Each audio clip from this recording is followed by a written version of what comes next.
few things I may have, said that seemed like I was asserting them when it wasn't necessarily the case in for everything that I was talking about. And he tried to clarify, and the Tartaria people were mad at him, like because he was like talking about how some of the buildings that have been erected in the past actually were built the way they say, but some of them weren't, and some of them have been covered up as far as like where they come from, and how they were, what their purpose was, and all these other kind of things. But there's some really interesting information, even if it is speculation, from the Lost History Flat Earth series. Right. About like how ether might be collected through those steeples and then used with mercury and gold in some kind of contraption that was taken away.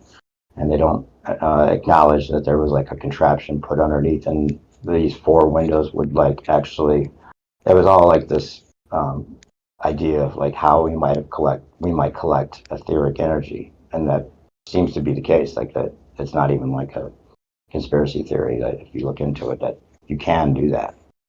You can get energy right out of the fucking sky. Right, which was different than Tesla's version, right? Didn't he just try to blast energy into the atmosphere and then be able to From the reharness ground, it somewhere else? Yeah. yeah, like the reverse of it, where you're using an aquifer underneath, a building that has that, pyramidal type energy vortexing. Could you imagine if we actually use that? It'd probably be bad for us, right? Like blasting energy into the atmosphere. Like we think I'm not 5G sure. and all that Not stuff sure. is bad. Yeah, you would think maybe there'd be some effects if it was everywhere, but it is everywhere. I think they are using that. That's the other thing. They're using it more than we'd think. Oh, like I think HARP and all that. that. Well, no, I think they get the energy for free, probably the same exact way Oh from the yeah. ether. Yeah, and then they sell it to us. Yeah. Right. Instead of the whole cover story of renewable energy like windmills, solar panels, which are extremely inefficient and make no sense, I think.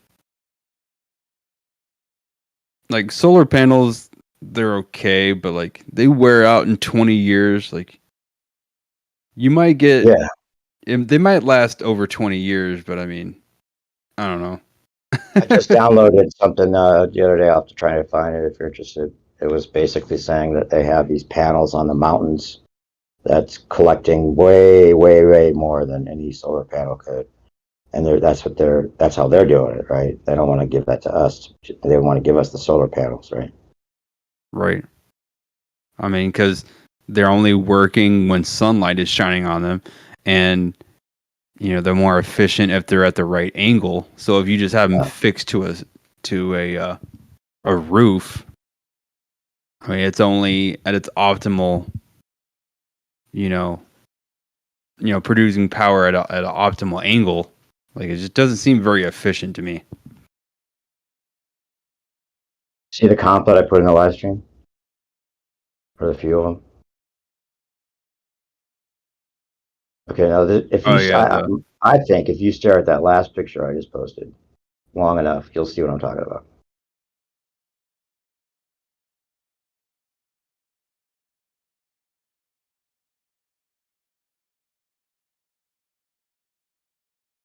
Oh yeah, the person on the right, that's a dude. I mean, the left. Well, yeah, it's Jimmy Carter and Rosalind Carter, and then John F. Kennedy as a kid with his boyfriend. And that's them all grown up above. Oh see how it matches? My God. Yeah. You see it? Yeah.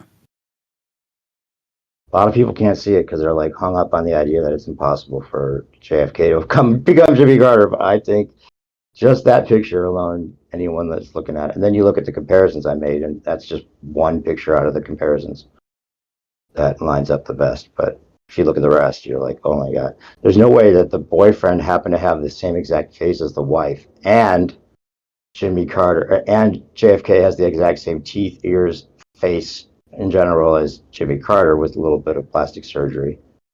And then there's like this scar on the inside lid. This is like the damning evidence, I think, that you can see if you look closely at Jimmy Carter's inner eye that matches a scar that JFK had. And then they did some plastic surgery on it to try to get rid of it. So he looks a little different. But that scar is there. It's a very distinct mark. I'll post a picture of a close up. And then you see the first one? See how big those hands are for an old woman? Let me see.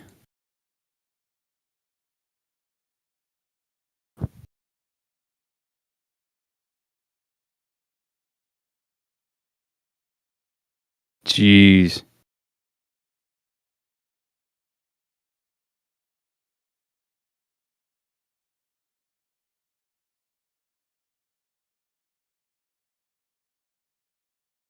Yeah, a woman's hands, they're much more narrow going across the palm. Exactly.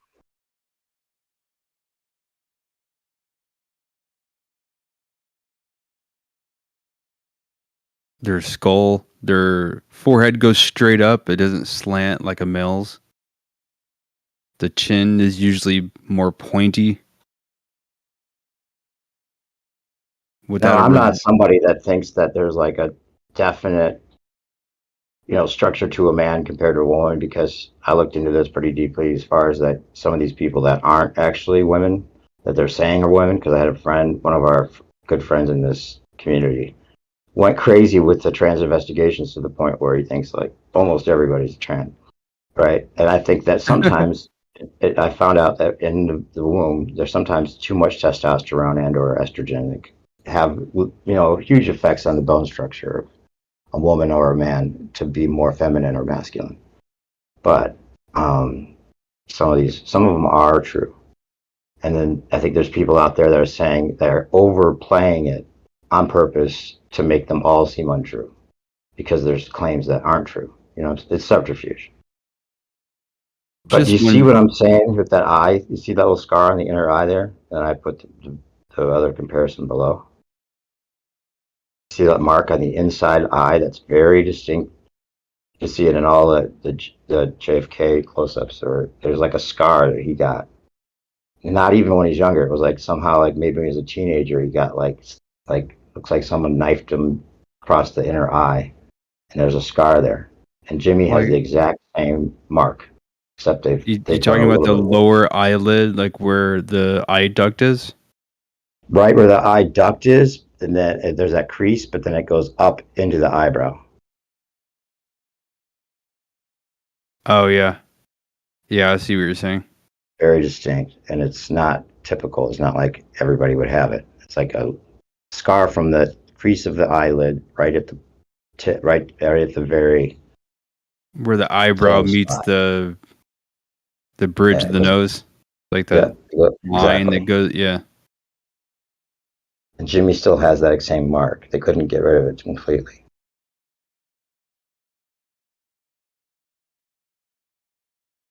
The plot thickens. It's another good clue. This is kind of my specialty. I like to look into these and compare the pictures. When you do the overlays, when you take like see how I have the guy in the middle is the combination of the two of them, right? So I'll take one face and then put it over top with the other one, and make sure that I'm not doing any kind of weird Photoshop trick to like stretch it out, or without proportionally stretching it out. It has to match, you know, exactly in some ways. And you can tell the proportions are important when you do the comparisons. The eye distance apart from the eyelids and the irises, and the nose, between the nose and the mouth. It has to Right. be, all of those, it has to hit all the marks for me to be completely convinced that this is the case. And Jimmy's one of them with JFK. It's like hard to deny once you do that, especially when the wife looks just like the fucking boyfriend. Okay. Whoa. Stop the train. There's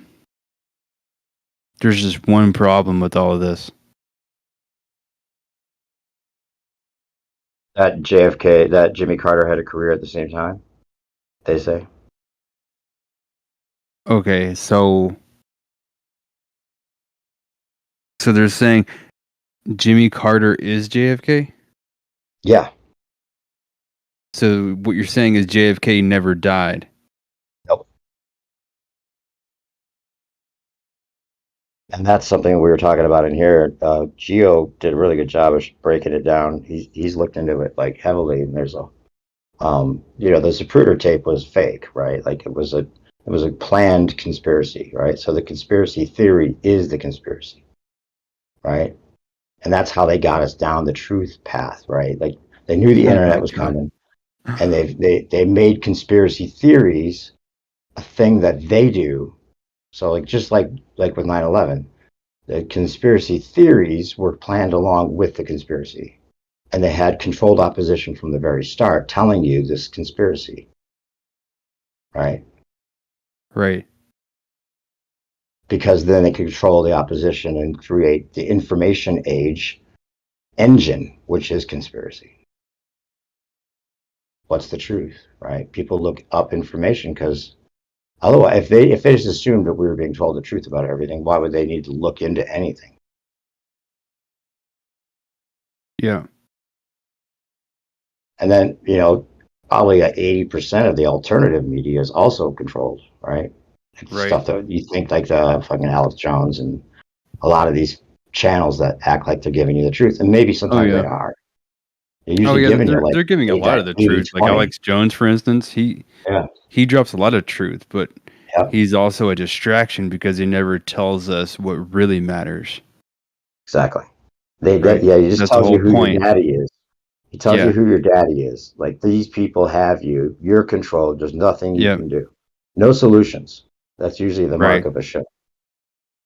Sleight of hand and screaming and keeping people Yeah. in a state of fear so that we You're fucked. remain Yeah. vulnerable. There's no And when way we're out. vulnerable, we're manipulated easily. Yeah. And it's a psychological operation, right? Yep. You got it. But okay, so their idea is to kill the president in a limousine Killing to act like they're killing him. Yeah. in front of hundreds of people. Like Well, how? not that was never on TV until the Zapruder tape came along, right? Nobody ever saw it except for the people that were there. That could have been all actors. It Most of wasn't those. broadcasted live? Nope. Why wouldn't it be? Because that wasn't really how they did things, and there was no reason to put that live necessarily. It was him in Dallas. It was an event, but I mean, maybe some of it was live, but like the shots that we saw, the Zapruder film, him being shot, was never put on. That wasn't live. Yeah, that They was a was just personal recorded. camera from someone Yeah, recording it. Well, yeah. that's what we're told. The Zapruder guy, yeah. And then he goes. There's a point where they go behind a sign, and then it seems like they put a dummy in, right, for JFK. A very good replica that looked just exactly like him, and they edited it together. Some people even think that um, Alfred Hitchcock had something to do with that. And I looked into that, and it was interesting because the Birds came out the same year, and someone was saying there's predictive programming for JFK in the Birds.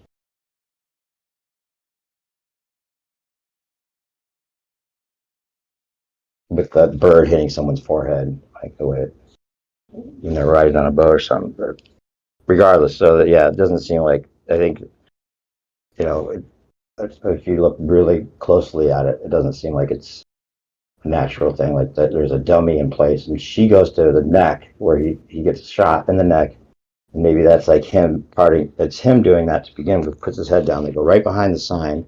Then they have it cut to where the dummy's there, and she goes in and like pulls it. Maybe she pulls a ripcord, and that's when the head explodes. Is one of the ideas. right? Like a And little then some of the explosive in the brain, dummy's head explodes. yeah, yeah, like a not explodes, but like just like pops open, kind of looks like an explosion because she's also going on the back of the idea is that she would like part of the fake brain then goes on the back of the car and she goes to like get it, like she goes to retrieve the brain. You could interpret that if it was real, like oh, she wants to save the brain in case there's a chance to save him, like we put the brain back in and be okay. But otherwise, it could be that she's trying to get like the fake brain to not go out to the audience to have someone pick up to say, "Oh, this is a rubber brain. What are you talking about?" Right, or something. Right. It's just weird that she goes to like try to grab whatever it was that came off the head instead of like if someone's shooting, you would get down and you would get down in your seat and you would try not to get shot yourself. You wouldn't put yourself out there on the hood of the car to make yourself an open target. Yeah, I On a, mean, she's trying to climb out of a moving vehicle, right? didn't look like it. It looked like she was trying to grab something that came out of his head. Because the way I So if looked she at was it trying to was, get out, she could have. Yeah, well, you could think of it that way, but that wouldn't be the way to get out of a car. If you're trying to get out of the car, you would most likely go the opposite direction, like like maybe open your door or something, or go over the side of it. I don't know, but the whole thing would seem to be orchestrated, at least as far as the analysis that a lot of people have really looked closely at. There's a video that I could find again that Geo posted that shows the close up of it and stuff. But then they even have a CIA guy telling you that, right? So like even now the conspiracy is doubled with the conspiracy that he wasn't killed, and they don't care that idea is out there. I don't even think they care because it sounds so crazy to most people. They're not worried about any like that becoming a popular thing that people think. Because even if it's obvious, people don't want to think that. And even like this JFK becoming Jimmy Carter, I don't care that I'm talking about it because I know 99% of the people that I tell this are going to think that's completely crazy, even if you are a flat earther. it It's just is kind of crazy because I've always thought it was William Greer, which was the driver. It looked yeah, to me like he yeah, just turned around sure because does. they sync up the passenger set. I forget his name. Um, Yeah, yeah, they were yeah. saying that the shiny spot on his forehead, Yeah, I that's know. what, I've been there. Yeah, yeah, like that's what the gun looked like because he turns around right when his head explodes and then he it turns looks back around. exactly like it could have been that well, if it was also fake, it could be that he shot the dummy, which you never know if that's it could be that he shot the dummy, right? Who knows, right? Because the video quality is awful. I mean, we know Terrible, but it this totally looks video like they're trying is to do something. completely fabricated. I mean, just look at the people in the background on the grass standing behind him. Look at how big they are. They're massive.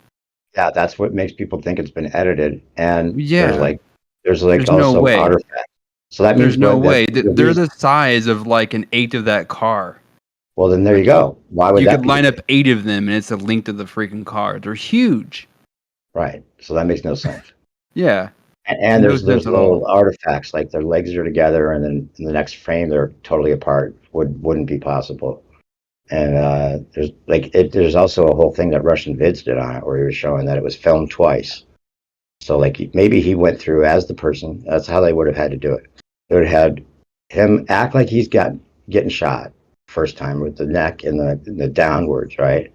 And then they know exactly what that looks like, and then they go back and they shoot it again, and this time it's with a dummy, right? The whole time that is in the car, so that they could have the consistency, and then just edit the first part where it's him, and then the second part is the dummy. That's how they would have had to do it. They can't like have him get out of the car and then put the dummy in, or like it's just crazy to even think Well, about. they just shot it again and just spliced it together. Yep. Seems to be the case with Oswald shooting too. Like that is fake as fuck. I got And the stills of, transition point being that sign. yeah. When they go behind the sign, then it's the switch. And the sign's not even supposedly there when you go to look for it. Someone found out. So it was like Jeez. it was put in there, to at the right spot to make where they could line it up believably enough that it was still him. I mean, for how fake this video looks, it is still impressive that they pulled off what they did back in 1963 with actual film. This because I don't think they had, no way to digitize the video to edit. Like this is all film editing, right? Yeah, they could do optical printing, which is where you film a film strip. I've used one of those in film school where you just Or like the you're filming the film strip. the superimpose, Yeah, like whatever they want to add on top of it. yeah.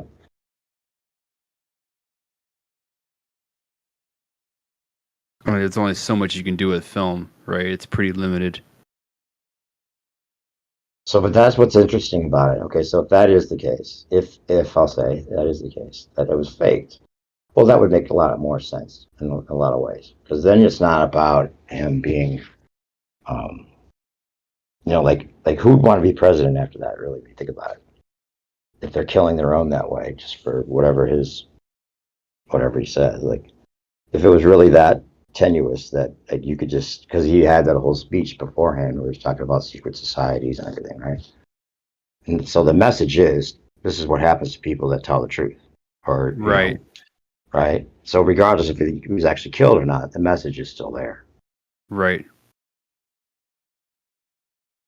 But who would want to be president? Like you have to know if you're becoming president, you probably get you're in the club. You know that JFK wasn't really killed, and you probably know that he became Jimmy Carter. That's how, like, That is probably just so out there, though. Like, it is. I want to I say know. that I'm like super open minded, but holy crap. Well, look at that you said when you looked at that picture, you saw it.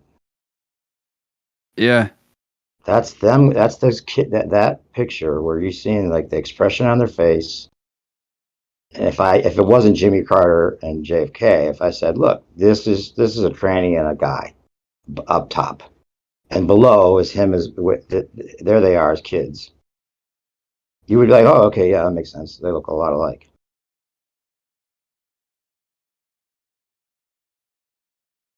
But he did a great job with changing his voice.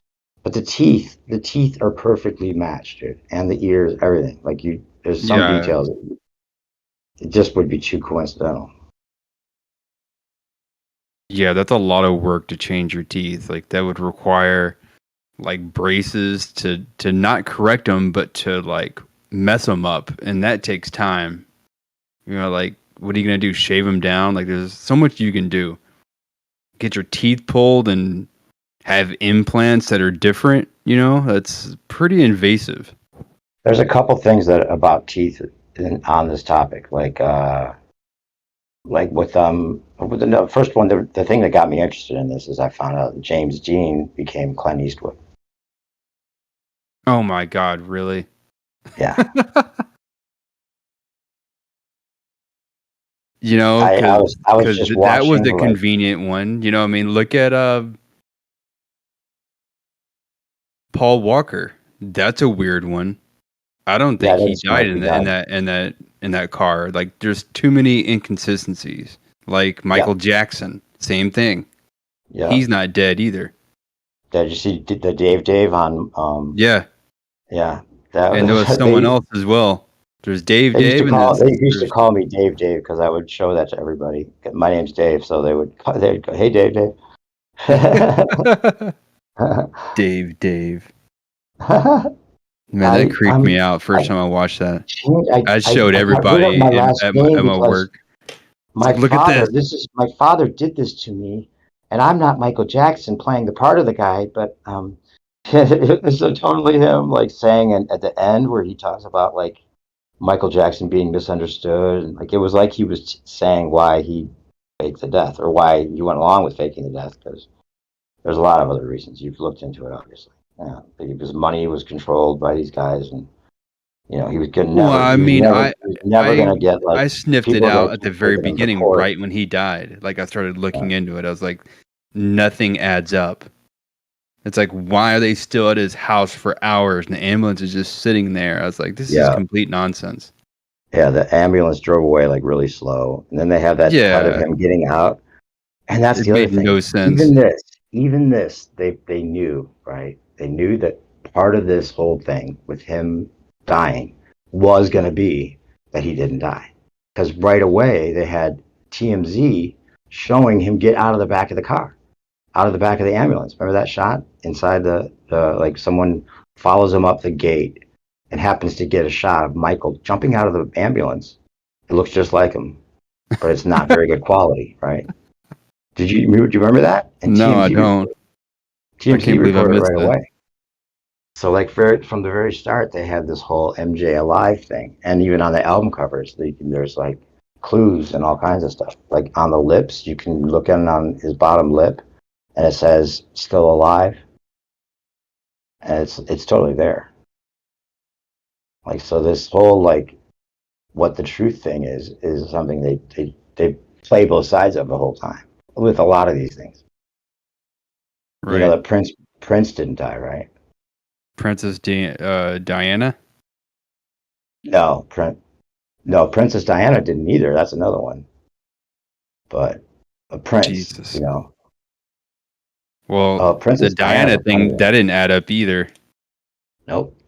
You know who she is Wasn't it like now? the 13th pillar they hit or some shit? Or it was some number. It's like, well, of course. Yeah. So what did there's a joke. What was it? What did Dottie? Dottie was the guy that she was with, like the guy that she was dating. Was his name Dottie? His name was Dottie. Dottie. He was like Arab kind of guy. Dottie. But so the joke goes, what did Dottie say to the driver before they took off that day? And What? then you want to go with the ride? You want to go for a ride with me and die? Damn. Yeah, because There's they were another. trying to spin off like the Mercedes Benz was remote controlled and they drove it into the pillar and all this Yeah, stuff. yeah. And what was it? That was a long time ago. What was Princess Di suffering from? I forget. No, it was carpool tunnel syndrome. Carpal tunnel syndrome. Jeez.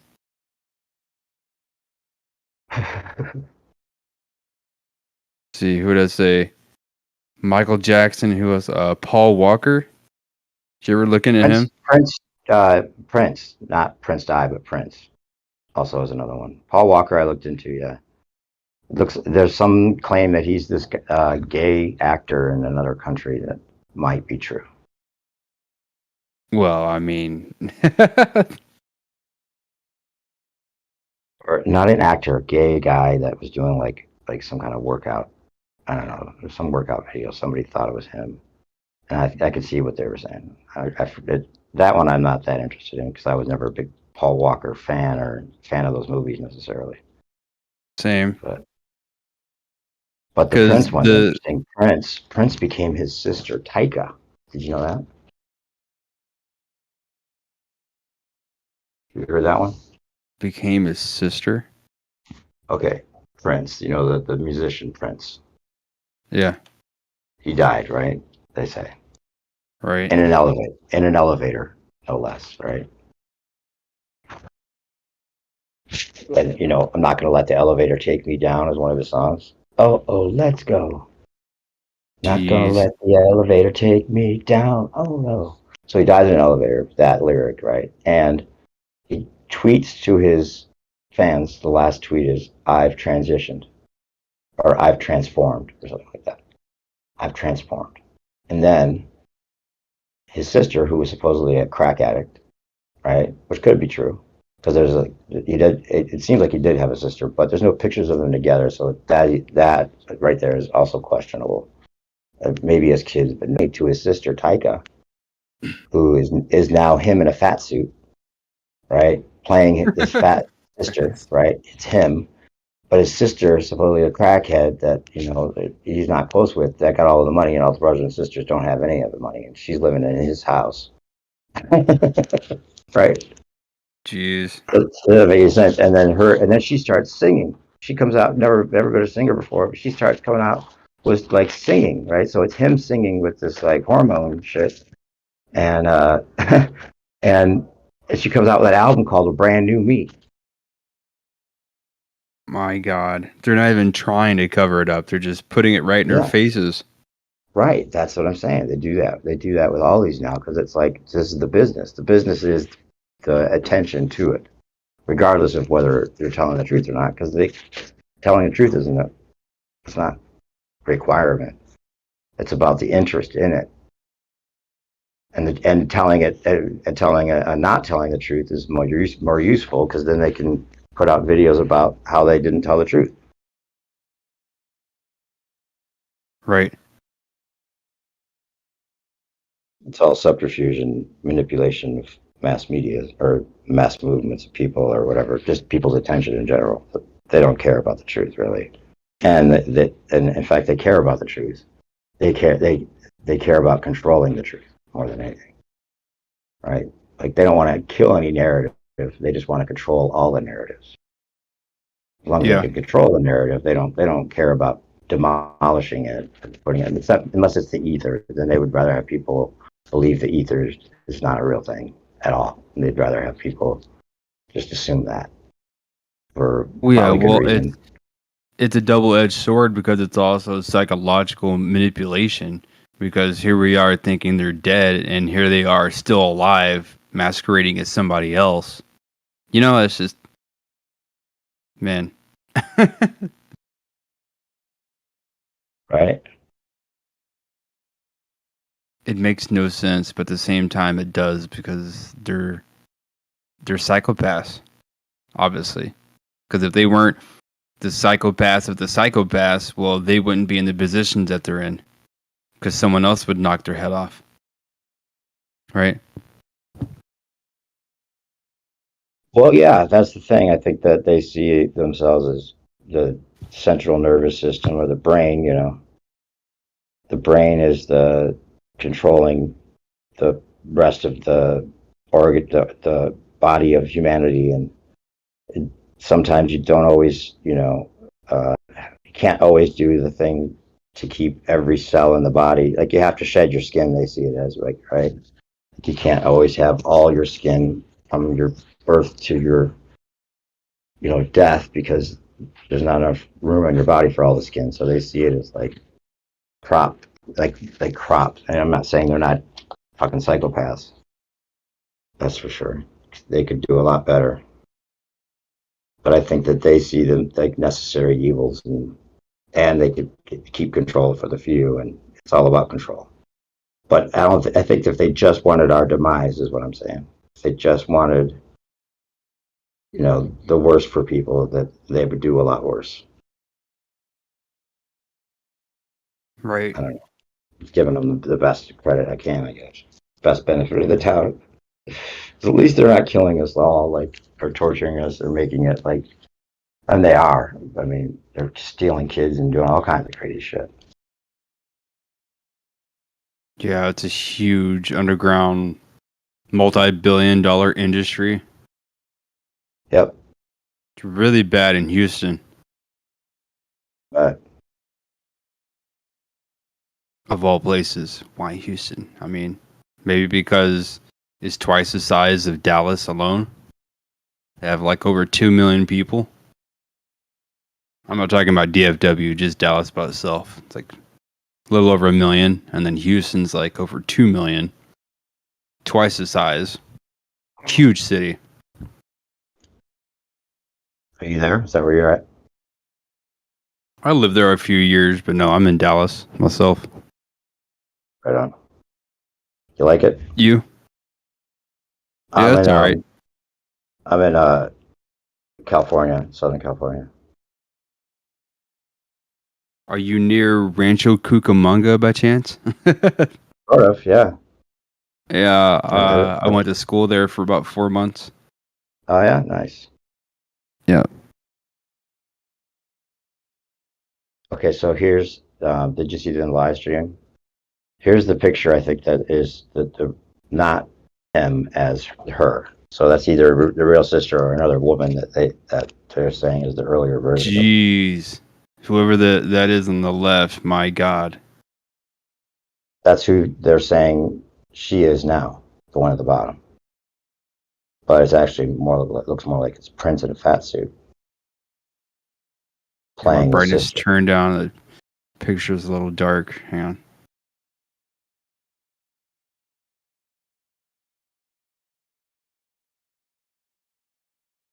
They do this with like the whole the idea of men becoming women and stuff is kind of part of the whole theme of the time, right? What we're doing, what we're going through right now.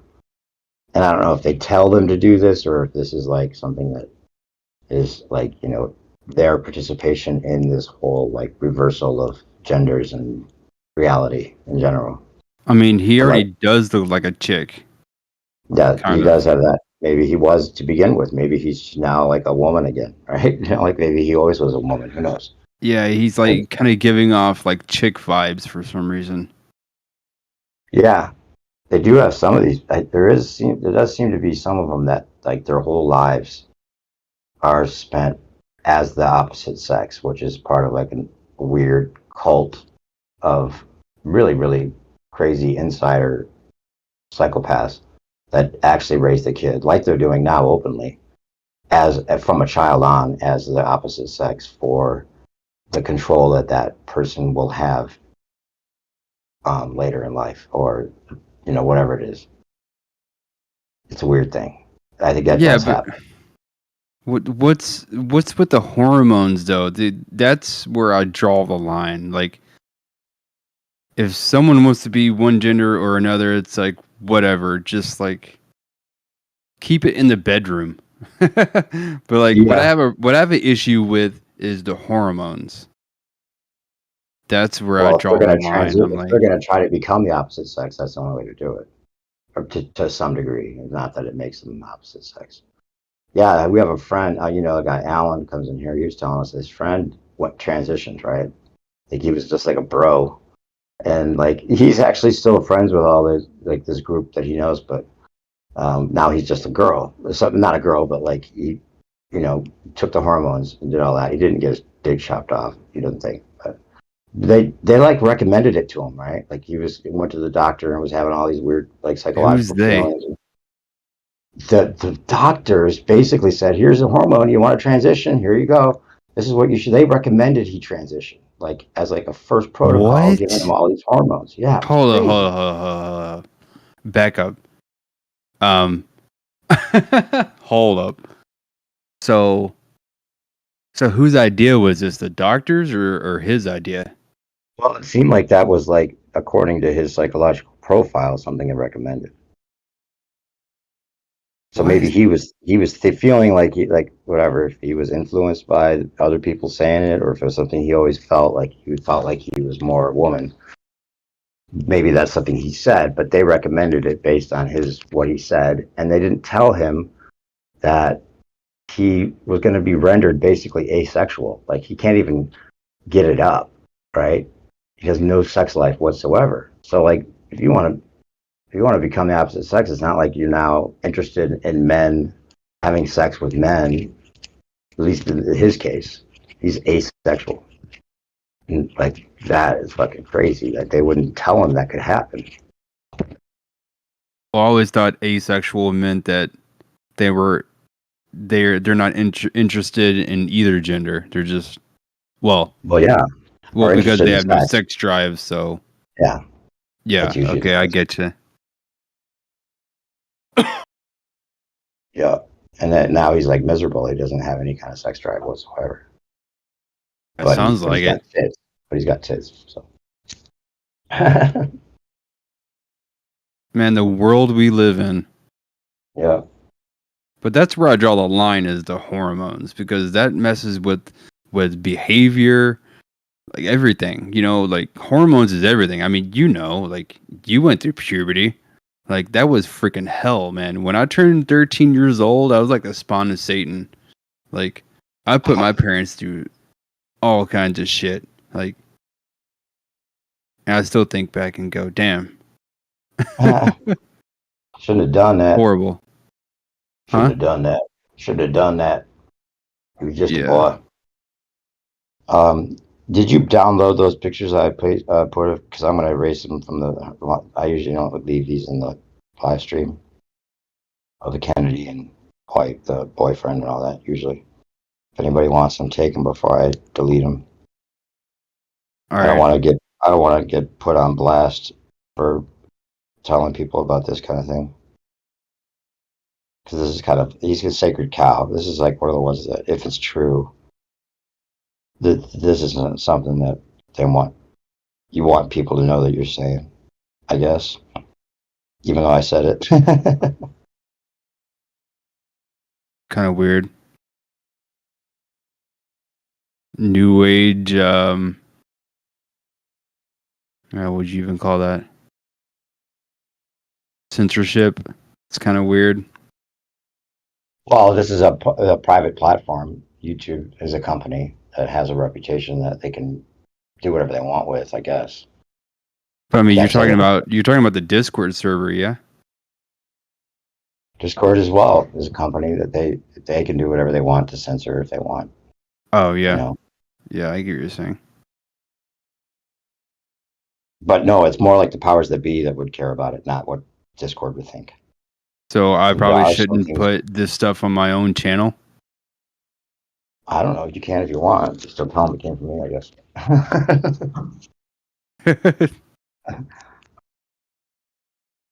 You have a channel? You have a YouTube channel?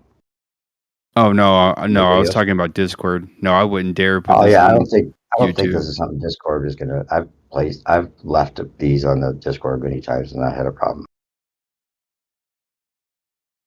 It's more my name associated with it that I'm talking about. But in this case, other things you're not supposed to post on Discord, like the stuff about the juice and the jabs. Oh yeah.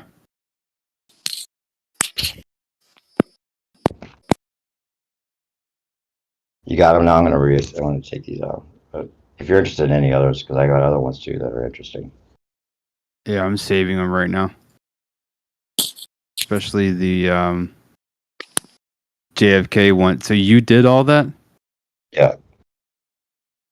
Damn.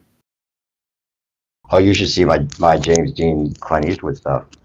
That I went overboard with because I couldn't believe other people couldn't see it.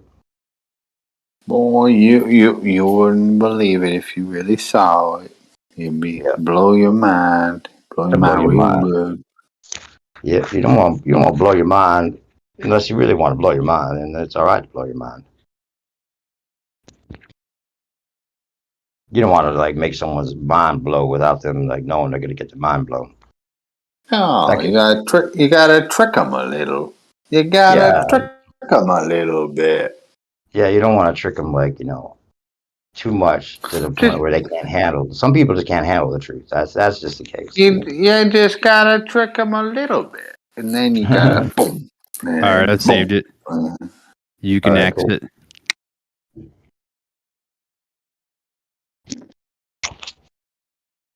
Maybe that is the solution.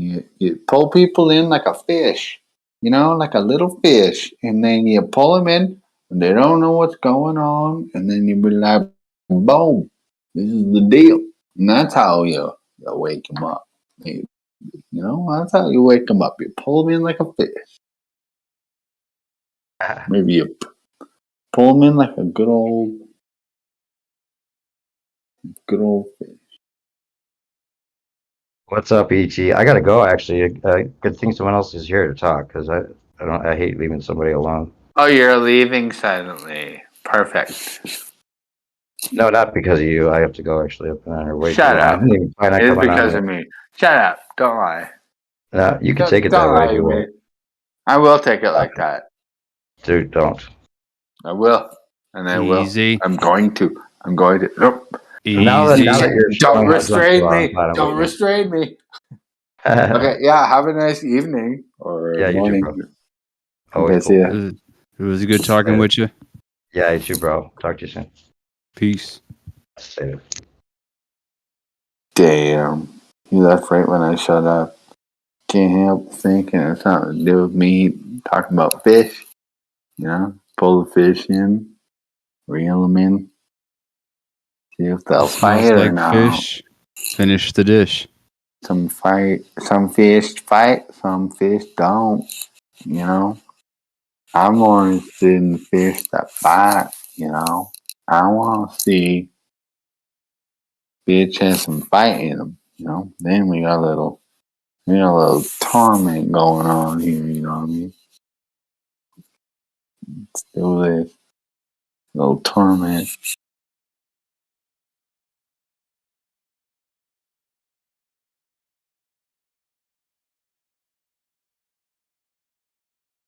I just randomly came here. What the fuck are you guys even talking about? Hello, guys. Hello. Hello, mate. Hello, Oi. mate. I'm from Wales myself. Yourself? Where you from? Nice to meet you. I'm from planet Earth. Flat Earth? I'm... It's in the name. Plain T. Planet. Well, I'm just joking. I'm a flat earther. I'm Get it? from the Middle East. So Plain T. okay, well, I'm from Wales, so nice to meet you. Wales in Britain. Yeah, but UK. Okay, nice to meet you. Nice to meet you, sir. Like how you said Middle East. Way to be real discreet. Yeah, that almost sounded like you were lying or about your I'm from location. Were you I'm lying from the about northern your hemisphere. location? No, like for us Arabs, when you ask us where are you from, I usually say my country or my area. But for Westerners, I lived in the West for like 6-7 years. So when I ask them where are they from, so I meet, let's say I meet an Indian guy, and then, hey, where are you from? I know he's an Indian. He says which city he lives in. So I'm not interested in that. I know which city you live in. I don't care about that. I care what is your Don't ethnicity. pretend like you understand Indian geography. You don't. There's do you? There's like 1,000 Indian towns, cities, towns. Yeah, and also why I answered Middle East, because why do we are already divided way too much. Like Okay, yeah. I will not Hey, I will You not got accept me there. division whatsoever. You got me there. I That was think stupid I of think me. you're thinking too much into it. Why not? I don't know. I'm Just a thought. embarrassed now at this point. I shouldn't have said what I said, but let's move No on. worries. No worries, man. Like I would Right. like rather prefer. I say like I'm a fellow human, like living in this world. Hello, everyone. How are you doing? Exactly. Yeah. I mean, How are you, we're not fellow we're not trying human? to call you out or nothing. It's just I don't know. What's I just going found it on interesting. in? No, I'm interested myself actually, because you never hear about people from that side of the world. How are you, fellow human Indian? For real? No, I'm not Indian. I just like giving an Oh, example, but I'm originally Syrian. Syrian. Cool. Do you still keep in touch with your Syrian family? Yeah, kind of. How are they doing? Uh, Terrible. Oh, really? Not well? Terrible. Yeah, That it, sucks. it See, man? devastated Yeah, man. The Syria. world is shitty, man. Yeah, I have been hearing news about like UK in poverty stuff, and it's like what? I thought those stuff only in our country, like It's a Oh slap in the man, face to the whole world, the whole Ukraine the thing, dude. whole world is Yeah, going to shit. I I see. Man, you know what it is? It's the New World Order, dude. They're trying to take over the whole world. That's what this is. That's why you don't have any financial support for your country. Why it's all going to Ukraine. It's a goddamn New World Order, dude. They're going to take over the whole fucking planet if we let them. It basically comes down to: are we going to let them do it or not? That's at the end of the day. That's what it comes down to. Right. Yeah. And all these wars are fake. 9/11, Mm-hmm. 9/11 was a crazy. Afghanistan, Syria, all these wars. It's all 9/11. bullshit. 9/11 Russia, was a great. Ukraine, it's all Yep. bullshit. Yeah, They're you just know, making guys. money from the military industrial complex. Like, oh, we need all these trillions of dollars for all these war machines. It's complete bullshit. Isn't it Yeah. interesting how much money they have too? Where Yeah, why it's all about making number money. one, That's it. why do they have this money? Number two, where do they get this money from? It's crazy. I know. It's fucked up. Yep. And then they just take over the world with their crazy little military a complex of sorts, like whatever the hell you even want to call that at this point. Their crazy ass weaponry and jets and drones and all this crazy ass shit. Yeah, they can basically take over any country if they really wanted to, I think, at this point. But this is the other thing. That comes from the US. The US is a tool, in my opinion. The Yeah. US isn't in control. It's the head of the octopus. The United States is one arm of that octopus. And I agree on that as well. they move it around and the ultimate goal is to basically take over the whole planet. Pretty much. I don't agree with the last part, calling it a planet. We you know what we mean by that. So, but anyway, like I fully agree with the rest. Like the war in Ukraine, basically because like the crops in Ukraine feeding like 40% of the needs of the world from like wheat or whatever, right? So let's take that down. Like let's like boost up the prices, right? So yeah, they have done that, and now Russia as well feeds the world like a big chunk, like percentage of the world. So yeah, let's involve them in a war as well. And now Africa, they devastated Africa a long time ago, which Africa is the most fertile land on earth.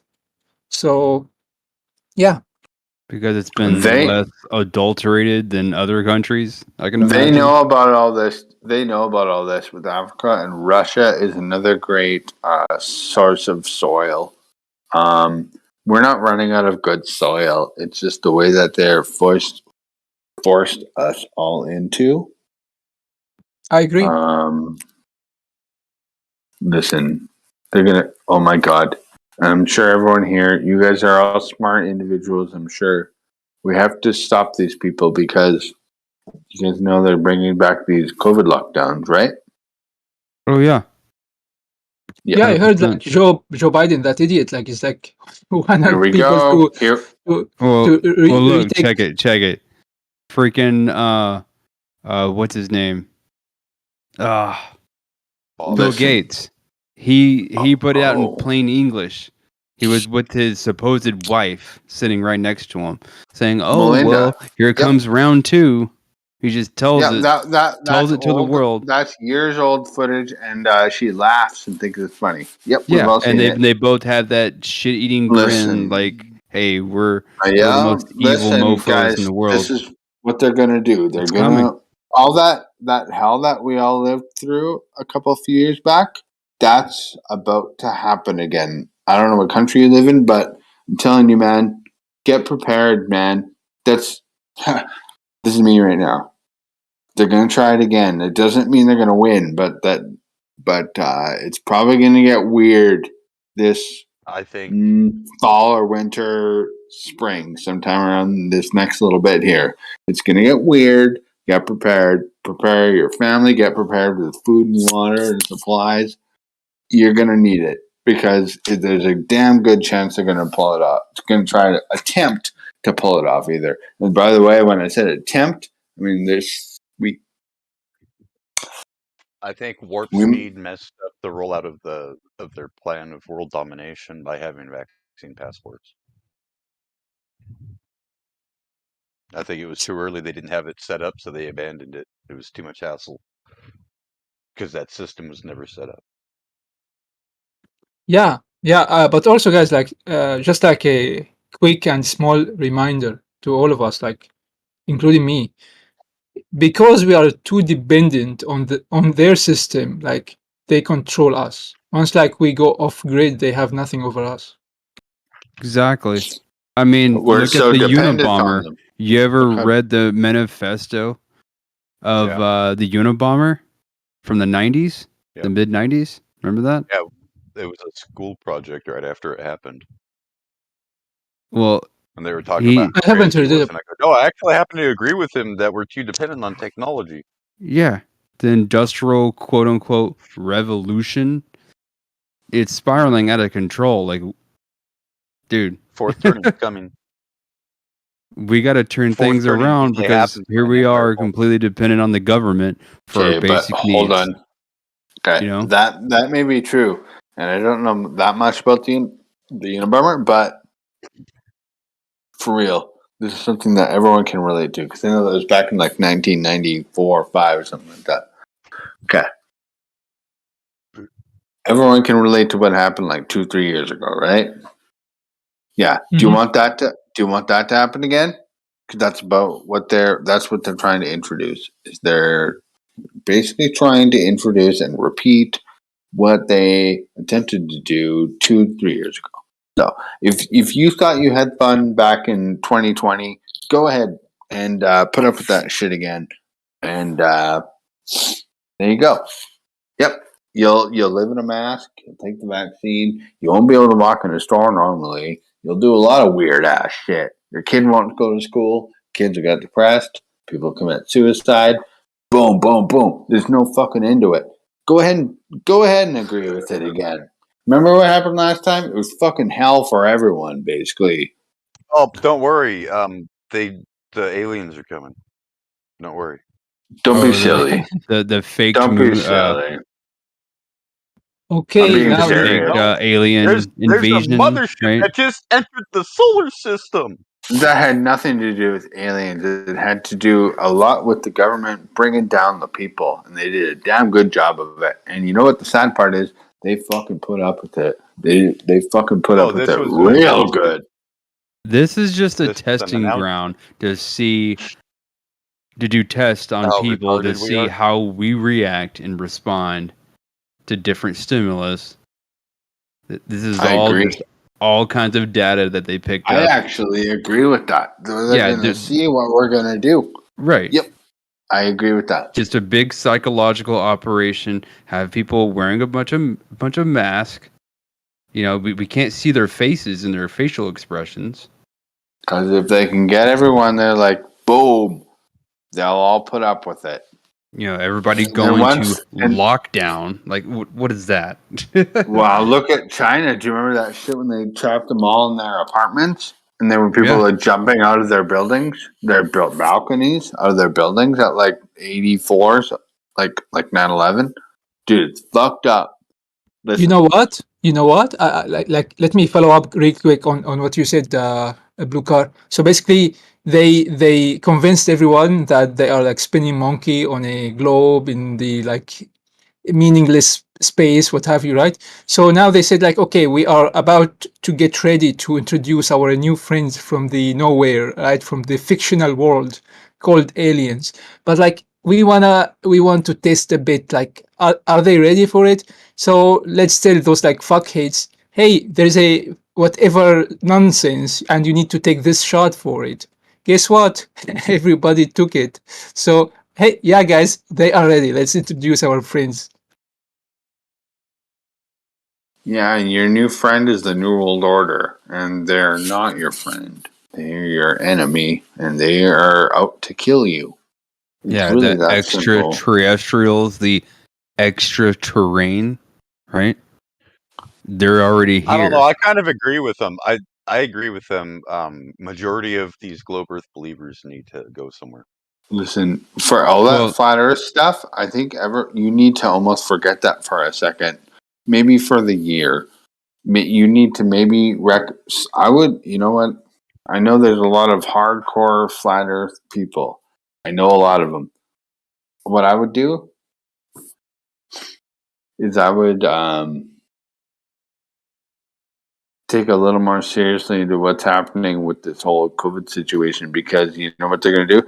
You're all going back in lockdown, okay? Did you like that before? Well, fuck. I didn't You're go into about to go lockdown. back. I didn't buy that shit. You're I going never- right back down that Hey, shit. I If don't you don't know. fight it. Whatever. You don't fight that Listen, shit, you're whatever- going right fucking back down into No, it. shut You up. think it's Whatever funny state now. you live in, Yeah, you you need to laughing leave about that state. you You laugh need at to me leave the about state that a you year- live in, because where I live, there was no lockdowns, my friend. Right. Yeah, similarly, There was no similarly, face mask mandate either, where I live. yeah, similarly, Well, You live in a place where they congratulations, demanded that, because you're one of and the it's few the who people did. that you vote for. It's the people that you vote for, man. I can't. Yeah. I doing- can't live my life like Leave around Chicago. people that I vote for. Leave Chicago. Leave yeah, you know, Texas. guys, during Listen, you have to Leave take into United account States. the other people who fucking who can't control their situation. The government is out of control, and they're stuck in lockdown all of a sudden, and they're kids. I mean, at least we're adults. That's okay. Think about the It doesn't fucking matter, kids. because they're still gonna watch football in a month from now. They're But the gonna be watching kids don't football a even month from stand now. a chance. That's not fucking fair. Doesn't matter if they have masks on or not. There's still gonna be football. What means they're gonna be football? No. A lot of these kids hate the People placated masks. by You ever seen that video of that kindergarten? No, I don't watch TikTok, during the and I don't. fake. And I typically don't search for kindergartner videos. It's, Yeah, Anyways, I don't either. I I know don't even someone watch. I from- don't even use From TikTok. North but Africa, and they didn't have the vaccines, they didn't have the mask, and they damn sure didn't have lockdowns. It was like a normal day, like Oh, nothing yeah. ever happened. dude, don't let them. And you know what else? If you Google 5G antenna map, take a look at North Africa. Go on. Yeah, you know, Guys. you are correct. Actually, I And agree with Russia. you. no, Look at Russia too. Yeah, you know, Guys, there's zero okay, 5G during the around my area. By the way, Fight yeah, it. sorry, We have- during the fake ONA, I like to call it fake ONA. So basically, I lived in Sweden, and guess what? In Sweden, no one cared about anything. They didn't wear masks. They they had like some precautions here and there, but that's it. Like some shields, just like near cashiers or like bus drivers or what have you. That's it. But no one cared about masks. No one cared about no one. Majority of the people didn't take the vaccine, and I literally asked the doctor near my health center. So I asked him, "Are you going to take the vaccine?" He said, "No, I'm not gonna fall for it again." We did that Really? with the swine flu, Again. and Oh, yeah, they did that. He literally knew explained to before me. with the swine flu. Yeah, exactly.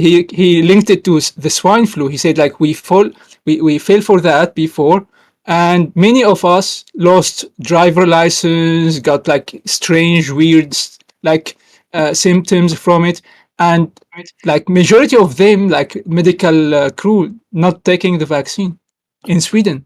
Yeah. Oh, perfect. they don't have Dude, that's to? beautiful. That's beautiful. because they do here in America, they have to be vaccinated. All medical staff, EMT, paramedic, all of them. Yeah, that, No, but that's no, bullshit. it's- They That's have what to they be think. jabbed to What, keep their job. what Comrie is saying here is like the solution here, and it's beautiful. Thank you for saying that. Everyone has to do what Welcome. Comrie said. Everyone has to basically act like that, and then what your duty is, as uncomfortable as it makes you, you have to tell everyone you know that same idea. And then if anyone disagrees with you, you have to basically disagree with them. And if they disagree with you, you have to have now you have to go on the internet and you fucking have to have a goddamn good reason why you disagree with them. And then once you do that, we can stop this. If everyone does that, we can Does what? stop. Oh, ET, let me tell you, sorry to bring it to you, but sadly, I have warned my family, and all of my family, except of me, of course, if I'm including myself with them, they took the stupid poison. You know, I'm all not of them. surprised. I thought Yeah, you said it wasn't that big of a thing there. no, they weren't in Sweden. Like I were in Sweden, so Oh, okay. me, my wife, my children, we didn't take it. A majority of the people in Sweden who I talked to from like medical department or what have you, or the medical field, they didn't like it. They didn't take it. They didn't believe in it at all. You know, like because literally one guy explained to me that his friend like took the vaccine at when the swine flu happened, and that guy started getting like some weird comas or like loses consciousness suddenly, you know, and due to that he lost his driving license. So it was scary for them. So when they realized that something is fishy when it comes to this like vaccines, they said nope, Ha! not gonna fall Yeah, for it I again. know. That's why you have to warn people because, like you said, it's called fishy. See, people don't understand what the fuck is actually going on. Fishy. Ha! Like when Hey. you 5 years old, I'll tell you fucking fishy. There's You know, a group of Posted. people I out just there posted a video fucking dedicated to about fucking this one murdering nurse. you. There's something fishy about that, isn't there? There's this video I just posted about this nurse talking about yeah. Can't believe it. Dude, I know it's fucking crazy. And you know what the craziest part is? One People time, won't fucking listen to you. That's the craziest part. yeah, Even if you have your evidence or like you try to explain it to them, or you could throw them like 1,000 pieces of paper versus evidence, they won't even read it. It's crazy. They're in some kind of weird psychological state of denial. It's weird. I had this yeah, experience with my mother earlier because it was like, yo, mom, this is coming back. The whole lockdowns are coming back. She's like, blah, and she said all this crazy shit about how it was okay or something like that. And I'm like, you're a goddamn fucking idiot. And everyone else who acts like that, man, you might die. Like I told my, oh my god, I don't want to spread any health information about my mom, but I mean, yeah, if you've had any health effects from the vaccine recently, where do you think that came from? Especially if your doctor told you that you probably well, shouldn't take any more jab. vaccine. Jab. I know, it's fucked up, dude. People are in this weird ass fucking mind zone. They won't admit it to themselves. Even though Right. it'll kill them. It'll kill them. They'll fucking die Yeah, before they admit it. Listen. I talk to my parents, my friends, my family until I'm blue in the face. I mean, you just got to throw it out there. If they don't reciprocate, basically just drop it because it's just like alienates them even more because like they're just gonna believe what they're gonna believe and really that's it. I mean, I know it sucks because I'm not gonna watch my mom family ever since she got the double jab with the P. Just you guys don't use the V word, the actual like references. Here we go again. I agree. Here we No, go. he's again right. with the Hey, it's not me, censorship. dude, bro. It's not me, It's for dude. the it's for fucking the server, yeah. man. That's So- how they You get don't away want- with it. server, She dude. took both Go of ahead them, and ban me. right? Go ahead and ban me. I don't give a fuck Dude, why? anymore. Why No, don't it's you for the understand? live- It's not anybody here's opinion that you shouldn't talk about it. It's the fact that the channel gets taken down. Who and cares no at dude this who point? loses YouTube because it's out of respect for Geo, who owns the server. Go He ahead. doesn't want I'll his- leave on he my doesn't want own to lose his front, YouTube man. channel. It just sucks for everybody else. It sucks for everybody that wants to listen The to you guys problem. talk. I'll leave. Okay, I won't bring My it guy, up. No, I it's also you don't it's a have man. to. Well, you I won't bring don't it have up to leave, anymore. bro. I won't bring No, it up. I'm just It's all saying, dude. good, It's man. not even. It's It's all not even good. about bringing it up. Just use I'm code just words. saying that. Say You know what? You know what the Right, fucking Say crazy point is? minestrone. We know what you're talking about. If you say minestrone, we know what you're talking about. You just don't use the actual Okay, word. minestrone, perfect. Okay, but you know what's crazy about that is it's people's own self censorship. That's what's insane. When you have this crazy fucking situation going on, and people are like, "Oh, let's not talk Yeah. about it. Let's not talk about it." That's how I know, You it's want to not know like- why that is? You want to know why that is? Because we are on a public forum. This is public as freaking Facebook. Like, this is wide open. Everything is being audio I'm not, and video hey, look, recorded. and we're not everything. even saying don't talk about it. We're saying use code words at least. Yeah, I mean, kind of fair. it doesn't take much work for us to be, end-to-end encryption of video and audio. Okay, But am I allowed to say CNN? Can I say CNN? CNN course. talked about Alex Jones. Am I allowed to say that? Alex Jones had a viral video about COVID-19, and it was all over Twitter, and now everyone's talking about it. Can I say that? Yeah, I think you can say that. But you're not Perfect. supposed to use the words supposedly still. I don't know. They've gotten loose about it, but you're just so that we Do don't you lose see the how YouTube. stupid? Do you see how crazy? Yeah, it it gets? sucks. I agree. I hate censorship, but I'm saying we want to be able to listen to you talk about the topic on YouTube tomorrow. And if we lose the channel tomorrow, we don't get to hear you talk about it with code words. You know, the best name I found for it from a YouTube channel. I don't want to get him in trouble. He said like human Trojan. He said I didn't get the human Trojan, nor my family, nor is my a family. good one, human Yeah. Trojan. Yeah. So my mom don't got get the the human human Trojan twice by the P. If you get what I I'm like saying. I like the P Fauci ouchie. human- That was my favorite. Fauci ouchie.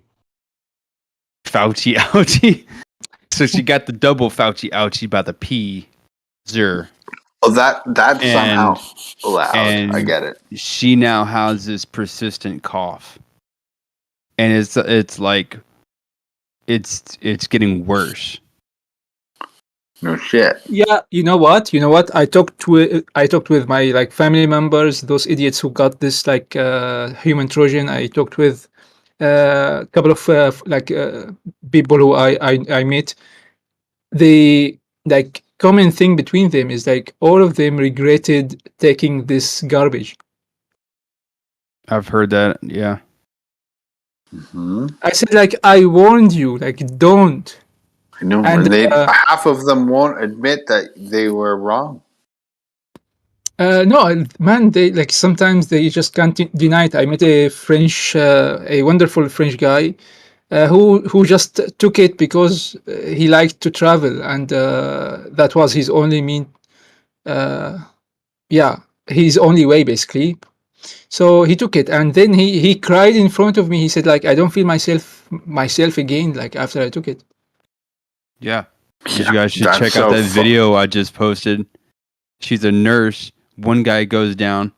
She, I believe her because I don't know. I can just read people sometimes, and sometimes I'm like, okay, yeah, she's telling the truth. And she talks about how one patient goes down, and then 30 minutes later she gets another call. Hey, Same how about exact this? thing. Same exact reaction. How about this? Can we get 2 stories in a row here? Because I believe it was Co Murray 2 who's trying to tell the story. And then right after when he is done, when he tells us it's done, can we hear that story? Because then it would be like a double blow here. Can we do that? I mean, Do what? Sorry, I didn't catch that. You want if me you to could repeat the story? repeat that story, and then the person who spoke just now after you, can you wait until he's done his story and then tell yours immediately afterwards? That would Yeah, be sure. awesome. That would be the most powerful way to fucking deliver this. I think that's like what just happened. I don't know if you're paying attention, but No, I It listened just- to it. It was just poorly executed. are you saying that somebody interrupted? I mean, okay, fine. I'm an idiot. You win. No, I'm not even trying to win, dude. Just shut the fuck up about it. If I'm interrupting you because you were pointing something valid out, that's fine. But if it wasn't, it didn't seem like it to me. It didn't seem like someone was interrupting. I thought it was just 2 stories right in a row, like 2 references to people that had problems. Okay, my bad. Pretty smooth, man. It was My pretty bad. decent. My bad. You cool, man. Oh, good man, no worries. But yeah, there's other channels besides the live stream if the convo is heavily on that subject. You know what I'm saying? It's like you only have to censor yourself for the air because we try to reach out to other people There was just about 2 like cool the reality stories. of Earth.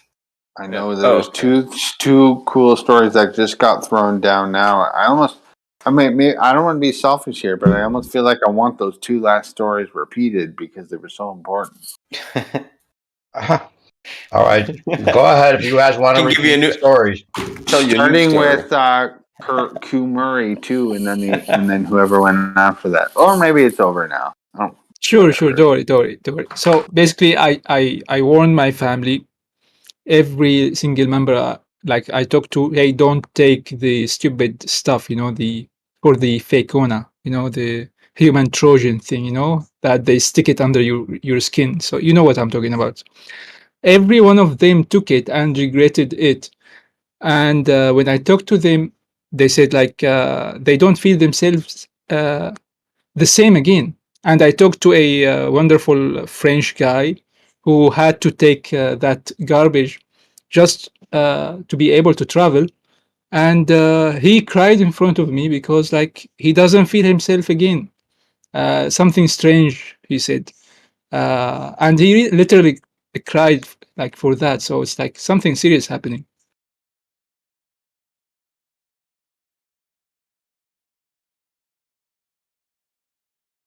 Yep, that was the whole story again. Okay, that's the first one. Check. Mm-hmm. Second one, Well, that's it's pretty right there fucking in the text. profound. Like, is that not profound as fuck? Before we move on to the second one, that's pretty fucking profound. I don't feel like myself again. Imagine if something happened to you, and all of a sudden you're like, "I'm a different person." That'd be fucked Yeah. up. I heard the same exact thing. But actually, Yeah. there's a guy that was like totally agreeing with me that it was bad. Very One of my bad. dad's friends, in fact, and he ended up getting it anyway, even though he knew better. He ended up getting it because Fox News was making him think that, yeah, you can doubt it, but then oh yeah, now it's real or whatever. Like they did a whole psychological reversal on it with Trump. Yeah, but He said he never felt the same. He's like, I haven't felt the same since. Yep. Jesus. But what I heard today about like this, this thing being a test or experiment, maybe just to see the reception of the extraterrestrials, coming here or whatever this nonsense they want to play, is actually very likely, believable. It makes sense. What does? Like pushing all those people to buy into the fakona garbage, and then suddenly, once they test that 70%, according to the statistics, that those people who took it, so 70% or more. I don't believe those numbers, but anyway, if 70% of or more of people believe in that whatever happened with fakona is real, so all they need is like a mothership, a hologram or blue beam or whatever, right, in the sky, or even maybe just fake news, on CNN or whatever, and they will Right. buy it. Oh, I see. Yeah. Same people that would buy the fake alien invasion are the ones that took the Who jab. is the second person? I appreciate that story, Co Murray, too. But Thank who you, is man. that Thank you. second person? Yeah, for sure. Like both of the stories, because you kind of threw in that second alien one there. But that first one, dude, that sucks. Who is that? That, and we should talk about that after the second person who wanted to speak his story. Who is that? Blue That car. was I Blue think. Car, who was definitely waiting for. He didn't interrupt. He just told his story. You want to hear the second story again? You want to say it again, Blue Card? You ready to Don't say your torture me. story, whatever the story is? Yeah, the Give me video perspective. that I posted, it was a nurse talking about a patient going down flatlined. Oh, okay. She goes into detail about what happened. 30 minutes later, same exact thing. Oh, dude, there's like story after story with this shit. No, I need it one more time. I'm sorry, I didn't catch those stories. Can you guys hear it over? Yeah. Let's hear them in reverse order this time. One more time. What had happened? Yeah. Can you say them backwards? Yeah. What up, Dave? What's up, brother? How are you? I'm good, man. How you doing? Good. You're up late. Yeah, I got up late. I got up at night, so whatever. Oh, okay. So you already slept. Yeah. I got you. The Yeah, out of that's about ponders are coming. The outer ponders are coming. Yeah, I've been on here all night long and haven't even said outer ponders, so I'm glad somebody said it for me.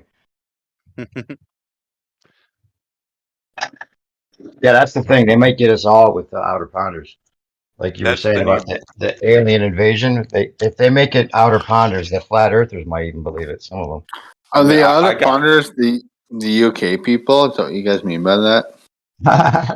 No, No, that's it's the like new pandemic. That's the new COVID that you should be worried about. Well, no, it's that ET. It's for the people that either already know it's flat or they're going to use flat Earth. oh, it's a flat As Earth well as reference. I see. well, I thought it was geographical, like across the pond. what would the aliens be if the Earth is flat? Outer ponders. Yeah. Oh, okay. Thanks for describing it to me. No problem. Outlanders. Outlanders, however you want to name it. Yeah, I call them outer ponders. So here's a map that I like referring to. It is a fantasy map though, but it is a Oh yeah, map that of one. what could be. Yeah, I've seen a lot of those. But wait, like if the Outlanders are actually true, I don't think they are disgusting as what we are facing here. I think maybe they might be not involved, not really invested in the monopoly, in all aspects of life, like economy, health, just name it. Like I think maybe Yeah, they that's are. what they could do with that. They could have good outer ponders and bad outer ponders. They would have like even if there are outer ponders, I think that we're going to get a fake version of the outer ponders because then they can say that the Earth is flat and reveal that truth because too many people know it now anyway, and then use that truth to sell more lies because like, oh, okay, we had a treaty with the outer ponders and we could only go this far, so we gave you the space fantasy. People psychologically they don't like to feel trapped, and that's kind of what we are, regardless of what So we can't. We had to tell you this, or maybe they'll have some excuse, or they'll act like they got rid of the people that were lying, or something like that. If they go that route with this outer ponder thing. I mean, I got several acres already in the outer pond, so if you're trying to buy Nice. some acreage out there, just hit me up. Yeah, like the guy that like sold the plots on the moon. Did you ever hear about that? One guy. He actually owns the moon because he legally filed the paperwork to sell. There's international laws. You cannot buy anything from space, as far as I understand it. Well, What do you mean? I bought some. Yeah, somehow. Yeah, you can actually sell the stars. People can buy a star that hasn't been named yet and name it themselves. You can name a star, but you can't Exactly. buy a star. You can Yeah, actually well, the buy way I Who's gonna see it- who's gonna Mars stop you? and the moon. Yeah. I mean, The way I who's gonna see it, stop you, like- right?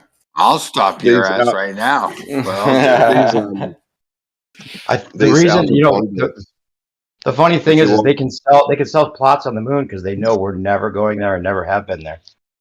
Yeah. Go ahead. Sorry. Was that I can, Carlos? Go ahead.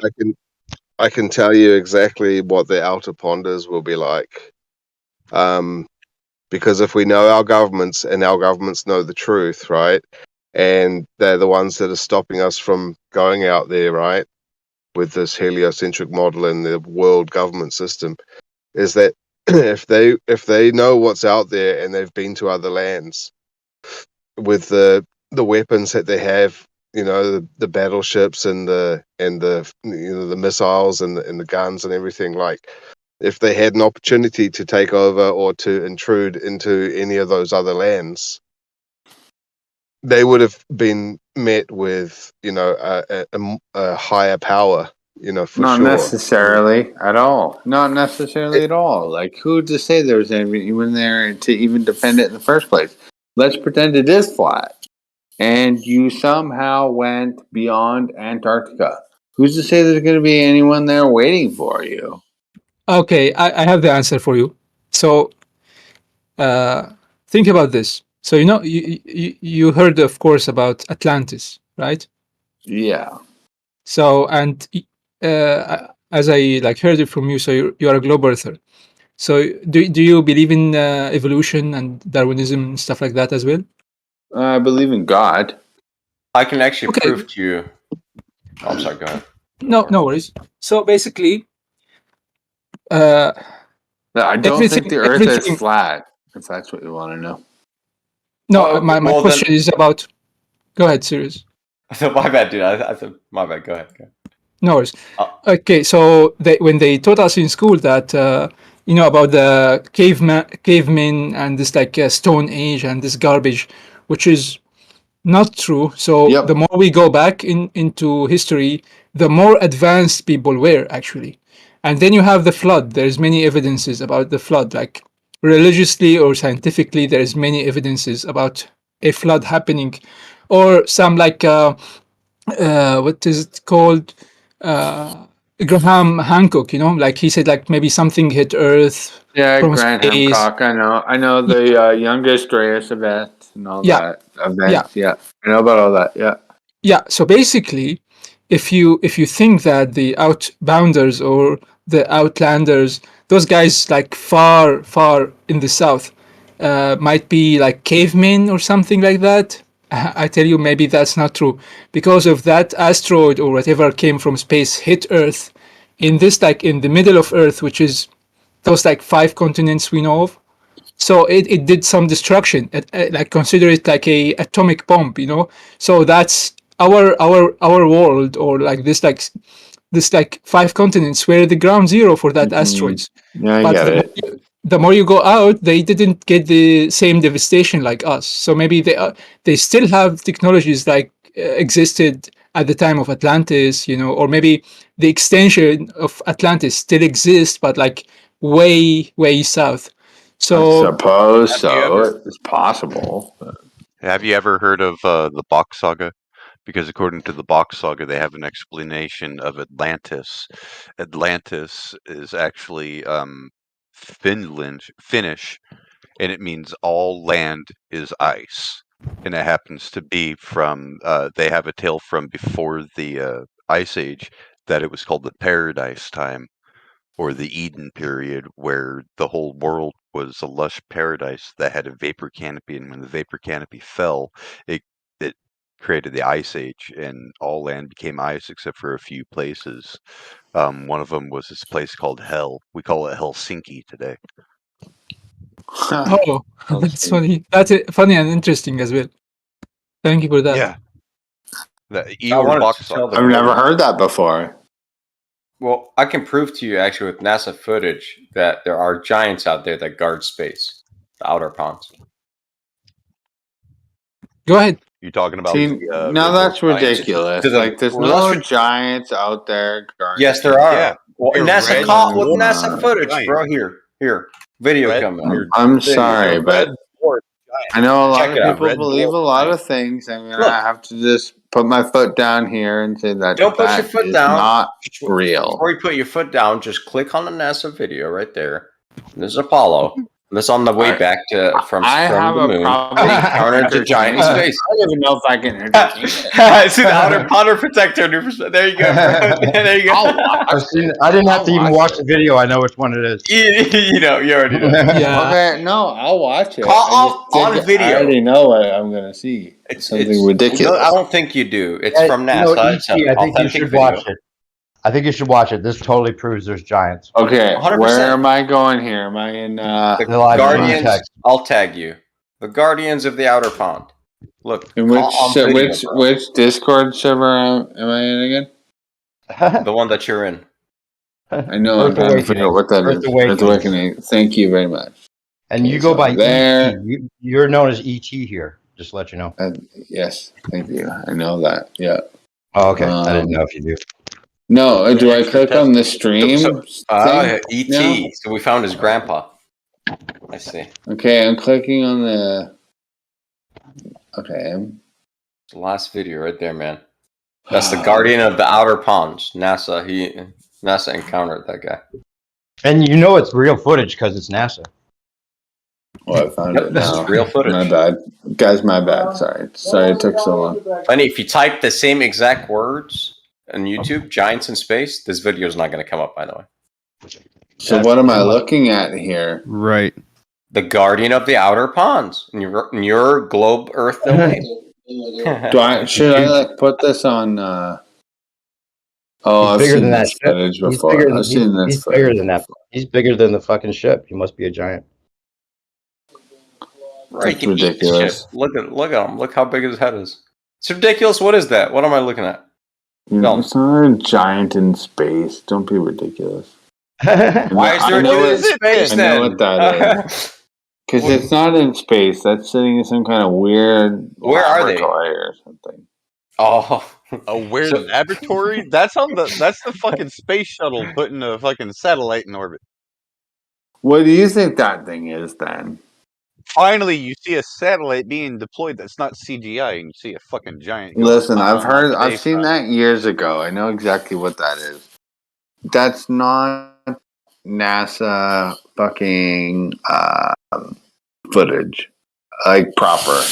Okay, if it is, we caught him in another lie. What that is there's some little idiot popping The his head alien in up space, with like man. it's definitely what that not is an is- alien in space. Is that Well, he was a giant idiot. That's for one sure. more cut from 1,000. That's just one of the 1,000 cuts. That's Do I have to gonna kill keep the globe. watching this? Oh my god! I'll watch it on repeat. This is I don't just even give a one fuck. of the I forgot 1,000 about paper this. cuts that will kill the globe. Do you think there's aliens then? So basically, ET. That's the guy behind the curtain, behind should be behind the fourth wall. You know, like should be behind the camera. But that's it is kind of weird. his head. God, right there. That's God. It's actually God. That's actually the creator. Of course, he's the creator. You know, like moving all the pieces like under your nose. Like just look. Hey, Komari, welcome to Right. the channel. I don't think I've seen you here before. Is that why you go by Thank you very Komari? much. Yeah. Thank you very much. I appreciate that. And Wow. same, nice to meet you as well, man. I have been here. I got introduced some time ago, but I haven't been here like so often. But yeah, lovely to be here and speak to all you lovely people here. Yeah, thanks for coming. Totally. I was going to ask about asteroids. What was the asteroid story you were talking about? Because I don't know. If you're a flat earther, I would. Flat earthers don't like talking about asteroids. I was surprised you. Sure. I was surprised you might say that you thought the asteroid story was real. If you're a flat earther. Yeah. Well, so you know, some names maybe let's say some stories are real, but like some name differences.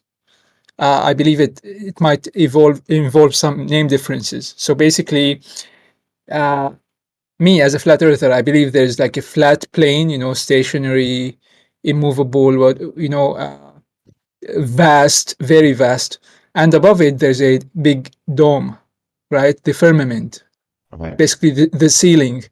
So let's say. So you're a domer. Oh no, sorry, my bad. Go on. My bad. Go on. No worries. So basically, if a chunk of the dome fell on Earth, Okay. like people, like let's say astronomers will say, like, yeah, it's an asteroid, right? Well, it's a chunk of the dome, like fell on Earth, Okay. and I gotcha. yeah. So basically, I believe if that is the case, like Graham Hancock said, like yeah, at least it has some truth to it. You know, is it 100% Graham true? Hancock said that. He's not a flat earther. I know. Okay. But like maybe like when I talked about the flood as well. So I see. historically or religiously, you know, maybe Can we Matthew, hold on. Matthew was following up with the same idea about the firmament, but was it kind of the same idea with the chunk? I didn't hear exactly what his story was. He said something about the Matthew. What's up, brother? How are you doing, Josh? Josh, go ahead. What's up? Josh, about Matthew. What were you saying after he said about the asteroid? You said something about the firmament. A piece of the firmament falling and causing an ice age or something like that? No, the vapor canopy. Vapor canopy. Vapor canopy? That's a new one for me. That there's a vapor canopy, and it's called the atmosphere. Like we call it's where the clouds are. Oh right? my goodness! Well, Is there this? was, Hold on. We need to talk about this. Fucking PT, hold don't on. interrupt. Don't interrupt. Trying to get to the story. I'll remember the vapor canopy. Oh, yeah, we don't need to hear you interrupt by saying you'll remember. Go ahead.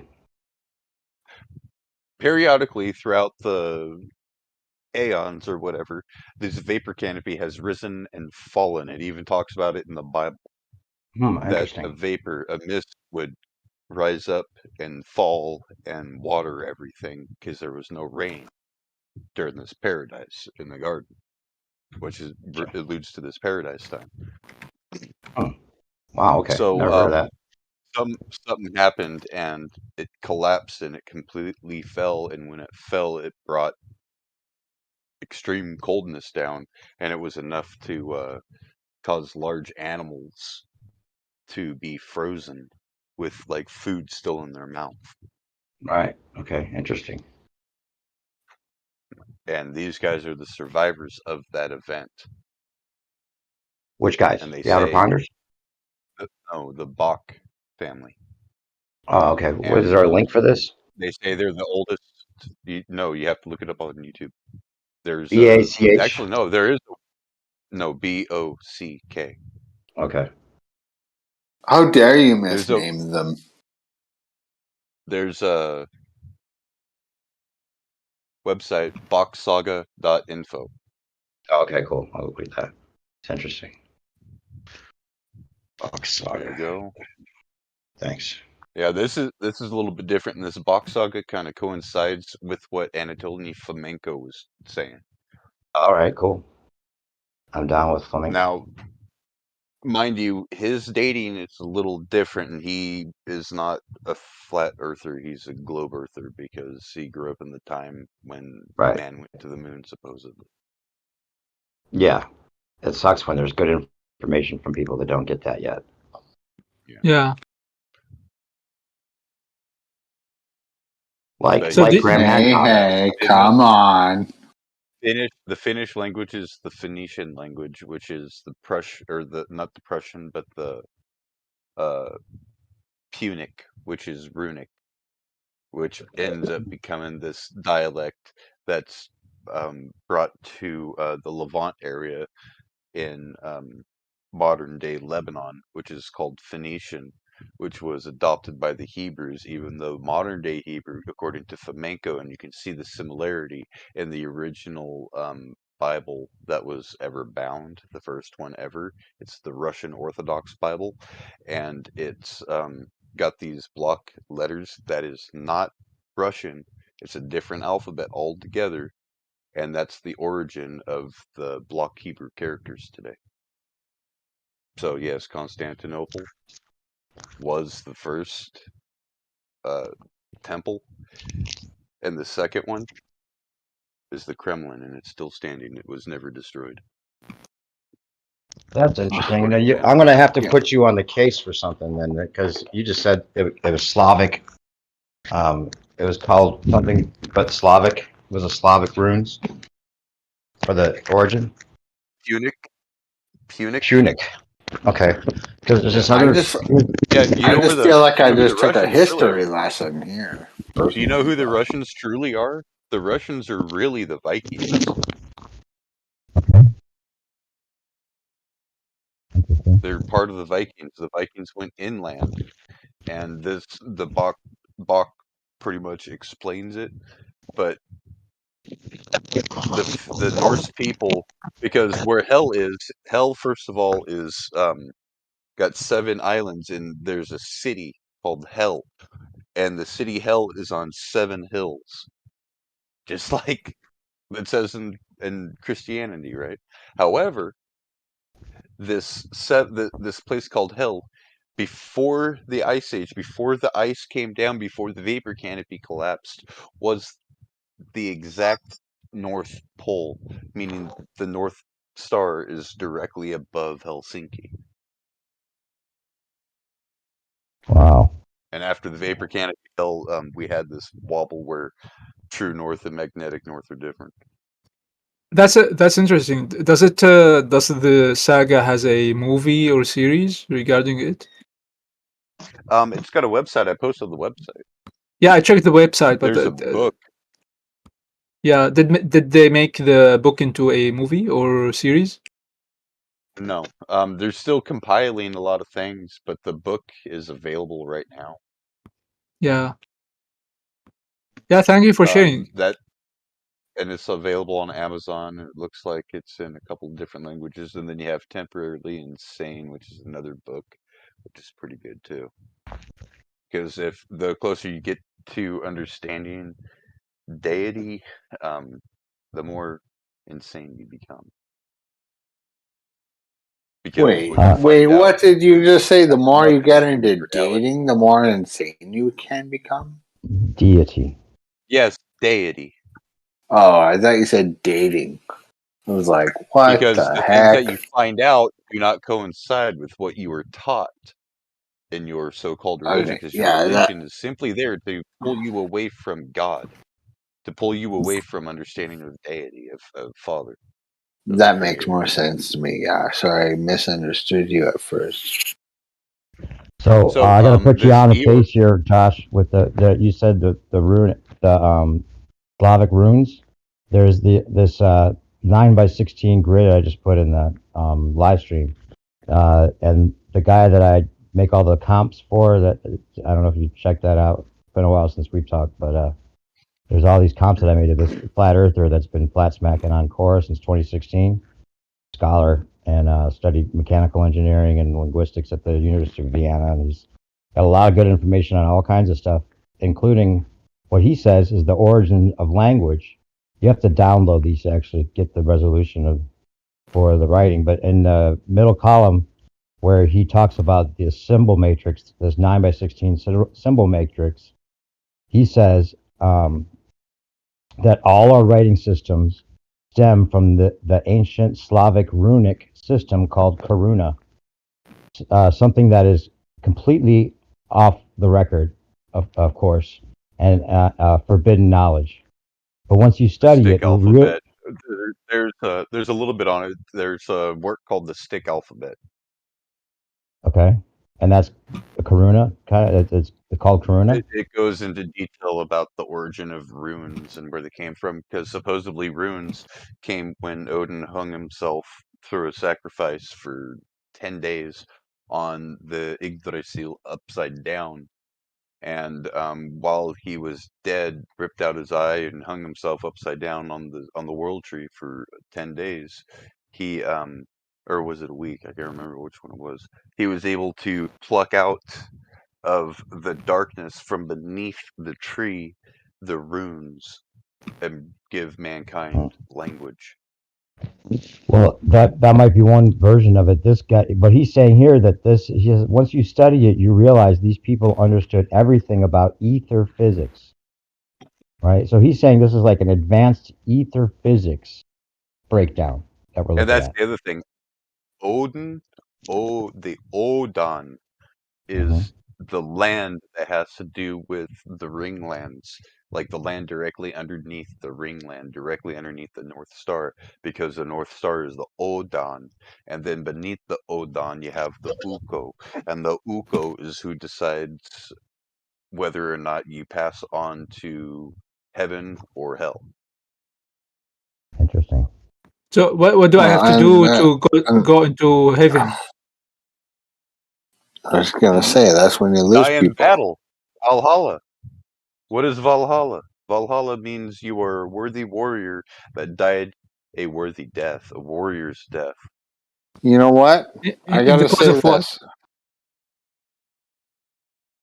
What? For the cause of what? Huh? For what cause? Like you are saying, like die a warrior death, like, or get a warrior death, right? An honorable warrior death. Don't be a So pussy, in other words. so If you're a me pussy and and you're a coward, cowards don't get paradise.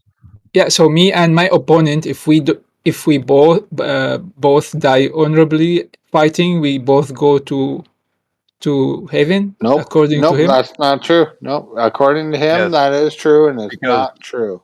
Nope, it's listen, not true. Just So because sorry, according to you who? I'm pretend asking like you're Josh. not a Hey, warrior, ET, don't just start butting it saying nope, nope, nope. It's not true. I mean, if you have I'm a not What saying reason, nope, happens? nope. I know Listen, exactly you what's are. what happening happens? here.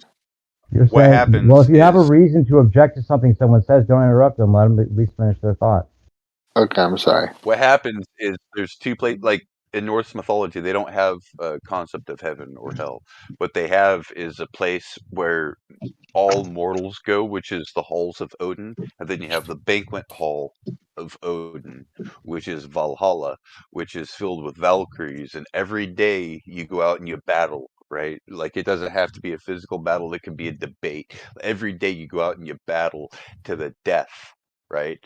And every day you're born again, you're resurrected, and you go and you feast upon this boar, and you get drunk on mead, and you go and you battle every day. That's their form of paradise.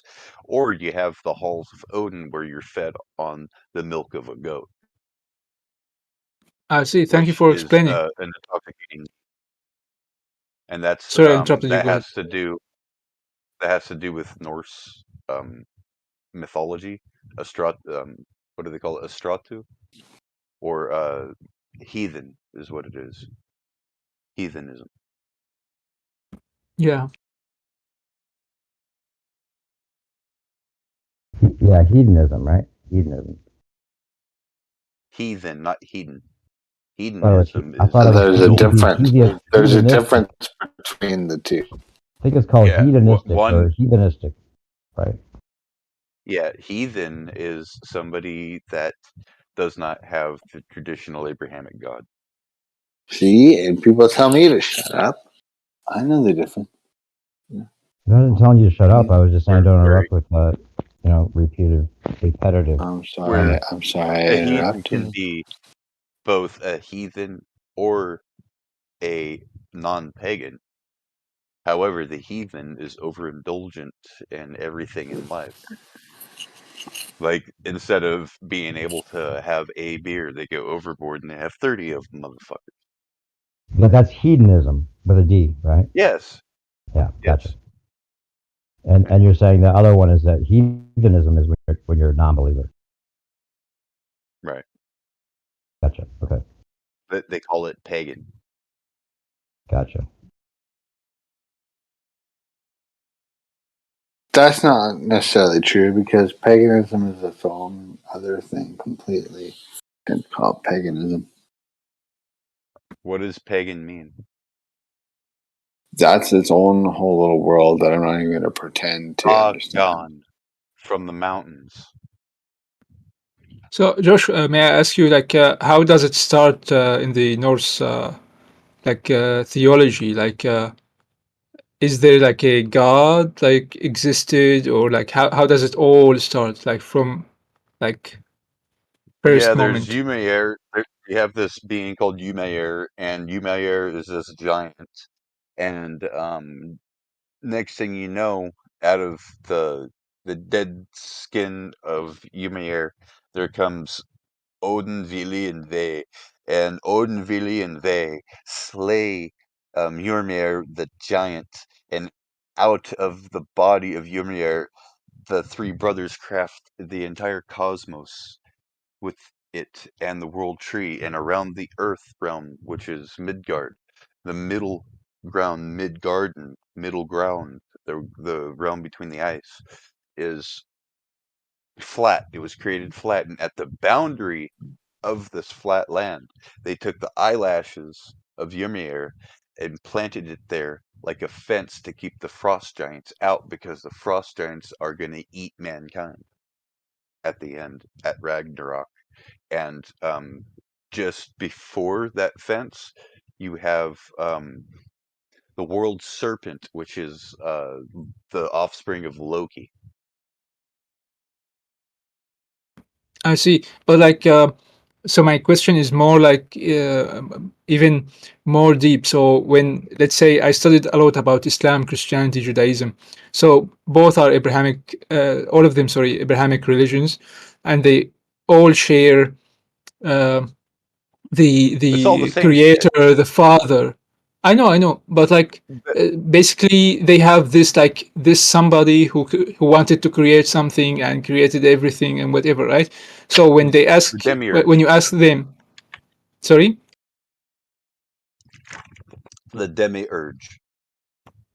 Oh Uh, shit! Do you guys know Sin Cleanser? He's a master of the demiurge. Go on. Yeah, so when you ask where did he come from, no, he always existed, coexistent. Like he always been there. But what about the Norse? Like where did the giant first came from? Like was he coexistent from since when? Always existed.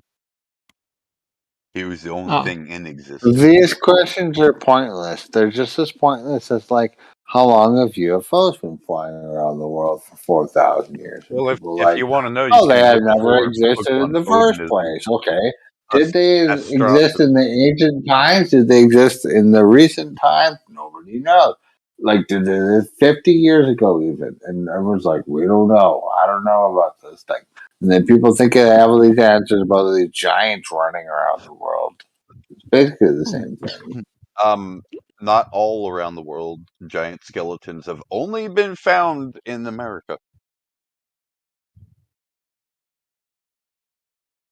Because America is one continent, by the way. Okay, You at think least about someone this can all have a decent dark. conversation about this. Do you know who Steve Quayle is?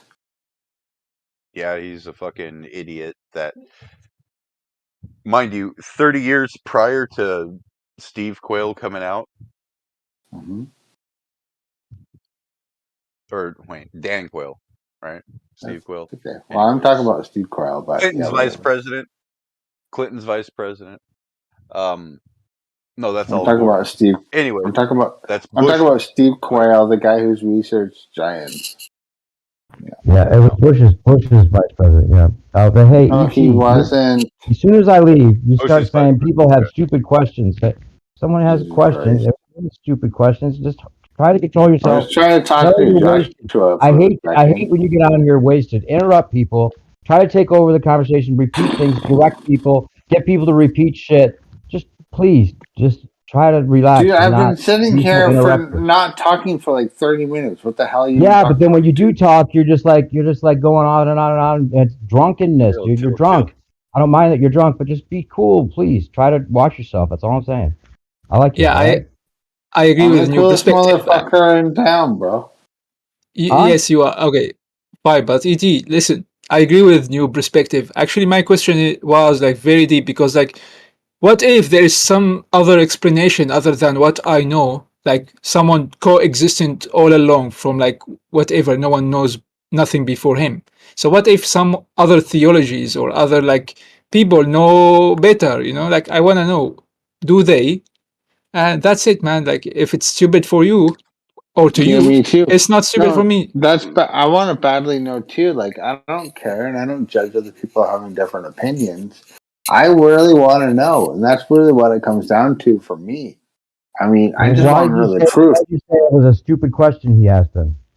I didn't say So stupid question. mankind, You did. mankind You did, man. started. Mankind started with an ape and a goat, male ape and a female goat, and the first boy and girl were Frey and Freya, and they were born under the trunk of Yggdrasil, the world tree. You're saying mankind started from an ape having sex with a goat? A monkey and a goat. You That's say a the man, theory? man fucked a goat? No, not a Well, man. I've never heard An that theory. ape and a goat. But that's what Yeah, they said. It was a one-time thing that Odin made happen because Odin made it Just to one where time.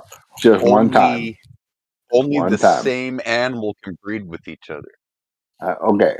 Only one time. That's fair. Now Just this is what one time. the Bach saga says, right? And then from apart from Frey and Freya, all humans are born from sperm and egg, and all eggs from umba and egg,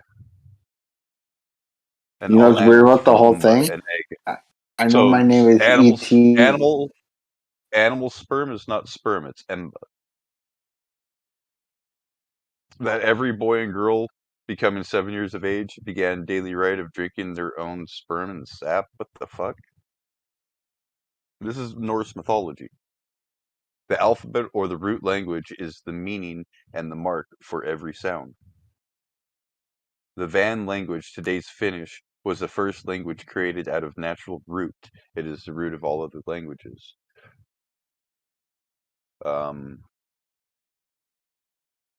says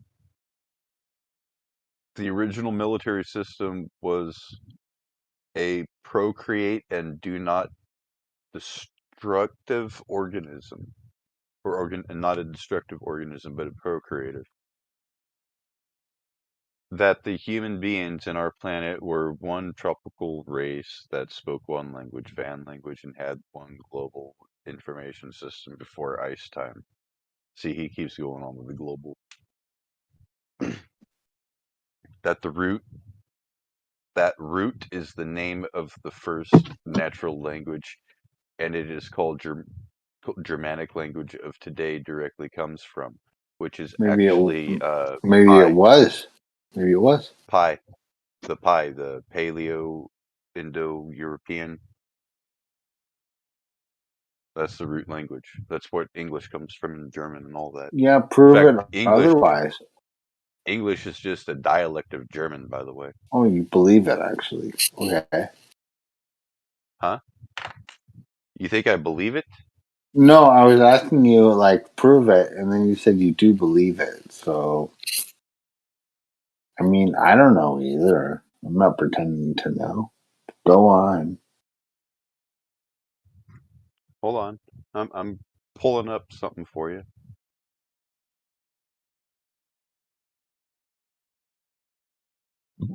God damn, I hate this new fucking search thing.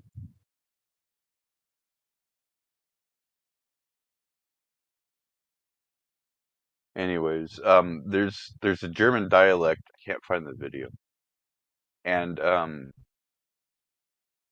it sounds just like English, but it's all in German, and you can understand what they're saying in the Deutsch, and they do the same thing with a couple of different languages that use the same thing, and they were all trading back in the day.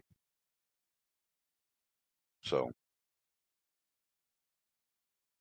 like, you know, Well, I will the say English this: in addition to that, there's these weird dialectics of the German language. I know that because I live in a small town of a bunch of people that came up from Mexico, and they have that weird dialectic of the German language, and they call them Mennonites. And it sounds weird, and it's not the English language. Yet they seem to be able to communicate, and they live all around me.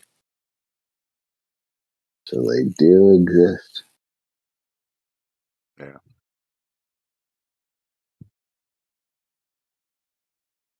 But yeah, man. Do you know what English means? Like, English is No, like, like go at it. called What England. does that mean? No, you're right. What I is don't know what that means. what What is is an what is the Englishman? real name? What is the real name of England? I don't know. Hey Google, what's the real name of England? No, that doesn't work because then it's going to take you back to old English history. Hey, man, as far as I know, it goes back to some weird European shit that came out You of. ever remember them being called? What did they used to call themselves before the That's a good the point. Renaissance? No, that's a good point. I don't know. I don't know. Good point. It's a tough question. Anglo-Saxony. Yeah, okay, Anglo-Saxon. I can see that. See, it's really interesting when you start asking people these the important questions. It's The well Saxons are done the there. Scottish, and they come from Germany. Mm-hmm. And England is Anglia. Are you Anglia. pretending? Are you saying that you know that? Sorry, I got the hiccups right now. Yes, Lightwater, it means land of angels, Anglia. So the English language means it's what? The language of angels. Anglo-Saxons? The angels who wear socks. What does that mean? What is an Anglo-Saxon then? You seem to have it all I just figured told out. you. Say I it just fucking again. told you the angels who wear I had socks. the hiccups The and I angels had who wear to socks. listen, bro. I had the hiccups and I had to like be in my own little world for a second. I'm back now. Sorry about that. What Okay, are what the did I just say? Anglo-Saxons? What did I just say? I had the hiccups and I had to be in my own little The world. angels. Repeat after me. The angels. I'm not going to repeat after you. I'm just saying I missed what you The said angels before. Are you willing to repeat it again? that wear socks. Okay. Angels that wear socks. Okay, what does that mean? I'm glad that nobody's prevented Listening to from this right now. speaking here. You know, No it's kidding. really good. That's silly. Because I'm pretty damn sure that's not where that comes from. It has nothing to People do are with all like, you angels just can't wearing speak socks. here. At least, okay, I don't know the truth behind the terminology of it all, but at least I can sit here and say that, call it the bullshit. It's not what that means. Do you even know the name of the people that inhabited the land before the Anglo-Saxons? Listen, I'm not a big history person, so you're right. I don't understand. But I know bullshit when I hear it, and I'm not going to hear a bunch of angel socks people. Bullshit. It's not bullshit. Look it up. Do due Okay. diligence. No, I'm not going to do due diligence on that Do your false own due diligence. See, piece of that's the problem. That's history. why you're still a fucking globehead and you believe in aliens. Oh, you want me to be a flatty? That's what's going on No, here. I don't He want you to hates do me. nothing. No. Keep him where he's at. I don't want you to do nothing. I just know why you are in the situation you're in. No, I just I fully admit that I'm not a great historian, and I've known that my whole life. And as an adult, it is kind of a problem. But within my massive repertoire of research, history is one of many things that I've been looking into, and it's massive. I don't have time English to is one do of it the all. oldest languages. Like you, what am I Son, supposed to do? Listen to English history? You want me to study that for 10 years? Fuck that, dude. I've never even been to England. Why would I do that? Dude, it takes fucking 30 seconds to find these Okay, answers. why don't you explain it to me in 30 seconds then? What does LA mean? Los Angeles. Hmm. Okay, bring it back. I bet I can do The one of your Angels. one of It your says little it means towns. the Angels. Los Angeles. The Angels. Yeah, Los Angeles. Yeah, I get that. You're not blowing my Angeles. mind right now. Los I've heard that Angeles. before a million times. Yeah. And that's Spanish. Right? So Well, that's Anglia, where it comes from, I think. Yeah, land dude, of angels. you're not blowing my mind right now. Go on. I don't want to blow anything of yours, sir. Fucking Good. pervert. Now you're getting weird, sir. Sir, now things get a little weird on the Hey, I'm not damn the one globe. thinking Like, I'm a whore. I'm gonna have to. Never mind. That's stupid now at this point. But yeah, whatever. Doesn't matter. But I do think you owe me $4.99 for the pancakes. Oh man, guys, I watched this weird movie last night. You know what? It doesn't fucking matter. Never. It was weird and stupid. Hey, how's everyone doing here tonight? How's everyone doing here tonight? Am I allowed to address you like that? I mean, I just want to see everyone here doing that.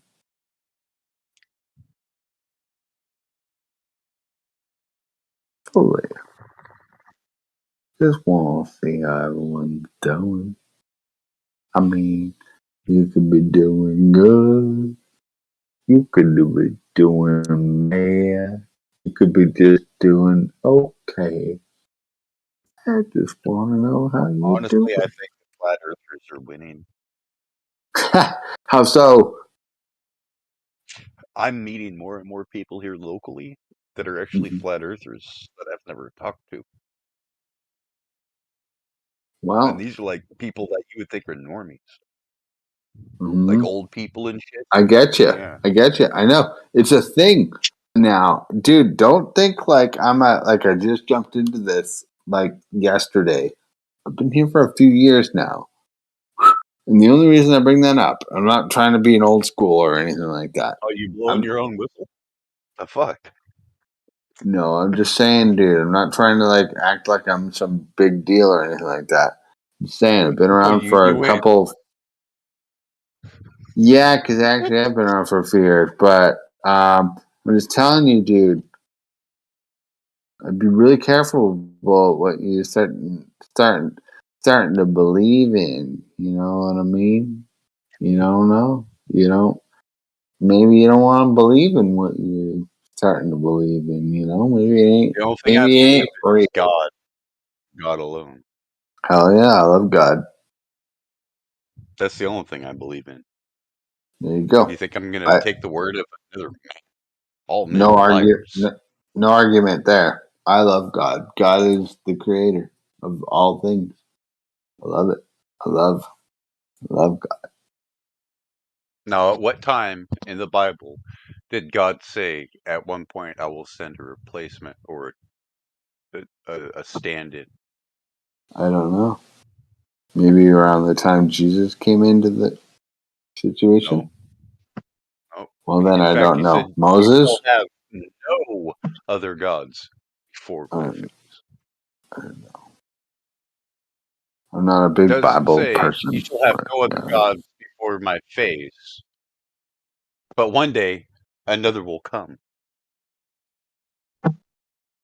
See, now here we go. Let's do it. Keep going. Hey, Demok, are you there? D-Mock. I don't think D-Mock is here at all. We got Joshua. I think We got Demok can appreciate architecture at 40 minutes past the hour. I posted this house that looks like a tree. Wouldn't you love to live in a city that all of the buildings of all different sizes were all like that? Check it out, man. That's what would happen if they were to legalize psilocybin. See, Yeah, like this man. Joshua guy. See, Joshua and I, for some reason, have some cool little connection right now, and I think it will enhance the energy of spiritualness between all humans towards God. That's what I think. I mean, he didn't even agree to that. I just did that. It has to be like that. Excuse me. Do you know what my See, name means?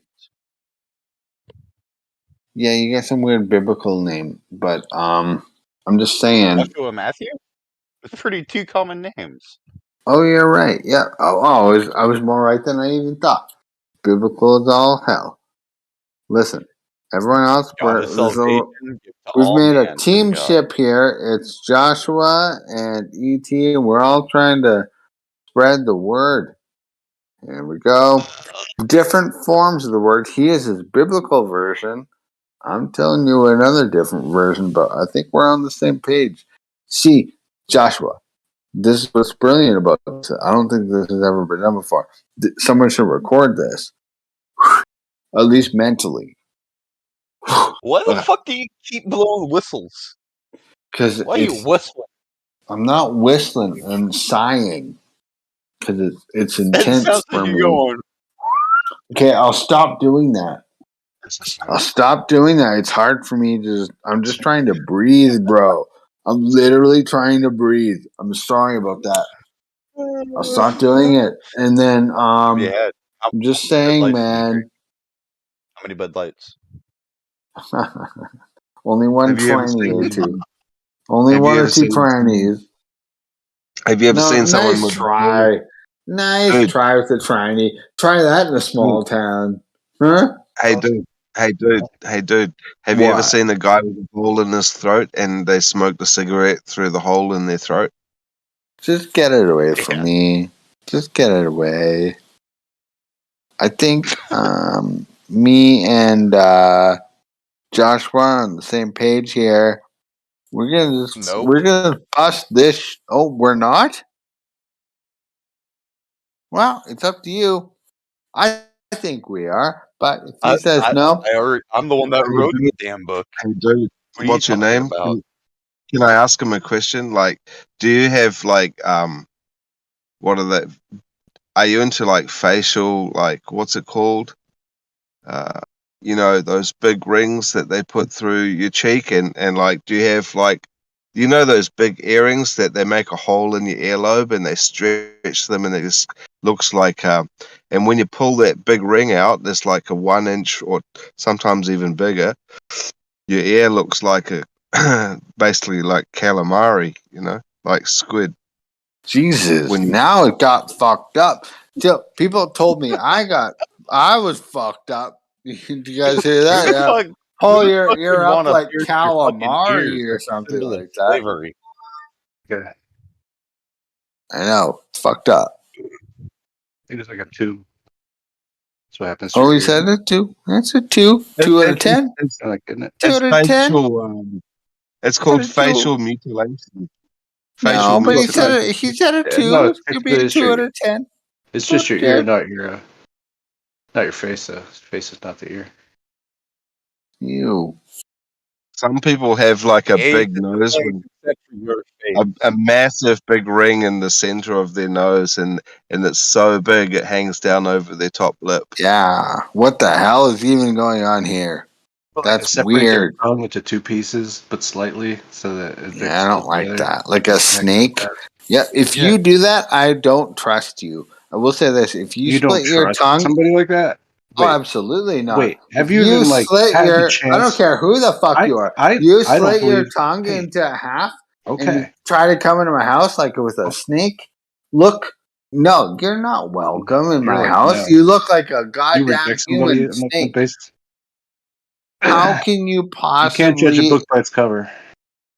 I'm sorry, but I know the hundreds of other friends who haven't done that. Why would I invite the one friend who has a slit in his You've never tongue had a to look tongue like like a that. snake? You don't know. I mean, I guess if I got to know you over time, There you you go. may be welcome. But Right. listen, You if I probably meet never you even known anybody that somewhere, could This is moonwalk, right? this is I the meet you best friend of somewhere, the and ever. you got like a split tongue like a snake, you're Yeah. not coming to my house. But No, that's the type of stuff that Carlos would be talking about, like mutilating that's your shit. stupid. Why is it that I picture ET right now talking like with his chin wagging around, with looking like with one eye trying to concentrate, staggering, but he's sitting on a stool? What you talk about, Willis? You know what I'm talking about. You looking with both eyes or one eye? Oh, I got 2 eyes. My 2 eyes are perfect. Hey Demok, did you You check sound out like that you're house talking that? Did you check out the house that looks like a tree? I posted at 40 past the hour. 40. Yeah, I checked it out, but I don't think Demok is here. I Would want you to hear like to more live? about this weird snake person. That's Would you like like to live fucking in house? fucking interesting. All the time. You Who get is that tired of walking person? up Who is right? that? Who are you? Who Because are you don't you have and that what are you? special. You don't have a special snake person tongue in your life to like, to base memories on. Who's the You- okay? Hello, snack. You're going like But right away to like you won't trust them. To they got character flaws, all that stuff. You know what I no, mean? I don't want to be a character flaw person. I just mean, okay. At first, you freaked me out. Tell me why you cut your tongue in half. I didn't do that. No, no. But I'm just saying, like, Who is this person? you. I mean, well, how many people have you actually met and just said like, "Hi, how are you?" That have that Oh, going so on? that's snack. Just Sorry, even I'm that. just trying to I bet you it's like not one for identify you. you. Have you met people No, like you're that in right. I person? did say that. Sorry, just trying to identify even who I was talking to. Max, we've talked before. Good to meet you again. No problem with you doing that. It's just that it would freak me out if someone in my real life did like a family member of mine because I guess I just don't understand why someone would do that. Do you know anyone that's an emo? I know emo people. That's for sure. I know emo people. Some people think I'm emo. I'm not. So do you have a black wardrobe? I do have a black wardrobe. Is that what you mean? Neo in the Matrix, right? Just like Neo in the Matrix. All my clothing is black. It is true. Whole walk-in closet full of black clothing. Yeah, some person saw my wardrobe once and called me Batman. So, but I wasn't even trying to be funny. It's just that's how I like dressing. If that's true, though, that's a pretty good intuitive move there, Carlos. You get points. Yeah, you That's a really good got job. it there. Yeah, you got it. But you know what? I'm not dressed like Batman. We're talking like t-shirts and shit, like normal ass casual shit. You know, just American summer ass clothing. You know what I mean? I'm not like running around like Batman.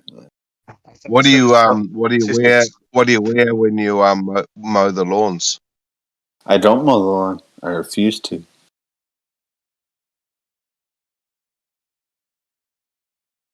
Some For a body armor. variety of reasons.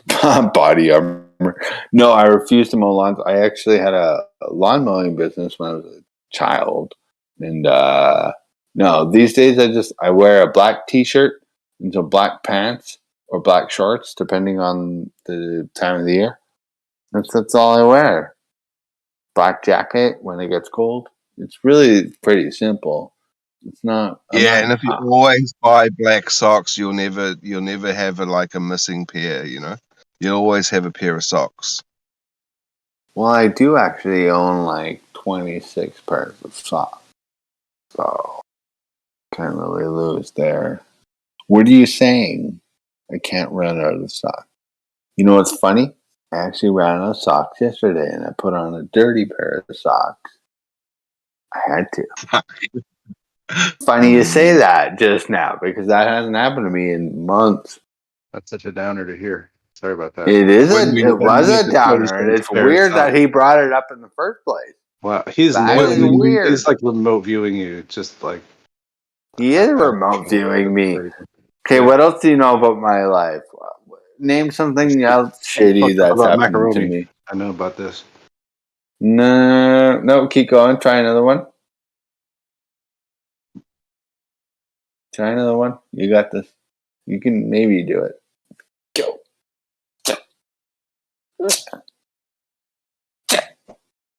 You've got one leg shorter than the other. No, now you're talking about FTFE. No, that's too soon. It's stupid. Okay, give it one more shot. Okay, and then we'll talk about something else. Try to name one more thing that you think you might be able to know about me that you probably don't know right now. I think you like banana flavored vape. Yeah, no, I actually don't like banana. You tried. You tried. Good Lord. Guys, I have to use the washroom right now. Just gonna take a quick little pee. You guys have a little fun. I will be back in like a minute or two. Yeah. Unless you guys have one more Control. little. You are out of control. Go away. I'm not. I'll show you out of control. Okay. No. I can be out of control. I can be very easily. Don't do it. Me. Americans usually don't Don't do if it. they're going to the bathroom. It's You know? just a thing. It's weird on the internet. People in they Denmark, test they you. definitely want to tell you that they're going to go to the toilet. Well, gonna I'm let just you gonna know. have to step away then for a minute. Like, I'm about to let you know. Yeah, I'm about to go to the toilet now. Can let you know. I'm just gonna step away. Yeah. Thanks for the information. Crackle. Yeah, just leave your mic on, maybe even too. That'd be super.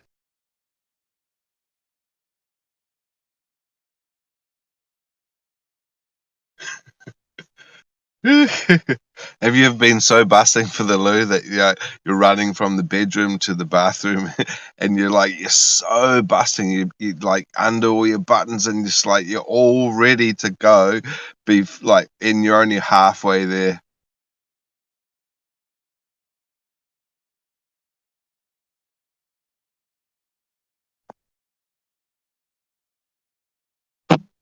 Good job, everybody. You did it.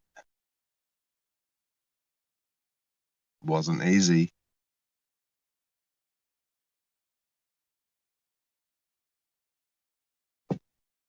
You made it. Made it through the other side. There was light at the end of the tunnel.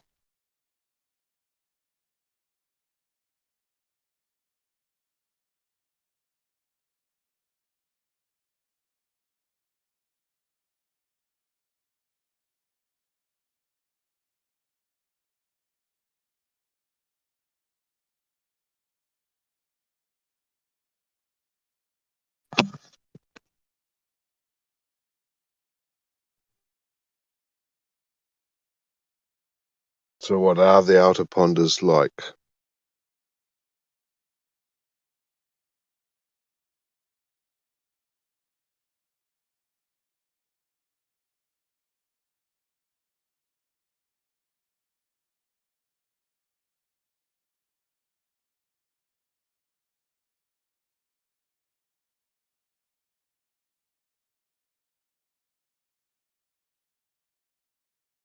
In Boston.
Let's get this party started up again, guys.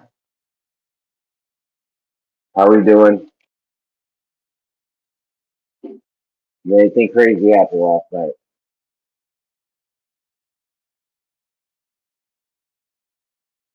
Is anyone there?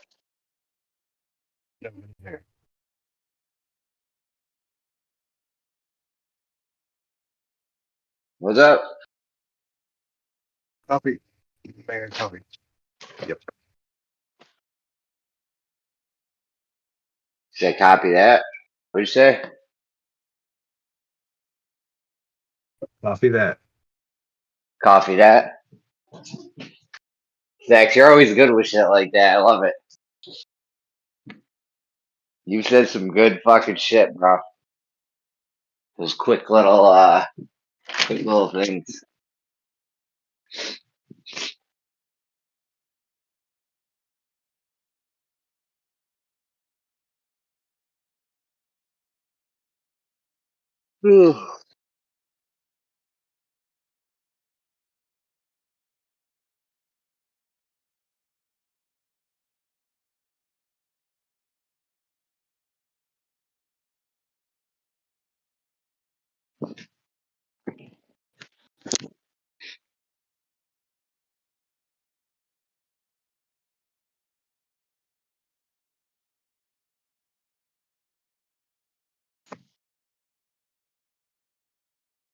You should have heard this guy telling me about how to measure the Lorentz contraction last night. Friggin' amazing.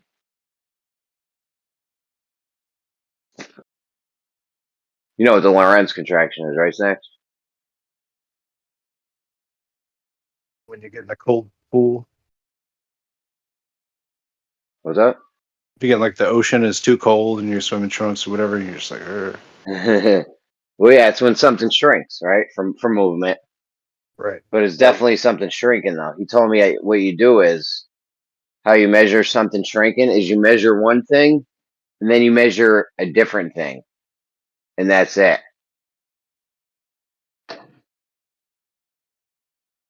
I was like, huh, that's weird. I thought it was supposed to be you measure one thing and then you move it and then you measure another, and then you measure the same thing and it's a different size because it shrunk. But apparently, I guess you can just measure two different things, and voila, it checks out. You're fucking if you're an idiot, or if you're just mad gullible, maybe. Like, who buys that shit, bro? That shit's fucking infuriating. You can tell me you're measuring something shrinking, the Lorentz contraction, and then just measure one thing when it's not moving, measure another thing when it's not moving, and tell us you measured the Lorentz contraction when that's something shrinking for movement. What the fuck are people like? Has everyone lost their mind? Is that what's happened, Stacks? Everyone's just batshit crazy these days. People just making up their own science and their own stuff sometimes. So what's going on? What's that? That doesn't make any sense. What your explanation of that guy said? That's what he did. He measured an electron cloud on a gold molecule. Right? No, it wasn't moving. Just measured an electron cloud on a gold molecule. Got a length. Then measured the electron cloud of a hydrogen molecule. Got another length and told me that was a Lorentz contraction measurement. Which the Lorentz contraction is when something moves, it shrinks. Nothing was moving. I guess electrons in the cloud were moving. Maybe, I don't know. But he measured two different things. So I don't know. Jeremy, What's up? What's an electron cloud? Dude, I could have went down that whole road with him, but it wasn't even necessary because this is like fucking retarded. Because he's measuring two different things and you're supposed to measure one thing contracting. I guess he was measuring electrons. But I mean, dude, that's a piss poor example. They had to ad hoc the Lorentz contraction to save themselves because they didn't measure us orbiting the sun. So you better come with some real shit if you're saying you can measure it, not no bullshit, fake fucking, Did just goofy shit. Hey Jeremy, did you see the Indian moon landing? Dude, that picture can't be real, bro. There's no way they're trying to pass it off as real, right? They must have a disclaimer. Oh, it's an animation or something. Yeah, it's 100% animation, but because I've got a restaurant, so they come around today, and all of the Indian customers, they look like they're walking around with a big smile on their face today, and they're spending more money than normal. Oh, that's nice. So you can pretty much see what type of effect it has on the whole population when they do something like that, right? What's up? Was that? That was the kid.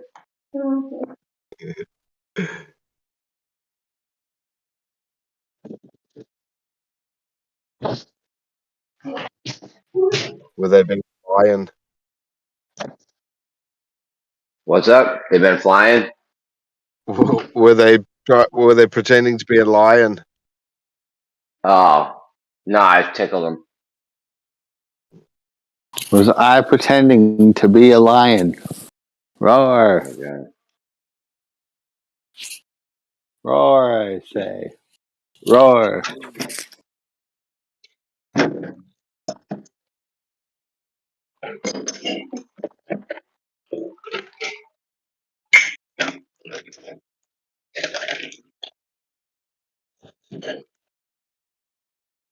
So yeah, I mean, if you're gonna tell me you can measure the lens contraction, you better have some real shit and not no fucking bullshit. Like something needs to have a measurement of length, and then you move it, and then it's shorter. You know what I'm saying? Don't fucking tell me, oh, I measured two different things. There's a lens. Get the fuck out of here. I'm a lion. That's like insulting my intelligence right now. I literally felt insulted.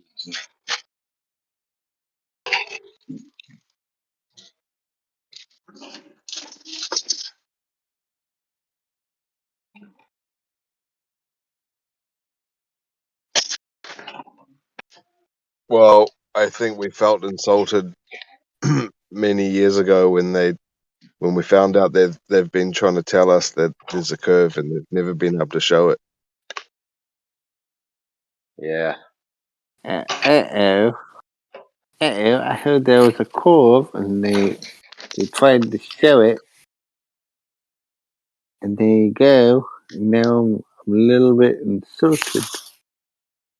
Uh-oh. What? Uh-oh.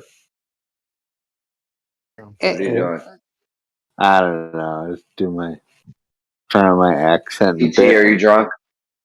Are you drunk, bro? No, I'm actually decent. I'm just saying, does that sound 50% Australian even? I'm like, uh-oh. Uh-oh. I think it's pretty decent. Shouldn't it be? Uh-oh. Trying to tell us that Earth's not flat? Uh-oh. Okay, rate that 0 out of 10. How good is -3. -3. Come on. No, 0 out of 10. You gotta at least pick one. You can call it a 0 if you really hate it, but I think it was. I think it was like a virtual particle. It was like a virtual -10. Come on. I thought it was like a 2 or 3 at the worst. Uh-oh. I think it's flat. It might be. I might be mixing the British aspect into things. Come on, guys, meet me halfway here. I'm just trying my best. You know, Trying to have some fun here. Uh-oh. Fine. Fine. Don't do it. I gave you my rating.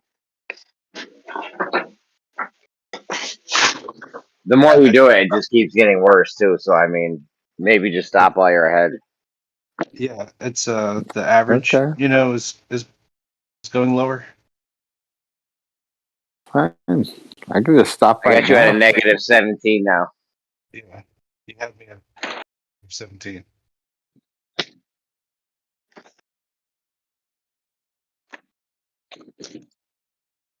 Okay, you guys think you're hot shit, hey? Let's hear your fucking Australian accent. You think you're so fucking hot, eh? Let's hear you fucking do it. Huh?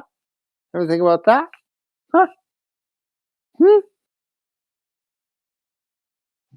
No, but for real, let's if you guys are gonna talk shit about my Australian accent, I gotta hear yours. I mean, like, can you? Will you? Come on now. Huh? Now what's up? Place for an accent showdown. B-ball, we got any video? You see, you got a nice picture there. You got any video from the Indian thing? See, he won't even do it. He's afraid. Why don't you come in VC, dude? It's so ridiculous talking to you in text.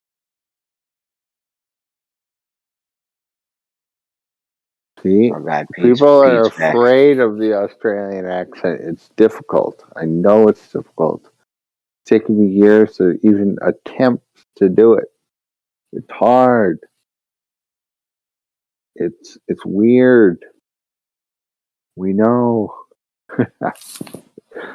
The British Australian accent is very similar in a lot of ways. It's unusual, bizarre. Nobody can stop it. What do we do? There's nothing. There's no overseeing governmental agency over the whole thing. It's a freestyle type of thing. It's it's nobody can do anything about it. What are you doing? Hey, B-ball, come into VC, dude. If you want to talk about something, I can't do it in text. See, he's probably trying to talk the Australian accent, and he can't do it. That's what a lot of people do. They want to come in, pretend like they're Australian, but they can't fucking do it. You know, that's what they do. They can't fucking do it, bro. Can't fucking do it. Can't do the Australian accent. Can't do the British accent. Can't do the Chicago accent. Yeah, Chicago. The dialects within America. People pretend like they can do Canada. Ha! That's funny. Anyway, Asian, Japanese.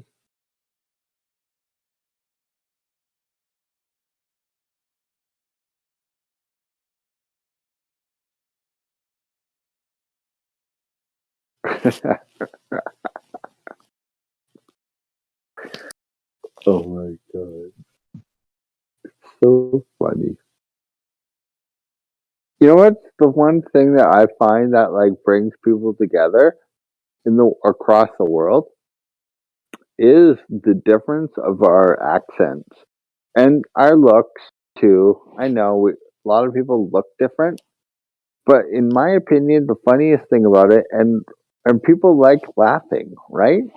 In my opinion, one of the funniest things that people should come together with is the fact that we sound different, because we can all laugh at that.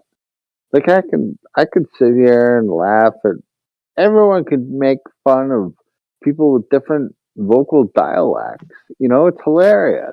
But at the end of the day, what does that do? It all just brings us together. You know, it really does. We're all Yeah, human that's great. here, That's great. Yeah. and it's hilarious. Snacks, are And you up? people laugh.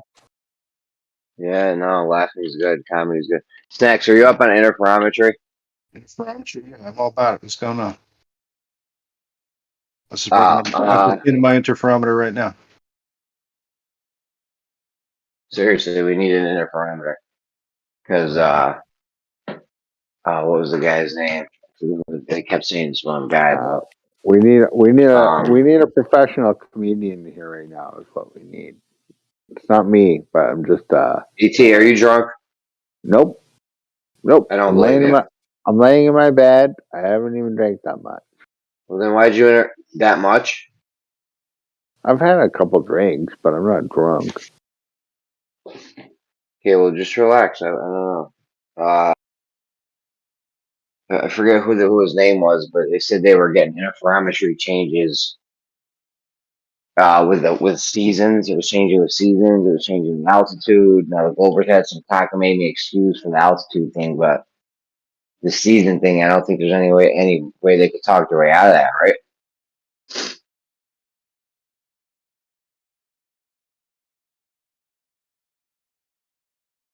Like, why would you get a different reading because the season changed? If you don't move your thing, it's just static.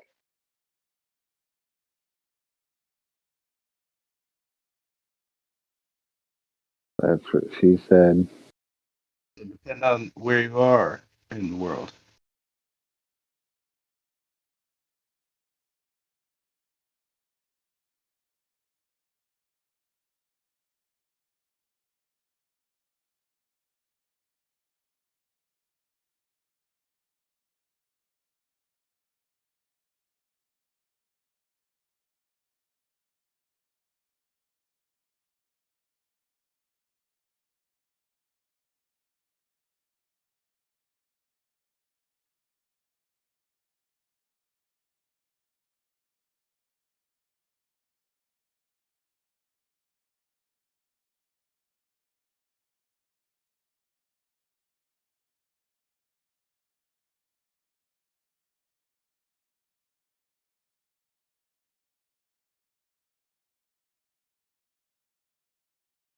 Interferometry setup do they have?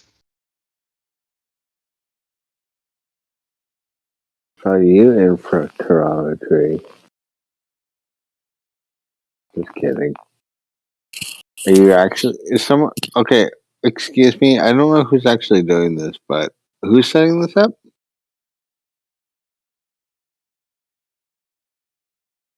It's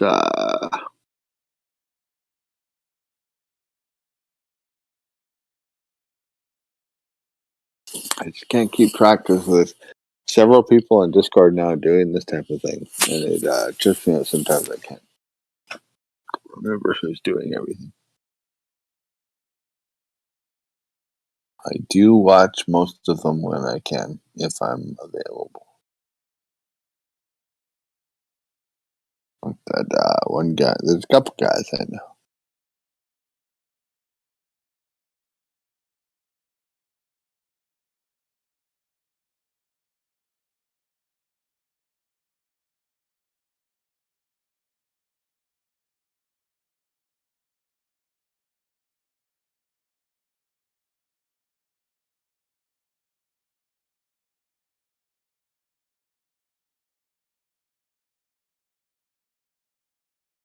I mean,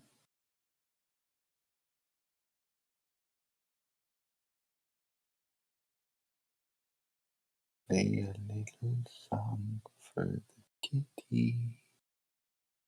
She's a little kitty. Her name is Mew. She's a cutie. You'll want to pet her. And she runs around the room.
Oh, we have new people joining. That's cute. I believe it's Nasha Shell here.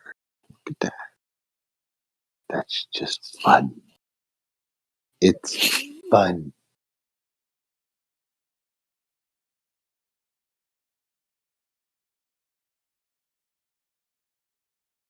You know, this is fun. My cat came up to me and came right up to my face, and I gave her a little kiss.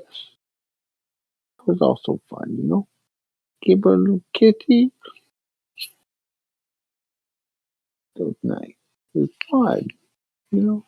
Cute. It's cute.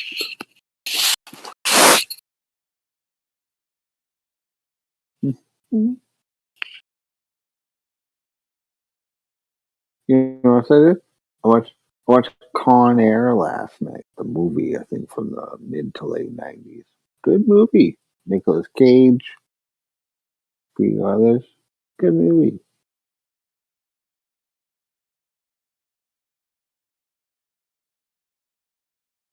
I don't think I saw that one.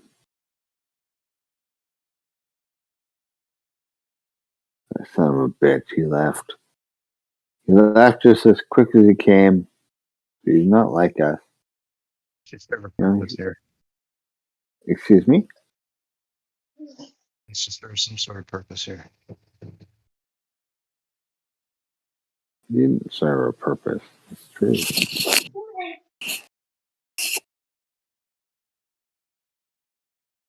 So you a purpose. So you a purpose real good. And you're like, what the fuck is your purpose? And we're like, yeah, that's what I thought. So your purpose real good. So you're a damn good purpose. I'll make this purpose. No. Make it known real good.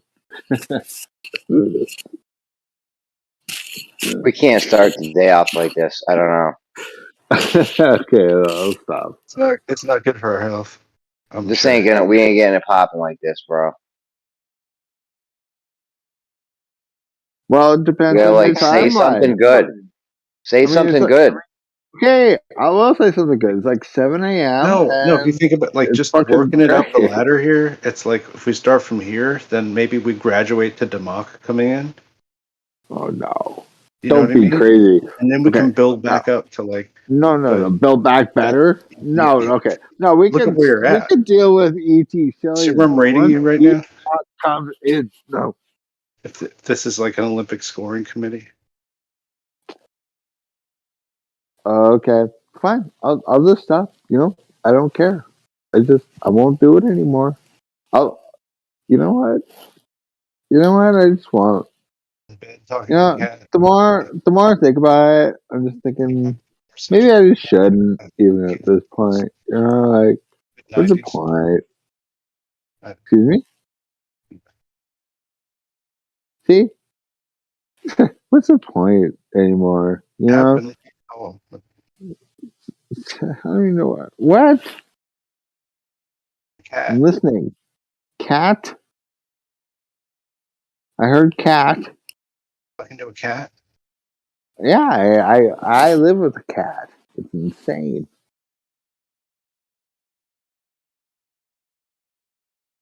It's insane that you live with cats. Like, dude, say something good, please. Do you have anything good to See, say? If not, just let me and Snacks do this thing where we get it popping. you be a poppin'. You be a poppin'. Okay, well, I don't know what good is to you, so maybe I will just let you go do your thing.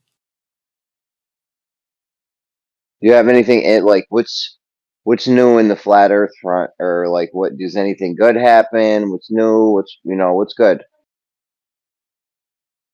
I'm pretty sure that it's all been tracked over, and it was eventually decided that, upon many people's surprise, the Earth actually isn't flat. Oh, look at that! It is a globe. Huh? Who would have known? Okay, Hmm. great. All right.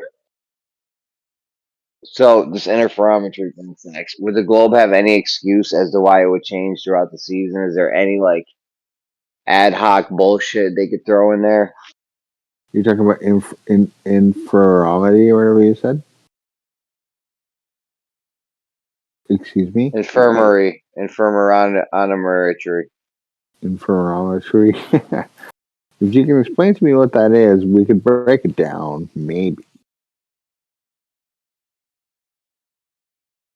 We're not gonna do this stupid little game. See, that's what's so great about this time that we all live in 2023. It's been everything's been talked about so much. It's really hard to take anything seriously anymore. I mean, you can go back and watch all the old videos where people do their best I'm and actually break it surprised all you down. knew. I'm actually surprised you knew what year it was. Yeah, well, I remember when I started back with the old Eric Debate videos in 2016 when most people got excited about it. I've known about my whole fucking life, but yep, I know people got excited back then, and then over the next few years, the flat Earth culture got popularized. I'm fully aware of what happened. I had to have known that. Because it's a huge part of the conspiracy world because a lot of people think that the world is flat, and that's okay. But a lot of people believe a lot of things, and the only reason I'm even partially interested. Okay, the only reason I'm even here right now is because what I've found. I don't necessarily think that the Earth is flat. I think, but I've found the most interesting people on the internet are people who believe in the flat Earth for real, straight up. Like the coolest people I've ever met are like flat earthers. I'm not a flat earther, but I love flat earth people. They're so cool. Some of them. And that's why I'm still here. And I'm laying in my bed So right we have now. tangible measurements of water not curving, like tangible measurements, no goofy optical shit. Actual tangible measurements of water not curving. Do you have a tangible measurement of it curving? I don't know how to measure it, but I have no problem with it gradually curving over a spherical object. Well, I have no problem with unicorns either, but I mean, have we have a fucking unicorn or a measurement of this thing or what? I'm not going to sit here and give you numbers and all that. That's why I kind of don't really do this anymore. But I'm telling you, you can have curved water over a giant sphere for sure. Well, is that what we're on? Because we have measurements of that not being the case. I think there's a damn good chance that that's exactly what we're on. And I would stop. No, I'm not going to tell you what to do. Yep, that's what I think. I'm okay with being wrong as well. But I'm telling you, man, it's so damn big, it's completely possible.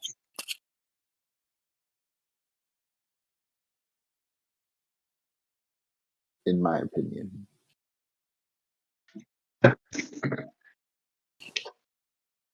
Okay. Snacks. Q Democ. I don't want to talk to D-Monk. By the way, I was just kind of like taking a little nap, half listening to you guys. By the way, I'm back awake again.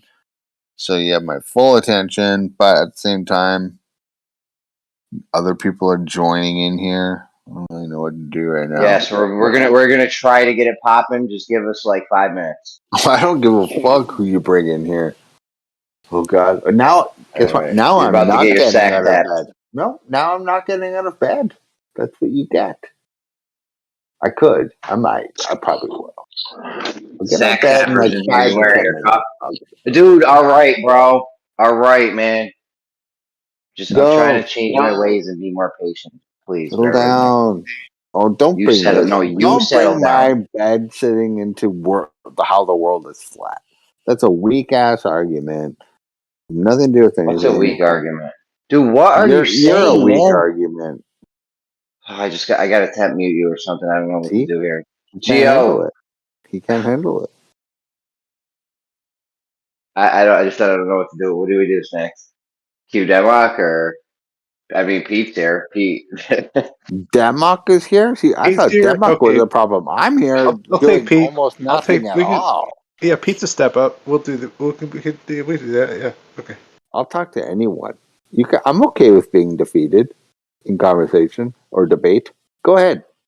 I'll debate anyone, and then when they outdo me, My whole I brain will is admit defeat. you talking. I can't do it. Yeah, you can't beat me because I'm too damn honest.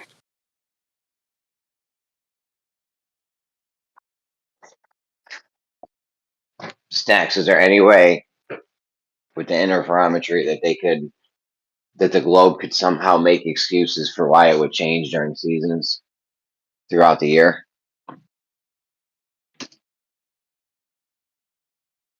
What is inframartory? Seeing as not responding, you might as well answer my question. What is what is that word again that you used?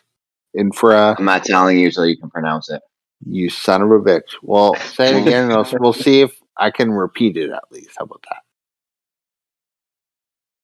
Interferometry. Interferometry.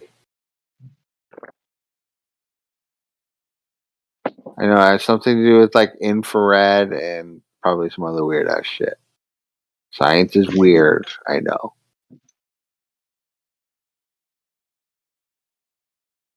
Oh, you're saying this is science? Well, what about this is not science? I don't know. What's the independent and dependent variable? Don't ask me. I guess we have to prove it one way, and then prove it another way, and then we'll figure out the difference. I guess then, right?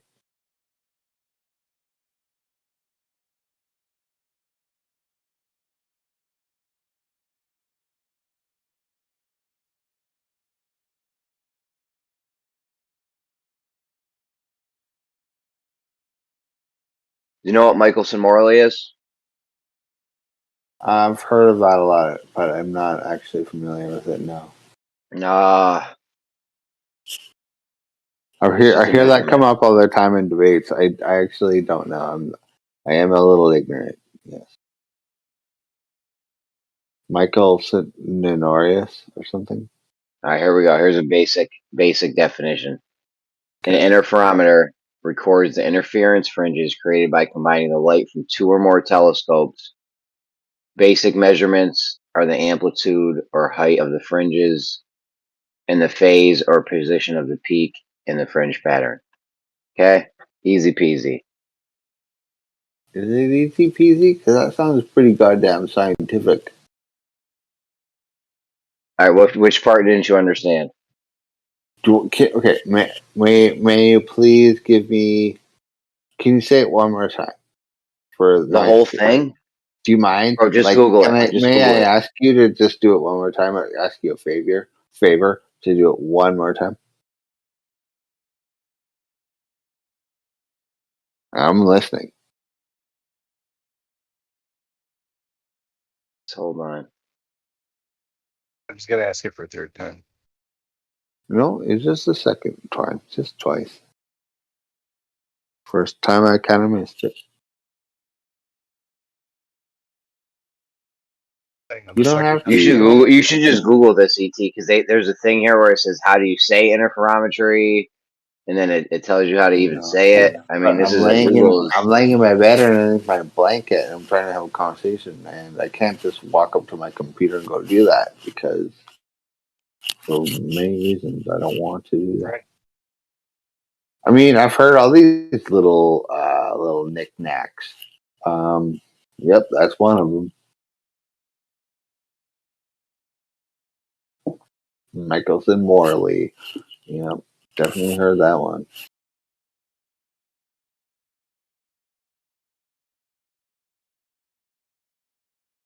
I haven't laughed this much in a long time. You guys are doing a great job. Keep it up. Thanks. I'm glad you're having fun. I'm happy that you're happy. Ha! I can do this all day. This is easy for me. That's what I mean. Like, Jeremy's so serious with it, and ET's just bashing out these little small comments. It's good. I like the engagement.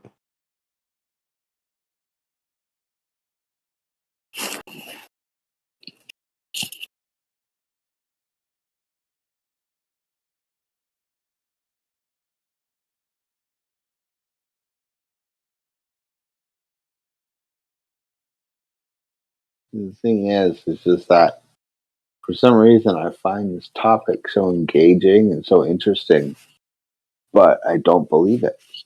And I find it so interesting to hear people talk about it all the time. That's why I'm here right now. Plus, I like a lot of you guys. I've befriended a lot of people, so that's another reason why I'm here. But it's amazing to me to see people still. This is the other thing. Let me ask you a question. This has been going on for a long time now, right? We're talking years and years. Why continue? What's the point? What's the point in what? Why continue? Continue what? Why continue the discussion?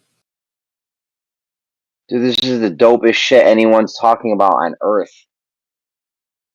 I disagree, but maybe that is the dopest thing you're aware of. Okay, now that kind of makes sense. Okay, holy Okay, shit. tell me Maybe some that cooler is shit. why. Oh my What's some god, cooler that shit is they're talking why. about? Well, the dopest shit is not cool. It's terrifying. Bro, A, we're trying to figure out the truth about reality. And B, this is an awesome subject to talk about. Totally. So I don't know. No, Why are I you love the here? Why topic. are you here then if you're like, why continue? Like I'm not trying to bring you down. it's No. happening. It's happening. No, it's working. No, it's not happening. I'm not here to bring you down. I'm here. I just asked you a question. I didn't come here and tell you that you were stupid and dumb and an idiot or anything like that. Why are you, Harry? It was dead silent, right? And then you started talking to yourself, and then you turned the question around like as if because nobody asked you a question, but then you turned it around and you were like, "Let me ask you guys this." You know, it's like what? Like, Well, no, it wasn't dead like you silent. We've been flipped tables talking. or The something. Like, conversation's been going damn. on for a good hour or so, dude. Hello, I know you, by the TT, way. why are you Harry, T? Because I'm interested in lots of things, like Yeah. science and people's thoughts and lots of stuff like that. And Okay, conspiracy. well here's something to sink your teeth into. You know what's happening at LIGO? At what? LIGO. Lego? You mean Lahaina? Uh, You singing Lahaina? Showtime with the Apollo hook. Are you talking about that town in Maui, Lahaina? anyways, okay, just stop. In LIGO, they're using interferometers. They're using Michelson interferometers or Michelson, whatever it's called. So they're basically doing the Michelson-Morley test at fucking LIGO, I think. Okay, yeah. I've heard about this during Wits. It brings this up somewhat often. Nicholson Morley, I believe it's called, right? Right? Here we go. Ready? How do interferometers such as LIGO detect gravitational waves? The gravitational wave causes each of LIGO's arms to change length in an opposite fashion, i.e., when one arm gets longer, the other gets shorter. Then they switch. The longer arm becomes the shorter one, and the shorter arm becomes the longer one. Don't know. But what the fuck? Is this Lorentz contraction? Like, what are they doing here? I don't know. I guess I have to bow out right now because I don't understand that, man. And I'm not going to Okay. pretend to. That's crazy. All right. It was a good talk, ET. Good talk. I mean, Yeah, we can Nemok keep on deck. talking. It's just if you're going to ask me how gravity works, which is like one of the main Nobody forces asked of you the that. universe. I mean, I'm not going to sit here and tell you how it works. Like, I don't fucking know. I mean, I have an idea, but I mean, like, I don't really know. Let's be honest here. Most of us Just don't know. for the record, I definitely asked you that. I was purposefully trying to not address you, so we get out of this Okay. weird loop that we're in. We're not in a loop. We're in this weird time loop. I'll show you a loop. I don't know what that means, but anyways, I don't know what that means. We're not in you a doing loop. the repeater? Did you just do the I don't repeater know on what me? that means. We're not in a loop. I don't know what that means. Means. We're not in a loop. I don't know what that means. Okay, ET, We're we not get in it. a It's loop. funny. All right, haha. At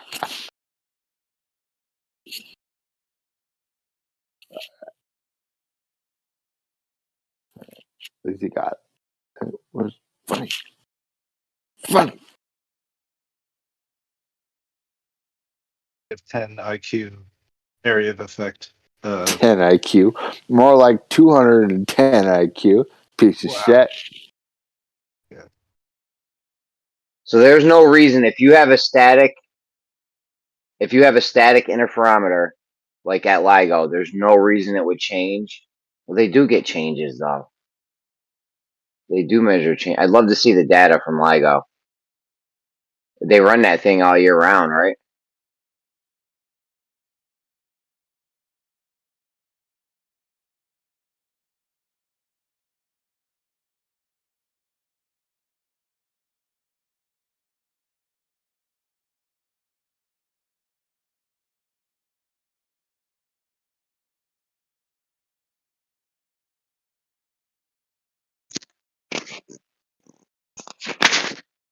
You know what? Yo, check. You know what LIGO stands for? What does it Anyone? stand Pop for? quiz. I know. Pop quiz. Yeah, ask me because I don't know. LIGO. What is it? Why are you responding? Dude, if somebody asked a question, when you were in class and the teacher asked a question and you were like, ooh, and you raise your hand, you're like, I don't know the answer to the question. Is that how it played out? Then everyone else can learn. I was asking you to explain to everyone what that stands for. I have a pounding headache. It stands for Laser Interferometer Gravitational Wave Observatory. I'd have thought it stood for Lego My Ego. So I couldn't resist. Lego my Igo. Go on. I want to learn more if you want to continue. You notice all those straight lines on the Eggo waffle, right? They could be trying to tell us something.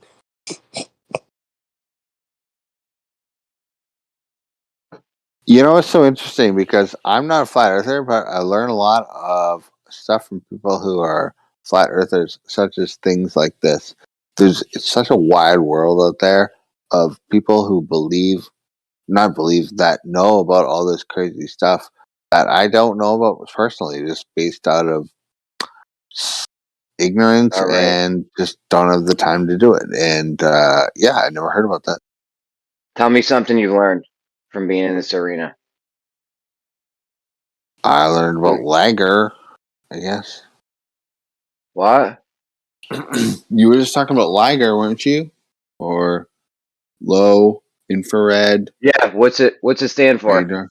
Low infrared something. I can't remember. I just learned it. Do you know what? Learning. Wait, You don't know it. When you learn something, Do you know what it. FLIR stands for?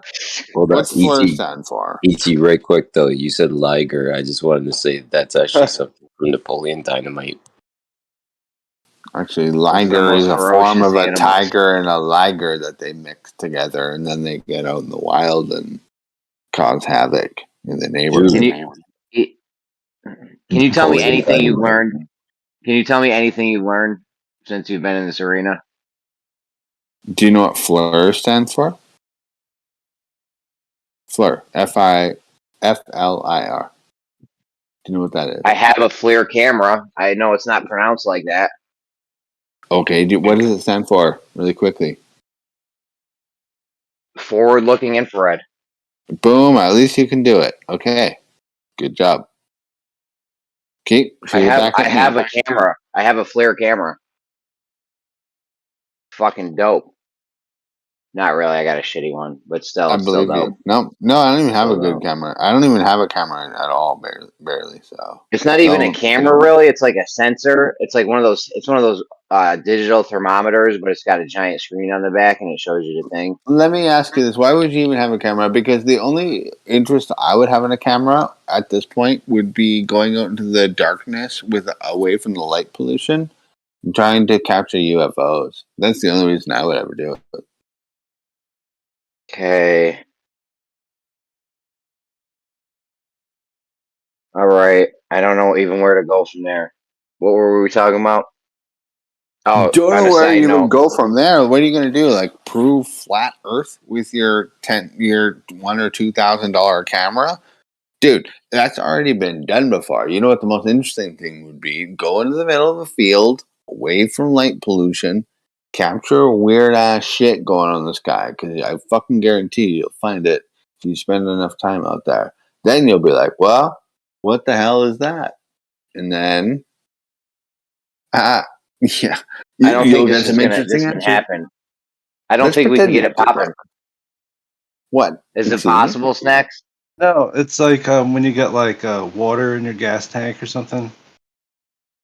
What do you mean you're not going to see anything, dude? Thousands of people have done it. Popping. Okay, first of all, I bought the FLIR camera to check for thermal leaks in my house. All right, it's not to prove flat Earth or whatever the hell you said. Second, I don't even know. Second of all, I don't know. Second of all, I was talking about going under the middle of nowhere, away from light pollution and capturing UFOs. And seeing you've got that good camera, you might as well go do that. It's That's not what I would do. good. It's terrible. It's probably the worst thermal camera you could buy. Well, then fuck it. Then I guess I just didn't know. Forget I said anything. It was like $400, but still, not a good camera. It's just for checking for like I don't know what it's for, but I bought it to just check for leaks in my, cold or hot leaks in my house. It's not purpose for that. I understand now. Yeah. Okay. I just wanted to say I'll be Like, right back. You you guys ever are try doing to a like great job. capture Thanks, like thanks, Dillian. point it in the mirror, Jeremy? The FLIR camera. What's up? Like if you stand in front of a mirror and point the camera at the reflection, doesn't it read that as if it's a signal? I don't know. That's fucking neat. I've never tried to do that. Yeah, because you don't want to see the snake when you look in the mirror. It even makes sense. Right.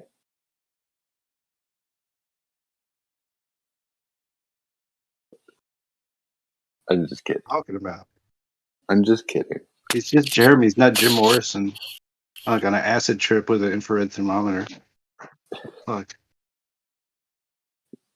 He's not a snake Jim for Morrison real. He's only a snake if you take LSD and he turns into But one. if Jim Morrison had a FLIR camera, we'd have a song. So, I'm saying. so, they're doing. Oh damn! What's it was zero? See, man. This is why, bro. We're never gonna get it popping with this like this. We can't. I know we're having a good conversation. No, And Witz it shows up. I know. No, with it showed up, heard this, and fucking left. Like, what the fuck's going on in here? Oh, oh man, it's all my fault. It's like trudging Who cares? Witz it's all over the place. Come on. God. You're all over the place. I'll show you all over the place. Show you all over the place real good. It's like being stuck in the mud, Jeremy. I can't get it popping like this. It's like trying to make a fire, but all the kindling's wet. It's not. I don't know. SE, please, man. What do you got, SE? What's going on here, guys? We were just talking about you. All right. Oh, I what's hope up? it was bad. Richard came back. Thank God. They're doing interferometry at LIGO, right? What's it? Is it the same kind type? Yes. Yeah. LIGO is like a giant Michelson Gil Pearson. Yeah, they said they use Michelson interferometers. Yeah. Yeah, Michelson. So does their shit change? Does their shit change over the seasons? Like, who's got the LIGO data? Well, it's important to understand that Michelson Morley and Michelson Gil Pearson are different things. Okay, like they're similar, but they're different. So you're gonna see the change in the Michelson Morley.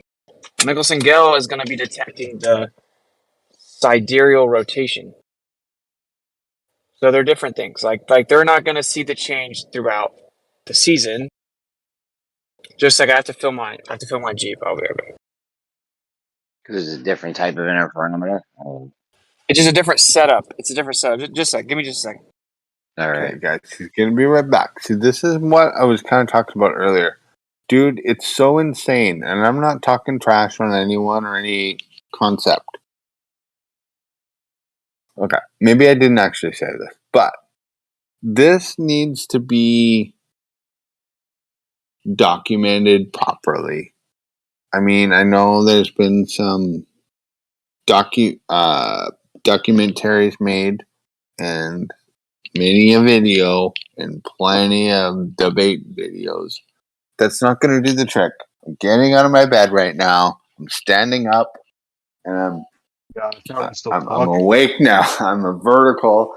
Dude, this can't continue. There has This to can't be continue. something. I agree. This cannot continue. And This this can't continue. mustn't I know. go on. Yeah, there has It to be can't go some on. This kind of cannot go on. resolution to this whole thing. No way. I think I have a resolution to it. What is it? I don't know. Can you just settle down, ET, please? I'm dude, settle down. I just woke up out of bed. Now I'm riled up. I was laying down the whole time. Listen, I'm talking about Witsit here. I'm talking about truth. I'm talking about Witsit being a big part of the truth, okay? I think we should make a documentary. I don't even think the earth is flat. And I think we should fund some kind of documentary about flat earth. And Witsit can be either a producer of it, possibly. I don't know how it even look like, but it needs to be done. This has to be put to rest, or at least something. Let's make a big fucking dent in this kink. You know what I mean? By kink, I mean armor. You know, kink in the armor. I don't know what you you know mean. what I mean. You know exactly what I mean. It has to be done. I mean, like that, or it's just the stupid ass shit for more years. I mean, I'll just leave. I'll just leave. Never said that. No one's ever said that shit. No, for real though, that should be done, and I'll support it. You know, I want to see how this story ends. I want to see what a kink in your armor looks like. That's what I'm more interested in. Okay, fair enough. I mean, yeah, that should be part of the story, or whatever the hell it is. Yep, that's fair. Yeah. There's got to be some kind of weird little funding thing. You know what? People always like, oh, yeah, we'll make some little money off of our little YouTube channel. And people have done pretty well off that, seemingly so. You know what? I guess they have that level and meet me at level documentary. That's already been done. You shut a kink in your armor is actually a thing. I was fucking with them, but it's actually a real thing. It's a kink is a sticky, stuck, or uneven spot. Oh, dude, are you fucking around with me? I know exactly what a kink in the armor is. Are you fucking? Yeah, man. I'm talking about the documentary. They made the level and then level with me, and then I think they maybe made a third version. Listen, there's a kink. He was actually kink in your armor? the idea of kink in the armor. So yeah, or kink in the armor, whatever. But yeah, that's when like you got an opponent swinging a sword at you, and you put up maybe a piece of your armor, and you block it. It's like a little dent. Go ahead, Jeremy.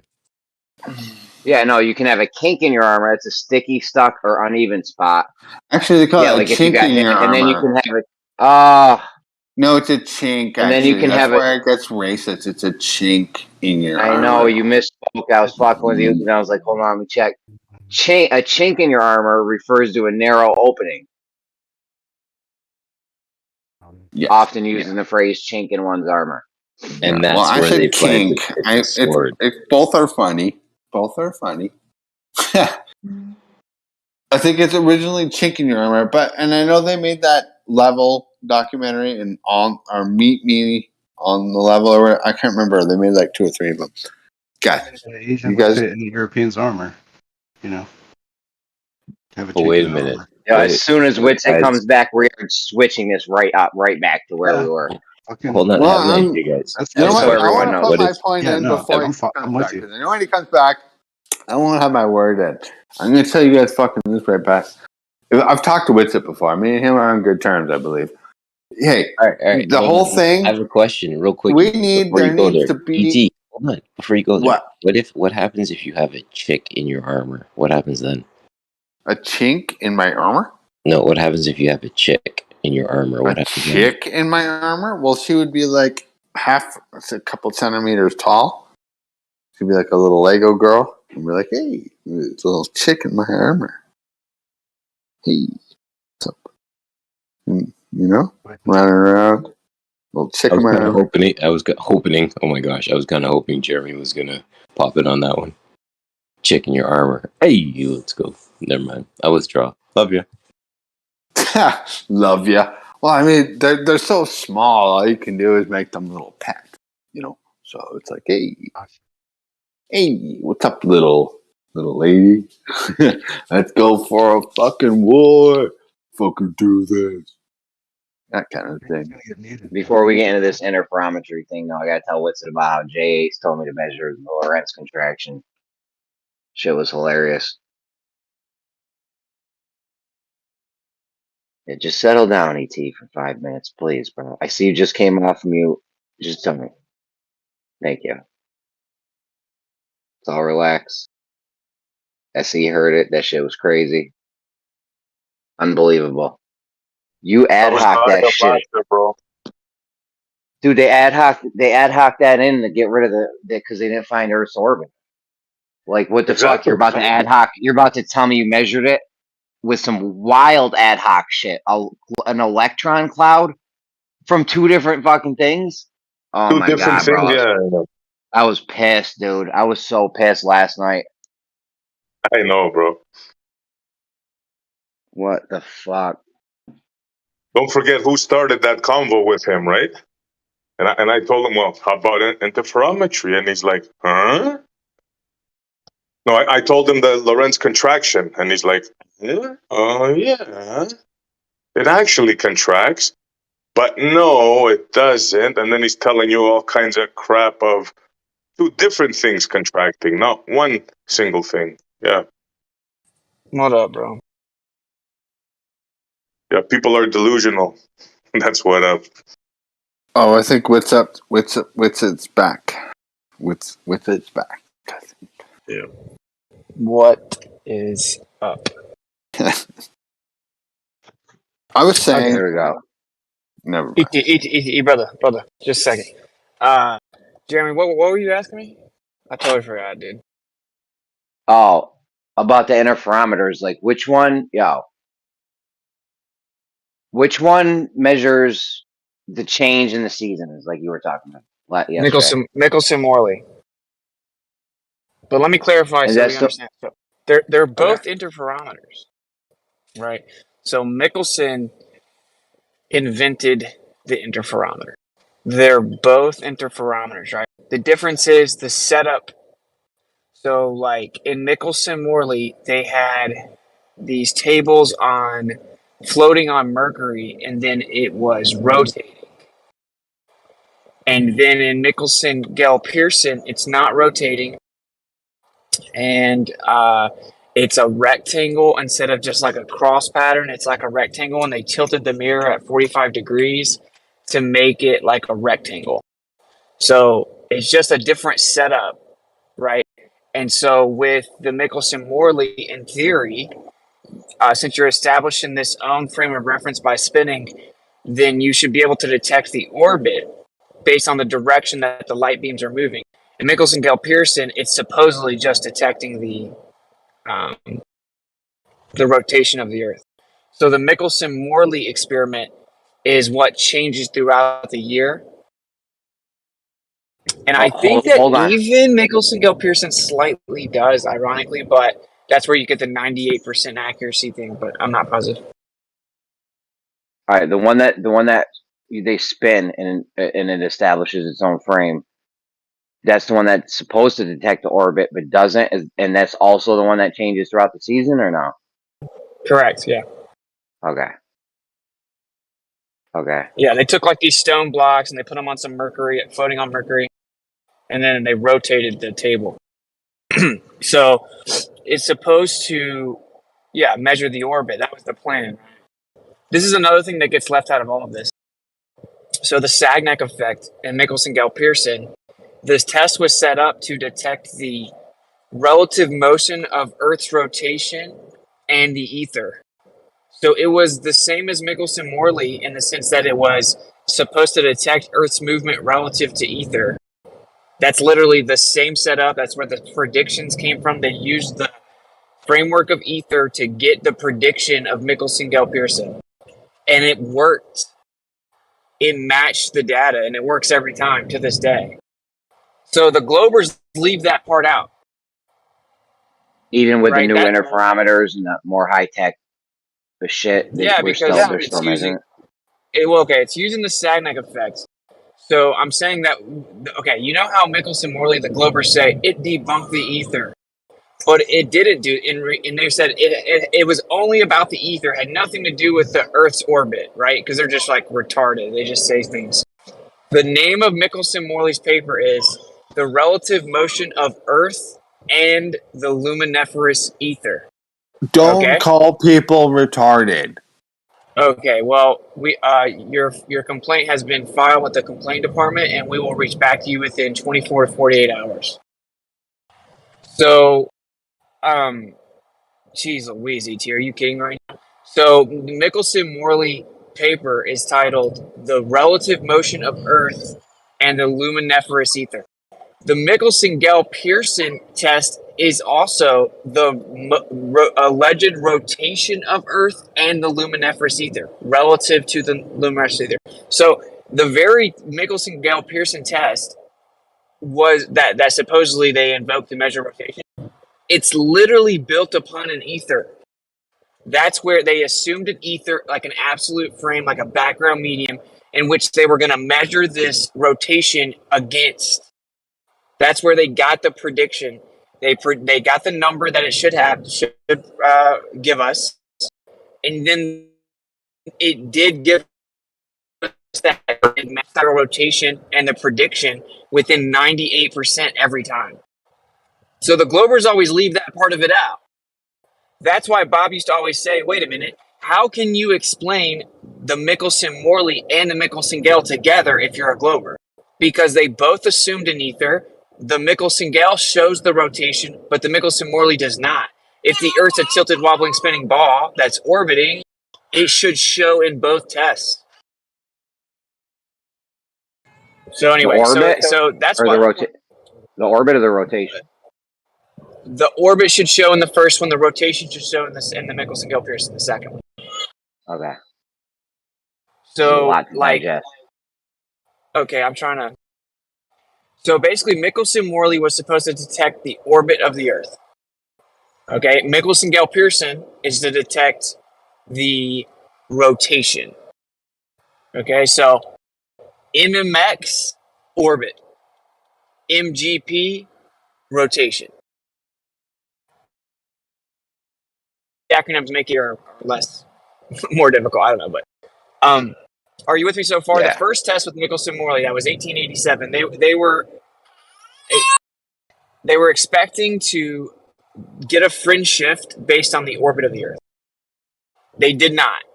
So then later in like 1925, Michelson-Gell-Pearson happened, and they did get the rotation, right? So that right there debunks the globe, dude.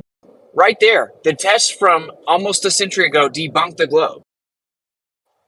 Objectively. Because it should detect both, and both of them assumed an ether. So it's funny that they say Michelson-Morley debunked the ether. Then they turn around and invoke a test that had to assume the ether as their alleged proof of Earth's rotation. They'll never tell you about that part, though. Yeah. And this is also what's funny. Think about this. Michelson comes out and he says, we've proven Earth's rotation.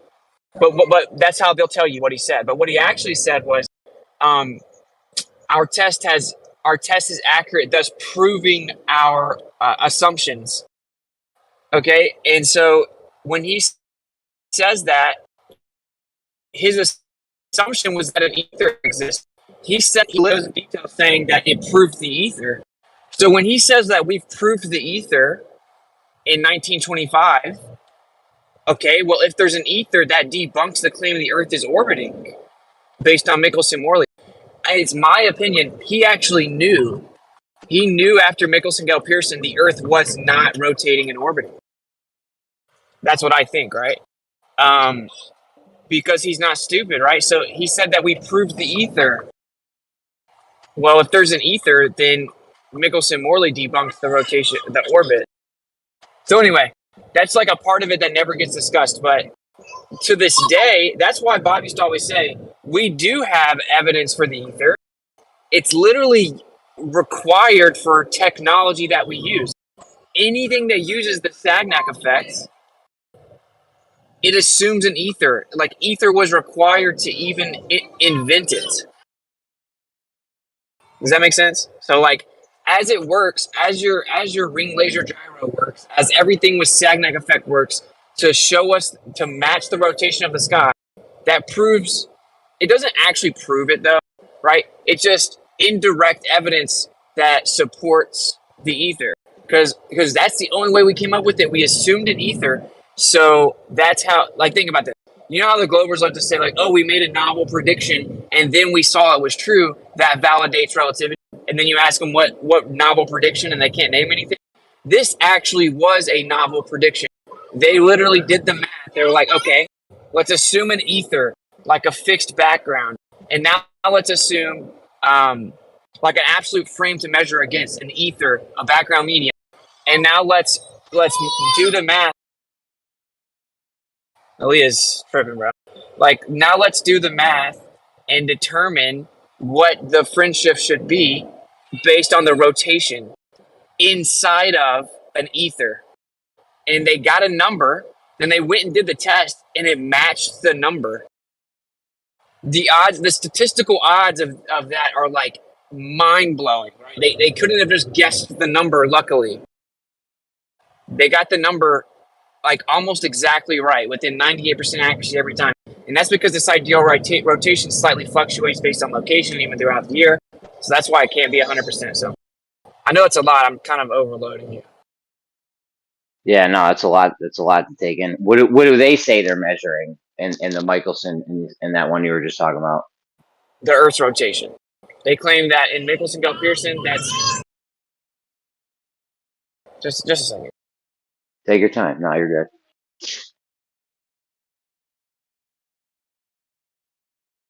She's funny, bro. As soon as she hears me talking, she just starts whining. She's like perfectly fine. She's ready to get in here. Get her a Bluetooth and a cell phone. Get her in here. Oh, man. So yeah. Anyway, like, so they claim, and Michelson-Gale-Pearson is in the Sagnac effect. That's what we use for ring laser gyros. It's the same exact technology. And they that claim should that have measured. rotation. That should have measured the orbit also, or no? No. All right.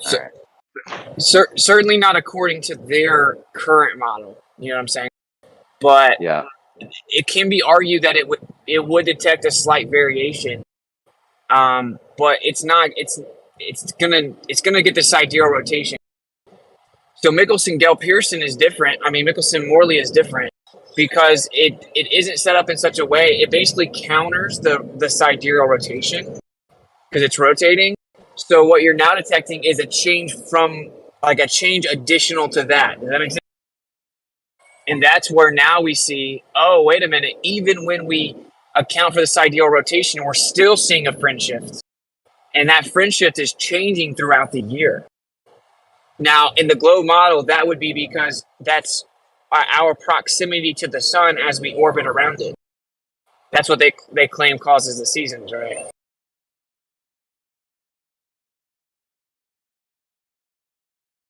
No doubt. No, they claim the tilt causes the seasons. Okay, but it's based on the orbit. It's the tilt of the Earth while it orbits. the Yeah, it's on position the of the opposite sun. side, they claim. Yeah, exactly. Yeah. So like you know, we see the sun, we see the analemma. They claim that's because the Earth's orbiting the sun.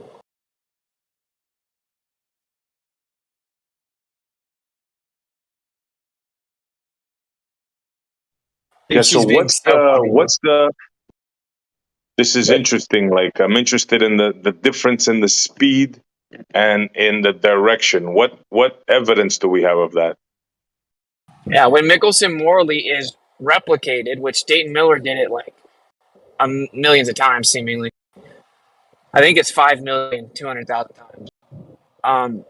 He consistently saw that the light goes faster in a specific direction. And then as he got higher up, as he increased elevation, it got even faster. And then so that gives you a friend shift, right? Because like, say I jump in the stream and I swim with it, but then you jump in the stream and you swim across the water to try to get to the shore. So you're swimming against the stream, right? Like perpendicular to it, and I'm swimming with it. So I'm going to go faster than you, right? No, I So get that. I get that. okay, so that's What I'm what we saying is, see. what do we have like repeatable stuff showing this? Yes. So Dayton Miller did it a ton, and now shout out to Alan from Space Audits. He found all the modern tests, and it's been done many times, even as recent as 2020. And the tests consistently show that there's a relationship between this fringe shift and the position of the sun throughout the year. I heard Alan. Yeah, I heard Alan talk about that. Well, that doesn't work for them. First of all, there's supposed to be no fringe shift. According to relativity, there is no fringe shift because the Earth is orbiting in a geodesic path. So although it appears to be curved, it's actually a straight path, but it just goes through the curvature of space-time. Yeah, So it's yeah, a linear speed, blah, blah, blah, right? linear. So like, yeah. yeah, so we can't detect the Earth's orbit according to relativity. That means there should be no fringe shift. There's no reason for the light to propagate faster in a certain direction. So they claim it's just instrumental error. Like, everyone should have known immediately that was stupid, though. How does instrumental error always make the light go faster in the same direction, but not the other direction? Wouldn't the instrument have random errors? Yeah, isn't that what Bob picked up with his when he went at altitude? Didn't he find a difference? Bob did find a difference, and that's with Michelson-Gale-Pearson, basically. That's a gyro. Right. It was a ring laser one, right? Yes. Yeah. So even as he goes higher, it changes. And the Globers have come up with this thing saying, oh, it's actually the pressure or whatever, right? Trying to claim that that's what happened. But either way, the reason that Michelson-Morley is so much more interesting to me is because it actually is showing a change with the seasons. And that's freaking crazy, bro. So, like, as the sun changes position in the sky, option one is the sun is just changing position in the sky. It's actually moving. Option two is it just looks like that because we're tilted. That's why it's on an ecliptic, and we're actually flying around it but can't detect it. So that's option two. Well, only option one works because the light is moving relative to where the sun is. Like, it's changing its speed, quote unquote. Right. The pressure thing. I'm trying to think. The pressure thing might be an issue because the apparatus can actually move in that situation, and that's very delicate. Yeah, but it's in a vacuum chamber. Is it? Oh, it's in a. Okay, that settles that then. Okay, that eliminates that. Okay. Yeah, it's in a vacuum sealed container. That's just all they could come up with. But so then it's maybe something electromagnetic. That would be my next guess. It's whatever's moving the sky. You know what I'm saying? So, like, I don't know what is electromagnetic. What is ether? Blah blah blah. But even setting his test aside, Michelson-Morley just drives a stake through their heart, bro, because there's really no recovery because it shows many things. It shows direction, preferred direction, relativity debunked. all of it's debunked with each one of these individually, but we have all of them. Preferred direction, altitude, and season. Change of All speed changes. is the big one as well. You know, that's what I'm saying. It changes speed relative to those three things, to the direction, altitude, or elevation, and season. So you see, it's like even better than the ring laser gyro, because it's like the ring laser gyro also debunks them, but they just say pressure, even though it's in a vacuum seal container. So it can't change based on altitude on the globe. It has to stay the same based on latitude, right? Like no matter where you are, no matter if you're on a mountain or on the ground, it should be exactly the same on a globe because you're at the same latitude. So you're at the same position of angular motion. Because it's measuring angular speed, not tangent, or angular velocity, not tangential speed. That's why it's got to stay the same. Yeah, angular displacement, basically. So it Yeah. has to stay the same at latitude, right? Like that's why they say, oh, well, the pendulum will stop precessing at the equator, even though they've never actually shown that to be true. And then they claim it goes one way above, one way below. And then as you get closer to the North Pole, the effect gets smaller and smaller. Until if you get to the North Pole, like it's just different based on latitude. That's the dumbest thing I heard about the equator and the pendulum. It should be less at the equator. That is like backwards, complete backwards thinking. They say it's Well, less. it should do. Yeah, they say it does nothing. Yeah, that's my whole point. It should be doing the most at that. If their mythical spinning globe is turning at 1,000 miles an hour, there, that should be where the effect is the most, and the effect should be the least on the poles. I mean, logically. No, I don't necessarily agree with that because it's like you're upright at the equator, basically. Yeah, in order Yeah, to but you're get spinning. Coriolis, though, it doesn't happen just from like a speed. You need to change your tangential speed in relation to the non-inertial frame. So, like, that's why they say it doesn't happen on the equator because there's no speed change between the two frames. That's where the maximum rotation is. Are you guys thinking this through? Pendulum? Yeah, no, That's where the At maximum. maximum tangential velocity is. Yeah. So wouldn't it be logical that the pole has the least will affect the pendulum the least, where the axis of rotation is? no. Well, they themselves say that. What do they say about their Coriolis? Where do they say it's the least, and where do they say it's the The most? equator. It's the least at the equator and the most at the North Pole, which is what It's the opposite. it. No, that's what it should be. Where's the greatest amount of Earth spin in their model? That's not how you get Coriolis, though. You get Coriolis from the biggest change. Like at the equator, there's no change because there's no tangential. It's all going at the same speed.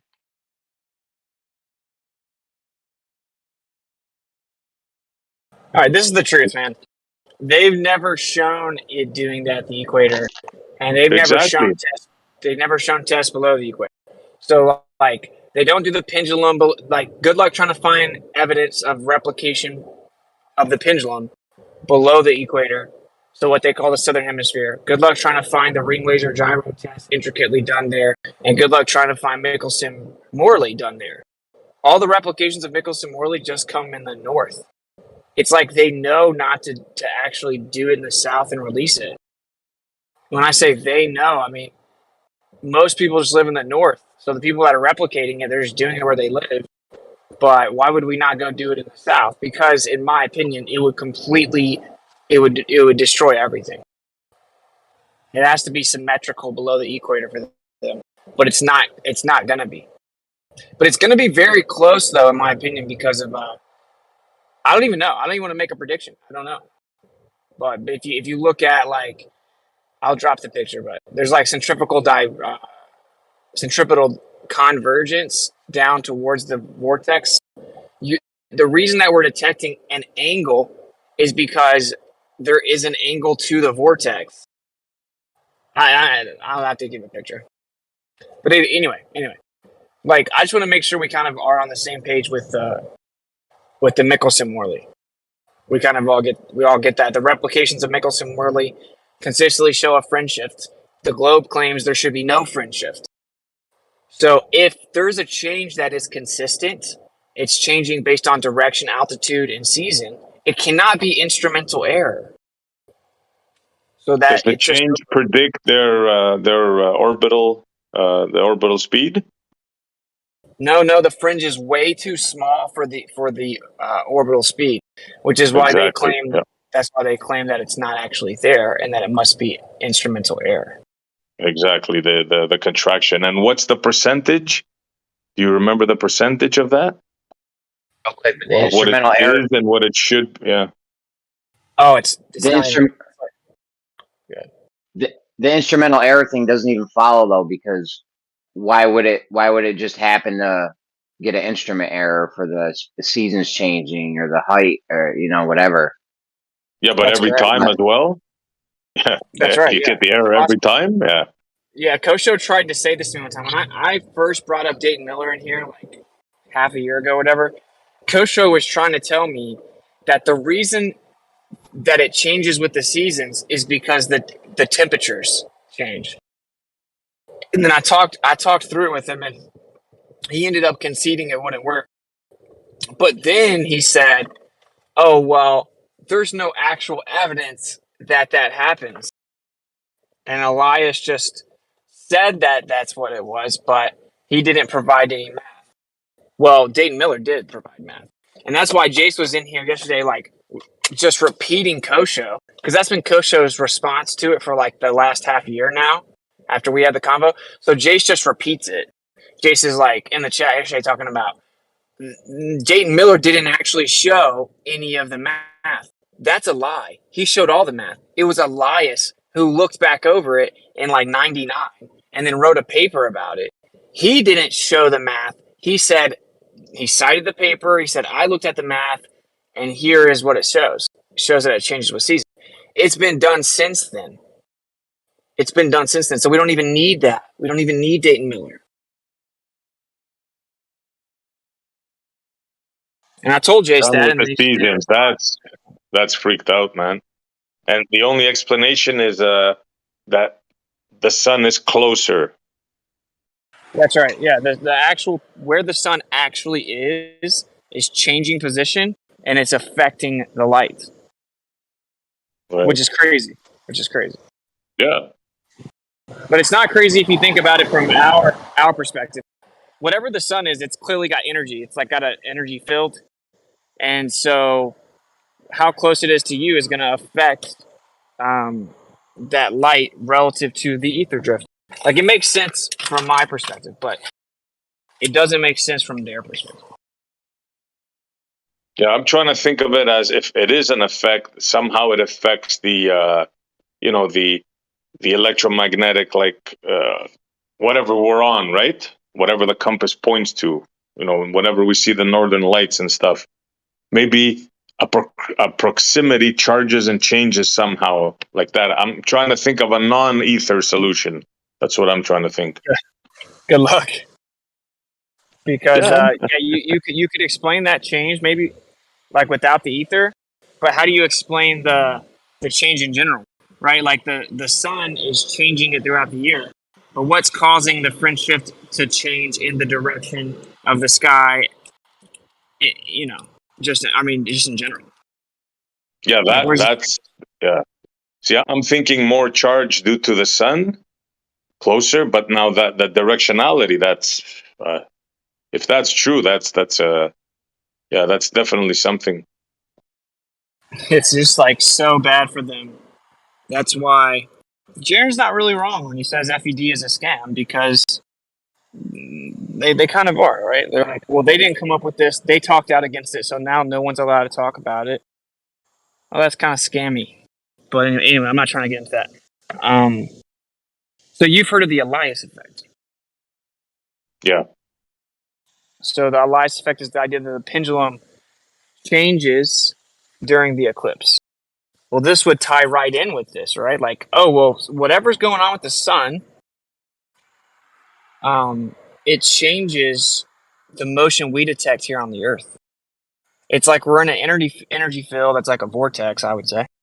And then whatever the sun and or moon are doing, it directly affects what we're detecting here on the Earth.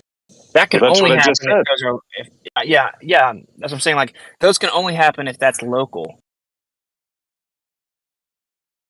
Yeah, Right? yeah. Like, Well, yeah, the sun has to impart energy, more energy to the magnetic whatever it is. Yeah.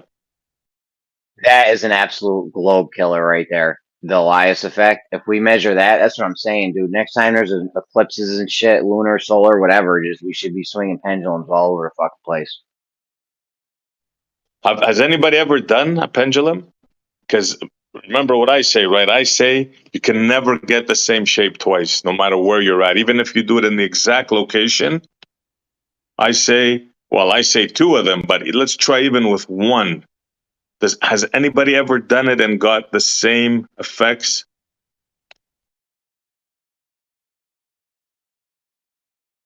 I gather Like the same answer is no. pendulum. Yeah. Like same pendulum, just different times. No, this is like do it now. You know, get the trace it makes, and then do it in 10 minutes or right after. Stop it and redo it. Because I think this And it won't pendulum thing process is the a same. complete scam. You're saying it won't process the same time after time. It's just different every time. Yeah, I say every single time you're gonna get a different procession, and I'm willing to bet anybody if you put two of them side by side, you're not gonna get the same thing. But let's start with one. I wonder if somebody has ever done it like repeatedly on the same spot and gotten the same. You should get always the same procession, the same shape, right? well, that's an interesting. Because what if it slightly changes because the sun is changing its position at every second, right? So since the sun is constantly moving, what if you could show with like tons of pendulum tests that the results directly correlate to the sun? Yeah, that would be good. Yeah, but it has to be constant. Each time you do it, it's constant and constant change. That's right. Yeah, it would have to change progressively in direct relation to the sun. Yeah. But my killer thing is if you do two of them side by side, I think we'll dispel the myth once and for all. Two pendulums side by side. They'll just say you did it wrong, right? Like this is why the pendulum actually is a parlor trick, because everyone says like if you don't get what you're supposed to get, they're like, oh well, you just did it wrong. Exactly my point. Yeah, and I bet you they'll never ever get two of them swinging the same way, ever. Same thing with How do I know that? Kevin. Go ahead. Probably the same. No, just one last thing. How do I know that? Because it's never been done, ever. I tried finding, but it's never been done. Yeah, same thing with Cavendish. If it's not right, you just did it wrong. They'll say that for anything you did. And Yeah. the way to do it would be to have just one pendulum. That way, because you got two pendulums, now you got two different devices. They could be slightly different. It'd be better to just use one, do it at, breakfast, lunch, and dinner or some shit. Because the sun's going to have all different positions. So what would be an acceptable pendulum? It's got to be super high. How high? You have a super long string. I don't know. Yeah, how high? How high? As high as you can get it. A kilometer? If you could get one a kilometer high, it's highly unlikely. If you do this in the wind, you can't do this in open air. You gotta do this inside. I mean, if we're gonna fucking do this, let's do this. Let's build a big one. You can't do it outside though. Okay. Somebody thought of making a double pendulum Like, you guys must have seen that, right? It's a line and then it's another swinging pivot. So it's like Called a chaotic pendulum pendulum. attached to another pendulum. But Called a nobody chaotic. in the freaking history of 400 years said, let me put one pendulum next to another pendulum and see what happens. Like, why is that? Yeah, that thing's called a chaotic pendulum. They got one at the school I work at. I actually swing it sometimes because it's neat to watch it. Try to get two of them together, bro. No, they got a chaotic pendulum. They don't have a regular one. Dude, you know how high, that's a huge setup to have a pendulum. Like, it takes a lot of space, and it just takes a lot of space. How does that work? I've never heard of that. How's what work? The chaotic pendulum. The chaotic pendulum is two pieces of picture a stick attached to a stick, but it's able to rotate. So they call it a chaotic pendulum because they can never figure out or calculate the swing because it's erratic. Like, whoop-de freaking do. They thought of doing that, but they never thought of actually putting two pendulums to test their theory of Earth rotation. Are you saying that the two pendulum thing has never been done before, Montreal? Yeah. It's never been done. I'm the only one that has ever talked about this. I've never seen it. Try to Google it. Try to find two pendulums side by side. I've asked about it to be done on the ceiling or the elevator shaft, right? For two of them to be not done by side, but right above each other. Not connected, but on so many floors for this one, the top one, and so many floors for the bottom one. You do it in an elevator shaft, a real long one. So halfway you have one, and then halfway you have another one right above it. You start them both at the same time. They should both have the same reading there also. They're just right above each other. Yeah. It's literally one of the best things you've ever said, Denmark. I would just stop while you're ahead. That was good stuff right there. That's just as good as SE's thing. Top and bottom and side by side. That's awesome. Yeah. Right above each other. Just mute them now. Mute them now. Hey, don't mess with Dimag. Dimag comes up with good ideas. Come on, That was a good one. All right. Sundong Cave, it's the longest cave we have in the world. It's fucking huge. Like, it goes straight down into the ground. So think about it, guys. Why has this never been done? Sorry, go ahead. No, I was just saying, bro, think about it. Why has this never been done? Some maniac thought of sticking two together, but nobody thought of putting one side by side or top by top? Shout out Dimag. Why? How come?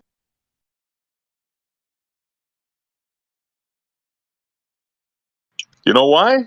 Because if they do it, it's going to show that it's a joke, a parlor trick. Magician. Yeah, the full call is also something that shouldn't change with it shouldn't change with height at all. You should get the same reading with height because it's only measuring your angular velocity. Doesn't, though, on the other hand, a proper full caught pendulum would cost, I don't even know how much, but thousands of dollars, right? So, on the other hand, you could say no one's put the money forth to even try out this experiment with two of them. I mean, Witsit was looking at ones you could buy, but I mean, you could set one up for a cheap. I'm thinking you need a pivot point, a string, and a weight at the bottom. So I looked into it a little bit. They're expensive to do properly, as far as I understand it. I could be wrong, but someone correct me if I am. But I mean, you gotta have it has to be measured properly. You have to be using the right the right materials, and your room has to be situated correctly. And then if you're going to do it one over the other, how would that even look? Let's say you did have two. What does that even look like? Like a bigger Fulcrum's pendulum, like surrounding another one? Now we're talking like hundreds of thousands of dollars in equipment here. I've seen people do it in the garage, so I don't know what you're on about. There's videos on YouTube of people doing it in the garage for like. Well, show me double Fulcrum pendulum. I'd like to see that. Dude, you can't say that. What kind of pendulum is it? Fulcrum pendulum. Focal. I thought he It's said. focal. I thought he said folklore. I thought he was saying fulcrum, like the point I where thought the somebody pivot. said they had a YouTube video where somebody already did it. I'd like to see that. He meant one. He didn't mean two. Many people have done it. Brian has done it in his No, garage. I did mean two. Like who's that person who suggested two? Whoever that was. Yeah, I've never even heard of that before. Did you mean two, Andy? No, just one. That's what I thought. Thanks. Yeah, because he was saying it was so expensive, but like Andy said, we've seen them done. I mean, it's not. You just need a pivot point, a string, and a weight. And the best way to measure it, though, I think, would be some kind of laser or something. That way, there's like no friction or weird shit happening. No other forces trying to draw a crayon on the ground or some shit. Like I would say, to record it with a laser beam, and then you could like do some weird video shit where you show the whole where the laser beam was the whole time, and then you would have a good path of it, right? Or no? Like the camera's up above. Yeah, I don't think you even need a laser. You could just use a camera, in my opinion. Maybe. I don't know. Anyways. Yeah, the Elias effect would absolutely destroy. There is no thing they could fucking say to try to get out of the Elias effect if we were to ever capture that. That's what I'm saying, dude. When these eclipses happening, I would do it on solar and lunar eclipses. Like, fuck it. Might as well. If you got a pendulum, if you got a setup. Imagine what they got people convincing. The alignment of some thing in the sky is going to change the swing of a pendulum.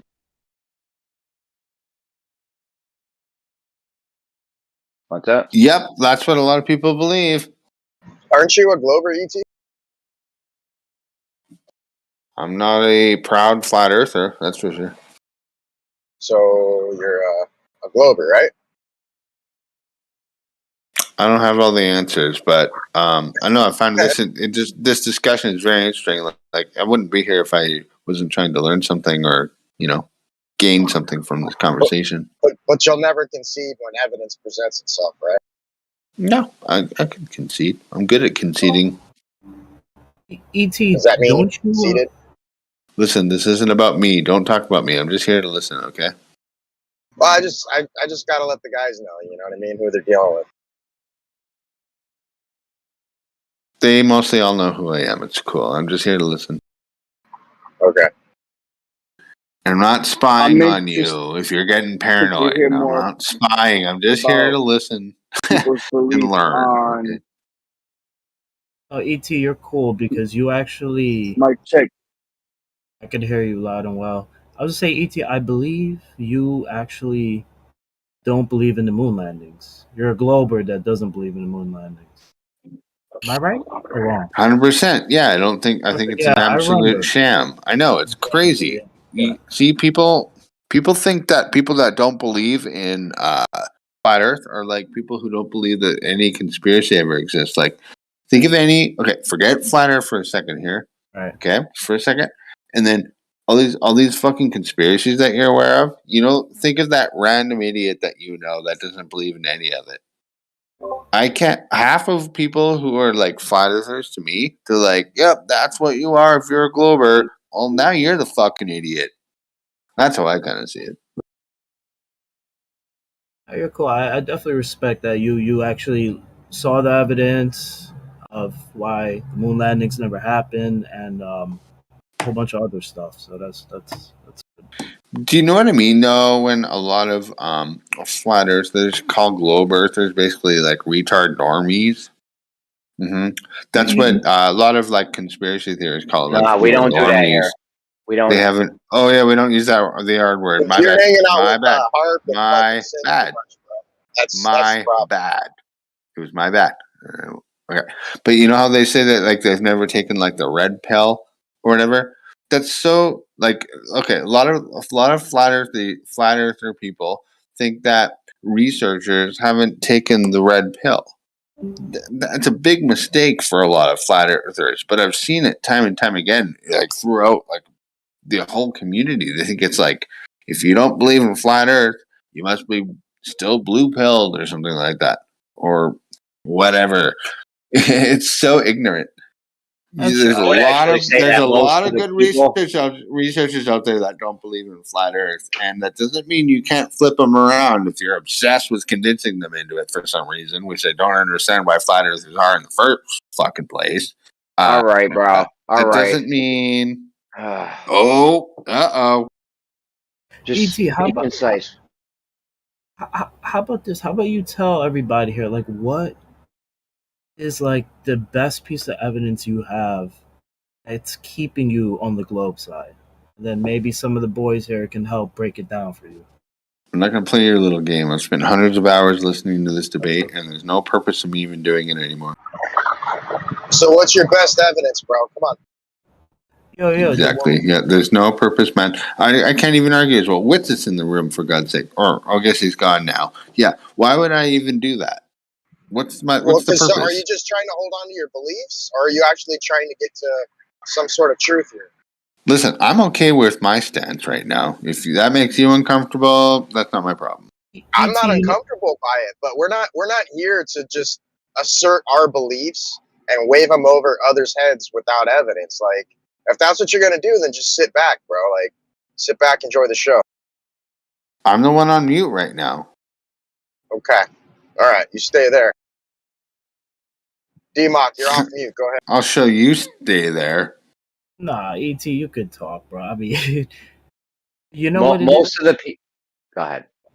No, I'm sorry. I was just gonna say real quick. I believe it's that if you're a person that already doesn't believe in the moon landings, already knows things about like chemtrails, the CV-19 thing. If you're already on that side, you're a prime candidate to be convinced that it's not a globe. If that makes sense. I mean, I was just gonna say, like, most of the people that don't believe in the moon landing are Globers. So that's true as well. Many Globers. That's where, I never actually had a live one-to-one discussion with anyone about flat Earth until 2020 during the lockdown period. It was the first time I actually had. Well, okay, I talked with my brother, but aside from that time, on the internet, I'd never talked to anyone about it before until the lockdown, when there was really nothing else to talk about. What's your point right now? He was the one that brought up all those other things, and I'm saying that I think what he was saying is that there's all these other points, and he's saying, back off my bro here, because he's not a complete idiot. And then I'm saying, thanks, bro. Yeah, I'm not a complete idiot. Uh-oh, now we got soundboards. So you're not willing to concede to the evidence at hand. You just want to hold on. You want to debate me, Die Slow? No, I'm not trying to debate you. I'm asking you for what's keeping you on that side, and you've already admitted that you don't want to get into it because you want to stay in your comfort zone. Well, okay, it's been going on for what year is it now? 2023. It's been going on for like 2.5, 3 years now, and decided that I don't believe that the Earth is flat. So that's where I'm at. Well, it's not a belief. That's the whole everyone can make their own. The evidence should steer you one way or the other. And if you're going to turn your head to the evidence in spite of your beliefs, then what are you really doing, bro? You're just you're having a religion.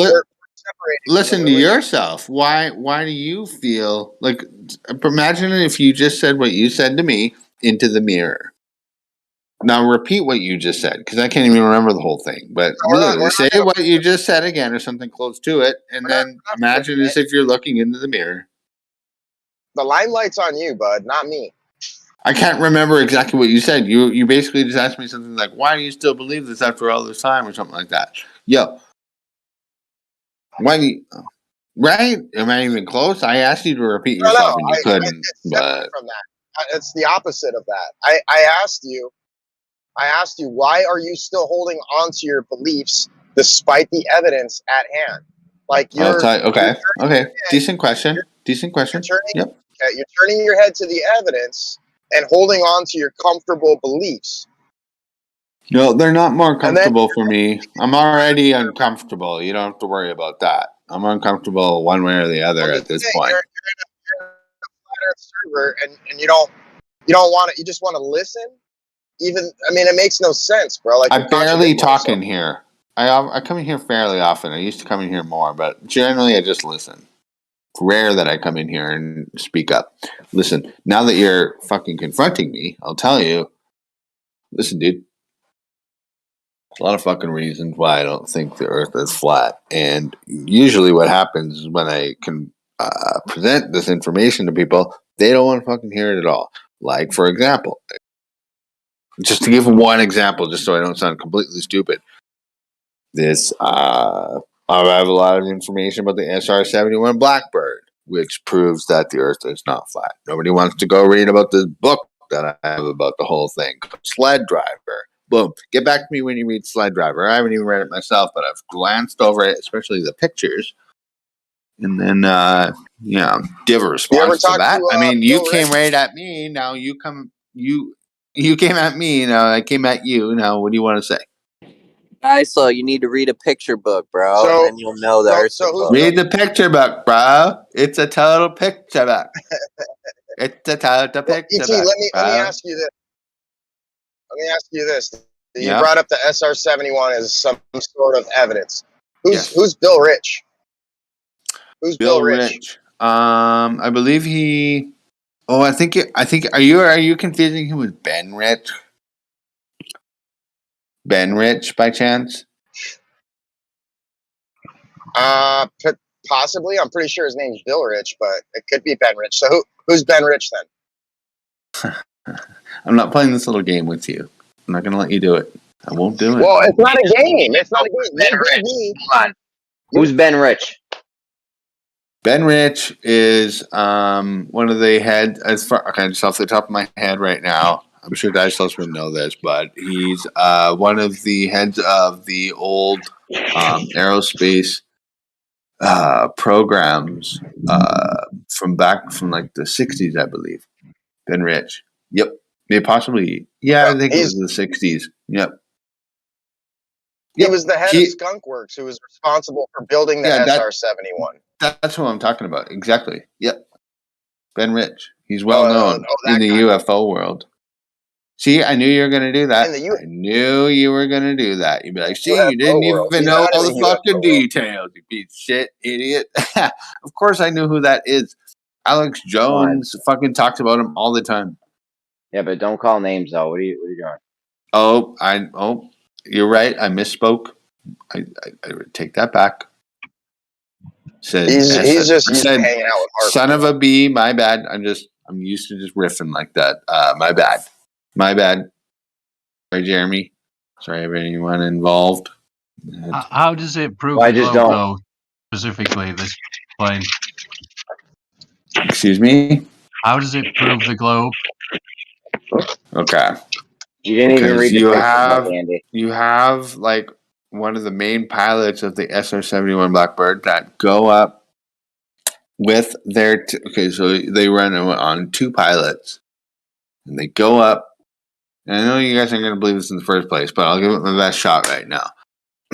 Off the top of my head, I'm just pacing around my living room right now. They have two pilots that sit in this aircraft, SR-71 Blackbird, and they go up to incredibly high altitudes at an incredible speed. The actual speed and altitude is classified. No one actually even knows. Maybe some people know, but I personally don't. It's not public information. And there's this one book I found recently, actually, called Sled Driver.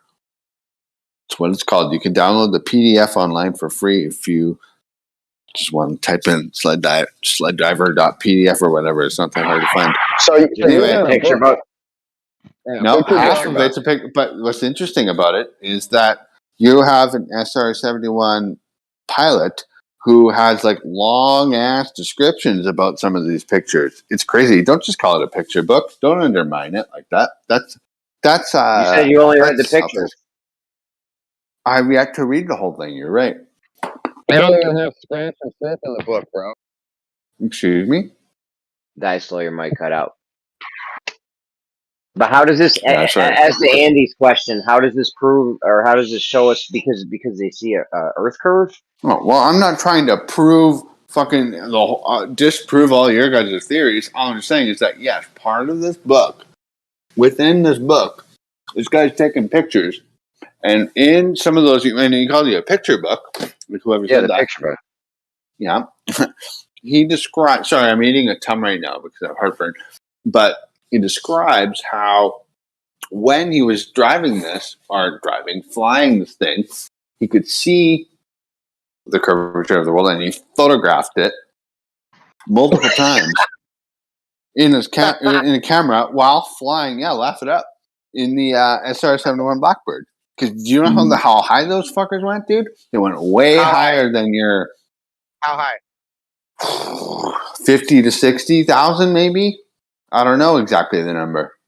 To be ChatGPT honest, says it goes to 85,000 feet. how much would you need to know to see a curve if there was a curve? How high would you I need don't to know. go? Neil deGrasse And Tyson who said said, what the? Who the hell said 120 that? He said, what is it, 120,000 feet or something above the surface? Yeah, No. well, No, that's not He true said, either. he said, even at that level, it would be negligible to even see the curve. He said that for his own words, bro, out of his own mouth. You but can go why do find we it. care about what the fuck he says? Nobody even likes some flat or So curved why do you care mindset. about Nobody even fucking cares about why what do you that guy care? says. Why do you care about some pilot, some fucking one-off pilot that nobody knows about? You don't even know who the inventor of the SR-71 is. I did, all right. And Is then it Ben and then, Rich? and then you're gonna take some pilot's fucking word for it over Is Neil it Ben deGrasse Tyson. Rich? Did Ben Rich invent it? That's Bill what you're Rich trying to say, designed right? it. Flat Earth. Bill Rich designed ET, it, do you bro. understand? ET, do you understand that the flat Earth would also be curved? The higher you got. I've heard people say this to me, and that's when I really kind of fucking had to exit from the situation. This was earlier this summer. I asked someone in, I believe it may have even been this room. In fact, I think it was.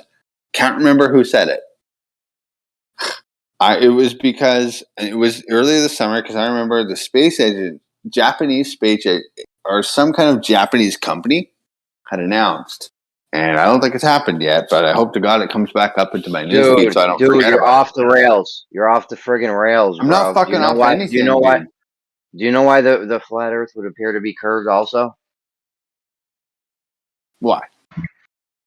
Wenzel? Because Listen, how because about if you're this? seeing Explain it, to me why that if it's flat and you go out far enough, it's still a, and even if it was round, you're saying that you come back and it still appears to be flat. Explain to me how that works. I'm gonna. So Okay. here's what you do. You can get a hula hoop or some Pepsi cans or whatever you want. Just set anything up in a circle. Make a circle of anything that's the same height. Can you Let's go cigarettes, with a hula hoop. AA Can we go batteries? hula hoop? That's simple. Can we go hula hoop? Yeah, that's fine. You get a hula hoop. Okay, hula hoop. You put your camera in the middle.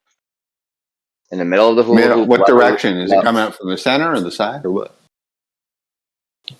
What's up? You put your camera in the He's middle gonna of the hula hoop. tell you, bro. Settle down. Yeah, Let him tell you. you put your camera in the middle of the hula hoop, and then you take a picture of one of the edges of a part of the hula hoop. It doesn't matter which way you face; it's irrelevant. Then, and that's going to look like a straight flat line, like a horizontal horizon. That's basically your horizon. Then you go up, then raise your camera up, and snap a picture again, and you're going to see that the hula hoop now starts to curve because it's a circle. It's easy. It's not anything even crazy. It's not easy. That's why I brought it up. I had this conversation with someone a few months ago. How about this? You know what's cute about this conversation? Here's a Pringle lid that my cat has been playing with. You know a Pringle can? You know how they have those little plastic lids? That's cute. I'm going to save this now. So, how in the hell do you if I go away from this little Pringle lid can, does that somehow... I can't even do it in my head Do you have anymore. It's listen to so me. wacky. Listen. Do you have a hula hoop or anything? I Any have a few Pringle lid objects? can. I have a Pringle lid can right in my hand. No, you Does need that a work? bunch of objects. No, it doesn't work. You need a bunch of objects that you can set up in a circle. Like you have AA batteries or soda I have bottles a or cat anything that's the toy. same I have a height. cat toy that's spherical. It's about the size of a large marble. No, I can't. No. I can't do this. Yeah, I don't think we're ready for this. I agree. We're not ready. Do you have any of the beers left that you've been drinking? I got plenty of beer. Okay, set them up in a circle, bro. Set the beers up in a circle. What do you mean? Put them on your floor. What the hell does that even mean? Okay, hold on. Bro, Okay, set them yes, on your I floor. have several. Okay, I have several Okay, I'm gonna beers. tell you what Do you to want do. me to? How many beers do I need? Let's do it. I don't know. 6. You know what? You might be actually be able to convert me. 8. What, 4 or Maybe 8. 5? I mean, that'd be a lot, dude. Like, Get all really? the beers you can. Get all the beers you have. It doesn't matter if That's they're full or stupid. empty. What's stupid? The whole I'm getting a experiment. headache, by the way. I'm getting a headache Me too. considering doing this experiment. It's not an experiment. It just shows you what a circle looks like when you raise up off it. I know what a circle looks like when you raise up off it, but from what perspective? Directly above, from like bird's eye view, going vertically, or flying around it like a bird normally would? What are we talking Like about? height. I can't do Height this. above a circle. Okay, fine. Let's move on. Height We're above moving on. a circle? Yeah, we don't have to, but I'm just saying, like, height above a circle. What the hell is that? I know about the height above a circle. I can imagine a circle, height above a circle. Got it. Yeah, and when you're level, when you have 0 height to the circle, it looks level like a horizontal line. And then when you Like raise if up, the when you world start was to raise. two-dimensional almost. No, like if it was flat and you're looking at a flat thing, level. Got it. 'Cause Yeah, the I think I circle's get flat. it actually. So I can The just draw a circle's flat. circle on a piece of paper and then just like look above it. Got it. We're moving on. Yeah. It's so damn All right. simple. I know. Dude, it's so simple. It's almost hard to describe. I get it. Really do. All right, just fall back for 5 minutes. We need to get it popping again because I don't know what happened. I thought we did, but I thought we were going somewhere fun. You know? I know AI on the 24/7 told me you'd have to go up to somewhere around 1,200 miles. And this SR-71 would be about 15 miles. There's a big difference. Wait, what were you saying about the SR-71? It goes up about 15, 16 miles, something like that. I think 80,000. Can you convert that to kilometers approximately? Or feet? Not really, or feet? kilometers. No, or feet. Yeah, just to feet at least. I get the feet. 85,000 feet, it said on ChatGPT. 85,000. That'd be about double. Yep, that makes sense-ish to me. Yeah, because most a Boeing aircraft will go about 35, 40-ish maybe. But yeah, generally 35. Yeah, these things are going way the fuck up there, and they're going fast. Yeah. Plus, they've been flying around since like the 70s or something, and they didn't even declassify them till like 10 years after they've been flying them. Imagine what they have now. I know James May from Top Gear, British Top Gear. He seems to be weird saying that, but he went up in one of these high altitude thing. I think it was about 70,000 feet he went to, and he swears blind he could see the curve. But I mean, our eyes see curves. He's looking through curved glass. I mean, there's several reasons why you'd see a slight curve. Yeah, I I'm think. aware of the curved glassing. yeah, when Steve-O went up, when Steve-O went up, there's actually video of it. Steve-O from Jackass. He went up in one of these high flying planes, and when he's looking at the ground before they even took off, you can see the line on the ground. They have stripes on the runway. You can see that curving. Yeah. Second of all, yeah. So I mean, the glass is obviously doing something. Second of all, like I said, a flat circle you're seeing in a circle of Earth. You turn around, you see in 360 degrees. That's a circle. You see the ground in a circle. When you come up off of a circle, what happens? It appears to start to curve. Like I figured this out back when Brandon was debating Mr. Sensible on the Blue Mage. I'm like, this could be why you're seeing a curve. But even if you did see one, it wouldn't rule out a flat Earth. That's what's supposed to happen. That's my flat Earth prediction. You go up, Earth's going to look like it's curving. Well said, Jeremy. I agree with you. Steve O's footage also was it wasn't even the actual footage. He couldn't even show his actual footage. And when he was in the jet, he fell asleep and slobbered all over himself.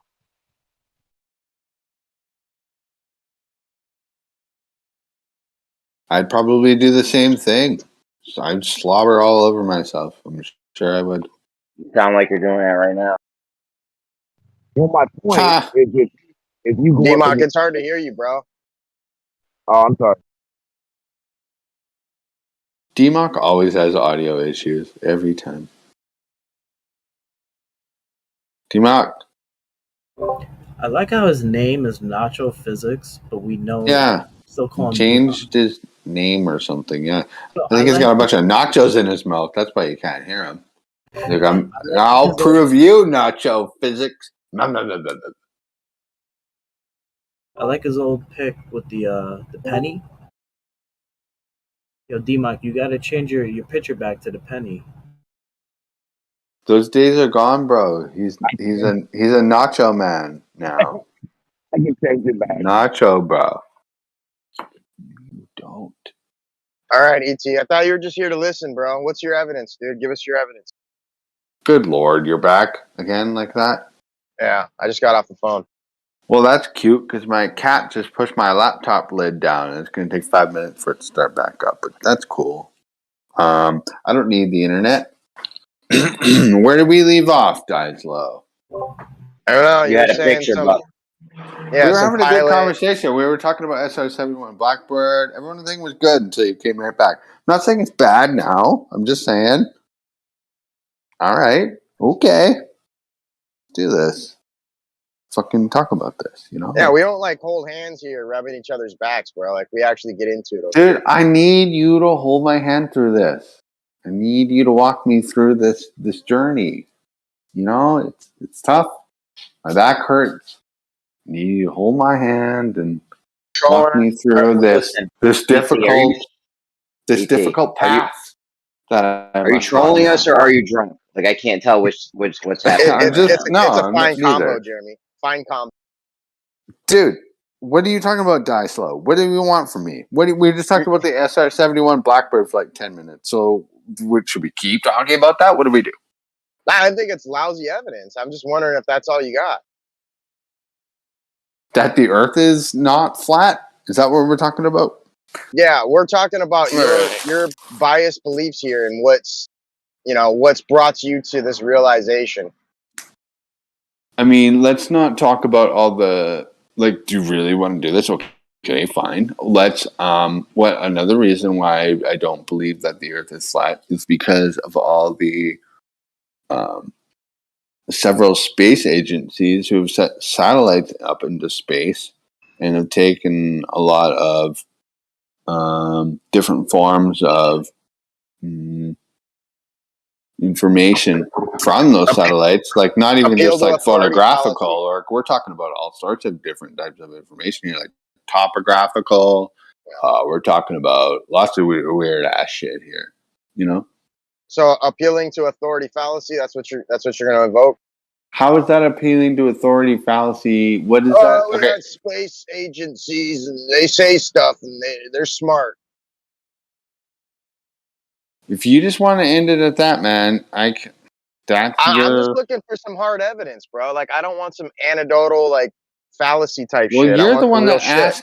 Okay, and I'm trying to tell you my opinion about it, and then you don't have to necessarily just be like, boom, fallacy.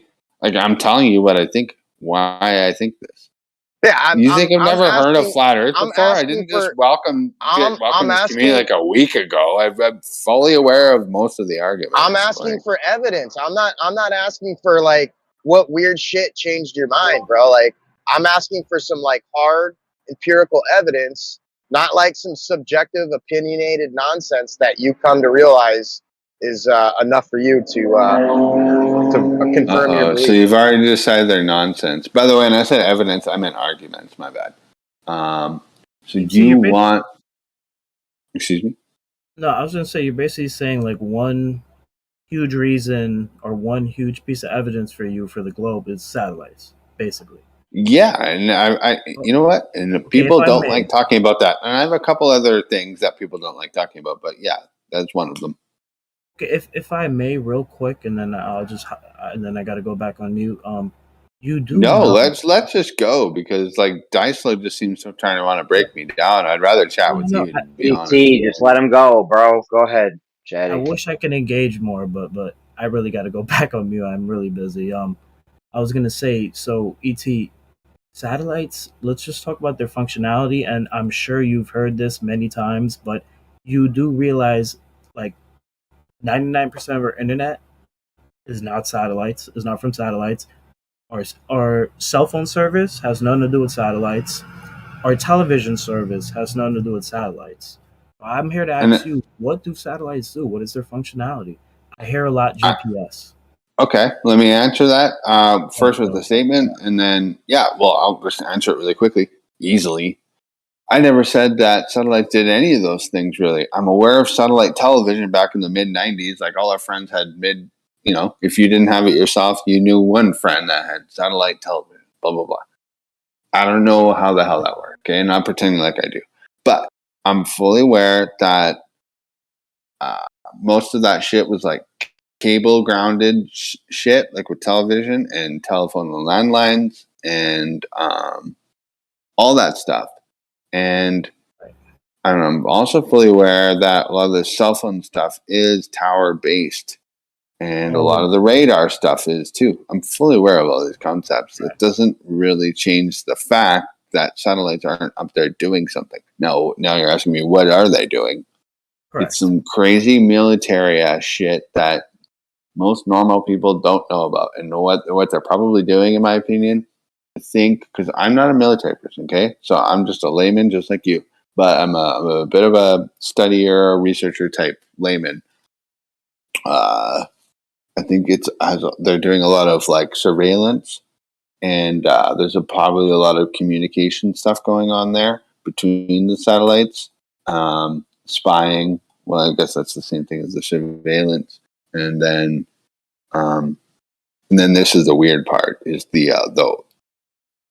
how I believe they've found a way to weaponize it too. That's when it gets really weird. But yeah, that's what they don't want. And then people are like, satellites aren't real. See, this is the thing about flat Earth. You're like, satellites aren't real. They're just little lights flying around. No, and nobody wants to fucking talk about it. But let me see. I can Look, answer that. they gatekeep. Then they gatekeep. They don't want to fucking let me talk You're about just it. going on and on, dude. See? ET, Right. No, this happens almost every time when I get down to the nitty gritty shit. No one wants to hear about it. Let me say it. You're not getting down to the nitty gritty of nothing. You're just monologuing. Yeah, bro. Say something. Okay, can I have 30 seconds? You're full. Am I allowed You're 30 full of a seconds? bunch of fluff, bro. You've got nothing to back it up. Can I have 30 seconds? Yeah, you got 30 seconds. Go. I'm timing you. Go. Okay, I appreciate that. I can do it in 20 probably. Listen, this is the crazy ass part about it. I think they have about, I don't know how long they've been doing it, but they've been doing, that's when the word Star Wars comes from. It's called the SDI, the Strategic Defense Initiative under the Reagan administration in the United States. They've weaponized the space program at this point, and they've turned these little weird ass satellite things into weapons where they can attack other satellites and countries from space. That's what's so fucked up about it. That's probably part of the reason why flat Earth has been popularized. They want to confuse people so they don't figure that out, that this is happening. Not to mention UFOs. And I can see it, and I'm done.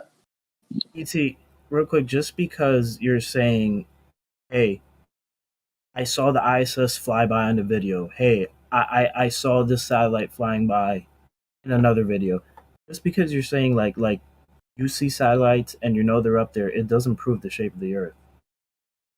I would say you would need another harder evidence for your reason why it's a globe. But You're right. That had nothing to do with the shape of the Earth, but that did prove okay. that space is real. No, I know at all. You can't, because they're up there. You can't jump to the conclusion and say, okay, that means space is real. That means the globe is real. That means gravity is real. You're just proving that NASA put something up there. That's really it. It doesn't prove gravity. Yeah, that's true. I didn't prove anything about the shape of the And you Earth. know That's what? true. I agree I with that. actually got that guy, I think Bob the science guy, I actually got him to say that once. He's like, yeah, actually, you're right. It doesn't prove the shape of the Earth. It doesn't prove gravity. It really doesn't prove anything at all. But many normal globies, they'll throw that as evidence. They'll be like, dude, our internet's from satellites. They actually don't know satellites have nothing to do with internet. Anyways, ET, I'm gonna go back to mute. I think if you can present another piece of evidence that's really got you for the globe. It can't be. Why do you need that so bad? Because what I just told you about satellite weaponry is fucking already mind blowing. Like everyone should just go research that. That's Didn't 10 we times more just interesting at agree this though? Didn't we just now Yeah. agree that Well, do you agree that what I said is potentially I real? agree. Look. I speak for myself. Potentially. I'm all flat earther. I agree that there are stuff up there in the sky, but it doesn't prove anything. It doesn't prove the heliocentric model. Okay, you're right. It doesn't. You're right. No, I concede that fact. I don't believe that is any form of proof. You're right. No, don't interrupt, dude. Kind of ET, don't interrupt, please. He was mid sentence. You were just like, fuck Yeah, what you you're just saying. I'm rambling gonna crazy, talk bro. now. Yeah. ET. What I'm saying is, and we both, I'm sure at this point we've come to the agreement, cannot use satellites as evidence for the globe. Also, just to throw this in there, as soon as I do a quick Google search of satellites in space, like 99% of the images are not real. And I just don't see how completely different conversation. A whole different conversation. It's a conversation about satellites, though, and how we can't use it as evidence. As a matter of fact, I don't see any evidence for that they do anything. That they exist at all? I see. I You know what? acknowledge that there are stuff in the sky, like Bob deciding that he's showing me a video of the ISS flying by, and again, I speak for myself, but that doesn't prove anything. And It even proves a lot. It actually doesn't prove anything. Didn't we? I disagree with you 100%. Okay, so does it prove the globe? No. I'm pretty sure. Actually, in a lot of ways, it does, and I'll explain to you why if you want to hear my reason why. Just I believe make that. it concise, bro. Don't ramble on Go with ahead. a bunch of fluff, bro. Okay, fine. No fluff. Concisely. Right. There's no fucking. If these things aren't flying around a globe at like perfect orbital altitude, then the only other explanation is that they're flying around somehow like a fucking weird flying saucer or something, going around in a bunch of circles. Now, my theory makes a hell of a lot more sense than yours. So how about you explain to me how that satellites work? And don't say balloons, because that doesn't make any fucking sense either, because a lot of people think they're balloons, and I'm telling you, a balloon can't fucking fly around at that speed. Bro, reversal of burden. Just constant fallacies. Anyway. I'm not trying to fallacy you, bro. I'm just asking questions and defending myself. I would just say in response to that, I've heard that one before, where, again, I think it was Bob. I think his name is Bob, the science guy. He told me the way it's moving is only possible on the globe. And I just couldn't disagree with that. I think there could be many ways as to explain why it's moving in an abnormal way. I'm gonna meet you. I'm gonna meet you halfway here.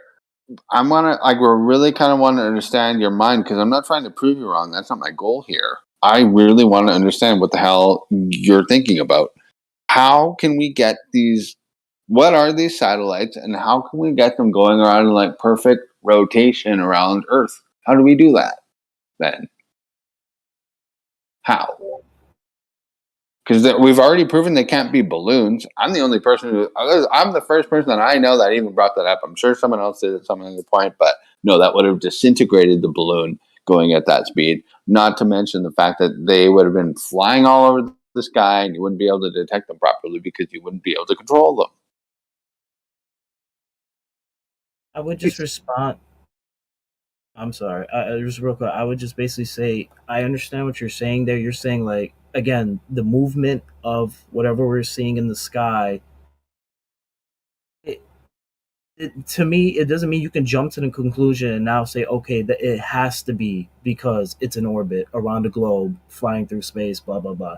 I believe you cannot suddenly just jump to that conclusion just because you're observing it.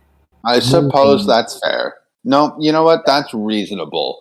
But and then the next, I get it, and I kind of agree with you. I would say that's a reasonable way to think about things. And then I think like with now, I don't know how like scientists think or like what most people think, but I would just think that's why I think just given the that hundreds, if not and thousands of years of people thinking about this, like what the hell else could it be? Because the next thing I would think they must be flying saucers, and most people think that's fucking retarded. Oh, sorry, I wasn't supposed to say that. Most people think that's absurd. So, like, what am I supposed to think at this point? So they're still flat. They're not flying saucers, but there's something up there. What am I to think? You're to think that just because you're observing that satellite up there, it doesn't prove the globe, doesn't prove anything. Doesn't prove anything about the shape of the Earth or really Well, about the it gives a little evidence towards the globe, though. Not proof, but evidence. I thought we kind of broke it. All right, if you want, maybe we could agree to disagree that I don't see any evidence for the globe because you're We can viewing. keep going. It's just a piece of evidence, like in a court of law. It's like we have evidence. It doesn't prove anything, but we have a piece of evidence. Exactly. Let's do it. Let's break it down. It cannot Okay. prove the globe. That's the point. In the court of law, satellites do not prove the globe. Yeah, you would have to bring the satellite into the court of law to begin with. Or well, that's funny because these satellites crash down all the time. Plus, we send them up all the time too. That's cute. I mean, Again, that's the does story. not prove anything. That doesn't prove. Wait, where'd you go, ET? Oh, you're still here. Yeah, ET. Let's say it crashes. Let's say it comes out of the sky. It doesn't prove anything about the heliocentric model. That's my point. It should not. There's only one way you'd be able. Okay, listen to me. There's only one way you'd be able to get those frickin'. Sorry, I guess we're not allowed to swear or use words in here. There's only one way you'd be able to get those. Just don't. You could swear, just don't call people names. That's all. Sorry, I didn't try to call anyone a name. My vocabulary is just really sloppy. Sorry about that. There's only one way that, as far as I understand, that you'd be able to get. I guess I got to know what you think these things are before I even go on further. Like I don't, because I already know. I already have my opinion about what they are, and so I guess I have to know what you believe before I dispute it. Okay, I can tell you what they're not, which is what I mentioned. It is, again, my opinion, which I believe is a fact. Matter of fact, it is a fact. Let's say all satellites have disappeared, right? All my internet is going to work. All my cell phone service is going to work. All my television service is going to work. All the land-based stuff is going to work. Like it all was before. Yep, it would all work without satellites. Yep, and like it did before.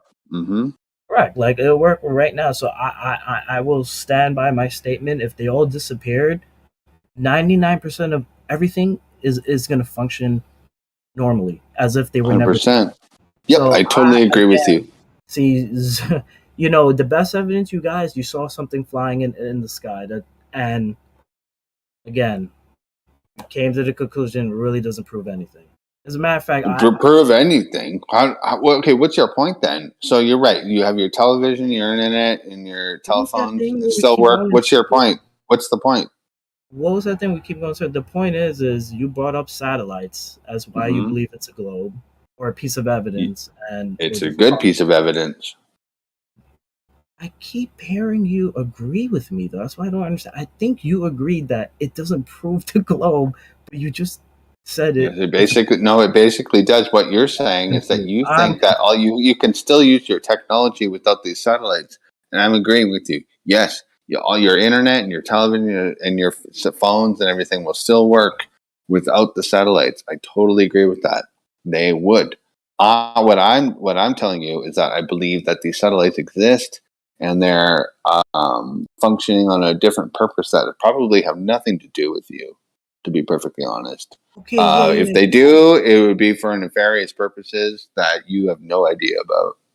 Okay, No I idea. actually agree with that. I believe many people here. Well, there's these things that we're seeing in the sky, satellites, whatever. Yeah, you're right. I don't know what their functionality really is. To me, What are they? So now we agree. Okay, this is perfect. So now we agree they do exist.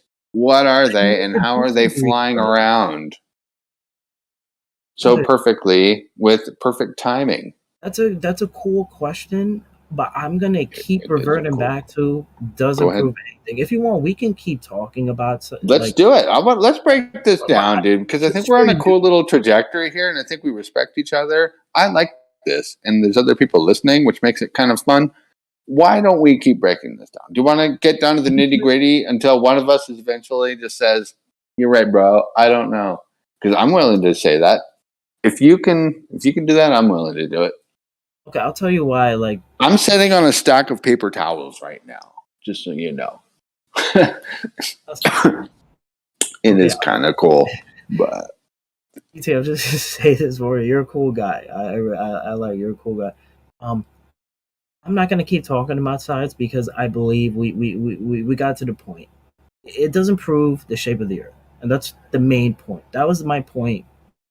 That's what I wanted to talk to you about, and that's why I want to keep going with this because I'm okay. But now we're satellite just thing. talking about what we think, how they're moving, and it's No, cool. let's talk about what we know. How about that? We Okay, know what I satellites know exist. is there's what you call a satellite in the sky, and that's it. That's all I know. That's So all I know. you just I want to know- call them lights in the sky, is what you want to just call Listen, them, I'll just and call you them don't know satellites. what they are. Oh, so basically, you're a ufologist at this point, are you not? What? You're a ufologist at this point. You're a studier of UFOs. You might as well be. I don't care about it because they have no functionality in my life, except the unknown. You're right, the unknown. Like, what if Project Blue Dream is from one of those things in the sky? Yeah, there's an unknown that we can theorize of. Blue beam. Well, that brings up some interesting shit. Actually, have you guys seen all the blue shit that's not burning in these fires? Yep, insane. Why? Oh my god, I've heard this from a different friend group. The blue stuff. Oh my god, is that a real thing? I've seen some TikTok videos where everything's just scorched and torched. Yep. And the blue shit's fine. Correct. Oh The blue cars, the Very weird. blue umbrellas, any Trash house that is cans, all blue. types of blue shit Yep, is not getting everything fucked blue. up. Right. I heard even some celebrities started painting the roofs of their homes this color. Correct. Yeah, I heard the same thing. Yeah. That's funny. My friend was telling me that last night about that blue stuff. That's crazy you bring that up. So it's a thing, I guess. I thought it was green. The weirdest shit, I thought it was green, like the leaves in the plant. I thought it was D-Monk, green. you sound like you got your head up your ass. It sounds like Thought it your would be mic. green. There you go. There you go.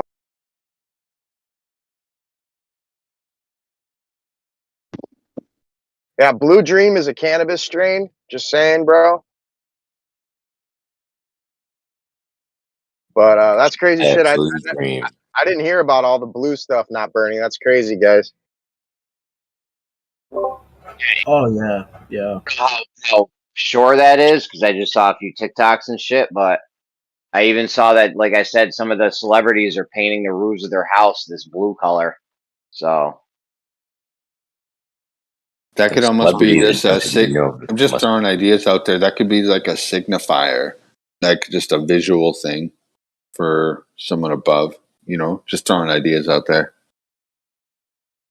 It's because when the laser or whatever microwave weapon they're using, when it goes over the blue color, it doesn't microwave because it's the blue. guy actually showed. Yeah, I actually saw a demonstration of the guy with the laser, and he had different colors. Yes. And he was scorching them, so they were all getting scorched, and he went and did the blue one, and just nothing happened. Correct. Yeah. Yeah. So it's not even like, oh, maybe this blue color is a thing. Like that's a real thing where shit doesn't get Jeremy, can you DM me burnt. that if you I have the always moment? thought that was true too, but I always thought it was the green color for some weird reason. I always told people it was green, like if your mailbox was green during a long time ago when the cars were melted or the grass or this guy's garbage can was melted, but then the grass right around it or the tree wasn't burnt. I thought that was weird. I thought it had something to do with the green, but the blue might be the same. Yeah, it makes it. No, It can make sense. some people save their shit from turning their sprinklers on, which is that's obvious. You know what I'm saying? You turn your sprinklers on, everyone's house near you is gonna get torched. Your shit's fine. Also, we have to realize the accuracy of the technology to microwave what it's aiming at. So, for example, if it's not aiming at the grass, it's not really gonna microwave and set the grass on fire. Also, I believe that the elite that did this, they don't want to destroy the environmental property around it. They just want to be able to buy over the people's houses so they can turn it into a smart destination. Yeah, do you guys know about the whole BlackRock thing? Smart city. Yeah. They want to turn it. Listen, I posted an article. It came out in 2020.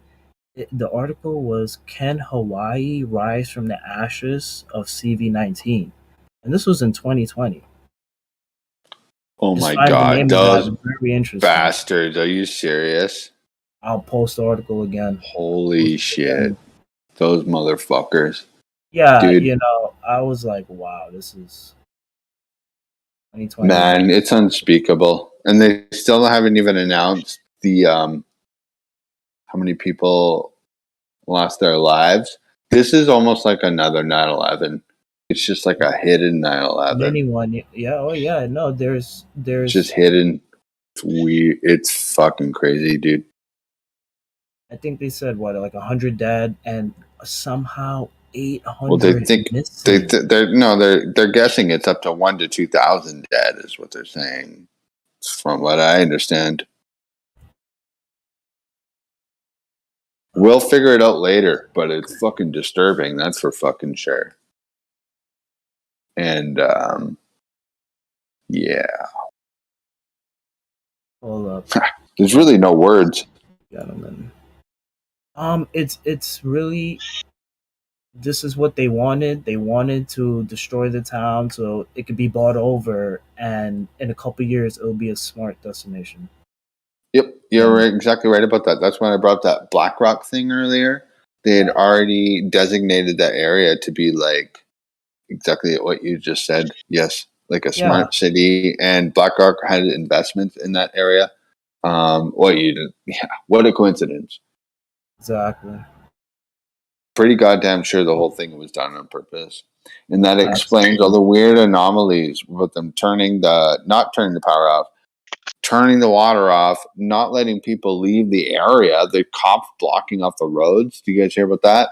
That's insane. People are trying to leave the area, and the cops were like blocking off the roads. Like, are you fucking kidding me? Like, how is that? How did that happen? What fucking coward of a police officer would fucking do that? No, Unbelievable. As well, the sirens didn't go off, and Hawaii has these procedures in place because if they have a volcano alarm, or a volcano's about to go off or whatever, they have a whole bunch of like procedures in place as to what to do during a natural disaster, and none of that was executed. Murder. Basically, yeah. Absolutely. It is basically murder. Yep. And I hope people are held accountable, the right people, soon, because that's unacceptable, obviously. I don't know if y'all can see the link. I posted it in the show chat. I'm not sure if y'all can see the link because it says COVID-19 and it got flagged. But I don't know. Let me know if you guys can see Don't post that. Hold on, man. Don't post that anywhere. You posted that somewhere? Oh fuck! I'm gonna delete it. Yeah. Where? Didn't in the show chat. I just deleted it though. No, it's all good. You guys are hurt. Hold on, COVID's coming back. ET, hold on. What the fuck is show chat? Are you even in the right room? Definitely, yeah. There's a show chat message here. Bro, Phones are what tapped. room? What's up? I was just saying, phones are tapped. What room did you post that in? Livestream 1 VC. Oh, live stream 1. All right. You had me confused, my man. All right. I'm sorry, What's brother. going on today, guys? You all good? Dude, I'm trying to delete it. It's not even letting me delete it. Are you sure about I don't that? even see it. It didn't let it go through. The bot got it. Y'all It didn't didn't let it hear go it? through. It ain't no big deal, y'all. COVID's back. You all hear I'll be about right this? Stop saying the We're C all word. going back into the lockdown. We're back into Sea World here. Stop saying the C word. ET, I had to mute you for a minute, my man. I don't know. I'm Oh getting a boy, headache too. it's putting you on timeout. Gotta Yeah, time you just out. take 5, dude. Take 5, my man. Please. Breathe. Don't worry. Don't blame ET for being retarded. He's Canadian. Hey man, down in front. The juice is loose. But he's not. Don't make me launch a shot across the pond there, Phil. He's not from Quebec though. So that's an advantage. That's why I say from Ontario, I'll launch a shot across the pond. Chances are the UK doesn't have enough explosive force to reach Ontario. You'll probably just hit PEI and maybe Quebec. I'll give I'm it a go. done. I'll be done with 10-9 in just a few minutes. You'd be surprised how far I can throw fish and chips at you. I need 7. As long as you include the catsup. Hold on. Somebody's hot micing now. Gary, you're hot micing. Oh, sorry. I don't know why No, it you're won't good. go on mute. Hey, yo, Crypto, don't forget to include the catsup, okay? Thanks. We only have ketchup over here. Forget the what, sorry? I said, don't forget to include the catsup for the chips. We only have ketchup over here. Oh no, we say ketchup. I don't know what you're talking about. You guys be putting hold mayo on a on your minute. chips. Wait a sec. Hold on. Give me a sec, Jeremy. You guys don't have catsup, CATSUP versus ketchup. No, we have ketchup. What the? Next time you're in your local store, look in the ketchup section and look for something called catsup, CATSUP. It's slightly different. Sounds horrendous. It's a thing that existed before, or I think it was more commercial in the UK for use prior to ketchup, apparently. But the consistency is a little bit more liquidy than ketchup. It isn't as thick. I'm getting like grey poupon vibes here, where like Definitely. Americans and Canadians think that English people eat grey poupon, but actually no one here does. No one's fucking heard of it. Oh no, you definitely eat Grey Poupon. You guys made a commercial about it and included your accent in it. Right. For an American audience. Yeah. You guys are no one so in the dead. UK heard. I'm telling you right now, no one in the UK has heard of grey poupon. The only reason I heard of grey poupon was because of Americans asking me if I eat it. Amazing. I'm gonna put. Oh, I found the image. You're dead in the water. You're dead in the water. I got you. I'm gonna throw it in chat right now.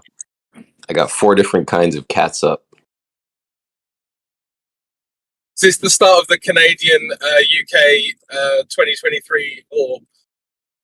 Ketchup versus catsup, sure. Because the thing is, we also got the identifier of the C versus the K for cat.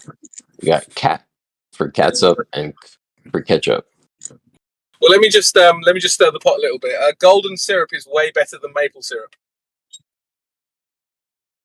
That is a very worthy stir because that genuine maple syrup stuff is disgusting. I'll take the sugar-laden golden syrup anytime on my pancakes. Thank you.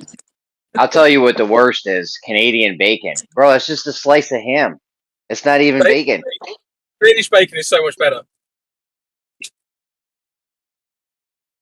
Yeah, I'll definitely agree. Canadian bacon is a pretty damn bad joke for bacon, to be honest. I mean, that's cool. I'll have a slice of Canadian bacon with breakfast, but like that's not bacon. Bacon's Don't like, call it bacon. yeah. Well, it's I'm like saying turkey I'll eat. bacon. You need to declare definitely that it is in fact turkey bacon, because if you tell me it's bacon, then I bite into it and find out it came from a turkey, we're gonna have a problem. I also think that like lobsters that you get from like North East America way better than Canadian lobster. Oh, yeah, Maine lobsters, bro. I went to Maine once when I was younger. Bro, they have, there's hot dog stands places.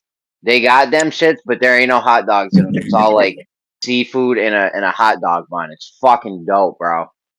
Sounds pretty good, man. Yeah, like to put like shrimp. It would be like a shrimp roll or a clam roll or a lobster roll. I must have ate 100 lobster rolls. I probably spent a half a G on lobster rolls.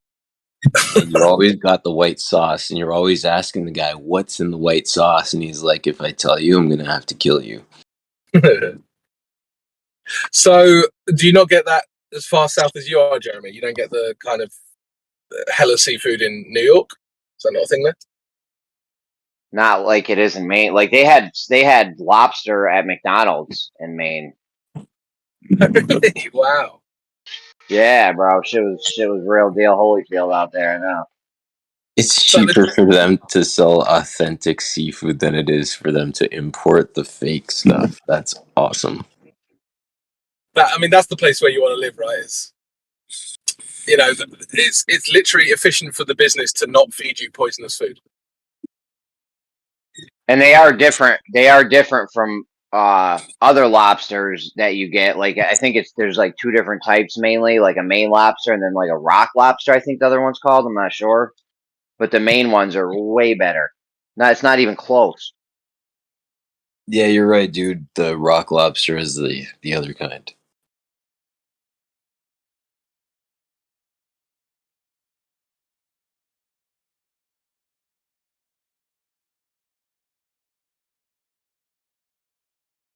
So when are we going on a seafood adventure then, guys? Start in Maine, end up in Louisiana. Go all down the coast.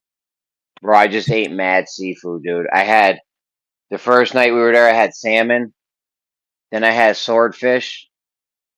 Then I had shrimp the next night, and every night they had the seafood soup. Oh man, I probably have mercury poisoning right now. I wouldn't be surprised. I have to say, when I went to South Africa, and then actually Namibia as well was really good for seafood. But when I went to South Africa, there used to be a restaurant there called, I think, Ocean's Basket or Ocean's Delight or something. And in England, if you order a lobster, you get one lobster and a few chips or whatever. You go to this restaurant in South Africa, and it's like you can just get what's called like a seafood basket or something. And they're throwing like 8 lobsters at you, and they're throwing like prawns, crayfish, everything just in this one basket. You think, oh man, I don't know if I can eat this all. Yeah. I love that when they'll break this thing open on a table in front of people and just all this seafood like pours out of it. I love that shit. Yeah. I want to have one of those. I want to take a bath in one of those and just eat my way out. Jeremy wants to have a shrimp party or a seafood party. Don't we all? So here's actually a question that I have for the room. If it's kind of seafood related. So we're always being told by like health experts that eating a ton of fish is good for you, right? Why do you guys think that fish would be healthier for us than say land proteins? If we developed on land and not in water, what do you guys think would be the reason for that? Probably because that's what we've been eating the whole time. Like, even though we developed on land, we were still probably catching. Man, were we though? You ain't catching fish that's like a developed skill. You don't just come out the woodwork and you're just eating fish. Yeah, you got to develop that. Yeah, let's say we were cavemen at some point. Yeah, I mean, I hear what you're saying now. It always feels like it would be something that would have to happen symbiotically,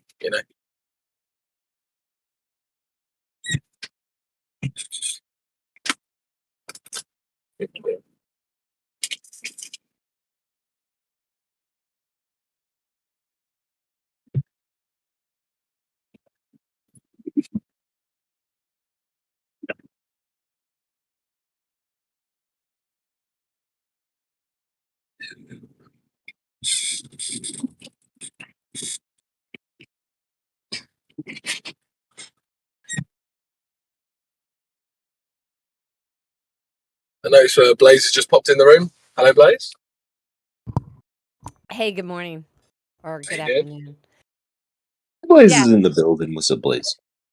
So, yeah, I mean, I used to eat all kinds of stuff, but now I really don't. And, you guys know me as going to be biblical, but it's because he didn't make every, animal or whatever for food. And I think it's about their digestion. I mean, I used to love bacon. I mean, love it. And then I had my little spiritual conversion and it said, that basically he didn't make swine for food. And I was like, okay, I'm not going to eat it. Then, like 6 months later, I was like, okay, there's probably a reason. And that's when I found out about all the parasites. But, the fish, like the lobsters and the crabs, and those are bottom feeders. So he made them to clean the floor, So do they taste good with butter and stuff like that? Yeah. But what are they carrying in their system? Like pigs. They sweat from their feet, right? And they digest their food at like every 4 hours. And I think cows digest their food. I hope I'm not getting this wrong. Like every 24 hours. Like for us, we have the same as a cow. Like our stomachs, our digestion is similar to cows. What do you guys know about that? Say is whenever I eat bacon, I always sprinkle bacon bits on it. Yeah, I mean, all I know about that personally is that beef is delicious. Yeah. That's all I know. Oh, I eat beef. Right? Oh yeah, I eat. Blaze. I buy beef bacon, and it's pretty good. Not sure if I've ever had that. Oh, don't get me wrong. I eat steak and hamburgers and stuff. I don't know. I guess I just have. I'm a little like on Passover. I'll have a little lamb, but I'm just. I don't know. I'm kind of stopped with that, but I'm supposed to eat it. Talking of Quebecois, bonjour, Redford Bear. She's from Quebec, so. Well, bonjour, but I'm not from Quebec. Where is Essie, Montreal? Redford Bear. Jeez. I didn't know who he was talking to. Hey. Well, I heard some French comments. I assumed it was me, but anyways. He's just deflecting because he's actually the French one. But anyway. Am I? Yes. You sure about that? Are you sure? You know more French than me, eh, bud? So it's all good. Yeah, we did learn French in high school, to be fair. Yeah, we played hangman in French class in high school. So that was the extent of my French education. Yeah, parlez-vous français? To be fair, playing hangman during French is quite appropriate.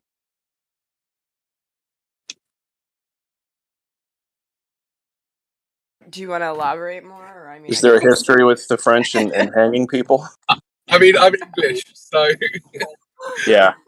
We've had so many wars with French people. I thought that was sorry. I thought that would be obvious. Kind of like Romans and crucifixion. Hey. Yeah, exactly. So yeah. So yes, in hindsight, appropriate, I guess. Okay, we'll go with that. Yeah, so Redford Bear's from Quebec. She loves maple syrup and speaking French. You know, I get a lot of I do people enjoy maple from. syrup. Sorry, I get a lot of people in my store because I'm close to Canada. Get a lot of people from Winnipeg and stuff like that coming in trying to get supplements that they cannot get across the border. And it's really nice. Most everybody's just so sweet and nice, and they always buy at least one or two things. Whereabouts are you? I didn't know you were so close to the border. I can't tell I mean, you. you don't have Yeah. We're boots. I was gonna yeah, say don't dox yourself, but I didn't realize. Oh, interesting. Yeah, yeah, because in Canada for supplements, they have to go through like this rigorous testing and different labeling has to be in yeah, effect versus the states. They yeah, say man. it's for So benefit, like, but you know. Muscle Tech is one of the, in my opinion, one of the worst companies. Muscle Tech is just affordable bodybuilding stuff, but it's not quality at all. It's like cheap of the cheap. It's stuff you'd get at Walmart. But people come from Canada to my store and they're like, so I've just been using Muscle Tech pretty much mostly. And I'm just like, oh, you guys, let me hook you up with some quality shit here. Come here, come with me. You're like, no, don't do that. Don't Yeah. do that. Don't do it. Do this. Yeah, I've Oh, I never ever believe it. Like, Muscle Tech. So, Yeah. well, I But think that's yeah, one of the frustrating things being in Canada is that all you Americans recommend like supplements, and then we go try to find them, and you can't get them. And if you want them, you have to pay like $70 for shipping, and then just hope it doesn't get stopped at the border and you're yeah, charged customs duty. yeah. So That's it's ridiculous. It's like, so ridiculous, dude. I feel so bad for y'all. But yeah, just come right next to the border up north. Most of these states, we got some pretty good nutrition stores up around these borders. yeah, that's good to know. But I mean, it is getting better, and Amazon.com Yeah, sometimes ship because they they don't should. make They it. should. Amazon should be kind of paving the way and saving the day on that stuff because they should. Like Amazon is primed to be the company that can help out with stuff like that. So I hope they are doing that. do you ever Yeah, go? I've been able to get ones. Sorry. Yeah, I've been able to get stuff through Amazon.com actually that I can't get in Canada. Cool. So it does work. But anyway, sorry, Crypto, what were you saying? Do you ever go on Amazon.Canuck? Always. Sweet. Or no, it's gonna be what was it? Bearazon? What was Bearazon. we wanted to make like a bear Amazon. Bearazon? I can't remember what it was called. Maybe Boston Bear. I can't remember. Yeah, Glad. I wanted to ask you. So you're still in the supplement? Oh, is he gone? Oh yeah, Glad just dipped. Never mind. I'll ask you when he comes back.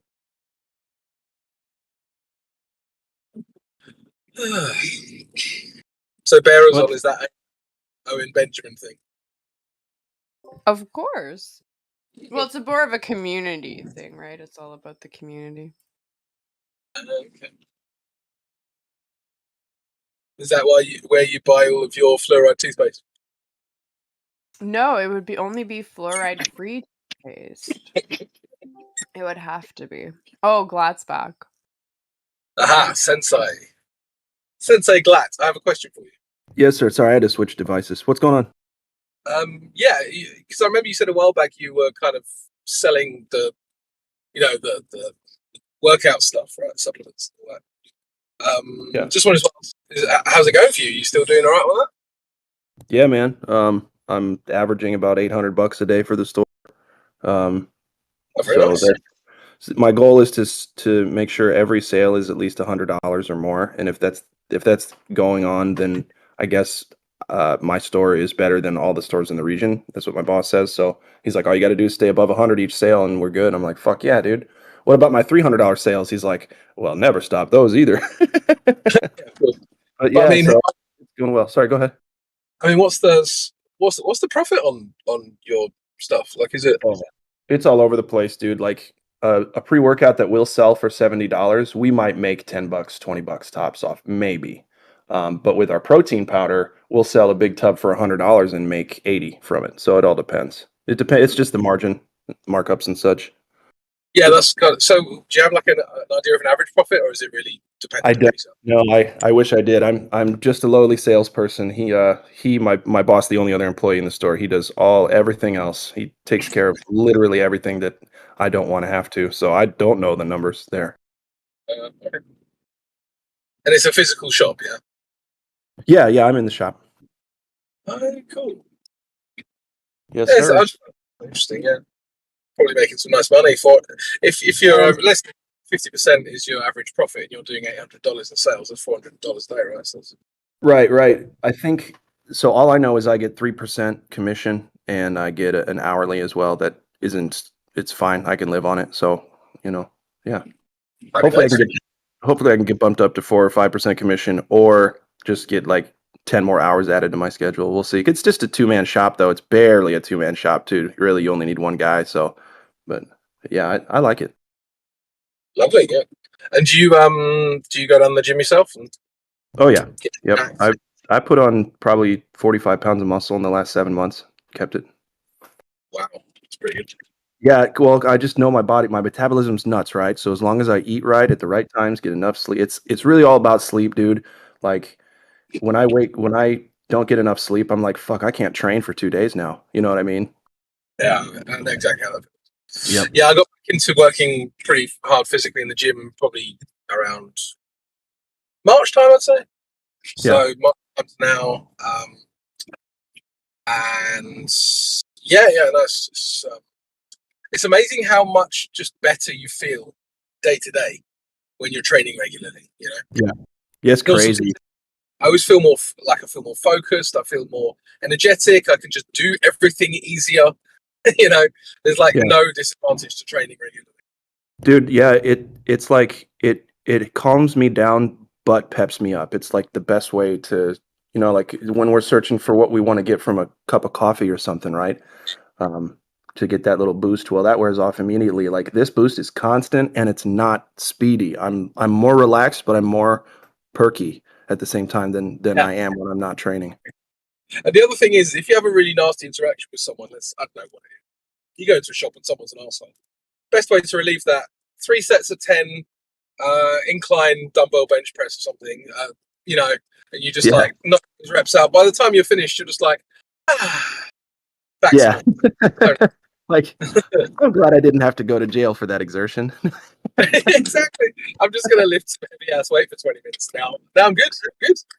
That's right. That's right, man. You know the drill. Yeah, for sure. No, I've been keen advocate of weightlifting for probably 15 years, but Yeah. I just think everyone should do it, man. It's like strength training. There's nothing wrong with strength training. Everyone should do it. Yeah. Yeah, like man, one of my favorite things to do, especially because I'm tall and skinny, so I have problems building muscle on my legs.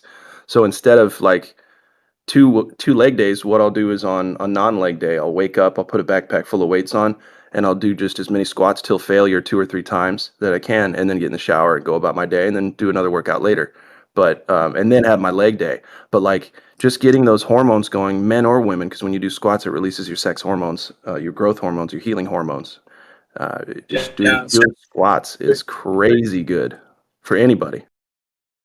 yeah. They've actually done studies on the guys who work upper and lower. They actually grow more in their upper body than the guys who just work their upper. So every Right. time they work their lower body, as you said, that growth hormone is released. But because it's a bigger muscle, more growth hormone is released.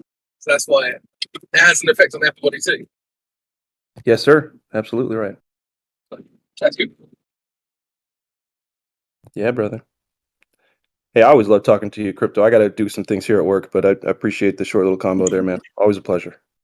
You go ahead, man. Yeah, you too. Yeah, enjoy it. I'll be back later on, folks. So yeah, we could change tack. I didn't mean to go totally off topic.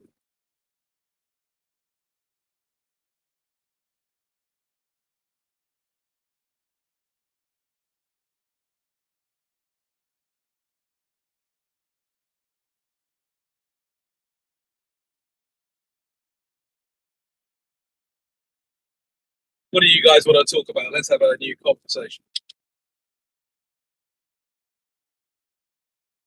Well, Blaze, if you want to talk about Jewish mysticism, now's your time. Because I'm not No. much of a typer. No, it's like, well, you know, I Oy did. vey. Yeah, no. I did just find something really interesting this morning. You know, obviously, I'm not the Twitter with the new name X and everything, and I just never looked into it. And I was listening to a video, and they did, and man, the letter X. I'm going to post a couple of things. These people, you know, are are really religious. The ones running the world with the globe. And I'll post another one too. I thought it was very, very interesting. It says, this is what the guy says in the think about how many X's there are. Where was it? Right here. Hold on. Let me find it.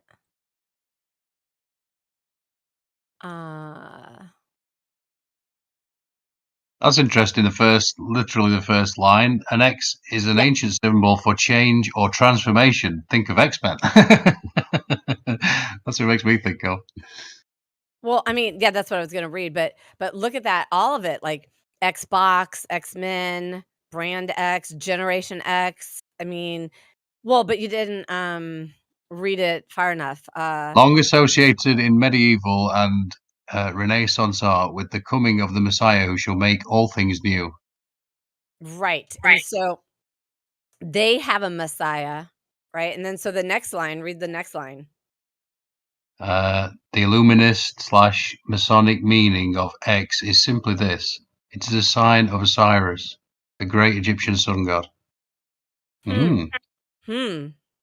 Right? So, like, this is what's so interesting. What I've always said is, why aren't we studying the people that, like, learning why they believe, why they lied, right, about this? So we don't, nobody here has to be religious, right? Nobody here has to believe in a God, the God of the Bible or anything like that. But we nobody can deny that these weirdos running the world, they do believe in, a God or many gods and all that kind of stuff, So it does kind of help to know your enemy a little bit. But this one was like, what? This is, and then, porn, triple X.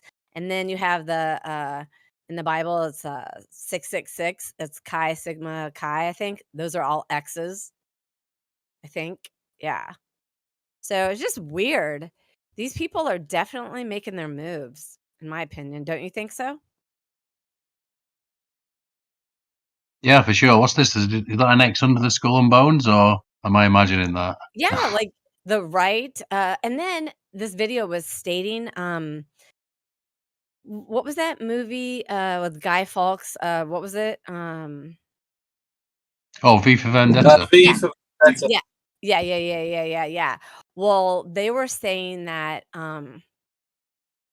because it's kind of like a spiritual undertone to it, that, because I'll always go back to the Jesuits, right? I think that they're running the show. We could say Zionists too. I don't know, but the Jesuits, the Society of Jesus, I don't think those people are I mean, the people in lower levels might be good. I don't know. But what they were saying with V for Vendetta was essentially that there was never going to be a king that wasn't going to be a Protestant, right? And so the Guy Fawkes character came in and blew up the parliament, which I guess the parliament was an extension of the king, who was a Protestant. So then, everybody was happy because they blew it up, right? But I'm not explaining it very well because I was kind of listening to it, but it's like an inverse, right? They have us hating the people that we shouldn't be hating, and they're manipulating the masses. Maybe not so many people in here, but they're manipulating the masses. And yeah, that's why I talk about the Protestants made the middle class. I talked about this on 24/7. They're all laughing at me. I'm like, what are you laughing at? We have a middle class because of Protestantism. And when you think about it, that's why Guy Fawkes, converted Catholic Guy Fawkes, wanted to blow up Parliament. Because I assume back then, the whole point of it was because it was by the people and for the people. And that's not how it goes, because they want to, the small, 1%, less than 1%, and everyone else ain't got a pot to piss in. I'd seems love obvious. to hear it. I'd love to hear your Yeah, well, it seems obvious, doesn't it? That's what we used to have. We used to have the thing, no popery. We used to burn effigies of the Pope. Mm-hmm. And then after that, obviously with Guy Fawkes, then we burned effigies of Guy Fawkes. Because when I first saw that, I thought, this dude's a legend. Why isn't there a statue of him on every street corner? Because I didn't understand history. I had no idea Uh-huh. that this guy was a converted Catholic, and he was doing the bidding of these guys. So the whole point of it was trying to get out from underneath the thumb of the Catholic Church. Yeah, but well, I mean, that's what they appear to be saying, but what's underneath the Catholic Church, right? So there's layers upon it. So that's the front, in my opinion, is the steeple, the priest up at the front, things like that. But um I started to read The Art of War, and of course I got distracted. I need to go back to that because that's what these guys are doing. They're using the art of war on all of us, on society. And because I'm all about, I want to know the scriptures because that's what's gonna help me go, yeah, no, I can't do that. No, that, but it is also very, very helpful to know your enemy a little bit. You have to really see what's coming a little bit, and to um put it compare it to what the scriptures say, and the scriptures that they took out, the Catholic Church, you know uh the Jesuits are a very seedy organization, if you ask me. And so they're the ones that use all those numbers and dates and all that kind of stuff, Andy. So yeah, so that's why I don't really get into it. Yeah, sure, Hebrew um letters have, letters have numbers, but I'm not really into that. Oh yeah, right. I see. I sorry, I've just caught on. Yeah, the numerology thing. I think doesn't that stem from like Pythagoras and that kind of thing? The idea that everything could be counted, and so yeah, I see what you're saying. I just think there's when I look in. Um, hmm. Yeah, it gets into I'm not saying those numbers don't have powers and all that kind of stuff. I'm not saying that. I'm saying, yeah, of course they do, because oh, my brother's out there. Uh the watchers, they're the ones that came down and taught man things that we weren't supposed to know, right? And I think it's that forbidden, you know, uh information that we just weren't supposed to know. And yet, you can be your own god, and this is how you can manipulate it if you want this, and you have to think that way and then you can get it, or do this little ritual, or that you know what I'm saying. I'm not denying that it doesn't work. Obviously, look at who's running the world. I think it does work, but I'm not Yeah, into that. I was thinking about that earlier on my little drive back from the farm shop. I was thinking about this idea of monism, which I really I quite like. What is it? But monism, I Never should heard of would have a word of the day. I'll Google it. it. I like having a word of the I do too. day. um, a theory or doctrine that denies the existence of a distinction or duality in particular spheres, such as that between matter and mind, or God and the world. So it's the all is one type of thing. I'll just post that. So yeah, it's kind of all heading in that direction. A lot of people are promoting that sort of thing. I'm not so sure. I think there's something outside of the system. That's my feeling on it. I'm not going to try and describe what that is, of course. Oops, one sec.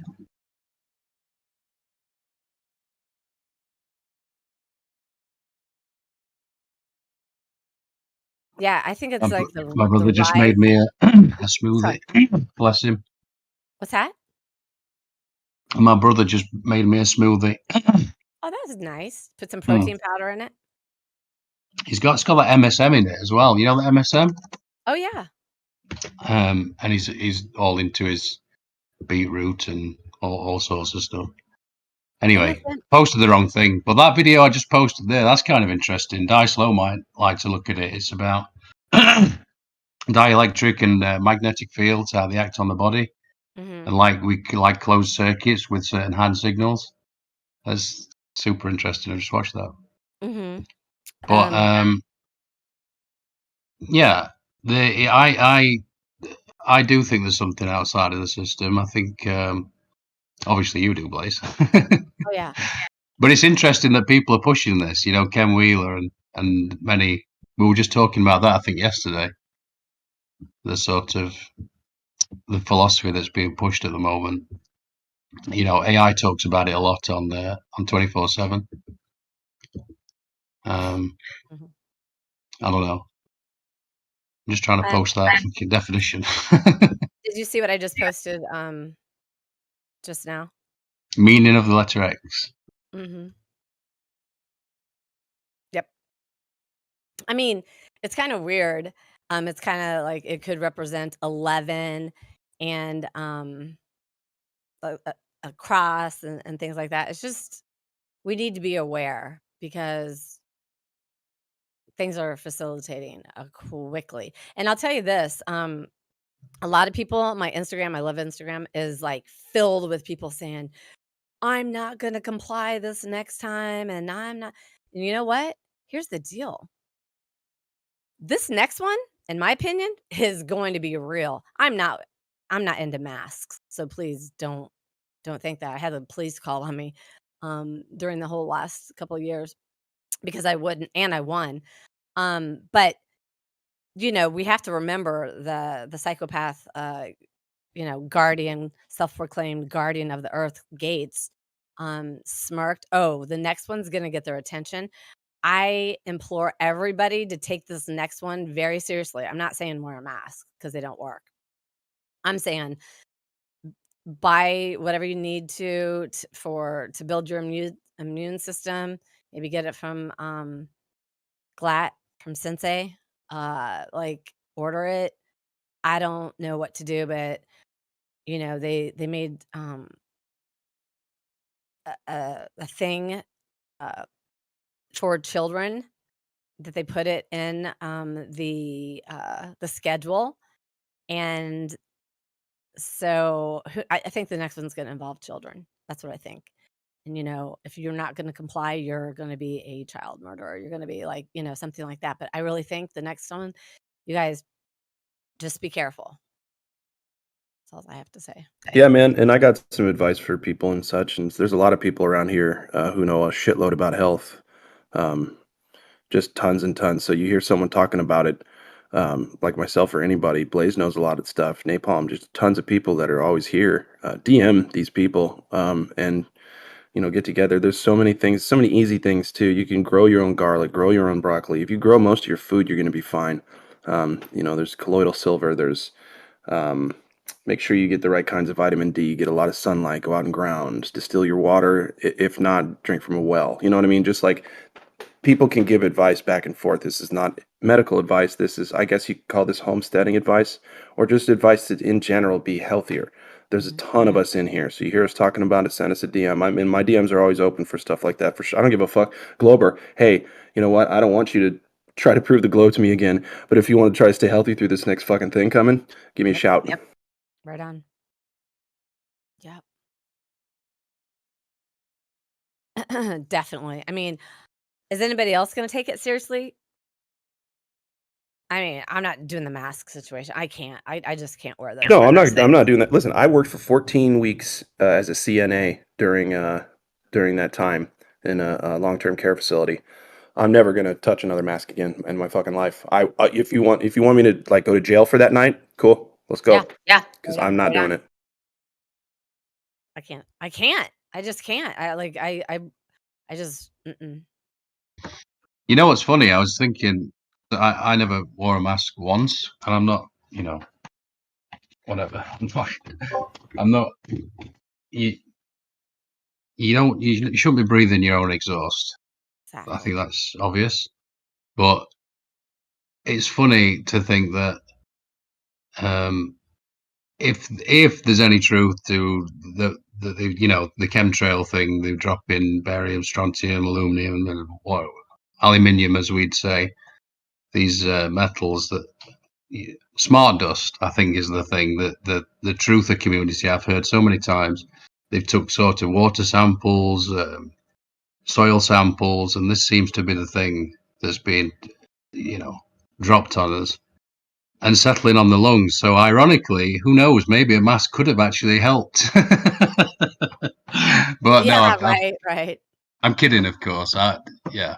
No, but I mean, here's the thing. There's a guy that I follow on YouTube. This was about 4 months ago. I might still have the video.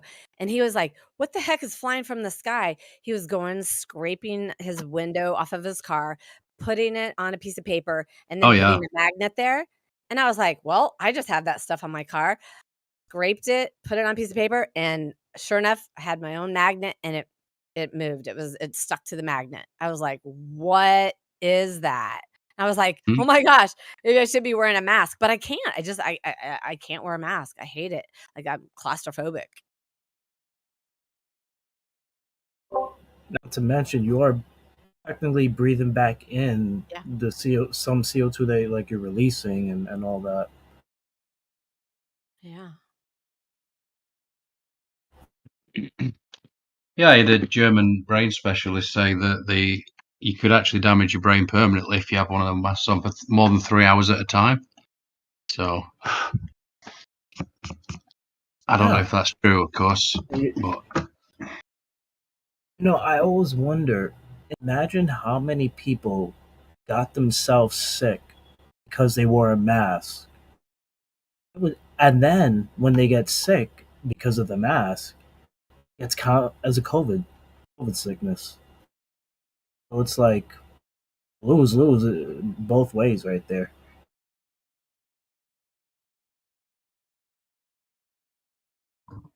Exactly. Well, just Andy, I just invite you to look at the numbers and all that kind of stuff as,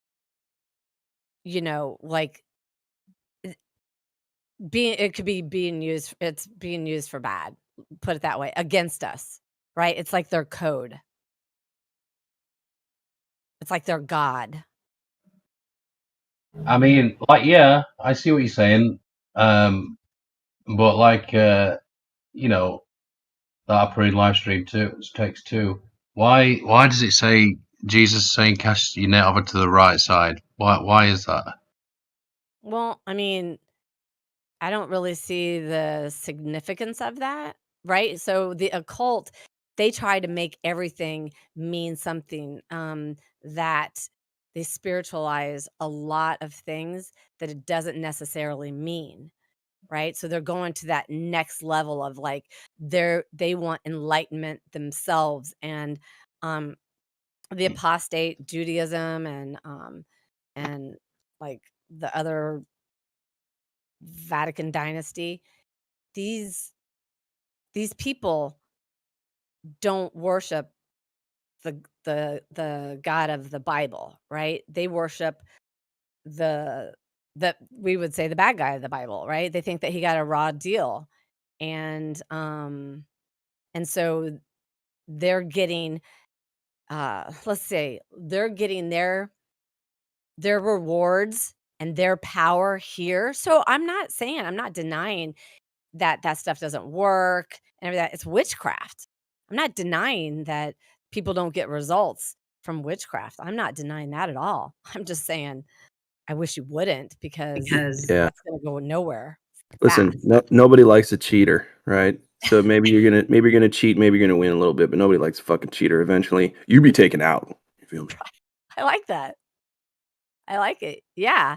And so, us Bible believers, we're I don't know. I'm not very good at just sharing of like what's happening. I feel like I'm trapped in my mind and I can't express how much I care about everybody, and the fact that like there's really a spiritual battle going on. I mean, you guys can see it here with the shape of the earth.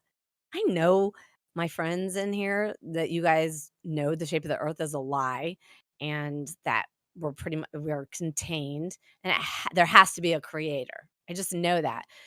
And I'm not very good at like opening my mouth, but the bottom line is I just have to open my mouth, and a lot of, like Lion of Yah in here, and, we get Killian Kiwi and Clay and Run Boston and stuff.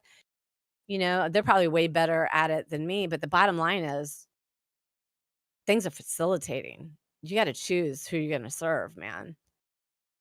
And I would say with the coming tribulation that's coming, it's an opportunity for last call. So it's not going to be too late, even during, like this coming tribulation that's going to be so horrific. I hate to say it like that. But it is. It's last call. At any given moment, people could just say, "Hey, you know what? I give up. God, I'm all yours. Jesus, I'm all yours. Like, help me." Boom. Everything that you've ever done, whether you believe it was bad or good or whatever, is done, wiped away. You Well, surrender. I was listening to the little feud you were having with North. I was listening to the stream because he posted it, so I just thought I'd listen to it. And yeah, I don't exactly know the ins and outs of that, but I like North. I like North a lot, and you certainly shouldn't throw away friendship for something so what seems like nothing to me. I don't know, but Listen, if you're going to get really worked up on something that happens here in Discord, you're being petty. That's all yeah. there is to it. Well, I mean, North to me sounds like a righteous dude. I just love talking to him. I may not agree with him, but that's okay. Bro, he's sassy. He's sassy. I like him for that reason. I don't like a lot of what he has to say, but that's because people are people. We do what we do. But he's not afraid to be himself, and that's fucking right on.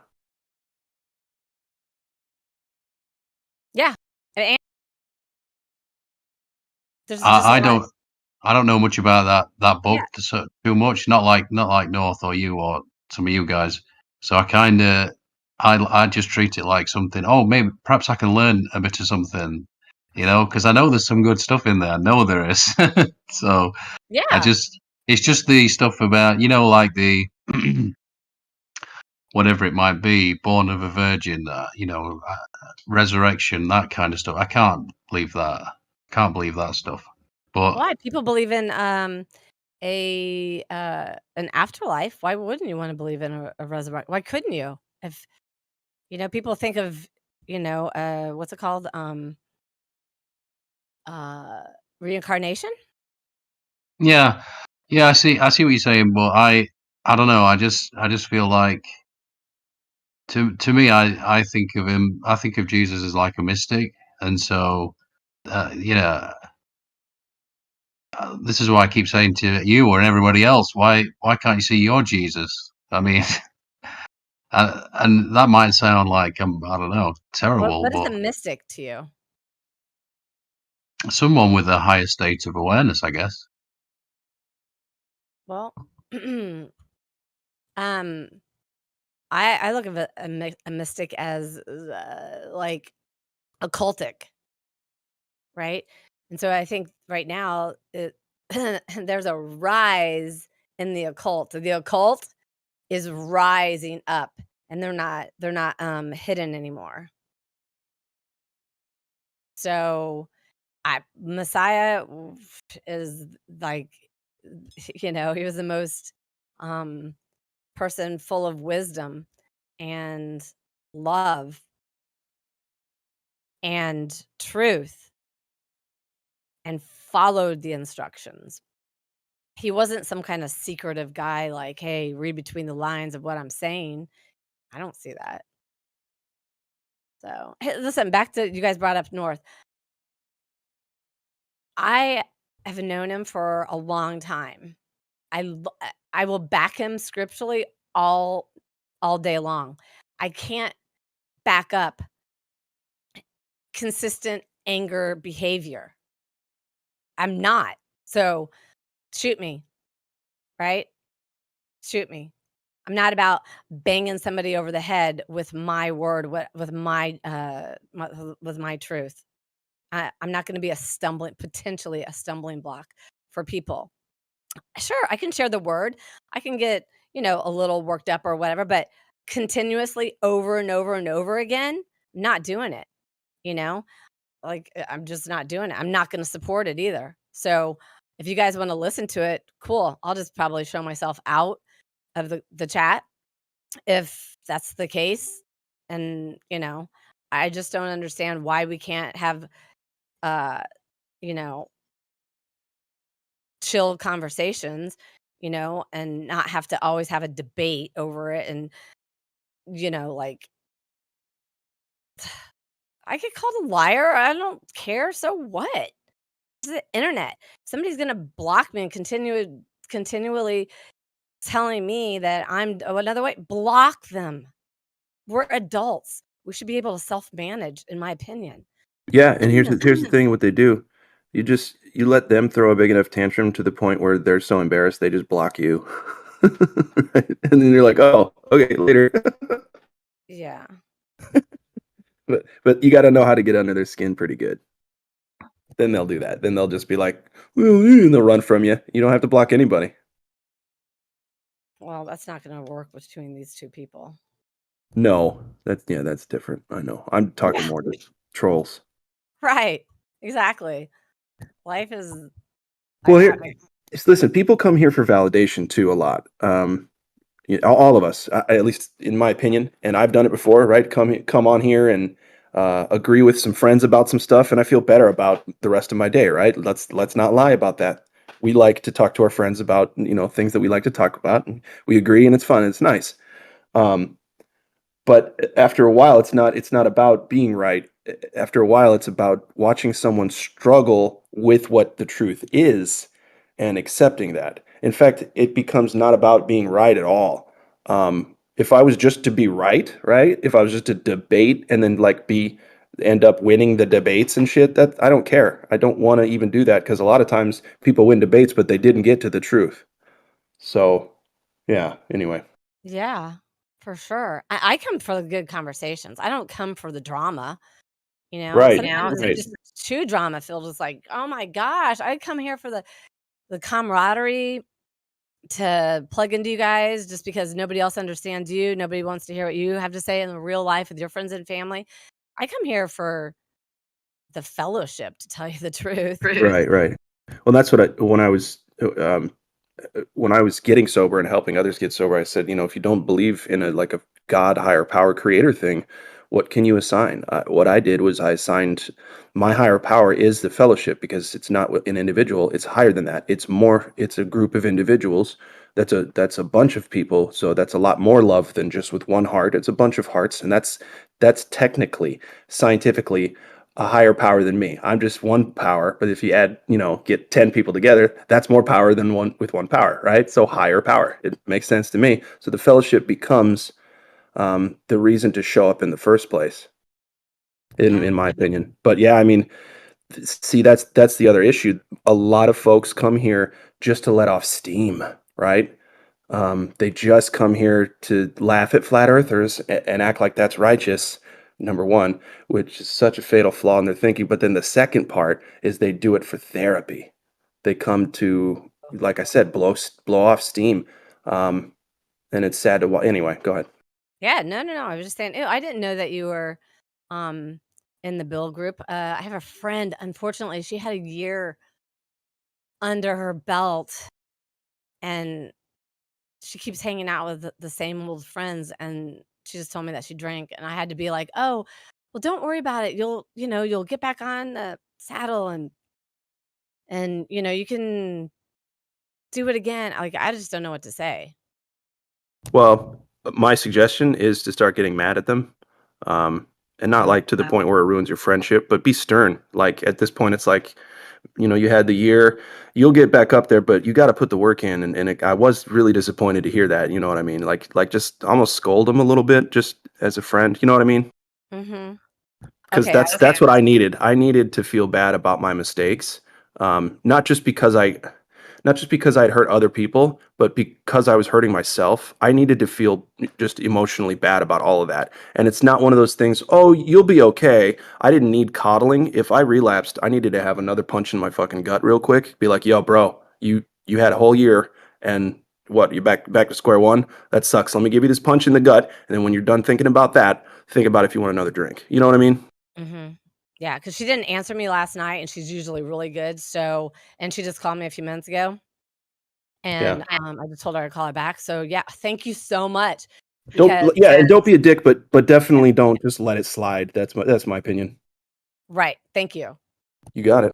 Yeah, definitely, and good job. Appreciate Hey, it. I'm when I'm you having almost your 4 baby? years. What's that? When my buddy has 4 years. When are There you you having go. your baby? She is due mid-October.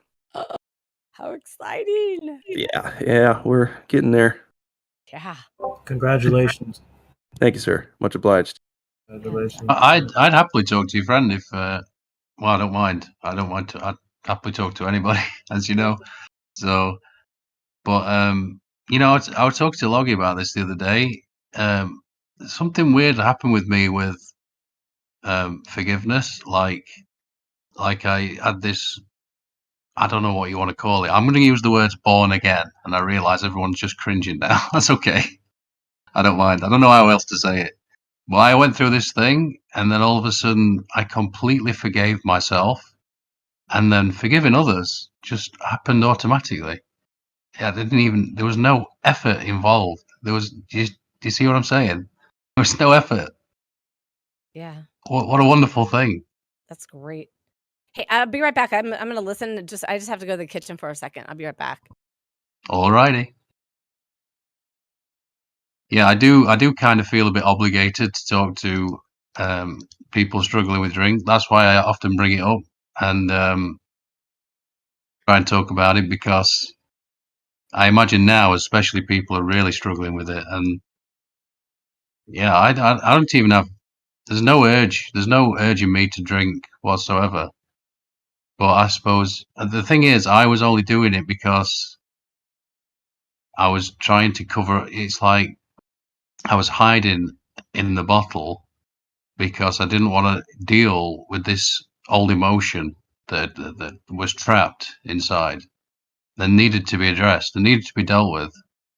People don't want to face the stuff inside because it's a mess. It's like, ugh, it's horrible. But yeah, you better off facing it.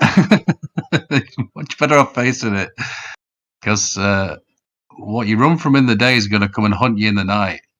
I assure you. This can't be swept under the rug.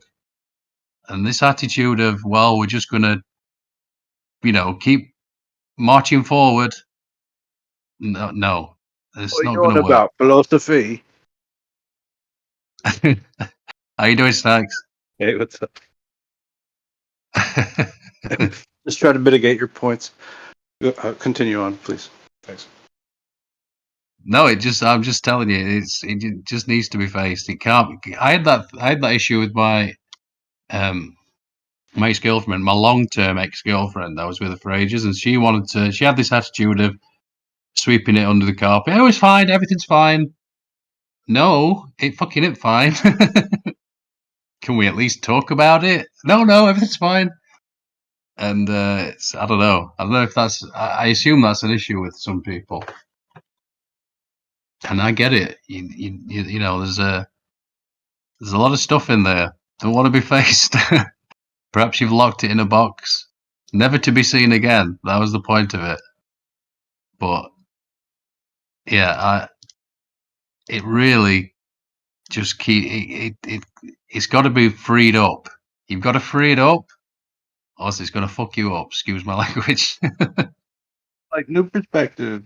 Sorry, but like he mentioned some about an AA program, and he thought that like you could build one off of flat Earth stuff. But I don't think that that's a good idea. But just like on the idea that like you could, just on the surface level, it works because I guess you could like equate the forgiveness with the forgiving yourself because you were making decisions based on a false premise of what your reality was.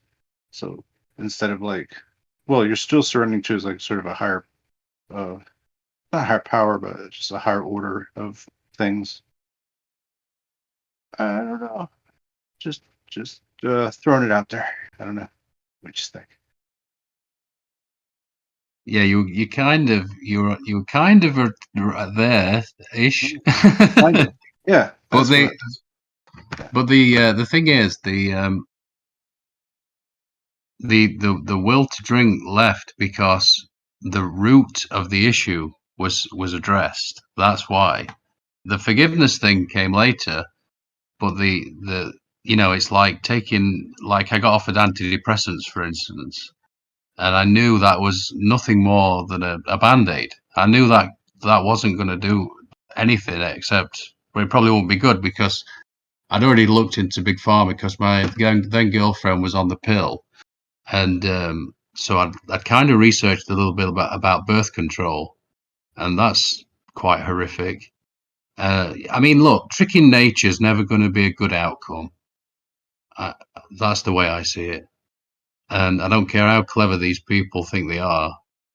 It's not a good idea. So I'd already kind of looked into a lot of stuff, and the fact that these doctors had almost killed my mother because she had ulcerative colitis, which is a a bowel thing. It's a little bit like Crohn's.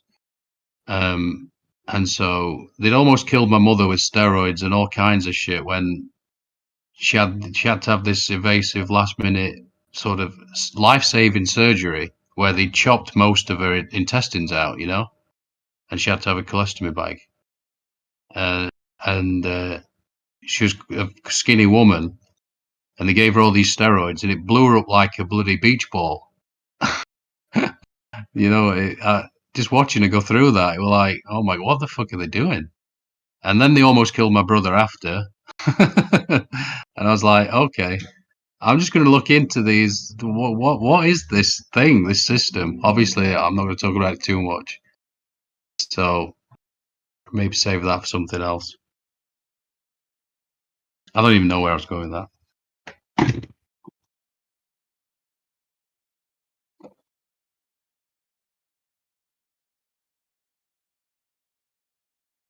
Oh yeah, the antidepressants. I didn't end up taking them, but I remember I took one.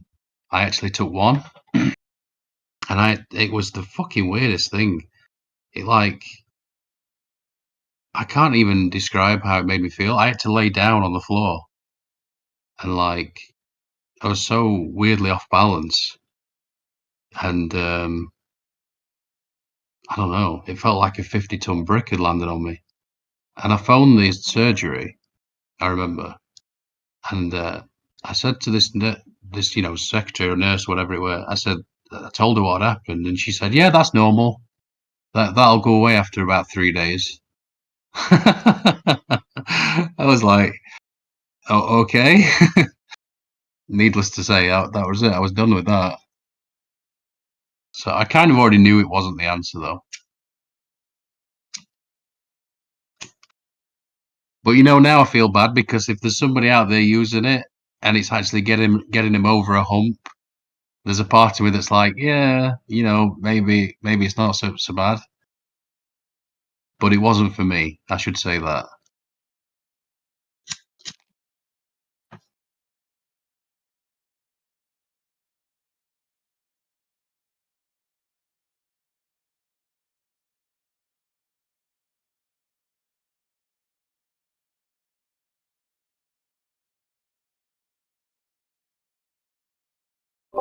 I wanted to ask y'all, any of y'all ever looked into intense fasting to cure things like cancer or tumors or other diseases? Want to know your I've actually been. Yeah, sorry, Gary. no, it's a question I always wanted to ask people here. What are their opinions about it? Yeah, it seems to be a Yeah, I great mean, healing thing. Sorry, Crypto, you go. Yeah, I've been. Sorry, mate. Talking over everyone. I don't know if I'm delayed. Yeah, a little bit delayed. It's okay. Yeah, sorry, man. No, you go ahead. I'll talk after you. Yeah, there's a lot of people with some good knowledge. Glatt, who just spoke, I know he knows a lot about it, but Gio's a good person to talk to about any kind of nutritional information. But yeah, it's probably the best killer of inflammation that there is.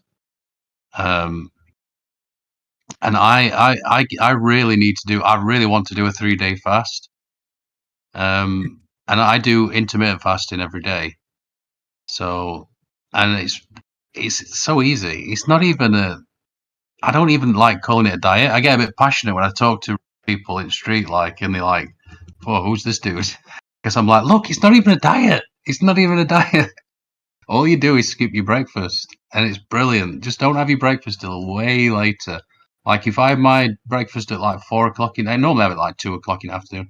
But if I don't have it till like 4, I'm like, oh my god, I can now eat at midnight guilt-free. Just think of that. That's what I've been saying this for years. Sean will tell you. I've been saying this since I joined 24/7 a long time ago. But the actual 3-day, say a water fast, maybe for a few days, I really want to do that, commit to that but that's difficult because we're creatures of habit, and yeah. So go on, Crypto. Yeah, well, I just came back. I literally just came off of 2 48-hour back-to-back fasts. So I did a 2-day fast. I had a nice meal about 9 o'clock on. Where are we up to? Thursday now. Yeah, I had a nice meal on Monday evening. About 2,000 calories, so it was a lot of really rich, tasty food. And then I didn't eat again for another 2 days until Wednesday evening. And I have to say, it's the best I've felt in a long time. You just feel so focused and energized. And towards the end of the second fast, I was definitely feeling very hungry, for sure. But it's something I would absolutely advise. I don't think I can quite stretch to a 3-day fast yet. But I did do a couple of 36-hour fasts in May. And then I thought, sorry, May and June. And so then obviously we're in August now. So I did a couple of back-to-back 48-hour fasts. I feel like I can now stretch to a 72-hour fast. But I definitely wouldn't advise just doing it cold turkey. You just won't be able to handle it. Yeah, did you drink some water? Did you do the water with salt in it or something like that?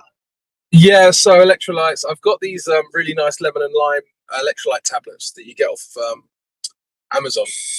And basically, what I found is normally I drink between 2 and 3 liters of water a day anyway, but I was drinking 5-6 liters of water. I was just so thirsty constantly. It was crazy. That's what's up. Thank you for sharing that experience. And did you also put salt in the water? Yeah. So the tabs that I get are the electrolytes plus salts. Okay, so the tablets come with it. Okay, copy that. Yeah. Yeah. The reason why I just brought it up was I don't know. I heard you guys talking about health and stuff, and I feel as though fasting is not talked about enough. Of course, even though it has a high potential to really cure people from things like cancer and tumors. Yeah. I mean, the other thing I wanted to add actually was what Andy said about doing intermittent fasting every day. I actually have 1 meal a day as my standard diet now. So I don't eat breakfast, I don't eat lunch. And then I just have a very big dinner full of all of the stuff I love. But I make sure that I hit all of my macros in that 1 meal as well. So it's always going to be like tons of protein and tons of fats in there. A little bit of carbs maybe, but that's all I have for the whole day, and that's standard. And then if I want to do like a 36 or a 48-hour fast, I just skip that evening meal and I just go to the next one. So you basically do like a nomad diet. Yeah, one meal a day. And to be honest, I've been doing it for about 6-7 months now. I've dropped about 20 kilos. My goodness, you dropped 20 kilos. Well, I'm in the USA, so I think that converts to like 45 pounds. Yeah, probably getting up to 50 pounds now. That's just January, February time. But I was doing that before then as well. I wasn't measuring it before, so I don't know how much I lost before. But But it's also the other thing I've noticed about fasting is that you don't really seem to lose a lot of muscle. There's all this warning about, oh, you're in starvation mode, you're going to lose all this muscle. My lifts have actually gone up in the gym. They've actually not gone down, they've gone up. So I don't believe the hype on all of that starvation mode rubbish either. Possibly it's true when you're very, very slim, but I think for most people it just doesn't apply to them. No, yeah, it's muscle sparing. It's when you do intense fasting, it spares muscle, it targets more fat. Of course, it cleans up the dirty cells in your body. Um, but yeah, no, good for you. If your lifts have gone up in the gym, amazing. That means when you refill, when you're refueling with that one huge meal you be having, it means you're getting all the right stuff there. Yeah, I feel like that's what we used to do back in the day. We used to just go out, we'd have a hunt, we'd have the thing, we'd have a huge meal, and then you wouldn't eat for a couple of days. So the next big hunt. Perhaps that's why Yeah, exactly. it's so good. Or possibly what you might do is you might have like 2 days where you didn't eat, and then you go out and kill a boar with 4 of your bros or whatever, and then you're eating that boar for the next 4 days. So then you kind of eat a lot of food for 4 days.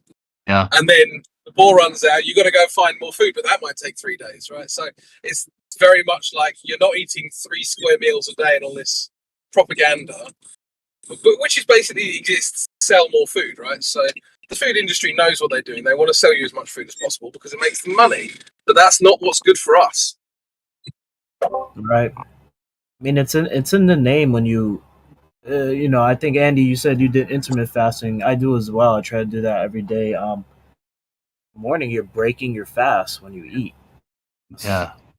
Fast. Well, I first saw it a few years ago. I can't remember the doctor's name. She was on Joe Rogan, and she was talking about how. And by the way, there's loads of like high functioning doctors that do it like crypto, where they just have a 2-hour feeding window. I hate that term, feeding window. But whatever, it is a bit cringe. But she said that 9 hours seemed to be optimal, and I was for a couple of years. I was sort of struggling to keep it inside 12. I was like 12 hours. 12 hours, she said, was the absolute max cutoff. Basically, she's talking about what they found in rodents, in mice and rats. So they'd have all the, autoimmune issues when they fed them around the clock. And when they chopped it down, basically the 9 hours is what they found was optimal. So yeah, I think this is a funny thing. This is because I know the human condition so well. I tend to advocate for mediocrity, and what I mean by that is because I hear so many people, especially Americans, they're like, oh, you can do this, and you can, and then they're striving for perfection, and I just don't think it's realistic because you look at for like my oldest brother, he weighs like 30 stone or something like that. He ain't going for a job. He ain't going on a bike. So the way I see it is Rome weren't built in a day. You just do a little thing. Whatever that little thing is, do that, and then you might get a domino effect because that's the way it works, isn't it? You sort of start to slowly feel better with doing that one little thing, whatever it is, and it could be just skipping your breakfast. Just skip your breakfast. If you normally have it, and you can say, "Well, it's all right for you. You could do this and that." No, don't do that to yourself. If you've got to because what I tend to do is procrastinate, so I don't eat basically, and I'll go for a drive and I'll wash my car or I'll do whatever it takes to fill in the first few hours, so I don't eat anything. And you've got plenty in your system from the day before, so yeah, I don't think it's that big a deal. It's just we are creatures of habit, aren't we? So we fall into these habits, and just make that a new habit. Well, that's exactly it, isn't it? There was a doctor I read about habit forming. Apparently, habit forming, there's like 3 stages of habit forming. So there's the bit where it's hard to do, and you're forcing yourself to do it, and that's about 2 to 3 days. And then there's a once you've been doing something for 2 weeks, you're then at a rocky patch where it's 50-50, but it's not a struggle to do the new thing anymore. And then after about a month to 2 months, it's then becomes the new habit, and it then becomes hard to go back to the old way. So if you think about that in terms of habit forming, then you can just say, right, okay, well, let's just say there's 4 things in your life that you want to change. Let's say you're a smoker, you eat too much, you don't exercise, and I don't know, whatever. Or the fasting one's a good example. I'm going to not eat breakfast for 3 days and it's going to suck. And that's fine. Because after a week, 2 weeks, it starts to not suck as much. And then after a month, it's like, hold on, I don't eat breakfast. It would feel weird to eat breakfast now, you know? And that's all you have to do. Yeah, and Completely agree. if you feel them hunger pangs, you can always drink some water. That will definitely help. Preferably filtered water. I got another suggestion too that's worked for me. Just not seasoned, not salted, just regular almonds, either raw or roasted, but no salt added, just to temporarily, because it's got barely any carbs and it's fat and protein. And if you get, you're starting to get hangry, you need to take that edge off. To me, almonds are number one. Almonds or walnuts. I would personally, not to be a negative Nancy or a contrarian. No, say it. Go ahead. I wouldn't advise, if you're trying to fast, I would definitely advise staying away from solid food at all, because the association with solid food then tempts you to eat more solid food, right? So if you're really thinking, I think water's a good example. But what I started when I was very first doing the OMAD, I've done OMAD before, so I know how I can tempt myself into it. And obviously, this is just what works for me, right? Might not work for other people. Every single day, I would make sure I had a coffee, like a big coffee, at about 1 o'clock. Whether I got that from like a Starbucks or I made it myself, it was a couple of 100 calories, but it filled me up like a proper meal. And then I could then go and have my evening meal later on. And then after about a month or maybe 2 weeks, whatever, I replaced the coffee with water. And then I didn't even need the water after a while, So I just think the association with solid food is a dangerous one if you're trying to fast. Roger that. I changed my opinion. I'll probably stop eating them almonds when I start to get them pangs. All right. So I mean, you can always eat the almonds for dinner, right? Get your macros in at dinner time. Oh man! If you're going to follow the OMAD that I'm doing, then that's how I would advise doing it. That's all I'm saying.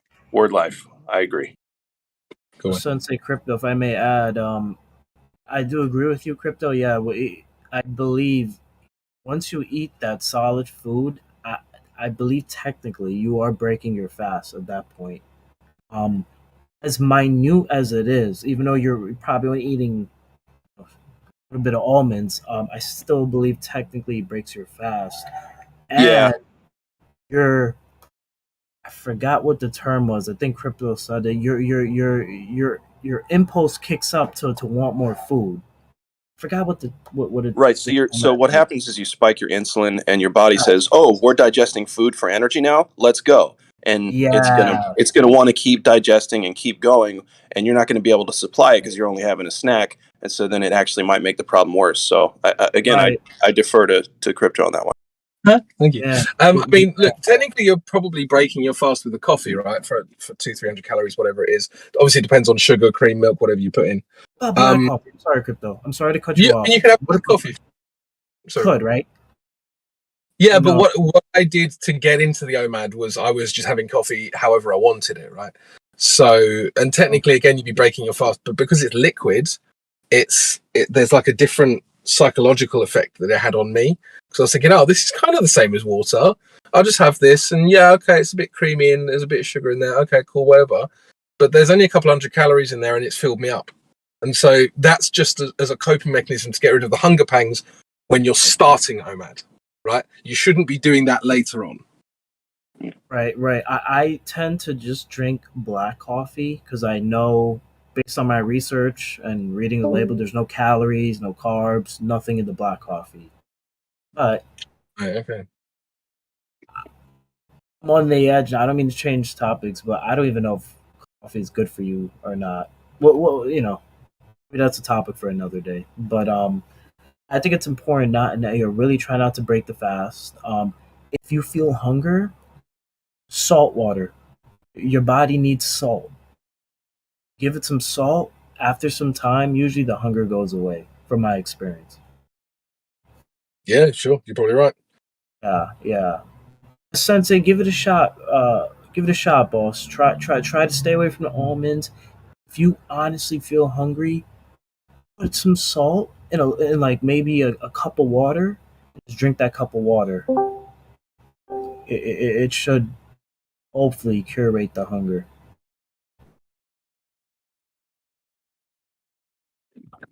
Let's go. That's crazy. So there's like 5 people in there that end up that are like fasting. Either do intermittent fasting or 2 days fasting or 3 days. That's what's up. Oh no, definitely not 3 days yet. I need to work my way to that. That's going to be probably another before I'm brave enough for that. Though, if you don't mind me asking you, are you more of like a power lifter in the gym, or like more bodybuilding? You both? Yeah. I mean, so I used to powerlift a lot when I was younger. I used to be able to lift pretty decent weight. Actually, I was really happy with myself. But then that led to some. I kind of got out of the habit. Got into a fairly, let's just say, toxic relationship, and then kind of got out of the habit. Went back to the gym, tried to do powerlifting again. Realized that I had some pretty serious muscle imbalances, and I'm now in the process of fixing the muscle imbalances so that I can then go back to powerlifting again. So this is something I really wish I knew before about the rotator cuff, the lower trapezius, the kind of the different glute muscles. They're all really important, like stabilizing muscles.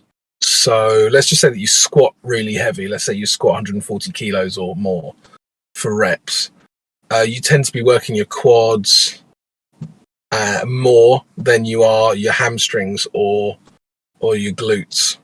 And if you do that for years, over time, it just messes with your physiology. Your knees get kind of pulled around to the side, and your back kind of takes up a lot of the slack of your weak glutes and all this stuff. And this all happened to me, right? So yeah, to cut a very long story short, I am a power lifter naturally, but I'm trying to fix all the all the imbalances I've caused over the years. I hear that 100%. Definitely hear that 100%. Really, that was interesting what you said. Your body kind of changes because of the way you're lifting, and it's trying to adapt with your imbalances, pretty much. Right. Yeah. No, that makes sense. I think that's happening to me right now. Oh, really? Definitely. Yeah. What's your current routine? Consider myself a power builder, and I'll just make this real quick. I don't know if everybody wants to talk about powerlifting, but Monday, the powerlifting movement I'll do is like deadlift. I do sumo deadlifting, and Tuesday I'll bench. Thursday today I'll squat. Just in terms of those three powerlifting movements. But of course, I do a bunch of other stuff other than those three movements. Okay, so you deadlift on Monday. Why do you choose sumo rather than conventional? It's just, to me, safer. Your lower back. It's just, to me, easier to pick up the weight, safer, more leg driven than back driven. Yeah, fair enough. And you could just pull more weight, in my opinion, once you get the technique right. Yeah, I mean, I like sumo as well, but I've got a good reason for sumo.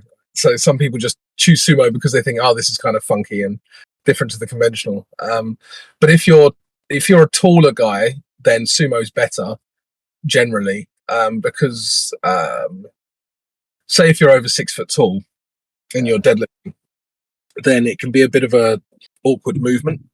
So if you're kind of below 6 foot, I would normally advise conventional deadlifts over sumo. Interesting. I wanted to ask about bench. Do you make sure to work out your the other side, so to speak, like your back muscles, as hard as you work out your bench? Because one issue I had was where I was benching a lot of weight, and I wasn't really working on my mainly the posterior deltoids and the lats as much. What was happening is my shoulders were getting kind of pulled forwards, and then that led to a lot of shoulder pain that I've had to deal with.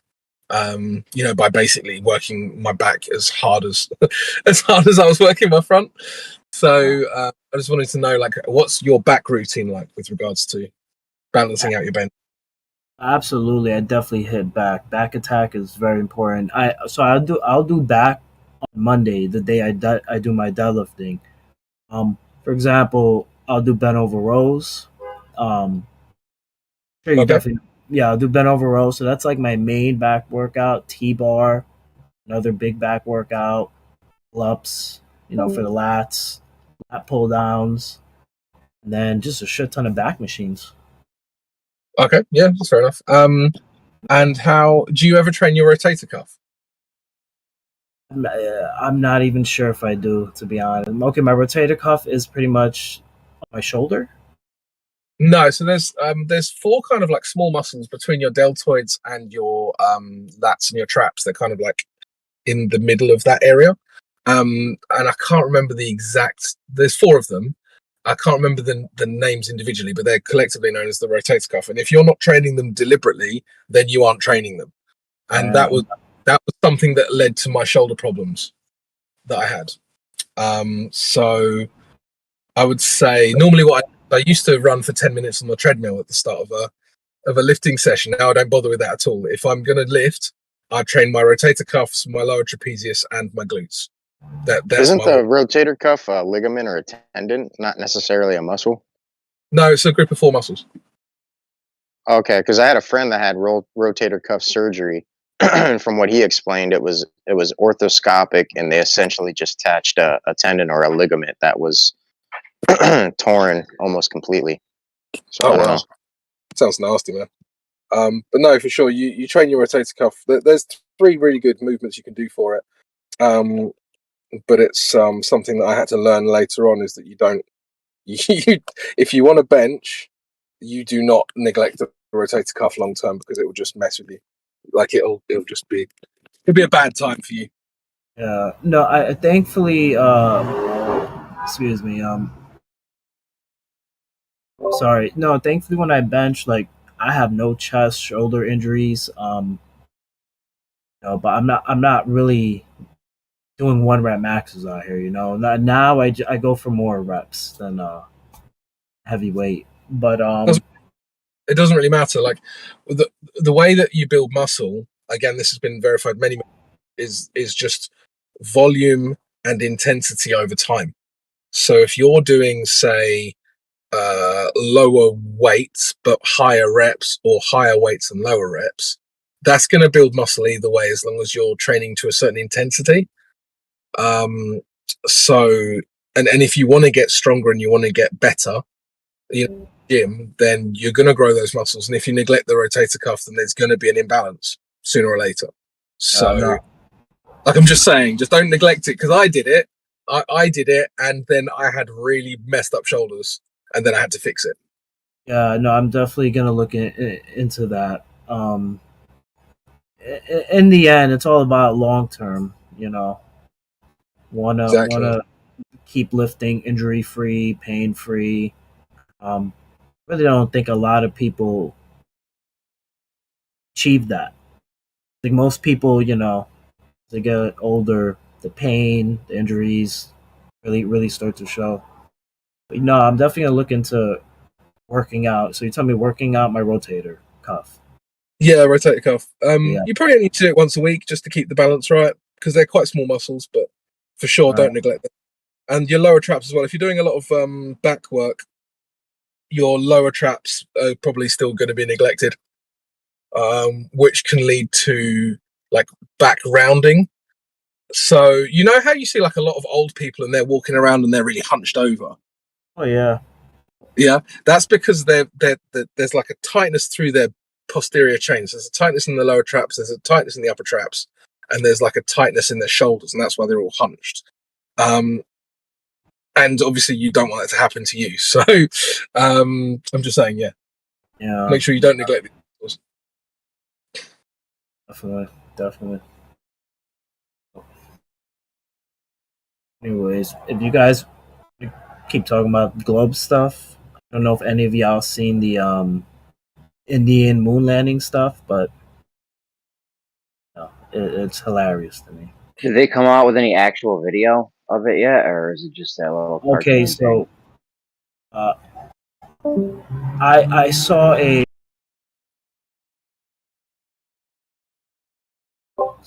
I saw the 2 hour conference room video. So I was watching the people in the conference room, like the engineers and everybody on the computers. I was seeing their point of view. All it showed was a screen with the simulation landing.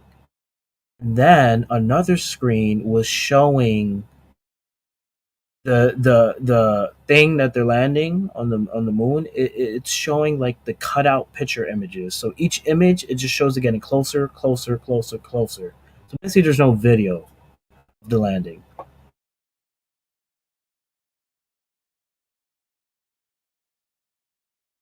If you want to check it out, you can literally just go to YouTube, type in Indian moon landing. Yeah, man. Listen, it's so bad at this point. Yeah, it's so Listen, it's PlayStation 2 graphics, okay? bad. And these fucking people are eating it up. Ugh, I can't Right. believe what the fuck's going on with people's minds. I can't believe it, dude. Yeah, yeah, absolutely. And insane. I was watching it, and I'm a software developer, and I'm like, yo, I can code almost everything I'm seeing on that screen. All it was like four screens. One screen was showing the PlayStation 2 simulation. The other screen was just showing the cutoff images of the thing getting closer to the moon. The other screen was just showing get the distances. Like, okay, it's 10,000 meters away. Now it's 9,000 meters away. I'm like, yo, this is just really, really ridiculous. And yeah, you're right. Everybody's just eating it up. Yeah, they're like, "Oh my god, take that, flat earthers." It's like, "Bro, Yep. I'm sorry, but everything you saw could have been made in an afternoon." And Exactly. it's Yeah. like 2023, we don't have crisp, crystal clear technology out there broadcasting a bunch of angles and time spent out there. Like, and again, even if they claim that's what they're doing with the footage, it's PlayStation 2. There's no way the fucking space looks like that. What did we go from compared to this crisp video clips and photos that obviously were done up to make look real nice, but still, it's really crisp out there, right? And then you look at this fucking Indian footage, and there's like a haze. There's the moon does look like PlayStation 2 graphics. You guys look up PlayStation 2 games and then look at those graphics. It's the same shit. Oh man, we could just go on and on, but they don't want to say, well, it could be. They don't even want to say it could be fake. Like, look how fake it looks. Oh, they can't even be bothered to consider it. That's childish. That's all that is. You can't let go of your blankie, and it's getting really bad now. It's really obvious for everybody. Absolutely agree with you, brother. Like you said, all that shit could be made in the afternoon. Like I personally think if I paid small development team develop everything they just saw on those screens, they can do it in a day, literally. For sure. Yeah, really, really like doesn't cost much at all to mimic what we're seeing in that conference room and all that shit. So It almost looks like a starter kit for a computer program that might just come for free on a Windows platform. That you know what I mean? That comes with like pictures that you can put together to make it a little bit animated, and it's like, oh, cool! I kind of made a little space thing. That's what it fucking looks like, man. yeah, exactly. Real quick before I go, my brothers they know like I'm a flat earther, right? So my brother came into the room the other day. He's like, "Yeah, you saw the moon landing stuff, the idiot stuff." I'm like, "Yeah, you believe that shit?" And he was like, "Yeah, I can't believe it wasn't even real. Like there was no real video of it." So Yeah, man. I mean, people are waking up, whether or not anybody likes it. Yeah, whether people realize it or not, I think a lot of normal globies they are realizing like, yo, I can't take this as real evidence of globe or that that thing actually landed on the moon. Kind of in the back of their head. Well, that's why they try to get us lost in the minutia of the mathematics and such, because at least there we can fumble around and do ad homs and fallacy nonsense. When Yeah. if they really wanted to address it, we'd be like, hey, why does that look so bad? And they'll be like, I don't know, let's go check it out. Globers and flat earthers, let's just ask NASA real quick. Is that, or ask the Indian Space Program? Anybody who works there's got to be a lot of people. They've got to have a PR department, right? So you call them up. Like, do you think? Just listen, ask them. Is that real footage? And they'll be like this, that, and the other, and just get the information from them. And then as Globers or Flatties or whatever, discern the whole thing, the whole presentation. Does it seem sus or not? And if it does seem sus, are you honest enough? Are you adult enough to say, all right, well, I'll look into the other side for a second, right? Yeah, yeah. No, yeah. Imagine we were able to question the people in that conference room because those are the engineers and the scientists. Even the president of India, President Modi, was there, just watching what we're all watching on these screens. But if we were there and we were able to question them about what we're seeing, etc., I think they wouldn't even know what to tell you. Like compartmentalization plays a huge factor in that. Them themselves don't even know.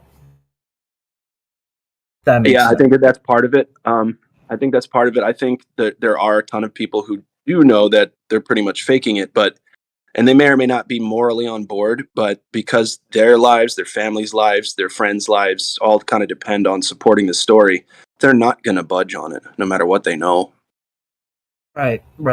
Just to keep digging a little deeper, I always I thought about it like this: the people that coded, for example, the system that's saying, okay, this is getting closer, it's at 10,000 feet. I don't know what you call that. It's like a tracking system of the distance. Somebody coded that, and that person knows they're deceiving people with their coding, but like you said, they're just doing what they're told to do, kind of, or maybe they were Dude, what are you hired going to to do? do it. Listen, what are you going to do? You have a genuine want to work for NASA or a space agency or something like that, like CERN or something. You have a genuine want to do it. You work your way up the ranks. You're fucking talented. Everybody knows it. They love it. You're doing great. And then you find out, right? You've built your whole life around this career, and then you find out for real, like some real shit. Your crossroads is give up my whole life or don't. What do I do? Yeah, absolutely. Um, just to play a little deeper, I believe that it's honestly very few people that know the actual truth, and everybody else is a victim of compartmentalization. For example, Yeah. the coding, it's a group, it's a software development team making it, but at the end of the day, the leaders of the software development team are the ones who really understand the entire coding versus the team or just putting the coding together, if that makes sense. Okay. Oh, So what they got to do is so someone's getting numbers to plug into the coding. Those numbers you have to trace back to see where they got because it's supposed to be real world data. So if you have to, as a coder or somebody in charge of facilitating that program, could trace it all the way back to how they get that real world data and see whether or not. I mean, see, that's the thing. No one's gonna fucking do that. Nobody. yeah, you got it right there. Yeah, because I've worked, in a software development team for a year, and it's pretty compartmentalized. Like, I'm just doing a task or a ticket that they give me. I submit it, and either it gets approved or it doesn't get approved.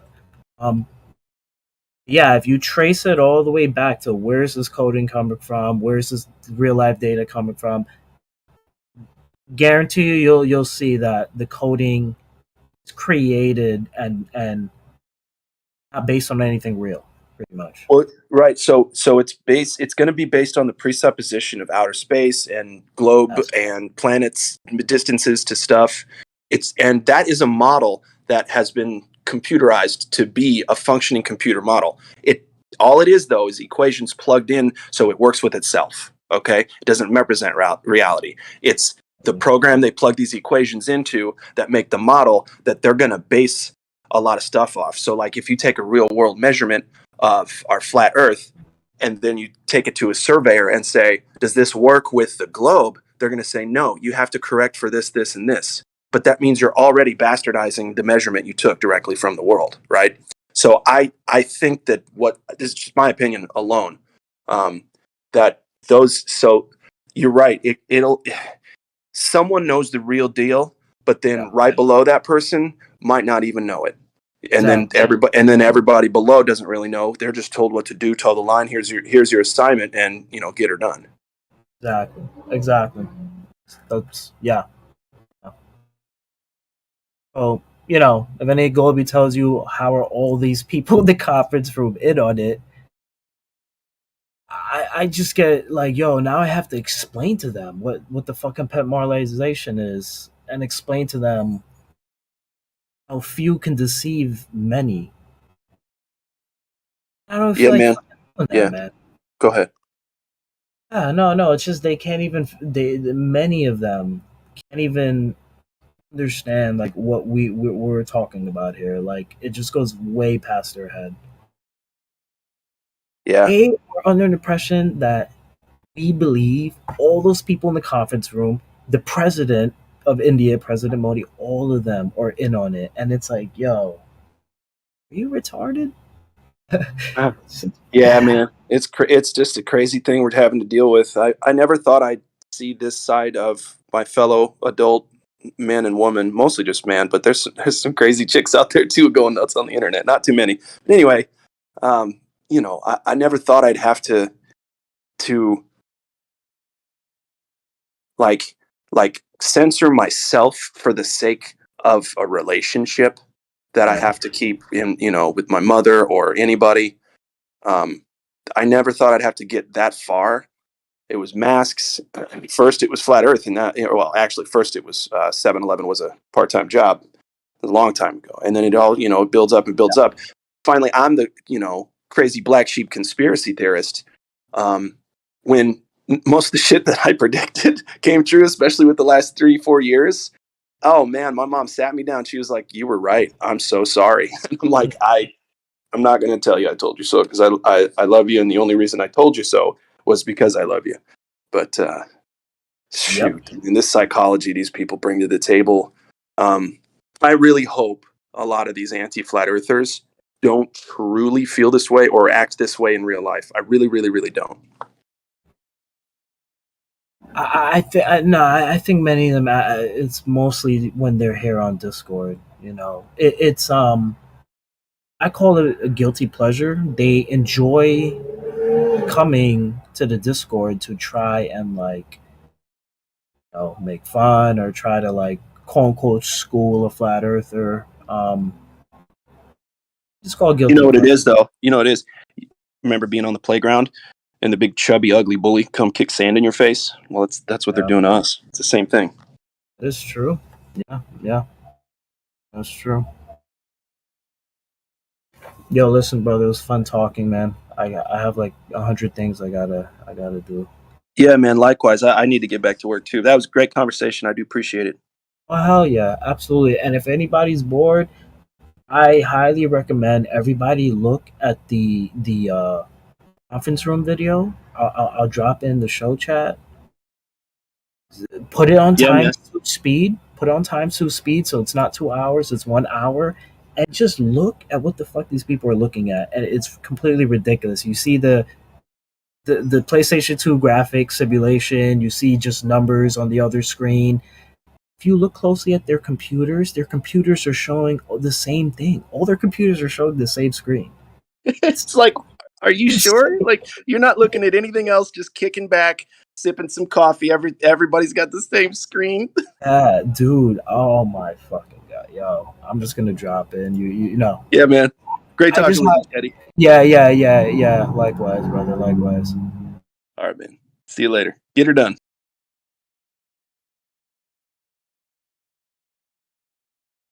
Here we go. Foucault pendulum in a vacuum. In a vacuum chamber. That would be different than Foucault in the air, right?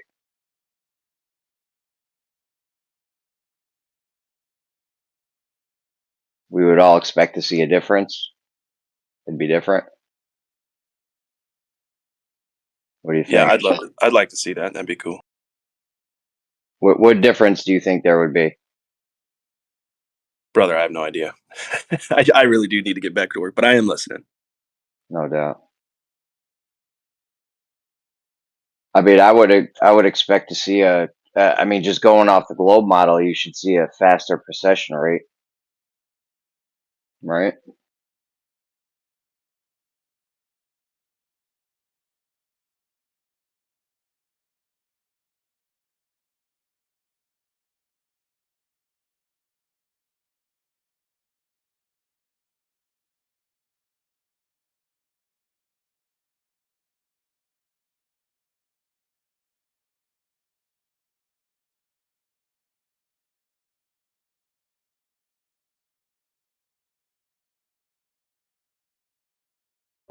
Yeah, I just dropped the link in the show chat.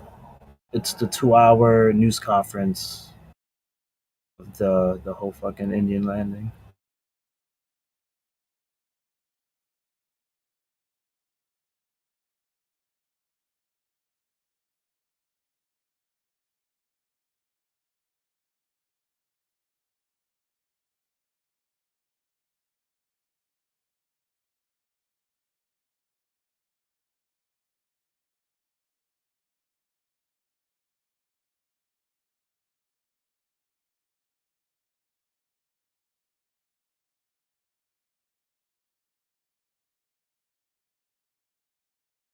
Yo, Sensei, are you still there? Real quick, last thing I wanna tell you. I don't know if you're Yeah, there. brother, I'm here. If you look at the link, right, the image they show, it's an image of people taking a picture of a simulation on the screen.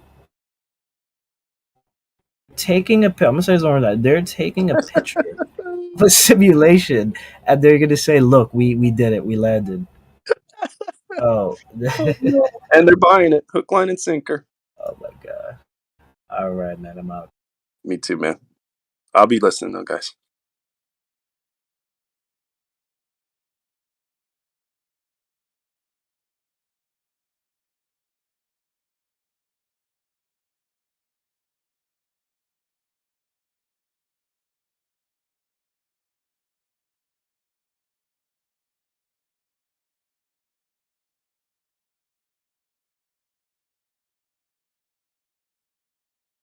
What's up, Jeremy?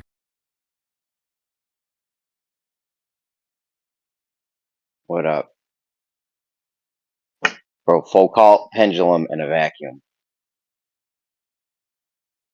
Dude, I wish I had money like that, bro. I'd be doing wild shit, dude. I'd be doing wild shit, I'm telling you.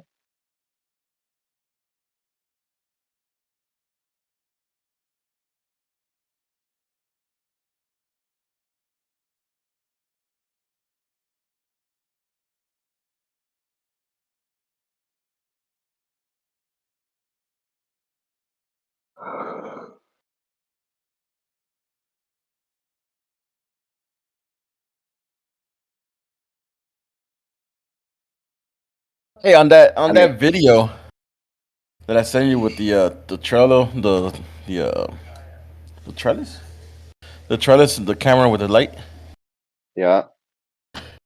Was noticing something. So when the dude's walking back, you could see in the camera view, you could see that the light goes down pretty quick until it reaches close to the bottom trellis. Yeah. And then it's somewhat like it slows down significantly compared to what he was going back until it reaches, until it reaches the end where it actually hits the bottom of the bottom of the trellis, it goes a little bit under, right? It goes under the trellis. Yeah. Yeah. I mean, that's kind of like the same behavior the stars and the suns do. They slow we down see. right They there. slow down. Yeah. It's a pretty good example of that happening, simulated practically. That was dope. That needs to be redone, but that was dope. Yeah.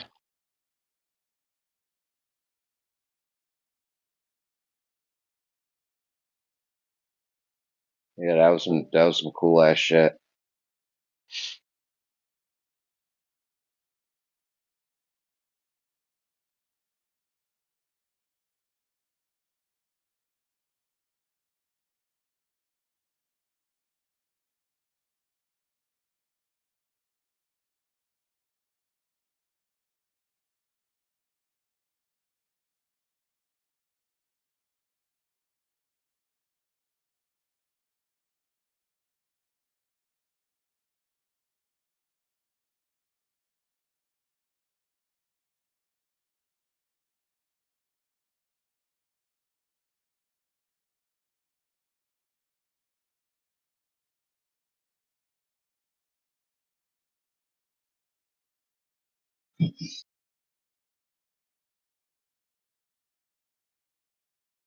What's it? On that photo thing that he was trying to pin you on, the photon detector. You there?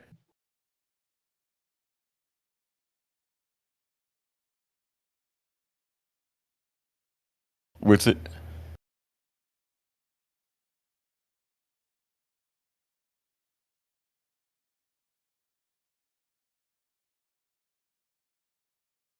Maybe he didn't put his phone on speaker, so. Yeah, when you go on mobile, it automatically you have to click the speaker button.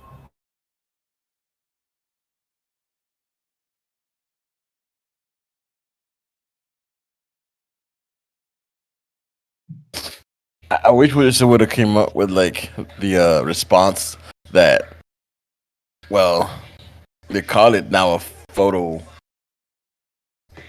photon, but that was discovered in 19. That was supposedly discovered in 19 or something, when the Michelson-Morley was done in the 1800s.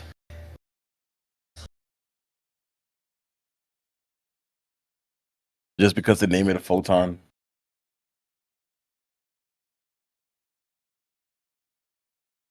Have any of you guys heard of this Mick how do I say it? McDonald simulation? Have you guys heard of that? No, what is it? Well, essentially before they had the Apollo missions, they had these Gemini missions or whatever. And the claim was that they couldn't bring their video cameras into space. So they had actors, and this is like admitted like on the mainstream, they had actors pretend to be astronauts in a studio and shit and filmed it so that people would know what it would look like when they were actually in the Gemini program in space. I just found this shit and I was just tripping out this morning. And that's why I fucking had to get on Discord and see if anyone heard of that. Because they're essentially admitting that they literally do actually reenact space in a fucking studio before Apollo even happened. Man, I never heard of it. Yeah, so they're like, yeah, we couldn't take a video of the actual spacewalk that Gemini did, so we reenacted it in a theater so you guys could see what it's like. And this is what they actually showed the people in the 60s and shit, apparently, on TV or whatever.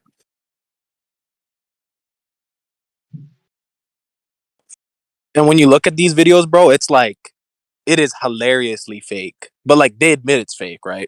They're not trying to convince you it's real, but, like, it just goes to show that they were practicing this theater craft of space before the Apollo missions.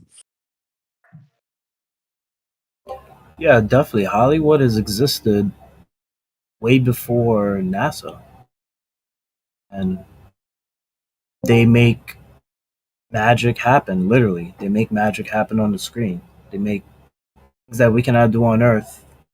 We can do it through Hollywood magic.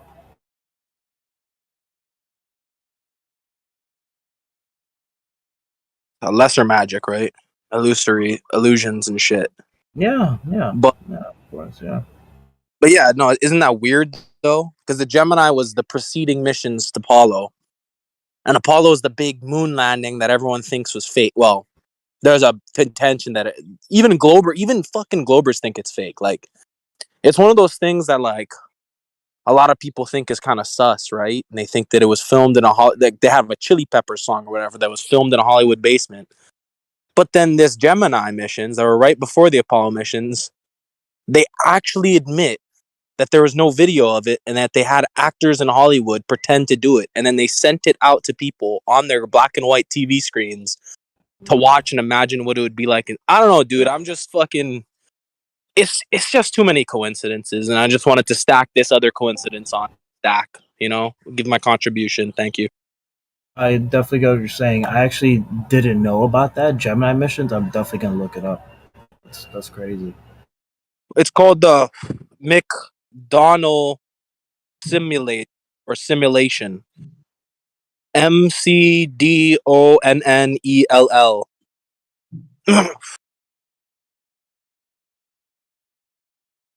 Would you say similar to like an Event 201? If you know what that Event 201 is, I'm Yeah, assuming. exactly. Would you say it's similar like that? They ran a simulation. None of it was really real, but that Exactly. that Yeah, you're getting happens. my vibe, Jetty. You understand what I'm trying to put down here. Yeah. Definitely.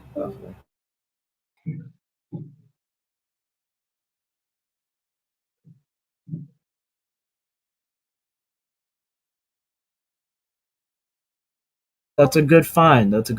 I don't think a lot of people know about that actually.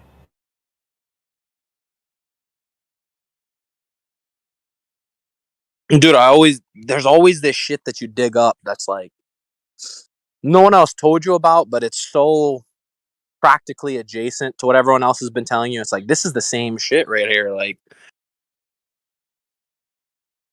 almost like independent verification in a sense, right?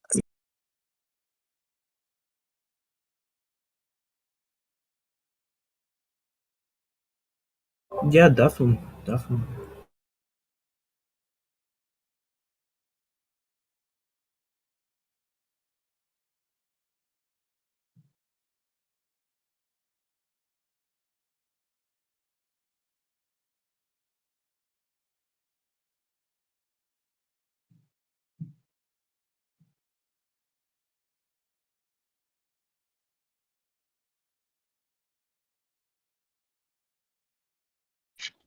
Good shit, Noah.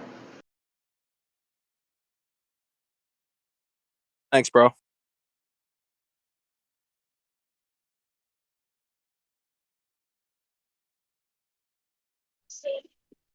Reminds me of that newspaper or whatever that used like a picture of an astronaut hanging from wires and then like just blacked out in the background, and it was just like a testing, I don't know, training picture or something, and then they used it in the newspaper as like footage of or an image of a spacewalk.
Bury me.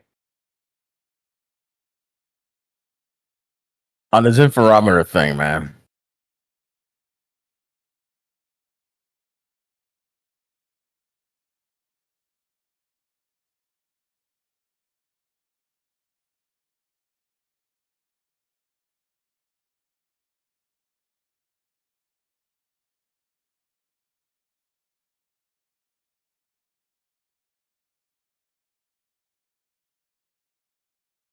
What's it? On this interferometer thing, man. How do we know it's just isn't the air making it distort the way it is? Why would the air have a preferred direction and change with the seasons? Now, I mean, well, to be denser, lesser. Have this been done like quote unquote vacuum? It could be denser during the season change. I mean, more heat, less heat. Doesn't the wind blow in all directions? Say that one more time. And doesn't the air move in all directions? Right, but there could be, practically vibration of any kind of movement that anybody or anything could be happening. I mean, have this been done in a kind of controlled environment? That's my question, practically. To remove the possibility. They do them in warehouses. If you're asking inside of a vacuum chamber, I don't know if it's ever been done.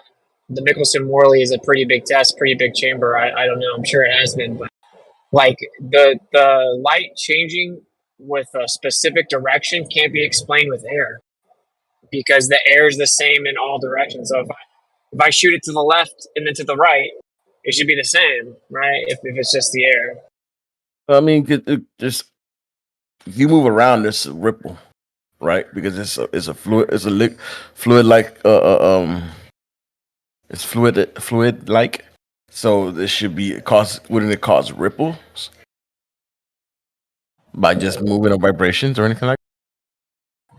Yeah, but what I'm saying is if we shoot the light straight and then we shoot light perpendicular to it, if the air is causing it to go faster, it would do it to both the lights. Like why would it always only do it in the direction that the sky moves?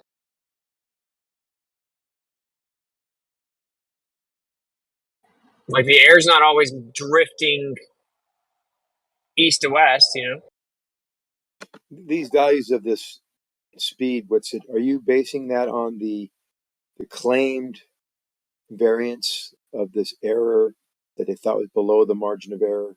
Are you using that value because there was a value, or saying that is the evidence that there was some movement? It's been proven. But is that the value you're using? Because they're expecting, say, a fourth or a quarter of the value as a limit, and they got a 40th of it. Like I said, it's not error because it always happens in the same direction. It always increases with altitude, and it always correlates to the seasons. That can't be error. Would there be a change of direction if the arc of the path is changed as you went up in altitude? The arc of what path? Well, if you're sitting on this face of the Earth, you have an arc that they can detect with a 3-ring laser gyroscope, 15 degrees per hour, and they'll still get that at a higher altitude. But the path of the travel is going to be a different radius than at the surface. That will be detected as well. Is that the detection you're actually maybe looking at? No, we're not even talking about ring laser gyros. We're talking about the Michelson Morley. Okay, Michelson Morley. So they got a 40. You shifted away from air. You shifted away from air really quickly, and then you went to trying to say it is a consistent effect. So which one is it? Is it an air or is it a consistent effect?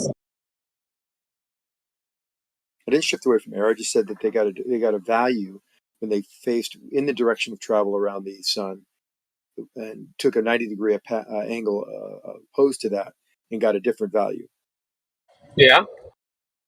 But that value that's when you're validating. The value was only a 40th of what they expected to see if you're traveling around the sun and there is an ether. I mean, by all accounts, everyone has measured this.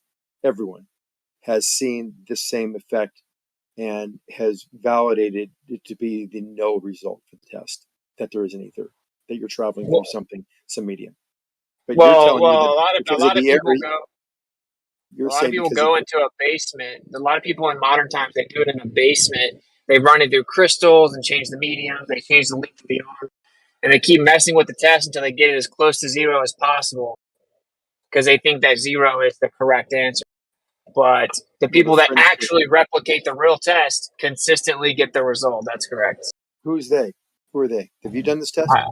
I dropped a no. Are you I know saying the that test. something can't be true unless I do the test? No, I bet that was using the logic that a lot of people use in this forum about dispelling these. So yeah, you got the values.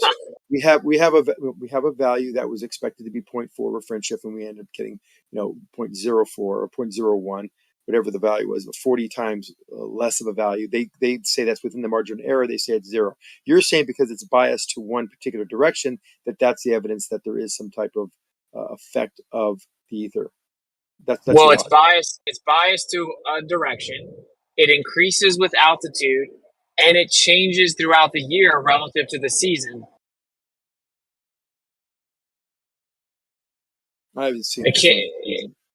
okay, Yeah, well, I haven't seen the change of season values. so that's what's up. So you agree if it does change with the seasons, it can't be error. I don't know the details of the test. How can you expect me to understand or give a conclusion based on me not knowing what the test was and what the value variables could be? You control those variables, one of which would be something that had directionality in it. Then, yeah, maybe we can have something that would say that would point to what your claim is. But I don't. There could be. I would be willing to bet that there are other things because I know too much about the topic and the actual values of those devices that are being used. Not to mention the 3-ring laser gyroscope used on every single airplane around the world, airliner. That we do detect the same type of friendship in a more controlled environment with no air involved. That show that there is a 15 degree per hour detection. Oh, back to talking about the ring laser gyro again. Seem to Well, be keeping up. Isn't that based on the same type of phenomena? It's similar, but they're different setups. Well, they're different, but they're very similar. But like the net effect is the same thing. We're trying to see No, it's if not.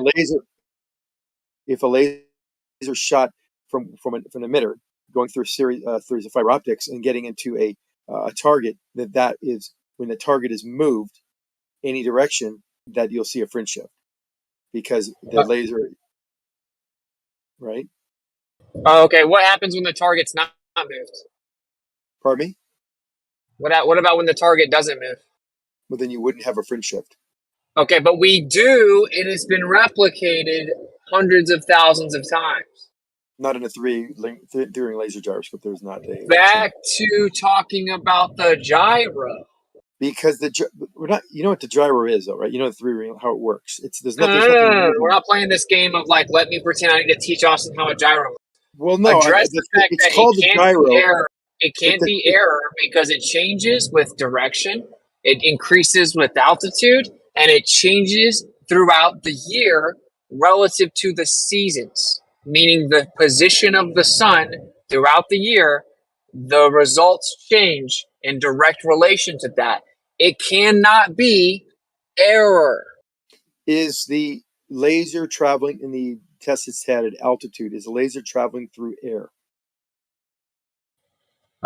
Sure. Okay. Does air refract light? Sure.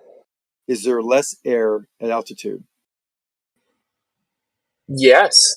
Okay. So if they have a value at, I'm just saying, just throwing it out there, if you're looking at variables that could be controlled, if air can change the direction of the light, and we see a directional change of the light at altitude, could it be due to because there's less air up there? We don't see a directional change. You just said there was a directional change. No, I didn't. I said that the speed is relative to direction. The speed is different relative to the direction that you shoot it. Not that the light changes direction. Does air slow light down? Yeah. Okay. If you're going through less air, would the speed increase or decrease? But they do this in like buildings. Did you You said at high altitude. So is there less air at higher altitude? You said yes. Does the speed of the light go faster through less air? You said yes. They're detecting a greater speed at altitude, and we both agree that that's possible. So could it be due to the air, since that is one of the principal No, factors? because it's only in a specific direction.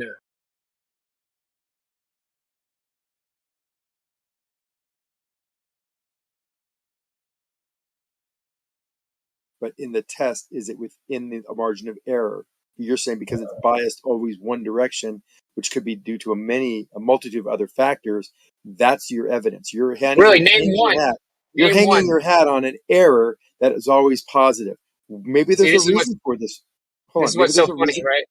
No, it's No, not no, funny. no. It's not funny. It is, It's actually sad. you are funny. You are It's funny. sad So because you seem to hang your hat on all these tests that all the scientists, all the physicists in the world all agree that they've achieved a no result, even though there is a bias in one direction. And yet you hang your hat on the fact that this bias, because it's in one direction, that is evidence for the actual effect. this is how you know that Zach is losing. He always starts doing this whole like all the physicists in the world. Well, no, It's everyone. sad. Stop interrupting me. It's sad you don't understand. See, what he tried to do was act like the light goes faster because there's less air. And then I immediately dunked on him, pointing out that doesn't explain it at all because it's a specific direction. And then he just completely devolved and reverted to there could be a multitude of things that cause the preferred direction error, which is an oxymoron. Errors don't have preference. And then I say, They don't. name one. What do you mean they Name don't have one. errors? Don't have Shut up. preference. Of Shut course they up. do. Shut up. Shut up. Name what. There's a multitude of things that cause this error. Name one thing. The apparatus and how it's configured, along with the light traveling and mirrors orientation. I mean, there's so many configurations that could give a bias in one particular direction. The measuring tool, the instrument itself, could be giving you a bias. I don't know enough about that particular setup. In fact, why don't you show me? Hold on. Why don't we go backward and show me these? I haven't seen the document about altitude change in the Michelson-Morley test at all. So I don't know how that configuration, what that configuration looked like, and what the errors and results were. So if you have that data, I'll look at it again. Yeah, you've probably I already posted this. dropped the data. Okay, I'll look But at it and I'll get back. this is what's funny, man. It's not funny.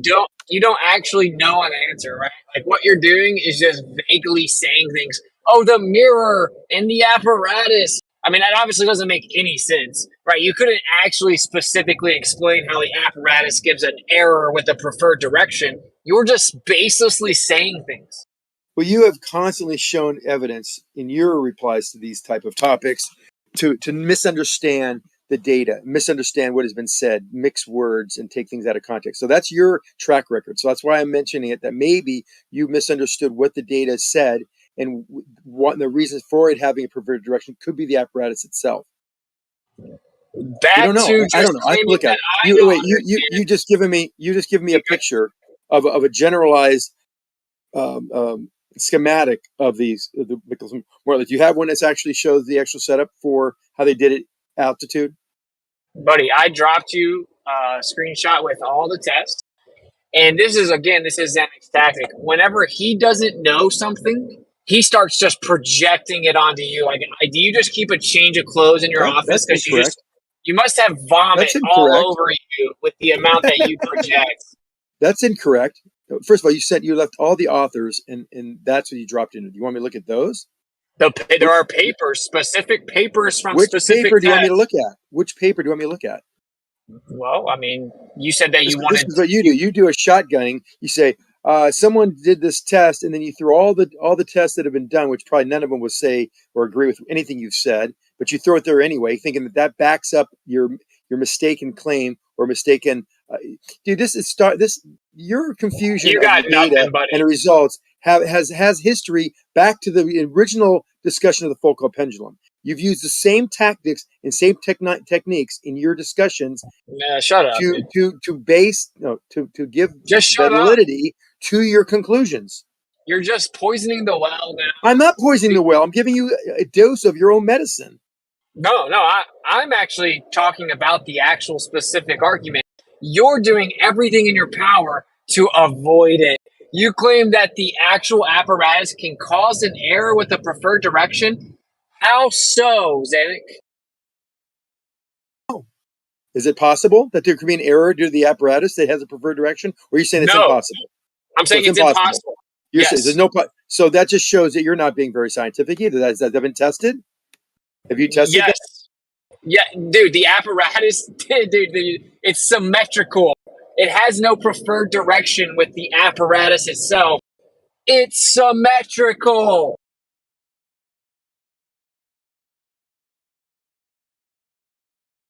You're just making stuff up. So You're making things up. Show What me about- this. Show me this test that showed a preferred direction, and show me that they had tested for a directionality preference, because that had to be a separate test. What about the apparatus could cause a preferred direction error that's consistent? What about the apparatus could cause a preferred direction error that is consistent? It could be something. The coating on the mirror could have a slight angle with the substrate. I mean, there's a million things that could be possible. You're not giving any credit to any possibility because you think you know everything with it, and this is your problem. You did this with the Foucault. You did this with the. Hold on. You did this with the Foucault pendulum initially. This is the logic. Stop poisoning the well, dude. Zanuck, here's the deal, man. Here's the deal. If you want to have the conversation, that's cool. What you're not going to do is respond every time with changing the subject and gaslighting me and making fun of me and poisoning the well and all this nonsense. Okay? You just said, and I quote, the coating of the mirror may have a specific angle in the substrate. Yeah, I was actually thinking, how the hell does a coating on a mirror cause an angle change on a surface? It's a different isotropic material. Snell's law. No. Because Just again, say it if we're actually gonna introduce the idea that you can change the angle of how light interferes with a surface, you have to actually build something that has an actual angle of incidence further to it than just a thing that you can put on like a coating. It makes no sense. That's how all coatings work, though. It doesn't address anything. That doesn't address anything. It's a mirror that reflects the light, and something about the coating makes the light go faster in a specific direction because of the substrate. Yes. That's the most incoherent nonsense I've ever heard, dude. Disagree completely. You disagree? Okay, please intellectually explain how that's going to make light travel faster in a specific direction. So, if you the coating matters, right? Because we use those for glasses and camera lenses all the time, right? Because it literally. Hey, intellectually explain how it makes the light go faster, please. How a coating might make the light go faster? Yeah. Well, because if the substrate, right, is a different material than what's coating it, those would be two different isotropic mediums. According to Snell's law, it's possible that they would have different refractive properties. Oh, so now it's going through the medium of the substrate, or is it reflecting off the mirror? One of them goes through. Going through You another. don't know how the Michelson-Morley actually works. The actual setup. They both go through. There's one mirror. Hold on. There is a mirror that has a coating that has such that part of it is reflected and part of it is allowed to pass. And there's still refraction with both of those. One has reflection, the other one has refraction. They both go through, and then they recombine. They recombine and go to the receiver. Stop interrupting me, dude. And what's super funny is this doesn't change anything, because when we turn the apparatus to another direction, it doesn't happen anymore. So if it was just the direction of the coating of the mirror, then that means no matter which way you turn the apparatus, the light beam that hits that mirror is going to go faster. That's not what happens, though. The light only goes faster when the apparatus is turned in a specific direction. Try again. Brutal. Are you changing the angle of incidence then? That plays a part. What? If you're changing what? the direction, how are we changing the angle of incidence? If you have a beam of light going towards a mirror, and if you change the orientation of the mirror, The angle of incident is now different. So No. We turned the whole apparatus. The actual relationship between the okay. light and the mirror remains the same. Gotcha. Yeah. Okay, makes sense now. Thanks. Yeah. So there's no light going faster in one specific direction. I mean, honestly, there's no way even with what you're saying, but let's just skip past it. It doesn't matter. So why is, dude, it's so desperate to be like, it must be the apparatus that's causing the consistent error. Why the light goes faster in just one direction, and it goes faster at altitude, and it changes in relation to the season. It must be instrumental error. What?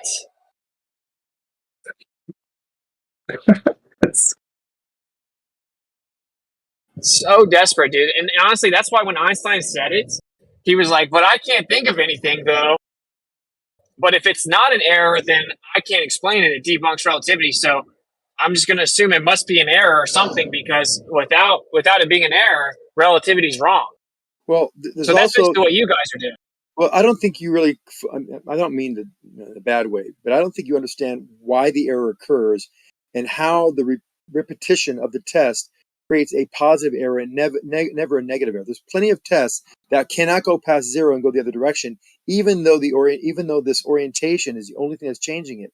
You'd think that it would always be. It could be random, but for some reason it's always positive in your case. That's not evidence that there is a medium that's causing this, just because it's always positive. That you understand that there could be in this device. Like I don't think you could articulate how they measure that variant, how they measure their friendship. Do you know how they measure their friendship? What apparatus they use to do this? They have perpendicular light beams. Then they recombine with the sensor, and they get sent back to the receiver, which in modern times is typically a photographic plate. How about you try to stop changing the subject and stop saying retarded things you know make no sense, and then pretend it makes me stupid? Let's actually talk about the test here. Why is the light going faster in one direction, and why does it not go faster when I turn the apparatus in another direction? They don't know if it's going faster. They say it's below the error of the tool's measuring ability. Just because it's a positive skew doesn't mean that's a value that can be used to say that the light is going faster, because it's below the instrument's sensitivity or accuracy. That's incorrect. We've That's done it not now. incorrect. We've done it with millimeter precision with radio waves in the 21st century. Try again.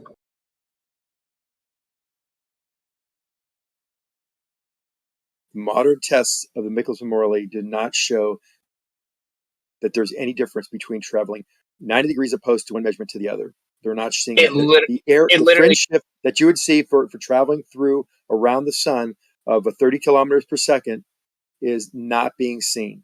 And then you should see a fringe shift based on that. They should see a fringe shift of 0.4, and they end up getting 0.04. Actually, it's more than that, but yeah, that's thing for 40 times. Welcome to flat Earth, buddy. No, that's not. They want to see the 0.4, which would be the 30 kilometers per second. We don't see that. So because the Earth's not orbiting. Hold on. Now you're talking over me. Now they're seeing a 40th, 1/40th, or even a 10th. But let's say a 40th is what they normally see. That does not shows that there's error, and they're not seeing what they expect. So, okay, instead of going around the sun at 30 kilometers per second, we're only going around at 1 kilometer a second. Is that what you're saying? That still shows that we're going through an ether? It means dude, look how desperate he is, dude. So yeah, they assumed that the Earth was orbiting, and it was supposed to give them a certain fringe shift. They didn't get that fringe shift, but they did get a fringe shift, though. So Einstein said, okay, well, here's relativity. You wouldn't get a fringe shift because you can't detect the motion of the orbit from the Earth, because it's a geodesic path with a linear speed, so you won't detect it. So there is no fringe shift. It must be instrumental error, because if it's not instrumental error, I cannot explain it, and relativity must be wrong. Then it was replicated millions of times, and it's been replicated in the 21st century. And consistently, the light has a different propagation rate with specific direction and altitude and time of year.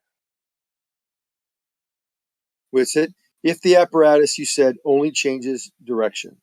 Do you know how long the test was conducted while it was moved 90 degrees opposition to the original direction?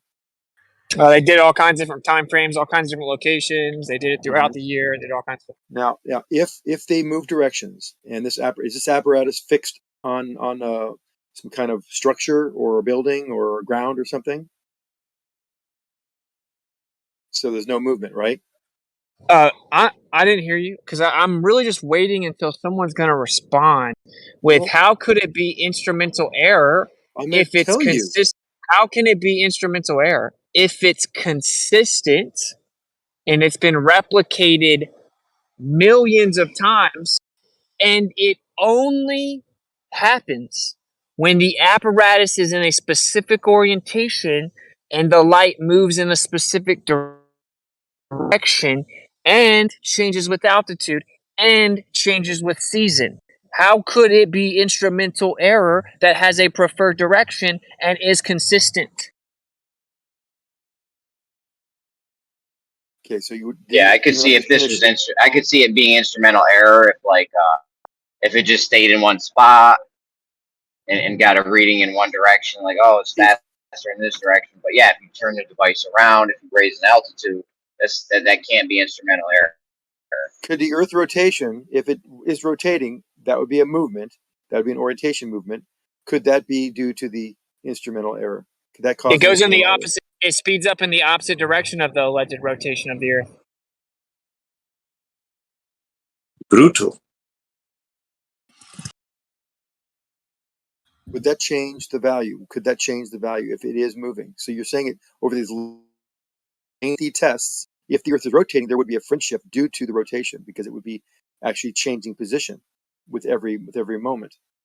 No, there wouldn't be. The speed of light would be the same in all directions according to relativity. And it also, even if you wanted to throw away relativity, which is what you're suggesting, it still doesn't work because the light goes faster in the opposite direction that it is claimed the Earth rotates. Hold on. You missed the point. The Earth is moving. This mirror, before the laser shot to it, will move if the Earth is moving. And roughly it's about that error of the 40 or the 10 times error. We're talking about 60,000 miles an hour versus 1,000 miles an hour. So it's about a 60x difference. Just if you're at the equator, for example. But I'm just saying ballpark wise, it is still moving. And with every movement, if that mirror moves in any direction, there will be a fringe shift. Could that error, depending how the error is being detected in the orientation of the lines that is shown on the photographic substrate, could that also provide an error? And the answer would be yes. No. Because if we're moving, that mirror is moving, if it's constantly moving 1,000 miles an hour over an arc, over an angle of velocity of 1 per 24 hours, then there would be a movement of that mirror. There's no question about it. And that mirror could show a fringe shift.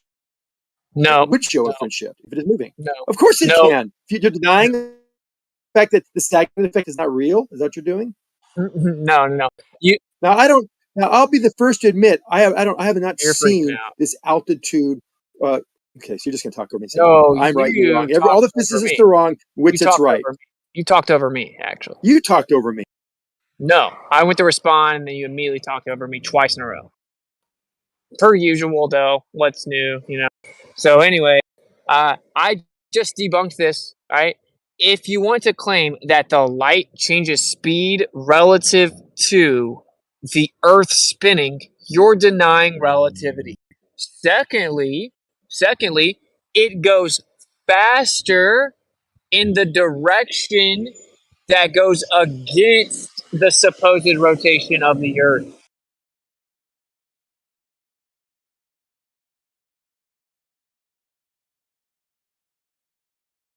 So light goes faster as it travels against the spinning Earth.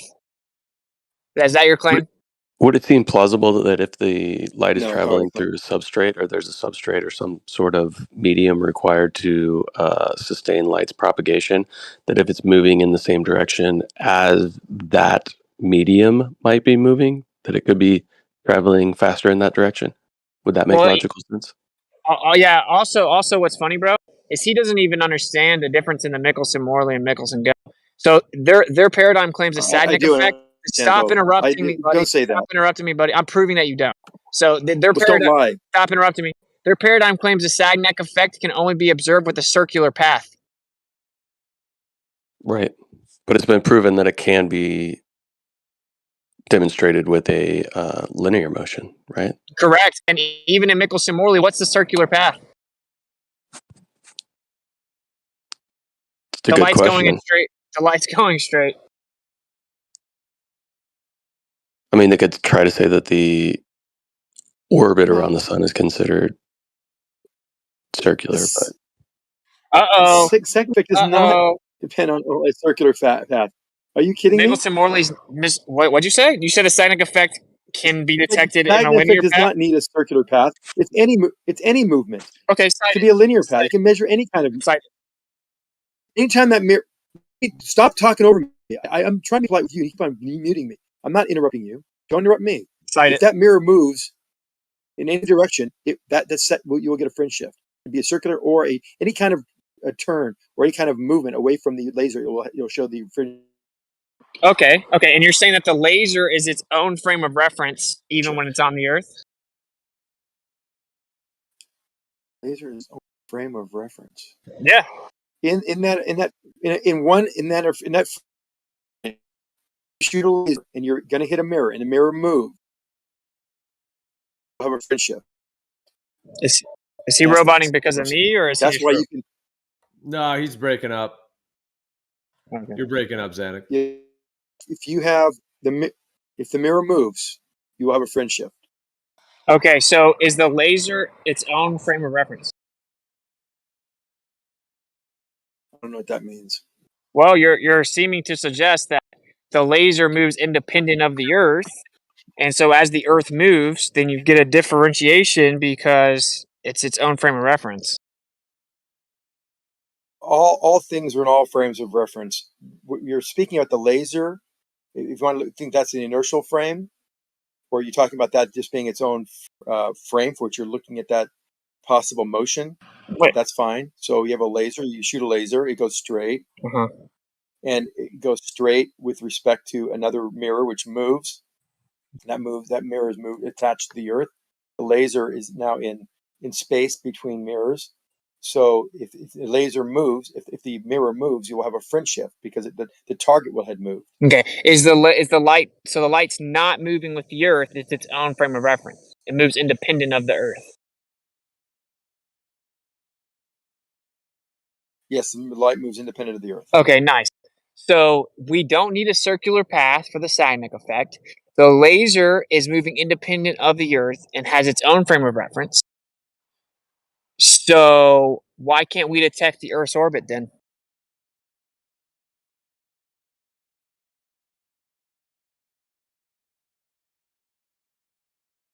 Because the Earth actually around the sun is in a free fall. There's no change. It's following a geodesic.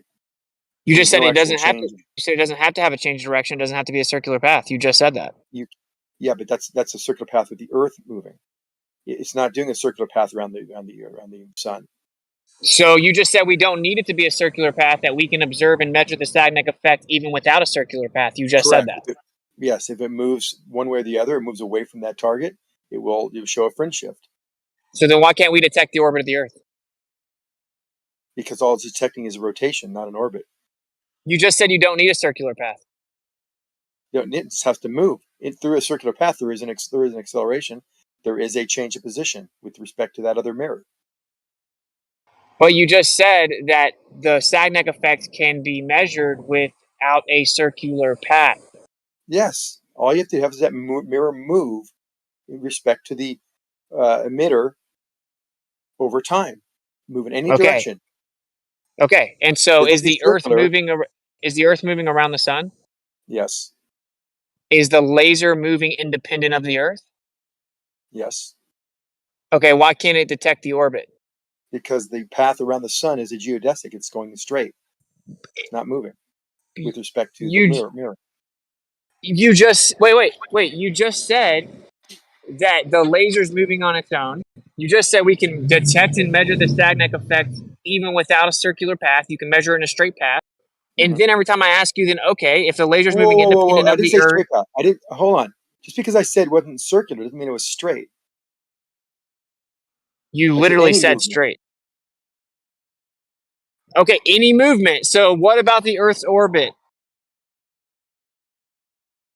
What about the Earth's orbit? It's not a path that's going any other direction than straight. Okay, so are you saying we can't detect the Sagnac effect with the straight path? We cannot detect it with that straight path because it's not moving out of its way. So Right? it has to be. So you can only detect the Sagnac effect with a curved path. No, you keep. See what you're doing? It's not a matter of curve or straight. It's a matter of position change. You can have so if I have a position change of something curving or going across my field of view, one would be curved, one would be straight, but they're both moving out of my my field of view. You're confusing Yeah. the straight path with the orbit. No. What? You just said that the Earth's orbit is a straight path.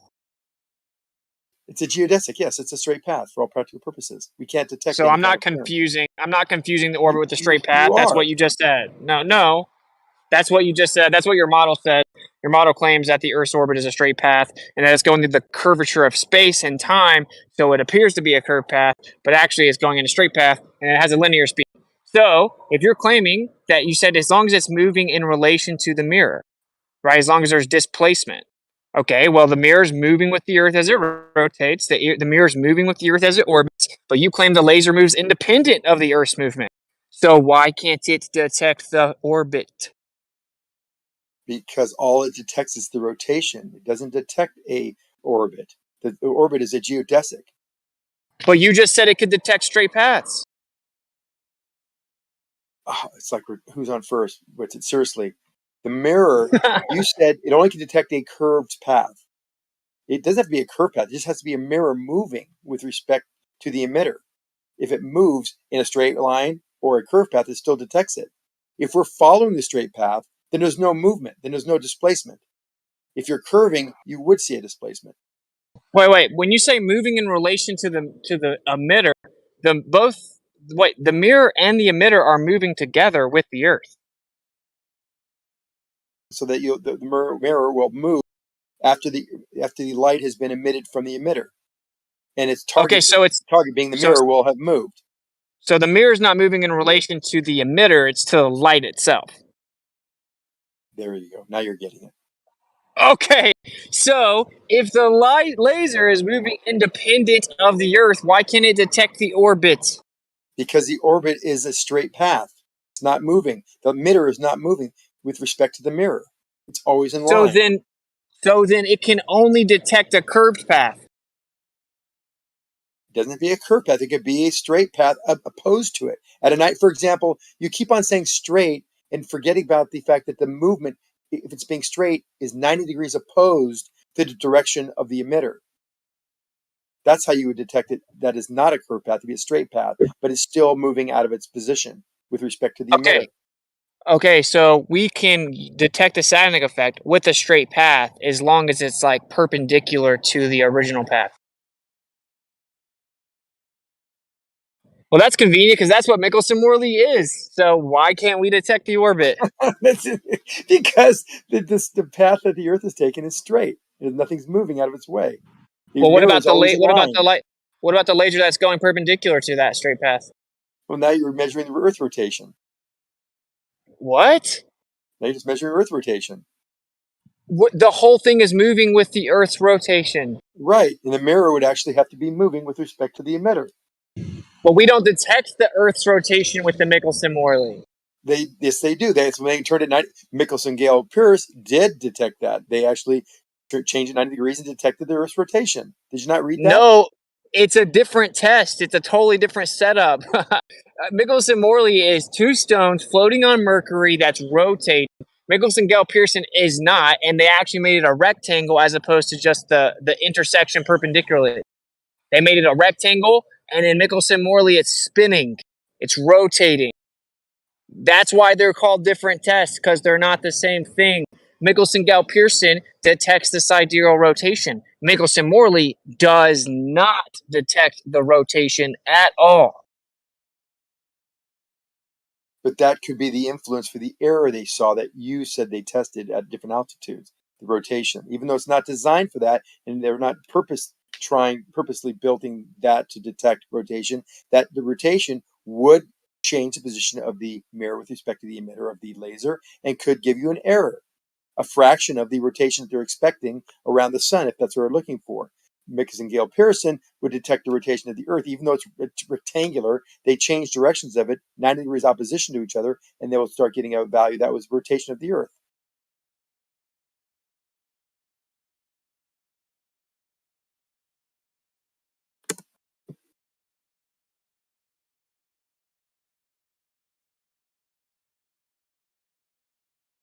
Test.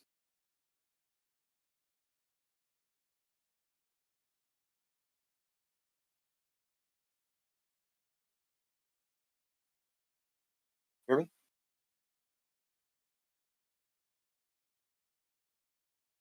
I guess I'm confused as to how the orbit, the trajectory of Earth's orbit around the sun, you're calling it it's moving in a straight line. Is it considered a straight line relative to the speed of our rotation, and thus there wouldn't be any way for them to detect that particular motion with this type of instrumentation? Yeah, because it's a geodesic, it's basically straight. It's going through Straight. space-time in the curved path relative to a frame of the Earth, but around the sun, But it's like an object that's falling. so you're saying that so that's the distinction between the path that it follows, path that the Earth follows in its orbit through space is a straight line because space itself is curved according to relativity. But the rotation does not enjoy any such reference. It is actually spinning relative to everything else in the entire universe, even space-time. Is that what you're saying? Yep. Okay, I was pretty confused, but now that straightens it up for me. I don't know where Witsit went. I just wish I knew more about the errors that they saw and the values and the directional biases, so I could have a better conversation with them about it. But I've been looking. I don't for know a anything draw. about the test. Yeah, I don't know anything about the test. I'm just trying to make hide nor hair of your conversation itself. So, yeah, I see now what you're saying. Like I said, I don't know. He said he dropped the test in there, so I got to find out where that is. I saw some charts way up above. He had a list of all the tests, but those didn't show. That 112, the list. Yeah, the 112, I got that as the list. And those lists, I've looked at a few of those, and they don't show any bias to a certain direction based on orientation. Or did they even test for, hey, we made a directional change. We even get a value. It's always one direction. Let's see if that direction is, always going that same way. Okay, so a point of clarification then. Einstein saw these errors. What is it that he saw in the errors that he felt, if the errors were true, relativity is false? Yeah, if they were true, if that error was in that one direction and it was positive, and it wasn't an error, then that would disprove all of special relativity. What is the theory? What is the hypothesis as to why the errors would always be biased in one direction? There has to be a reason for that. I don't think there ever was one. Oh, but they are biased in one direction, but there's no hypothesis as to why. I haven't validated. They may have all these. I don't know exactly what the values are. Why they're all positive would be apparatus error that they claim. But if it's always biased one direction, there should be some hypothesis that should be testable just to prove or to show evidence for which it's claiming, because nobody else I've ever heard of has investigated that or has made a hypothesis on that. Okay. I'm not familiar with it either. So it's a claim. I'd like to see that. But I'm going to bail now. Hey, very interesting conversation. I'll have to look into this a little bit more. Fascinating I'm going to stuff. go. I need to dig into it a little deeper too. But yeah, good chatting with you. Yeah, I'll be back. See you guys. Yep.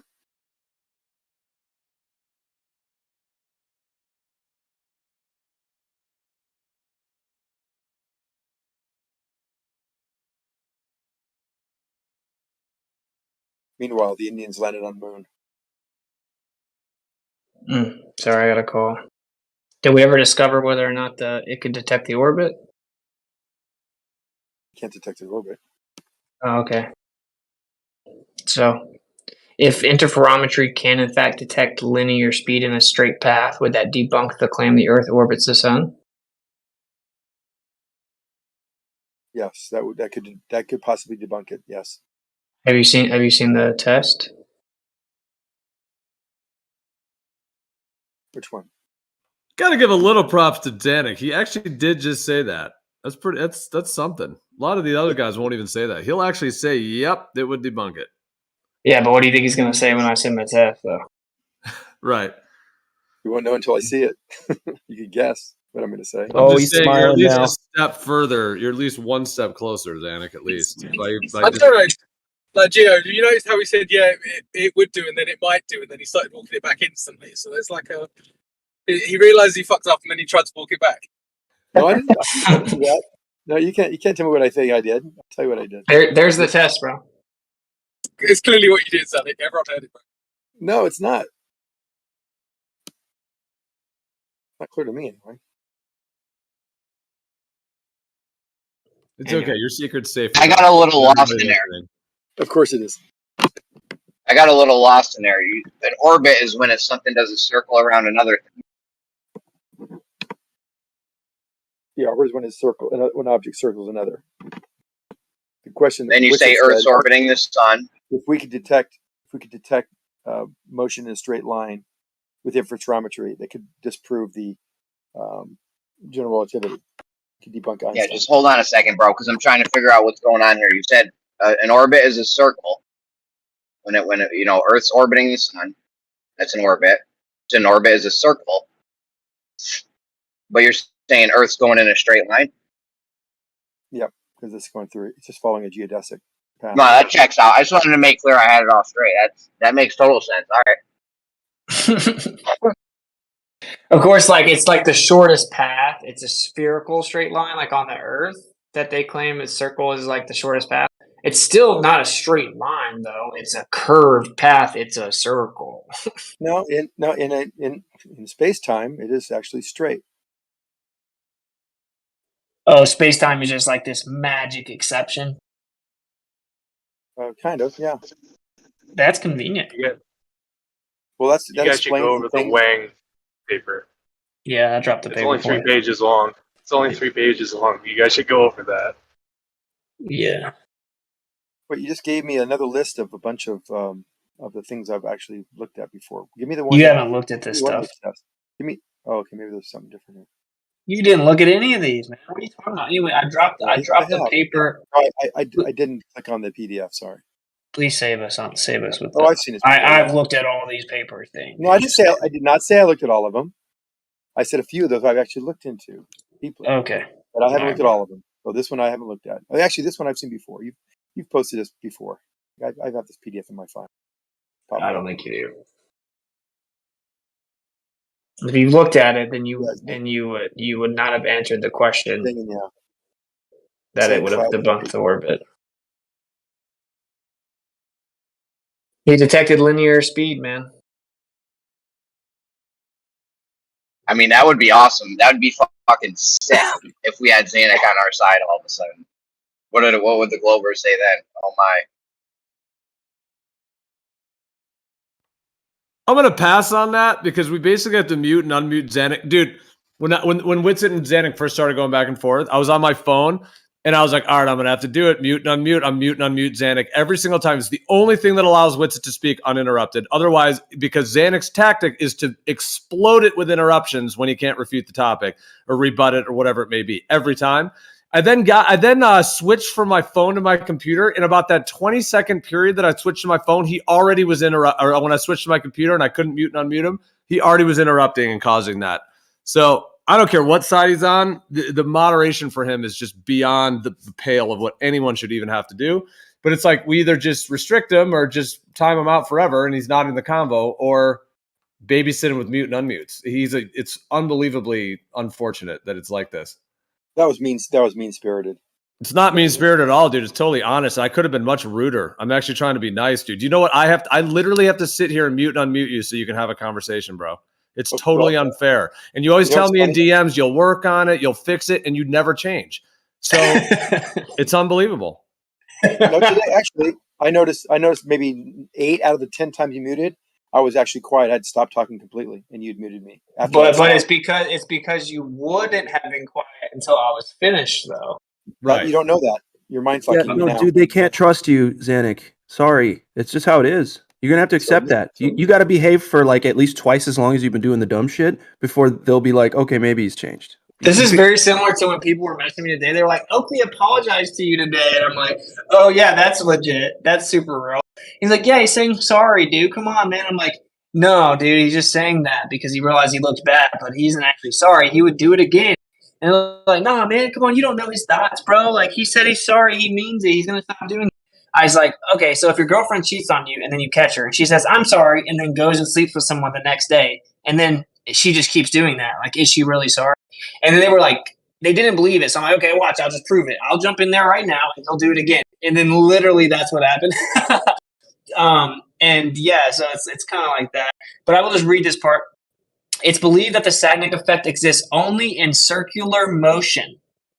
However, we have discovered that any moving path contributes to the total phase difference between the two counter-propagating light beams in the loop, including the linear motion.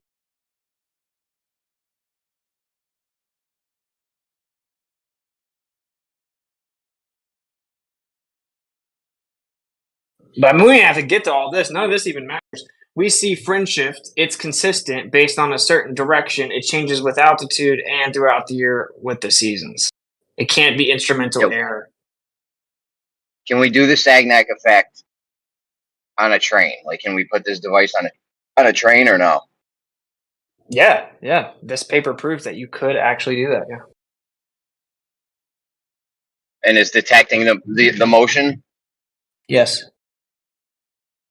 So if Earth's moving in a straight circle line, can't believe I just said that. If Earth's moving in a straight line, doing a circle, then this should detect it. This Sagnac thing, right? Correct. No problem with. But we're not detecting it, Xanax. Your straight circle line's not getting detected. Yeah, that's. I'm still reading through the paper.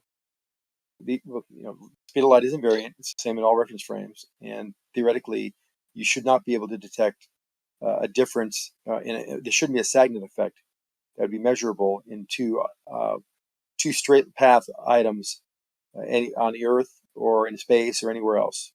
If they're going in a straight line. Okay, so Xanax saying if we put this Sagnac effect mechanism on a train, we wouldn't be able to detect the movement of the train, you're saying? Well, you would, because it'd be constantly turning because the Earth is rotating and it's going across a surface that's curved. So yeah, you'd still be able to detect it. There'd still be a fringe shift. Yeah, it's doing a geodesic, just like Earth is around the orbit, moving in a geodesic path. No, that's actually curved, but no, it's actually when you go on the Earth, it's actually a true curved path. And you're saying this straight line in space around the orbit is not a true curved path? No, that's a geodesic. Oh, okay. What do we call great circle routes? The route a train would take? That'd be a curved path. They don't call that great circle route? Great circle route, yes. The thing you said the orbit was? Orbits will be great circle routes. All right. How are they not all curved paths? I mean, if you're looking at this solar system idea of a globe, it's rotating on its axis, that's a curved path. The globe going around the sun, that's a curved elliptic path. It's all curved. Yeah, but the difference is between what Jeremy said, the train going around the great circle path, and then an orbiting satellite. Those are two different paths. That's only because of gravitational forces, right? So if you're not talking about gravitational forces, what relation do gravitational forces have on light, which is being used within the interferometry and the Sagnac effect? Yeah, it's all about acceleration. So the orbiting satellite is not experiencing any acceleration, yet the train that is traveling around the sun or the Earth in a great circle path is experiencing acceleration constantly. It has weight the entire time. So they're two different paths. Even though in one frame they might have the same distance from one another. That's cool. That makes sense in your head due to this relativity concept. But in relation to light's path of travel, so does light follow a geodesic as well? Light will follow a geodesic also. Why? So light is affected by gravitational forces? Mm-hmm. They've shown that. No, there's been refraction that's been showed. No, there's not been refraction. It's refraction behind the sun, through the sun, the plasma that refracted the light. Yeah, the So here plasma. on Yeah. Earth, how can we No. show light being affected by gravitational forces on Earth? They look Is at he objects. invoking gravity?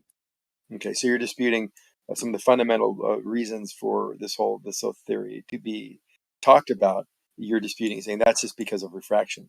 That is light bent around Yeah, because some it's not objects, an some experiment like galaxies. it's Hold claimed on. to be. It's It actually is not a an scientific experiment. Of course it is. And so you No, have a it's an galaxy. observation. It's a Is the Eddington experiment? What's the independent and dependent variable within the Eddington experiment? they can use time as one of the variables, depending on what experiment you're actually The- doing. These experiments all provide evidence for a hypothesis, and they are experiments. Don't fall into the quantum eraser. Just because you're saying it, I'm asking you specificity regarding it, and you're just saying, "Well, it is." You can't just question. You can't question it. It just is. Well, you know the test, and this is an experiment. They know where it should be when it gets close to a body, a large body like the sun, massive body like the sun. Does the position of this object change? And it does. They can go look at galaxies that are far out in space and look at the relation to certain other things that are behind the galaxy's core or a black hole, and they see things. All those point to the light bending around those objects. Refraction. Cool. So we weren't talking about Not refraction. We were talking not about refraction. gravity's effect on light That's itself. not refraction. So making sure that it's not refraction doesn't follow any of Snell's laws. How is it different? So light bending in that way, how is that different than the alleged bending of light here on Earth? For the same reason that light bends around an object, it's called diffraction. Even though light is bending, the speed of light is being altered in one and not the other. So you're saying diffraction is caused by gravitational forces? No, diffraction is not caused by gravitational forces. Then why are you Refraction bringing up refraction or because diffraction? you're saying trying you're to claim that equivocating. gravitational forces are having an effect on light. That's not diffraction. Diffraction is not defined, nor is refraction defined as gravitational effects on light. The principles and the values in which they move are completely different. You can have the same size object with different gravitational effects, which move the light according to gravity, not according to how light would diffract through a differential medium, coupled with the angle of incidence. Completely different, and diffraction even further different. So, Cool. if you I'd be understand interested to see an experiment showing this. Yes. By manipulating the masses and the independent and dependent You variables. don't need to manipulate the masses. That you're following in QE's ridiculous footsteps of thinking that if I want to prove gravity, alter the gravity. Dude, no one said QE. You're the only one who brought QE up. move You guys the do this stuff. change the mass. You guys always say QE. Even though you don't say QE, you say QE. Dude, I disagree with QE on so many things fundamentally. Why would I appeal to QE? Just because you guys want to bring up his name doesn't change anything that's taking place within this conversation. Oh, I can tell you. I can tell you why that is. It's because they want to discredit. Yeah, I can tell you why they're doing that. They want to discredit your argument without actually addressing it. Because he's the one who goes off on the stupid variable stuff. You just parroted exactly what he said. Patented. Yeah, he patented that technique of saying, I have a mass, I have the Earth, and it does this. Okay, then change the Earth. That's what he said. That's the independent variable because that's the cause. Napalm, have you noticed how when I called out exactly what they were doing, they just pretended like I never said it? Yep. Well, that's because you just said the same thing. You're basically a parodying QE. Yeah, but I didn't say anything at all. I was just I was answering Napalm's question because you guys refused to. Yeah, and I mean, dependent and independent variables are foundational parts of scientific experimentation, natural science. There's many different terminologies, but in terms of that, is foundational and has been a part of humanity since the dawn of time. So it would sort of be like if I started saying the sky's blue, and then somebody else said the sky's blue, and then somebody was like, "Oh my God, that's so geo. That's so geo." He says the sky's blue geo too. shit. Yeah. It just doesn't make sense to bring up some other YouTuber guy that isn't even here or involved in the conversation at all, other than if you're doing some kind of tactic or like what crypto's doing, trying to link somebody else and their conduct and their behavior, whoever they are, to someone else to do some kind of tactic, whatever you're doing. No, that's a So- non sequitur and a straw man. Now, can I explain why? No, it's not. Let me explain why. I just wanted to follow up on what Gio said. So It's funny I because can't. yeah, but Zanik, you talk all the time, bro. I'm just trying to get in every now and then when you've stopped. So Gio, I don't know if you saw these memes going around a while ago where it was like a picture of Hitler with like a cute dog, and then he's like ruffling the dog's ears and stuff, and then the image is like, oh, this man clearly loves dogs, right? Therefore what? You know, there's such a silly implication. It's got nothing to do with anything else. And everybody who loves dogs, you have to relate to that guy now. Yeah, Oh, that's- well, exactly. Yeah, Yep. I mean, there's so many silly things that you can conclude from that, but the obvious conclusion is, well, that's irrelevant to everything else that you believe and everything else he believes. No, I didn't say any of that or implied any of that to Crypto. What I was saying in QE's world, and this is what he's been noted for, and everybody's kind of used his template of confusion and illogical understanding of scientific method in this way. He tries to find something that is an effect, like gravity, and then says, okay, gravity is the cause that this object falls at 9.8 meters per second squared. Well, if you can't change gravity, which is the effect of 9.8 meters per second squared, then you can't make this experiment happen. That's in essence what he does. Yeah, but dude, And that's I heard people make that argument before QE was even involved in this community at all. Years I never heard before like he that. even was a voice on the internet, people were saying that. So why are you linking it to him? Because he said it more than anybody, and everyone seems to repeat it. In So the same because way. a guy says a thing, now you have to link it to him and then link other people to him constantly. Because he says it so often, and he says it in such a way that everyone structures it the same way. It All seems right, well, like dude, he's not here. If you want to debate him, go debate him, but he's not even on this server. So it's really not irrelevant at all. So again, this whole thing has just been some kind of crazy derail tactic instead of actually addressing whatever the discussion was. Not what was even just the discussion, because now it's been derailed into some YouTuber. using the scientific method just to determine that or saying that this particular observation or this experiment was in fact an experiment. And he said, well, then you Hey, go ahead and move. Sorry, Zanik, I'm just curious. How many DMs do you have going on in the background, like immediately telling you what kind of response to give? Not a single one. Okay, thanks. I haven't had a DM in months. Uh-huh. From Gio. Oh, come on. You Gio's- don't have Gio's- to lie to kick it. I'm You do gonna, you know not what? have I'm to gonna lie to I'm gonna kick look at it. my DMs right now. The only one I have in here is, in fact, I have 4 from Gio. Okay. I don't have any other. I don't have any other DMs besides Gio. Yeah, because I just told you that in order for you to talk with Witsit, I have to mute and unmute you. And I told you that I don't really want to have to sit and do training wheels. And I was just telling you I was about to time you out for 24 hours. So if you want to be in the convo, the thing about the interruption thing, dude, I know when Witsit's done because then I unmute you. So it's like, I know when he's done. You should just know when he's done too. Like he says his thing and then he's silent for like 2 seconds and then it's your turn. And you can have the time you can speak. You can say all the things you want to say, hopefully not monologue, hopefully keep it concise. Why can't you just do that? Like I know when he's done. That's why I'm unmuting you every time. So you should be able to do it. Well, it's funny. Most of the time you did that, like I said, I was actually quiet, and then you muted me after I was quiet, so I was not going to talk again, by the way. So I was very much trying, and I wish I could have proven it by you not muting me. I thought it was actually him muting me, just wanted me not to talk while he was talking. But I was actually being very aware of that, but you didn't notice it because he was muting me. But I am trying, and however, I do have a knee-jerk reaction when he starts telling me things I think, or he kind of lies about what I've said. I have an impulse to fire back and say, no, I didn't. And I got to stop doing that. But otherwise, I'm trying to give him space. I'm not trying to talk over him. So when I hear him done, I try to jump in then. But yeah, but I have to preemptively do it because, like I said earlier, I was on my phone doing it, and then I had switched to my computer. So there's about a 30-second change, and just in that 30 seconds when I switched over, it was already going into a total shit show of you interrupting him. So the only way to do it is preemptive. And I hear you if there's like straw mans or misrepresentations or ad homs. I mean, those are like.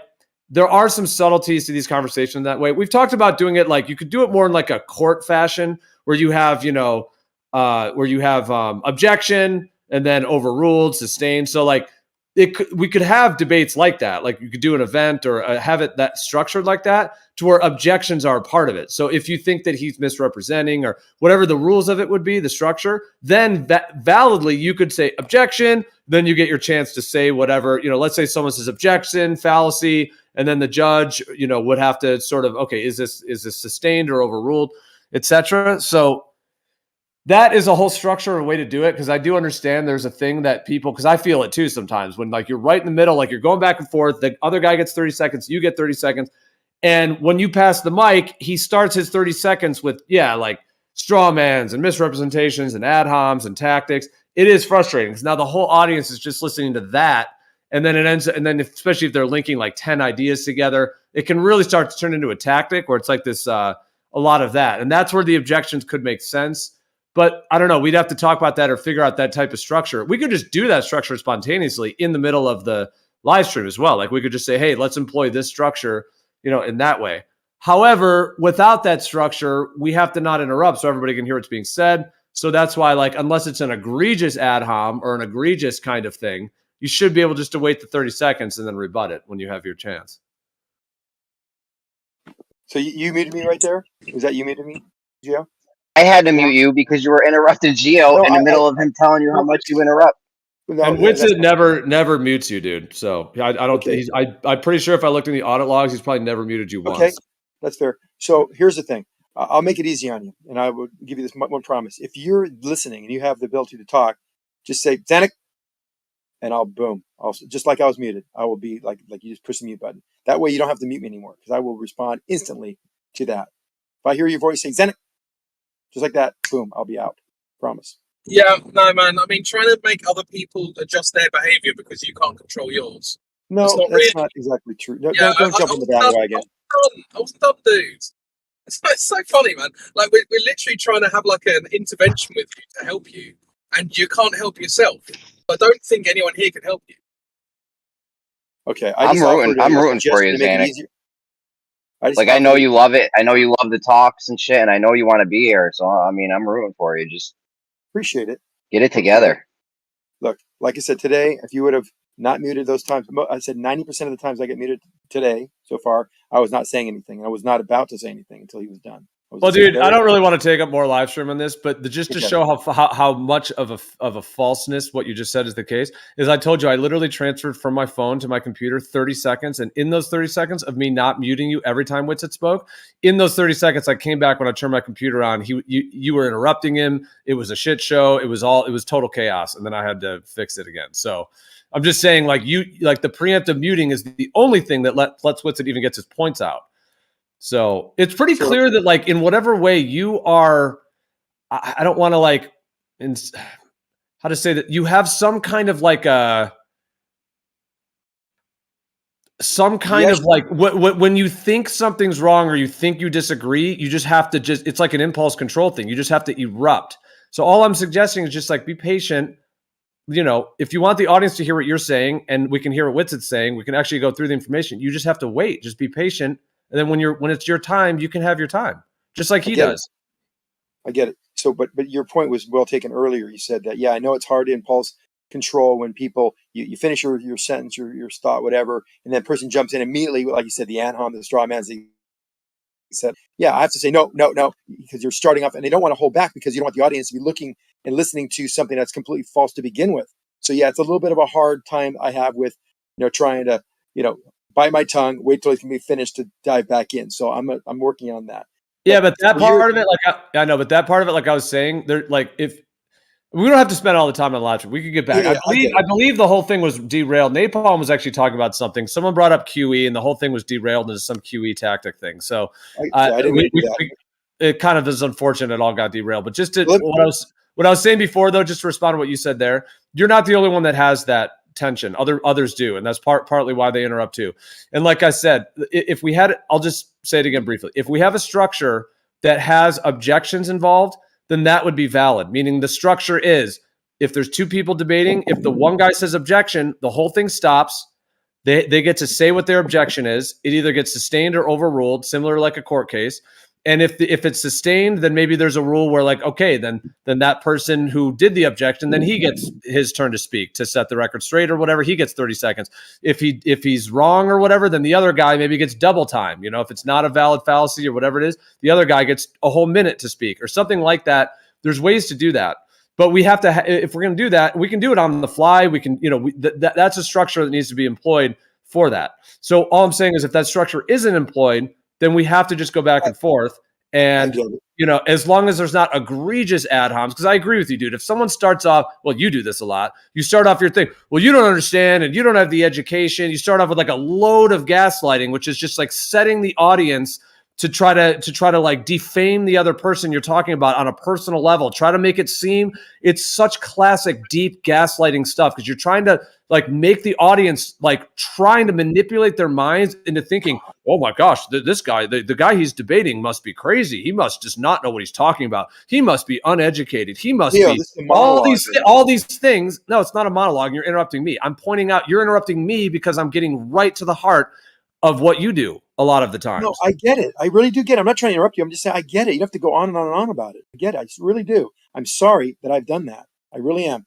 And I'm trying to reduce that impulse reaction to the initial, ad homs or falsehoods that kind of start out these monologues as well. But what I said, and I'll stick to this. If you hear me doing this, and I'll say no, or all you have to do is say Xanax. Just if you're on your phone, you're on your car, and you just say Xanax, and I hear it to you or anybody else, I will just boom, and I'll be quiet for the entire duration of that. It'll just be like a quick reminder. You don't have to mute me because I promise if I do that, I will not say a word for the next 20, 30, 40 seconds or a minute, however long that person talks. And I would guess if we went back in the live stream, there's probably roughly between 4,000 to 5,000 times that someone has said Xanax when you've done that. And you usually double down and you start being like, no, and you like double down and make it all worse. So I highly doubt that's the solution. Why don't you try it? But, I've just given you a commitment now that I can do it. If it doesn't work, then you have all you've lost is the efforts you had to do to find my name, click mute, and then monitor and unmute. So it'll save you that time. I'm willing to do it for you. I promise I'll try to, if it doesn't work, then it doesn't work. Then you can ban me for life. I don't know. I mean, it's pretty simple, dude. Well, that's a possibility. Yeah, we could just restrict your account forever, but I guess I have compassion of not wanting to just extricate you from the community. I don't think you're doing this like, well, I mean, there is some. I'm not a troll. I'm not an idiot. I'm not a troll. I'm not trying to firebomb this place. I like the interactions. It's fun, sparring and talking about topics that I'm not, I need to learn more about as well, like everyone is here. And so we're all learning. We're all having fun. And if it's unfun, not fun because I'm interrupting or, strawmanning somebody or, insulting somebody, then I'll not do that. I don't want to, make any.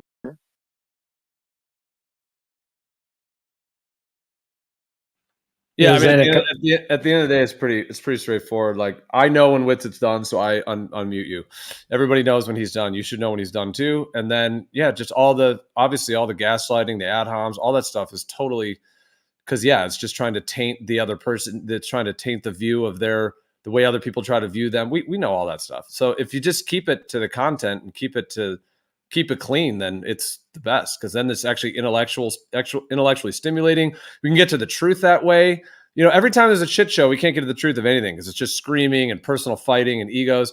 So like that convo you had with Witsit, with me muting unmuting, I feel like we got somewhere. There's at least some moving forward with the interferometry. You admitted that if the certain data was there, it may actually debunk the rotating globe, etc. So that's where progress can be made. So that's how to move forward. And in terms of everything in the world moving forward with this, there's whatever's happening with you right now and others in this, like it's going to be happening at much, much larger scales with the rest of the world, the mainstream scientists, everybody else out there. They're all going to have to be going through these processes. So I think there's value to the microcosm that we're doing here and how that will be a butterfly effect into the macrocosm of the changes coming. Yeah, there has constantly been papers, peer-reviewed and not, about all the concepts and discoveries and hypotheses in physics. And there's always going to be those that are well written, that have substantiated, have their evidence, have the math behind it. And some of them are tossed out, and some of them are actually looked at seriously, and some of them are like in that pile where we don't really know. That could be a possibility. And I like to talk about those that could be a possibility pile rather than the others that kind of dispelled for the reasons that we know about in physics. Now, I don't have a problem with continuing talking about the Earth round, flat, rotating, etc., because even that's been thrown into that pile of we already know this, don't even go there. I like talking about it because it does reteach and reemphasize and allow us to rediscover areas of physics that maybe many of us have forgotten about, or maybe looked at, or maybe we really never knew that well. So we're able to get in that area, which I think is cool in itself, even though the topic I think general physics has been thrown out long ago. I'm never going to say if you go to a layman on the street that maybe is a science guy or a physics guy and says the Earth is round and spinning, and you say it's not, he throws you a picture of us landing on the moon or a Himawari satellite picture. I would never do that because that just reaffirmed, affirmative consequent here. So I like to do it with the things that we actually can measure and test ourselves, and that's what makes this whole discussion interesting. Groundhog Day.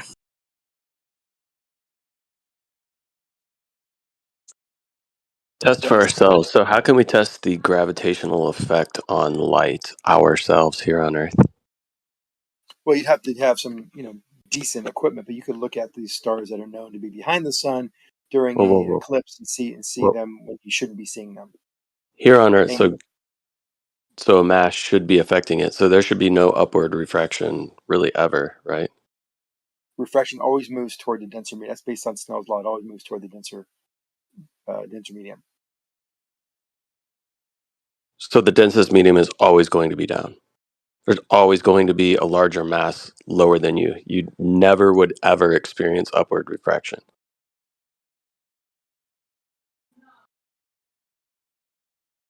Because we're standing on the Earth, refraction always goes down. Yeah. Why wouldn't the it? light bends downward? No, it has Yeah. to go through the different. You can be on the Earth and have light bend upward. So it's not bending the light. They say, Nate, I'm just so you know, they say the gravity of the Earth barely affects the light at all. Correct. This is, it's actually been debunked. Like in the late 1800s, they shot light across like a lake, and they had this little wheel that had these really thin, little teeth, like these thin teeth on it, and the light went right in between the gap between the teeth, the same one on both sides of the lake. And they were saying, wait a minute, if gravity is affecting light, then why wouldn't it make it go to one of the other teeth? Because it's like they're so fine, and they're like, oh, the gravity's just so weak. I promise. No, that's follows all the theories and ideas and calculations and equations of general relativity. There's nothing that says that light is going to bend over the gravitational mass of the Earth. So then we couldn't test it on the Earth then? We can't test that on the Earth. No. I've got a question about this then. So, according to their theory, right, light is a photon. A photon is a massless particle, correct? And according to that theory as well, gravity, mass is attracting mass. So, how can mass be attracted to a massless particle based on that theory? We don't talk There about you that, go. okay? That's the general. That's the general paradox. Not paradox. That's the general conflict between. Yeah, two that doesn't matter theories. because Hold on. whenever You gotta let me finish. So that you're interrupting me, just like Gio said not to. So you really can't take the moral high ground. No, it's a really clear answer, Crypto, and I was going to give it to you if you'd let me. So you're confusing general relativity and Newtonian mechanics because we're not talking about something being attracted to an attraction. There's no attraction. There's no gravitational fields in Einsteinian theories. There is a bending and warping of space-time. So the bending and warping of space-time around a large mass allows that light to bend around that mass and change directions. Has nothing to do with an attraction. It's an apparent so attraction. I was already going to address your condescending approach before you actually made it. And a lot of what we hear from Globers is that when say someone makes the point that Einsteinian gravity has superseded Newtonian, we're always told, oh no, they're the same. It's just that this one's like a different approach to the same thing, and they're compatible. All this stuff, and now you're saying they're not compatible because of the that would have to be a Newtonian conception and not an Einsteinian one. So you're gonna have to pick one or the other. No, I don't, because I've already explained many times here of how we can see something fall from a building, for example, and see and measure that acceleration. But then, and that follows Newtonian mechanics. We know there's a force behind it. That force comports with the acceleration we see and the impact we see when it has a proper. It could be theoretically or conceptually two proper forces interacting with each other. But then we talk about the object falling and it doesn't have any forces acting on it. It's zero. It's in free fall. How is that possible? There's the paradox. And so therein lies the difference between Newtonian and Einsteinian. Now there's transforms that can be, you can relate the two to each other, but they're not the same, and that is one of the fundamental differences. So that's one of the areas that's very salient, but it's a difference between the two ideas and two concepts and two. So you accept then that Einsteinian gravity has superseded Newtonian? Not superseded, it complements. It adds additional reasons for why we see the things we do, why we can do these experiments and have the results we have. So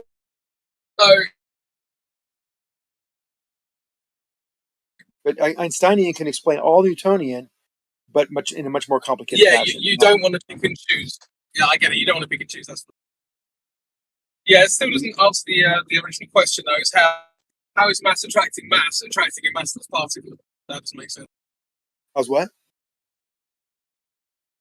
How's mass attracting mass? Yeah, you didn't answer the original question. You're either breaking up or I just couldn't understand what you said. One more time. I think I lost you.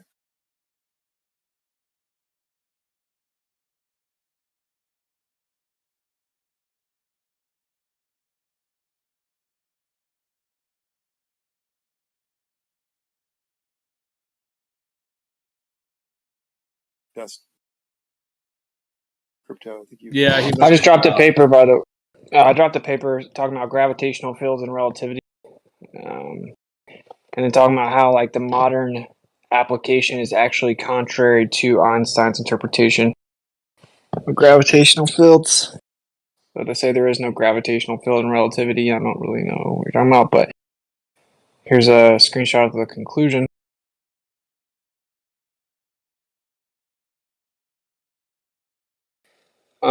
Einstein did not interpret gravity as a curvature of spacetime, rather that spacetime curvature is a manifestation of gravity. This is the difference between EGR and MGR, one that may certainly be confusing. This change in view from Einstein's to the modern view perhaps reflects the desire of attributing real quantities as having an absolute existence independent of the observer, i.e., either something exists or it doesn't. However, Einstein showed us a very different way of looking at reality. In fact, Einstein was suspicious of the very idea of real. Solipsism. It appears to me that real is an empty, meaningless category whose immense importance lies only in that I place certain things inside it and not certain others. If one wishes to understand the various problems which have arisen, one should have a complete understanding of the terms used, how they are used, and the possible misunderstandings that could arise from their use. As Einstein phrased it, a hypothesis is a statement whose truth is temporarily assumed, whose meaning is beyond all doubt. Anyway, it's a pretty interesting paper, and that is discussing that, yeah, they basically have changed the interpretation of what Einstein said gravity itself actually was. They've actually flipped it around, and in both situations, it does indeed incorporate quote-unquote gravitational fields. As actually the equivalence principle itself specifically states, he uses gravitational fields as an example of how to explain the equivalence principle. So, no. Isn't that in itself a transformation between Newtonian and Einsteinian ideas? They have to do that. They have to basically say there's a gravitational field that it's in, so it has these effects that we can actually see and measure. But in actuality, there are no gravitational fields, and you just have a bending and warping of space-time, which is actually part of GR. You can actually look at the equations and there's a space component and there's a time component, and those things equate to it can be transformed to Newtonian mechanics as well for F equals ma, or A equals Fm over m. No, the time component is a fundamental difference in Einstein and Newtonian mechanics, as Newtonian mechanics does not in any way incorporate a time component, and thus is instant.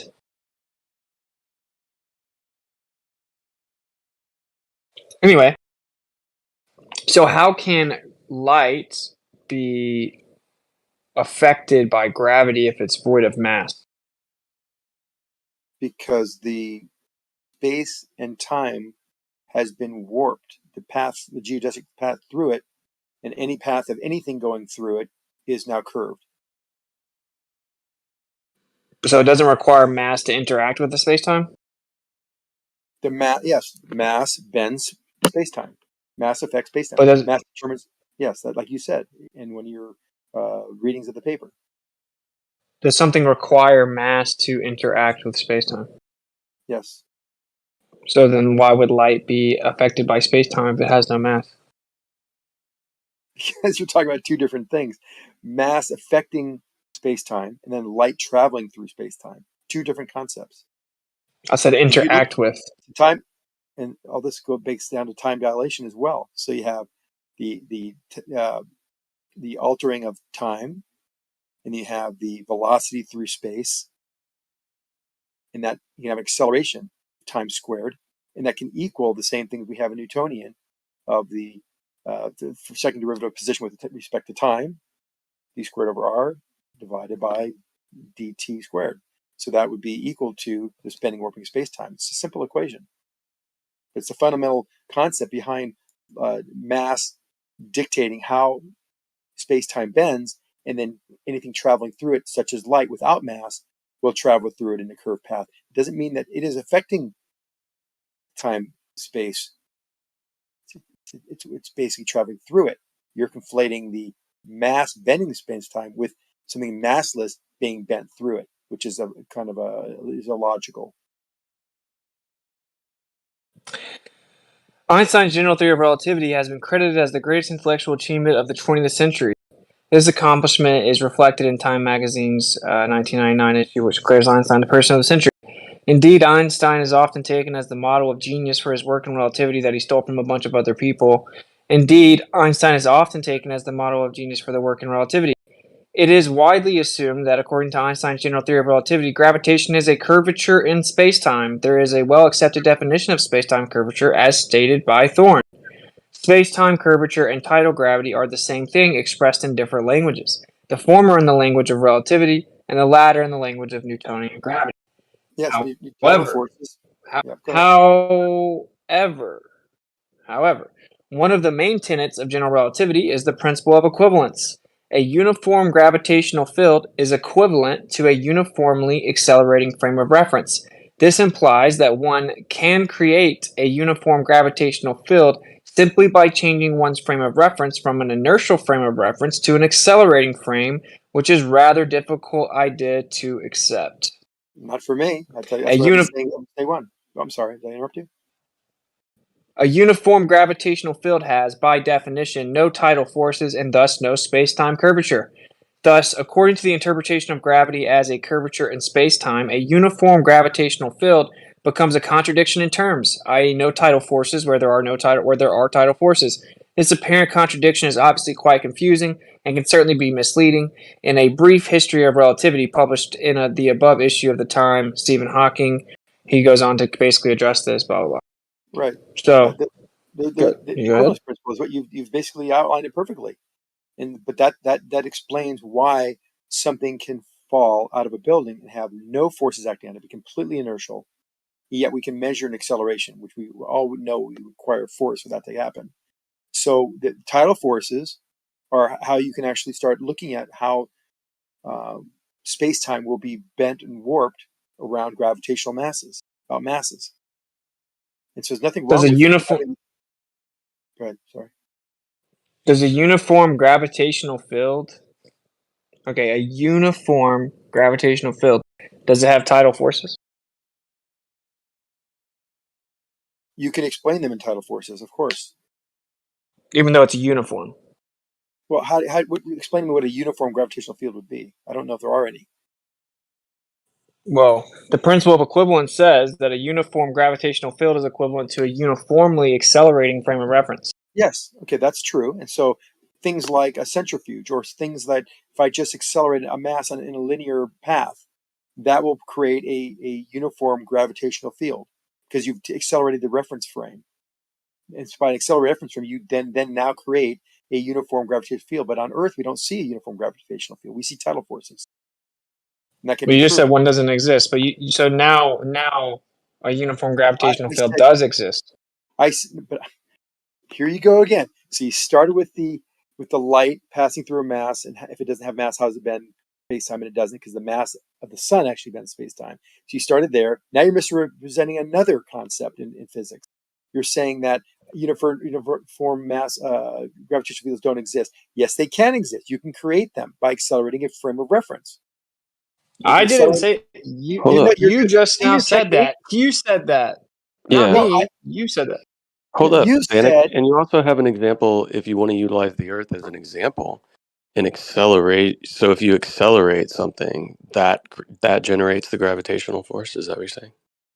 that can create a gravitational field, just like a centrifuge would create a uniform gravitational field. But you had just said, do you know of any uniform gravitational fields? I don't think any exist. Well, I mean, in nature, I mean, like around Earth, around the sun, or around in the universe. No, we're talking about creating one artificially. It doesn't exist in nature. You have to create it. And it's more of a concept too, by the way. If you accelerate a frame, you've just created a universal gravitational field. Are those in nature? No, those don't exist in nature. I agree that gravitational fields don't exist in nature. We agree. So the point. No. Now, see, you're doing it again. I'm sorry for doing that. Gio warned me about this impulse control. I have a problem. When you start misrepresenting things I say, I have to jump in because you're doing it. Either you're doing this on purpose or you're just not understanding what I'm saying. No, it was a joke.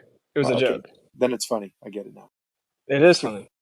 But anyway, like the only reason I brought this up was because you said there are no gravitational fields in relativity. There are none. You're incorrect though, because relativity specifically invokes gravitational fields in the terminology of the theory. I know, but it's just vernacular and also the contextual use of that term. We know there can't be a field of gravity, a gravitational field, if objects in inertial states, inertial, I mean they're not acting upon by any other forces, they're not accelerating, they're just inertial. We know that there's no field because the objects around them that they're falling toward, due to relativity, due to the bending warping of space-time, are accelerating to them. So that's not a field. That's just that object running into something that is following a geodesic path through space-time. Okay, so one of the fundamental differences in the gravitational field of relativity and like classical mechanics is this idea that light changes its path within the field. Well, that's using field so people can understand it in terms of attractive forces, tidal forces. But the field is not truly a field. It's like an apparent attraction. Same kind of mistake people use is saying there's an attraction between this object and the ground. When I drop it, it seems to be attracted to the ground. Well, in Newtonian mechanics, that's true. There's tidal forces. That's also true. But when you have light going toward the sun and gravity of the sun, which bends and warps space-time, bends this path which the light is traveling, that is not a gravitational field. That is just the bending and warping of space-time.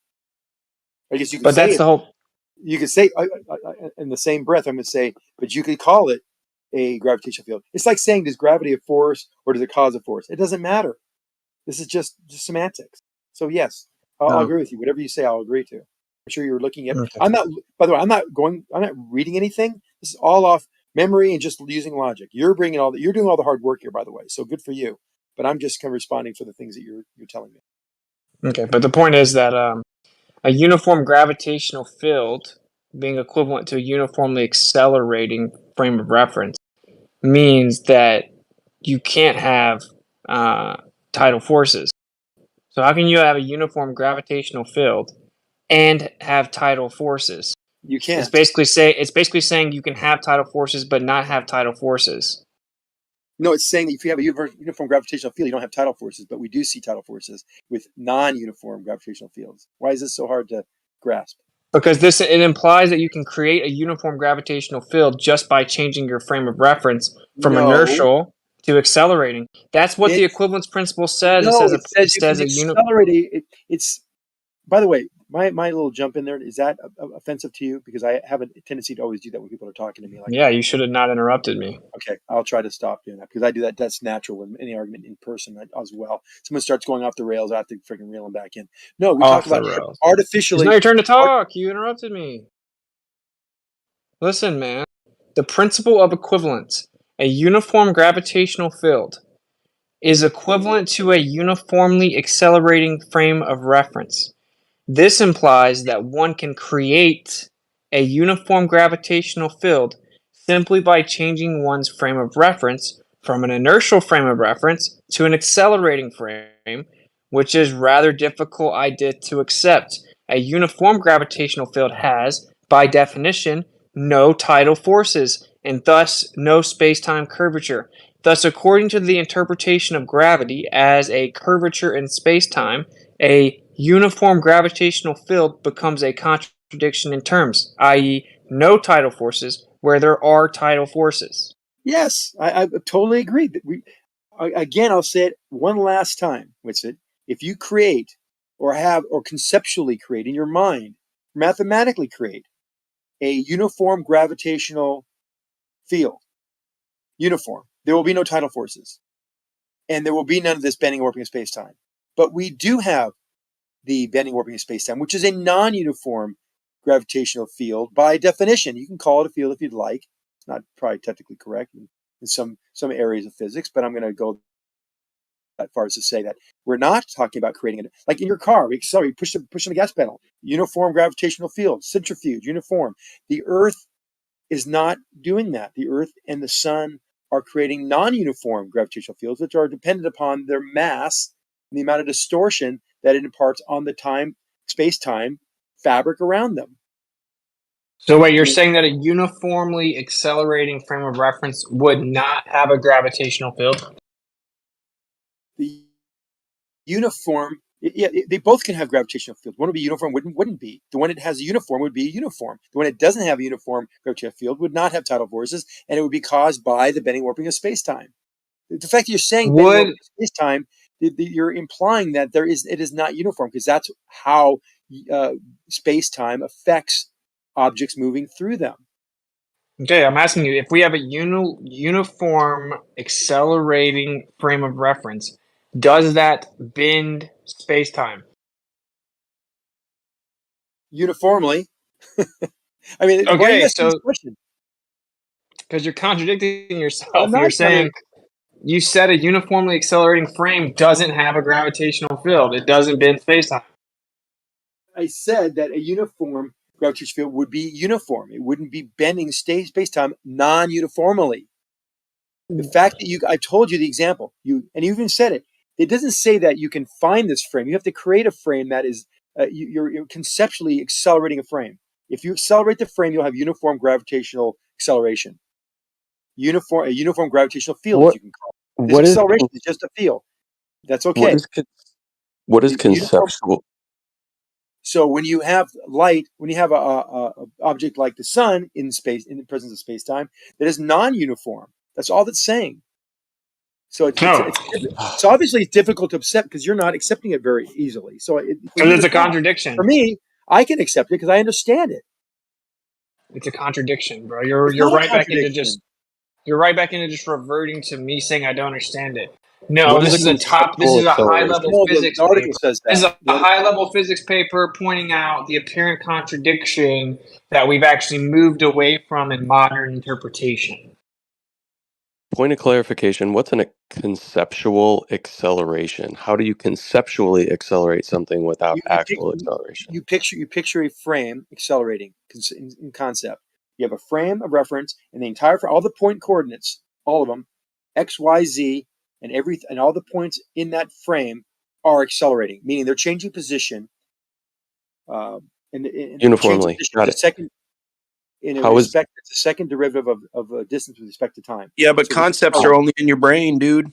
Right. You mean like the Earth's orbit?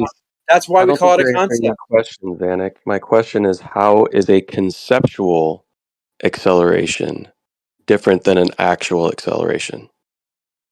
Well, a conceptual acceleration can be exactly the same as an actual acceleration. If you conceive, then why would you use the term conceptual? You can imagine. Listen, Zanuck, you can imagine anything you want at that point. A conception. That's what a concept is. I So know, this, but it doesn't make it real. So how can you argue it doesn't with? have to be real. We're not talking about. Oh See, my it's a non God! sequitur and a straw man combined again. What are we doing here? If you're not trying to do, okay, go No, ahead, now you're Napalm. even more of a straw man, even more of a non sequitur. We're not trying to prove conceptual equaling actual. We're taking what is a Why bring it conceptual up? accelerated. Then Hold why on, bring it up? let me stop with this one because I don't want to irritate anybody. No, you Nobody talked wants to about it. hear it. So let me just finish. Let me say this one sentence. The concept is something like it says. It implies it is a concept. With a conceptual idea, which is an accelerated frame, there will be a universal gravitational force in that, or Yeah, universal dude. And gravitational conceptually, I can have Okay, hold Wolverine. on. That kill me. doesn't mean it's So what? real. It means I can I create one in real life? Yeah, I can get pretty close to that. A uniform gravitational field. Oh, okay. So do it. I spin a centrifuge. Go Accelerate your do it. car. Stop talking Get an about it, electric man. car You and gotta have go a do something. constant force to the wheels. You can do that for a short period of time, and it will be a constant. You know, all you're universal. yammering on. Okay, When so do let me you finish actually the go into the last real point. world? Last When do you point. actually go into the Now real you're world and interrupting test me. this stuff? Now you're interrupting me. I can't even finish the sentence. When was the last So time you as went far out as and tested the world actuality, Guys, for a your yo, beliefs? hold on, man. Stop. You gotta go one at a time. I have just a question. One question. When was the last time you went out and checked the world against your beliefs? every day. Anyway, Oh God. the point Okay. is, No further questions, Your Honor. Thank you for that nonsense additive to our conversation. The conceptual idea does not match what we see in reality as far as gravitational fields because they are not uniform. That's all you need to understand, and it validates that in even his paper he produced.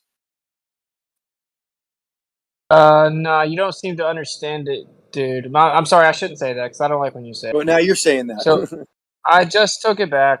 Okay, so I don't know where the disconnect here is. Okay, do you understand the equivalence principle as we just applied it?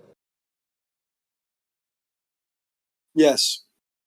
If you Okay, have a what was universal, it?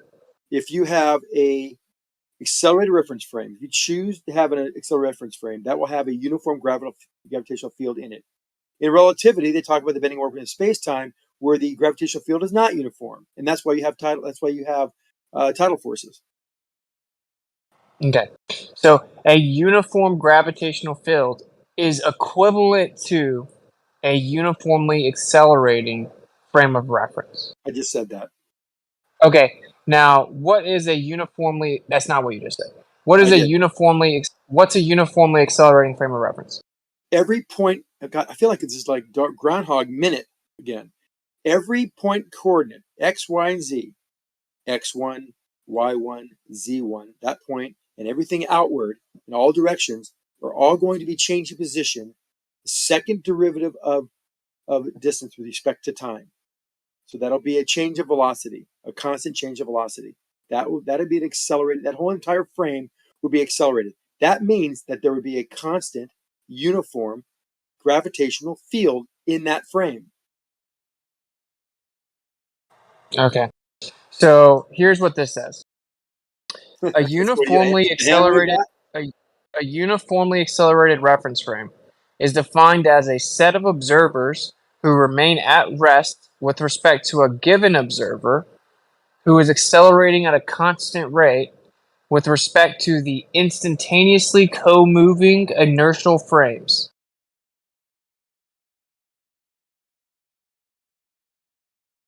Yes. No. I mean, What do that's you mean, exactly what yes? I'm saying. That's not what you said. It is exactly what I said. Do you not know what a frame of reference is? What do you want you to tell me what a frame of reference is?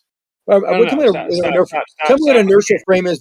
Tell me what give me the exact definition of an inertial frame versus an accelerated frame. What would that definition be? Wait up, I got a call. Of course you do. Yeah, I'm literally getting an important call. If I miss it, you can't No, I call said of back. course I you have do. to take the call. Got to take your call. I just got done explaining what an accelerated frame is. It was very descriptive. Gave an example. Even gave you a high level physics equation, calculus equation, and then he comes back and questions the exact same thing I'm giving him a definition for with the exact same definition I just gave. It's just almost insanity at this point. Hey, Zenik, I'm going to take this moment to compliment you, sir. Some people will probably roast me for it, but I've been listening to you for 5 months now, and you're definitely staying calmer. You're not irritating me as much because I used to get irritated because there was just so much screaming. I think that what you have going on is you're passionate. You remind me a lot of my best friend when I'm talking to him. If he has a thought, like a really good thought, he has to share it or say something right then because he doesn't want. He says that he feels like he might forget exactly what he was feeling or thinking, and we've worked on it over time because I've been his friend for 30 years. But yeah, man, I like you. I think you're good to bat things around with. So keep on working on it because I can tell there's been progress. I appreciate that. Thank you.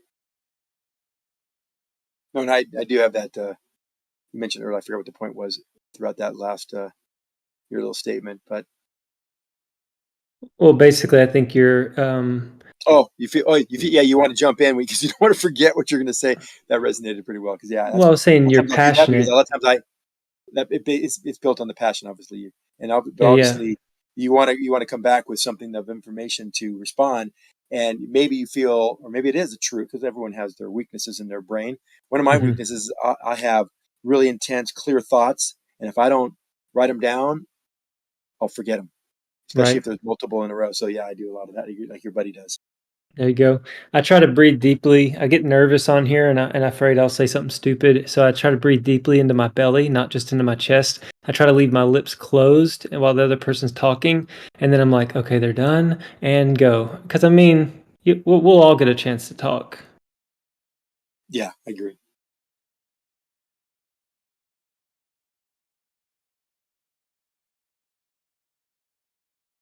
One of the things that I've noticed, I may have messaged this to you earlier, Zanuck, is there is an important part of the adversarial conversation or debate where you'll paraphrase what the other person says. And Yep. you don't get to reply until they agree that that's what they said. It's sometimes tough to do because I do exactly what you're like. Someone will start to reply, they'll say what I'm saying, it'll be totally wrong, and I'll instantly want to say, no, that's not what I said. But I've learned in these groups because I'm kind of new to them, totally new to them. This live real time debate that goes on between multiple people, and I've really had to learn to just hold my tongue and let them finish, and then explain. I can try to articulate back to them the point that they were making, so they can agree that I understood, and then reply. But it's like really psychology tough to do. 101. Yeah, it's like Well, so let you repeat. You kind of do really reflection. So, if I understand you correctly, you said this and then yeah, okay, I get that. Now, mhm. would you consider this other point, and you go on to your point, but prefacing it and giving a foundation of you giving them, hey, I'm listening to you, I hear you, I understand what you said. Here's proof. Now let me build on that so that it becomes more weight for your response. Right. The way that it works in the real world, because I really struggled for a long time, in corporate America, because I'd have a real clear idea about the way I think things should go with a particular complex, development or installation or whatever the case is. And people wouldn't agree with me. And so I ended up reading this book called The Verbal Art of Judo. This was like back in 2007. So the author's okay, but he is pretty smart. And he was the one that introduced that idea to me. So I took it to heart and I tried it against someone who I ordinarily argue with. And to my surprise, they stopped and listened. After all I did was paraphrase what they said. So what you're saying is this, and I didn't straw man it, right? I laid it out exactly. This is the best to my understanding. And this weird thing happens where that person they're quiet and now they feel heard and now they're going to listen. And that's a really important part of these kinds of debates, particularly when there's a lot of passion involved, which there is. I know that the subject matter itself is within the domain of science, but what we're doing is attacking the perimeter of people's world views. This is how they perceive reality. And it's a survival adaptation that we don't do that we don't easily let go of what's been working for us our whole lives. Because otherwise one day you'll say, well, I know my whole life I've been avoiding walking off the edge of a cliff, but I don't believe that anymore because somebody told me it, so now I'm going to try it. Like you would be basically culled from the herd at that moment. So we have a very potent emotional disposition to protect our worldviews, even in these very targeted conversations. So anyway, I thought I would share that. Yeah, thanks. A lot of times it's not a. Well, yeah, I agree with most of what you said. And I've had the same experience in corporate America as well. Because much more aggressive, especially when these projects or meetings where you're trying to, change the mind of the upper end of the spectrum in the organization. You got to fight like hell to get your, because you're right, and they think they're right, and they have more power. They can have you canned if they want. You got it, but Right. you know what you're doing is going to be for the good of the company, and you got a point. You want to make it heard, so you got to be very, very tactful about how you bring it forward without it, rubbing the wrong way and just getting squashed. It's not an easy thing to do, and there's a delicate balance there. If you're the expert in the domain, though, you can always say, "Yeah, we could do it your way," but if we end up in court, they'll ask you, why did you not listen to your expert? So sometimes you can apply pressure upwards. I don't recommend doing that, and not a good idea. You want to be tactful. Speaking of which, I have a meeting I have to jump onto in about 4 minutes. But Zenik, you did well. I thought Witsit did okay. You guys are, it's a polemic debate. Paraphrasing back what the other person said and having them agree that is what they said is really a key, I think, important part of these sorts of highly complex topics. It's very tough to do. Well, a lot of the verbiage and the vernacular are tough, and there's also contextual problems. So, for example, this is a classic. I'm very comfortable with Witsit's paper. He just excerpt that he brought forward, because it's exactly what I'm saying. My challenge is to make sure I can respond to him in a way that he knows that I understand what he's saying, that what I'm saying is the same thing, and that it's not disagreeing, and there's no disparity between the concept which I'm saying or the paper which he's referencing. And Right. We went back and forth 3 times, and he didn't understand that I get what he's saying. I agree, and the idea, it seems very obvious to me, but it's not to him, because he's so hell-bent on the one line in his paper. It says that this is a hard concept for most people to understand. And for most people, it is a hard concept to understand. But there are accelerated reference frames that you can create conceptually, and then people are challenging me on that, and that was kind of silly back and forth. And then there are what we actually see in reality. And what we see in reality, these gravitational fields are not uniform, and they have tidal forces, and these things are very different. And so all we're saying is that they're different. One can be rated, one is agreed to, the other one is maybe not so agreed to, but that's in concept they make sense to physicists, that these non-uniform fields are the fundamental reason why we see certain phenomena happen in reality. And they can be tested, and there can be experiments based on what we do know. Yeah, but isn't validate them. Right. Isn't Earth moving in a path that's that has acceleration to it? No. Who said no? Ray notes. Yeah. Imagine it this way. If I'll try to do this, I only have 1 minute. If you guys know what the Vomit Comet is, right? So it's the airplane that they train people in with zero gravity. I actually worked with one of my bosses, has the world's record for the most hours in that thing. And so the plane goes up, and then it begins a parabolic dive down, and everybody inside of the plane now becomes weightless. Now, if you were to watch their path from the ground, absolutely they're following a curved path. You could see the parabola that the plane and the passengers are all following. To them, inside the plane, they're completely weightless the entire time. So if they were to, try to set a direction, it would just to them, it would feel like they're not moving at all. That's essentially what the Earth is doing around the sun. The sun is bent space-time. We're in free fall around it. So it doesn't have this sort of inertial or accelerated frame. That's not the nature of what it's doing. I do have to bail. Hopefully Zanik can take it from there. Hopefully I did that little point justice with that example. I don't know. But I'll have to check back in with you guys a little bit later. Yeah, so Earth, you're saying Earth's speed is constant around the sun? That's what you're saying, essentially, no? Maybe I'm strawmanning. It's in an orbit. We're in free fall, Jeremy. It's just like shooting in the tower or in the airplane. Can you just answer the question, please? It's yes or no. Is Earth's speed around the sun constant, or does it change? You will take it incorrectly if I answer the question because I know where you're going from it, and you're incorrect.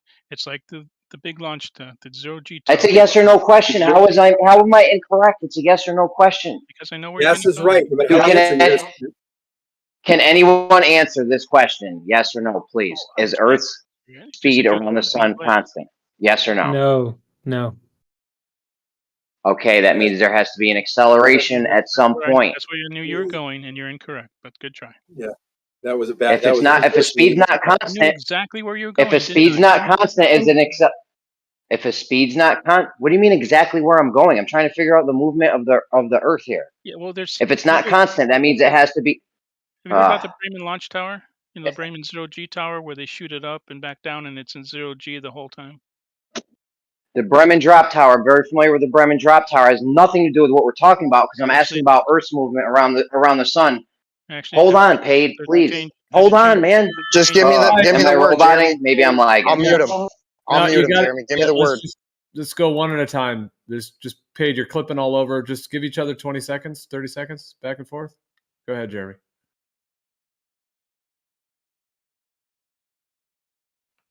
Jeremy, if you Thank you. Now, thank you. Now, if Earth's speed isn't constant around the sun, then there has to be an acceleration at some point, right? I could have. Can I make a quick comment and answer you? I think what NASA was afraid of is what actually happened. Someone jumped in and said it's in free fall, which is actually true, but the speed is relative to the sun. But it is in free fall, so its speed is there is no speed. It is inertial. It is not taking a curved path. It is not accelerating because it's just going inertial. It doesn't know that the speed is accelerating because it's in free fall the entire time. So its speed relative to the inertial frame is zero or some constant value. So you're saying Earth's stationary. I would agree. The Earth has zero speed. Exactly. It doesn't say that's stationary. It's moving through time and space, but it's moving in a curved path through time and space. There's a velocity. Okay, curved path. Yeah, and curved paths are I have to have acceleration in them because it's curved. If it is truly a curved path, but it is not. It's in free fall because if it's accelerating, you'd have an acceleration because it change direction would require a force, and then you could say that centripetal force is the sun acting on the Earth. But in Einsteinian mechanics, there are no gravitational forces. It is just inertial, moving through a bent and warped and curved space-time. So it is not taking a curved path in the inertial frame. It's only taking inertial path when looking at it from the sun, for example. Okay, I don't know if we're playing how quick can I double speak. You just said it was and wasn't going in a curved path. Is Earth going in a curved path or no? Jeremy, is the vomit comet going into curved path? Bro, that's not relevant. We're talking about Earth. Is Earth? I'm trying to figure out the motions of Earth. Why do you keep want to talk about vomit comets and all kinds of weird other stuff? Because these are also 0G things that are changing direction, changing speed, and you seem to ignore them. The Bremen launch tower goes up and down, and the entire time it's in 0G. Okay, is Earth's speed constant around the sun? It's the Bremen launch tower. Through space, is Earth's speed constant? And as soon as we answer your question, you go off on this tangent that there must be an acceleration and we have to feel it. That's incorrect because you don't understand. Well, yes, it is inertial. Its speed is constant. It's inertial. The Earth is inertial. So Earth's speed is Earth moves at a constant speed through space. You're saying?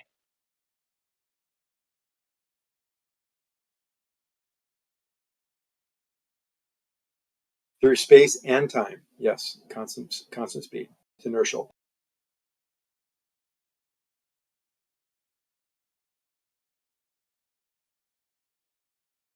Well, okay, because the first thing I Googled, it says this is from solarsystemscope.com. I don't know how highly you think of them, but it says Earth's speed is not constant. I don't know why they spelled Earth like that. As Earth orbits elliptical orbit, if the Earth is the closest to the sun, perihelion, it moves the fastest. On the other hand, when the Earth is farthest from the sun, aphelion, it moves the slowest. So I don't know. Maybe did they get it wrong, and you're right, or Well, No, remember, it's what's the difference reference frame between those dependent. two numbers?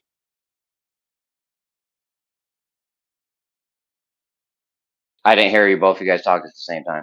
What's the difference between those numbers? What's the percentage change? I'm wondering because Xanax said it was a constant speed, and this place is saying there's a perihelion and aphelion, which means it's not a constant speed. So I'm wondering which one's right. Is the Bremen launch tower, does it change speed when it goes up and back down again? Dude, why are we talking about Bremen launch tower? I'm trying to talk Because about the entire Bremen time, drop tower. I'm trying to talk about the Earth's motion through space. because the entire time that the Bremen launch tower is moving through space, it's experiencing 0G. Dude, Bremen drop tower is not moving through space. It's Yeah, listen. it is. It's going up and down. Just stop. Just stop.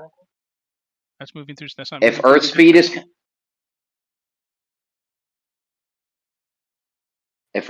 is constant, that means it doesn't change. So does it change or doesn't, Kate? You haven't answered my question about the Bremen drop tower. I'm not. That's a red herring. No, it's not. It's exactly the same thing. Are you going to say that does that speed change? Yes or no? I don't know. Don't know. Now back to the Earth. Let's Is try it again. Earth speed constant or is it changing? Let's try it again. He's making a great point. It goes up, it stops, and comes back down and accelerates in a downward direction. Does it change speed? NASA, you have to tell him about that. If there's acceleration. Jeremy, Go just to ahead. make it clear, I have a hard holding back because I know he's saying what he's thinking as well, and you're not taking what he's taking to heart here or to face value. He's saying that in the drop tower, the speed relative to the ground is very fast at the bottom and stops at the top, so the speed is not varying. But its speed relative to the inertial frame is constant. It's not going anywhere. It's not accelerating. It's in free fall. So it's going through space time as well, but it's not accelerating. So just like the drop tower, which is not a red herring, just like the drop tower, the Earth around the sun is accelerating with respect to the sun, with respect to the inertial frame or any of the other inertial frames, co-moving inertial frames. It is not accelerating. It's just going in a straight line. Okay, so you're telling me the thing in the Bremen drop tower, whenever they do their thing, that thing that they're dropping and accelerating isn't accelerating? Well, they actually launch it upward, and all the way up to the top of the tower, then falls all the way back down. Yeah. Once it's released by the and you're saying that's a constant speed, and you're saying that's a constant speed when it goes up, slows down, and then drops back down. You're saying that's a constant speed? No acceleration. But it's in 0G the entire time. So when we drop something towards the ground, it's not accelerating at 9.8 meters per second squared? Per second, actually. But per second squared, per second. We all know what per second squared means. When you drop something at the ground, it's not accelerating at 9.8 meters per second squared? That's what you guys are saying? But it's in free fall. When we drop something, I'll ask it again. I don't know. Maybe it was confusing. When we drop something, when something falls to the ground, is it accelerating at 9.8 meters per second squared? It's still in free fall. You tell me, Jeremy. Is it accelerating at 9.8 meters? NASA, you're playing with them. Listen, Jeremy, it's accelerating with respect to the ground. Yes, it's accelerating. There's acceleration up and there's acceleration down. But the object itself, as NASA mentioned, is in free fall. There's no acceleration up. So it depends on which reference frame you're looking at it from. So that's the answer. It depends on the reference frame you're looking at it from.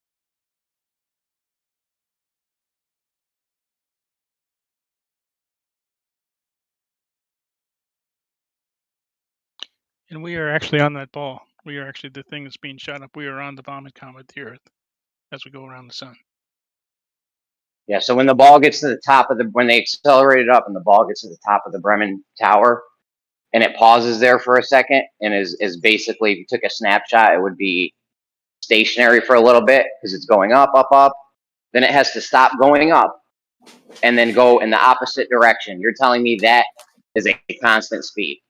No, what I'm telling you is it is in 0G the entire time. It's similar to no acceleration. We're talking about constant Jeremy. speed or not constant speed. Jeremy, with respect we're to talking what? about not constant speed. We're talking about if something has a constant. I don't know. This is a total red herring off of the Earth because I don't know why we're even. Jeremy, you're giving that thing is accelerating. You have the answer. You have the answer. When it's moving up, it's respect to the ground, it is accelerating downward. There's a 9.8 meters per second deceleration, if you want to think of it that way, on the way up, and a 9.8 meters per second squared acceleration when it comes down. But the object itself is inertial. There's no forces acting on it. So from that reference frame, it is not accelerating. It is in free fall. But from the ground, it is. You can see this acceleration, just like we can see the sun go around the sun. I mean, the Earth go around the sun from the perspective of the sun, or even us looking at the sun. But they're not the same things. It's all about reference frames, Jeremy. I know that's a tough topic. We've always been talking about this for years, but it's the fundamental answer you're looking for here is lies in the reference frame you're looking at it from. Jeremy, I want to ask you a question. I looked up, does the Earth hold a constant speed as it orbits the sun? This is just Reddit, and it's one of the Reddit drops. It asks science. And it says, no, it does not. You guys already covered this. It says, for it to hold a constant speed, it would have to be a perfectly circular orbit.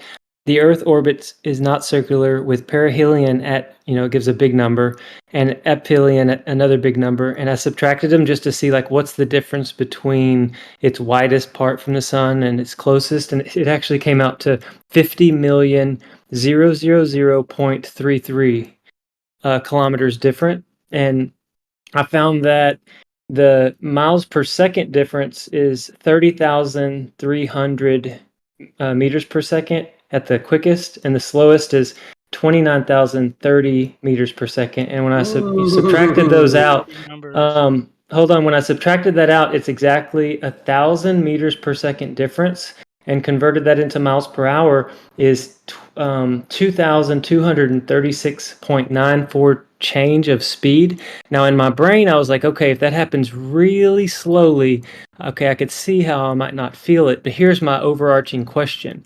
What is the cause of the acceleration and deceleration while at the same time keeping us orbiting around the sun and not getting pulled inward if there's a speed up and a slowdown? It just doesn't seem like that's a good reality question. or possible. That's a good question. We haven't even got to that yet. That's a good question. We haven't even got to that yet because they won't even admit that it's accelerating. They're trying to sit here and tell us it's going at a constant speed. So that would be good to go on to next if we could ever get past this remedial point that they will absolutely not agree to. Because you guys don't understand orbital mechanics. This is a simple orbital mechanics problem. By the way, what's the eccentricity of the Earth's orbit? Do you know? What we do understand is everything you're bringing is pseudoscience and philosophy. It's a fairy tale. Real science measured. We're not moving at Yes, we are, all. measured. In your mind, we are. It's one of those you believe we are, but in reality, we're learning that we're not. That's why we're here to discuss that. Well, I can't help it. I get in trouble when I say this. You don't have the background to understand orbital mechanics. But do you understand that the background you're speaking of is the religious science, pseudoscientism that props up the moving Earth, and the Earth isn't moving? Science. It's all based on facts. You're calling on pseudoscience to prove what you believe. Do what? Calling on facts. Observe facts Well, over the last 400 years. I hear you. You believe that's what you're doing, but what we're here in this Discord channel to figure out is what is the truth of reality and what is going on outside. Not inside the minds of man, right? Not inside the minds of men, because Tycho Brahe observed the stars and notated more of them than anybody. And Copernicus came up with the heliocentric model in his mind. He didn't go out and observe anything. He just philosophically made it up and passed it on to the Catholic Church. And they said, yeah, let's run with it. He said, hey, let's not present the heliocentric model until I'm dead. And they said, no, let's do it now. This is all just a big sham. What do you mean? Geocentrism was a huge issue with the church for a long time. You guys can't have it both ways. Well, I'm talking about how the heliocentric model was pushed 472 years is how long ago this was pushed. So one thing I want you to try, I know that we're in like a little bit of an argumentative state here, but what I want you to think about is over the history of mankind, since man existed, who knew we were stationary and had, the heavenly luminaries revolved around the top of us? And the answer is your belief that you hold now is just a barely blip on the radar. It's just barely been here. facts. The computer you're using is even a bigger blip on the radar. The car you're using is another blip on the radar. You have lots of blips on your radar. Why don't you go back to living like cavemen then, back in caves and killing? I know that's the default answer, but with the interferometry and the stuff that Alan is bringing and Witsit is bringing, but we're talking about measurements here, just measurements that don't have emotions, they don't care. We're seeing that the light is moving faster in a preferred direction, and if there was a globe that was spinning, that would not happen. If you're talking about 186,000 miles per second, the speed of light, it doesn't matter which way you shoot it, it's going to be the same result in all directions all the time, and that's not what we're finding. Well, then you don't have the background to understand it. Witsit's full of shit. Well, I just told you, I didn't say anything about Witsit. I was talking about the 5 million tests that Dayton Miller did with interferometry that shows a difference in speed at different elevations and different seasons. And if you can't look at that or accept it because it destroys, your fairy tale model, you can say whatever you want to me. You can say I'm an idiot. You can say I need to go back to school. But the measurements don't care what you say. The measurements support the model. Dayton has been well known to support the model. The fact that you misinterpret it or don't understand it is another issue. Well, we'll welcome you here whenever you wake up to True Earth, and we won't hold anything against you. There's just a few people hanging on by their fingernails, and they're getting kind of irate about it and bothered. But yeah, we'll definitely welcome you. Yeah, but I'm still waiting for that evidence that you guys don't have. Here, I'll drop some stuff in the chat. You can go over it. Oh, God. It's good chatting with you, though. I know you're a human being, and I care about what you do think. I just think we were all fooled, and a lot of people don't want to. They don't want to, allow their mind to believe that they were tricked. Well, you've been tricked. That's true. You've been tricked by charlatans who don't understand science. You know what? If that's true, I will happily pick the globe back up, and I'll honestly tell you I'm sorry for this conversation, but I just haven't seen any proof of curvature anywhere with the technology we have today. You don't need It's all refraction and make believe to produce bendy water and bendy light. No. The Eratosthenes measurement relies on none of that. No refraction, no nothing. That's why you do it as So, solar. can I ask you a simple question?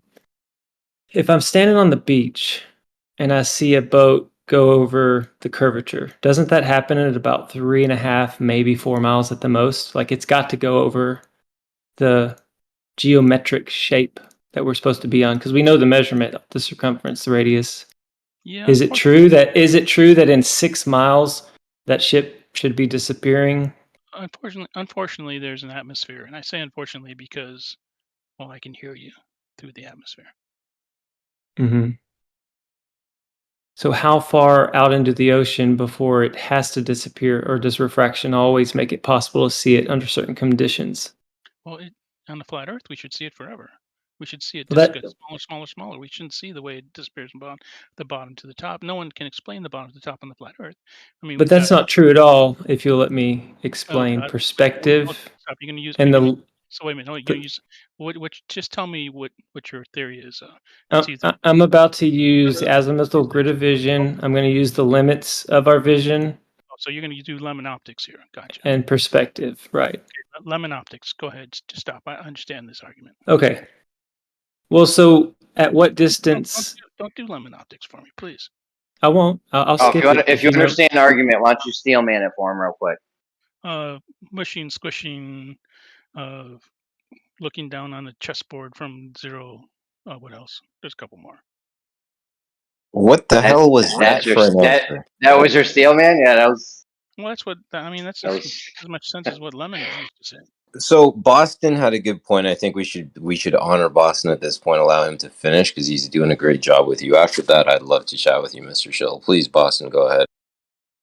Well, I mean, my bottom line is I'm just a dude seeking the truth, and I'm new to the journey. But as I've bought a P1000 and as I've looked around in my environment, the azimuthal grid of vision, like when I go outside right now, I've got white fluffy clouds everywhere, and I see them about 14 miles away appearing to smash up against the horizon. But I know if I got in my car and I drove down the roads 14 miles, those clouds that I'm seeing smashing into the horizon would actually be the height of the clouds that are above me at my home. That's just how we see the world. And the globe model was invented by how we see and experience the world around us. It's not the reality of what we live on. We don't live on a spinning, wobbling, tilting ball going around the sun. That's pseudoscience.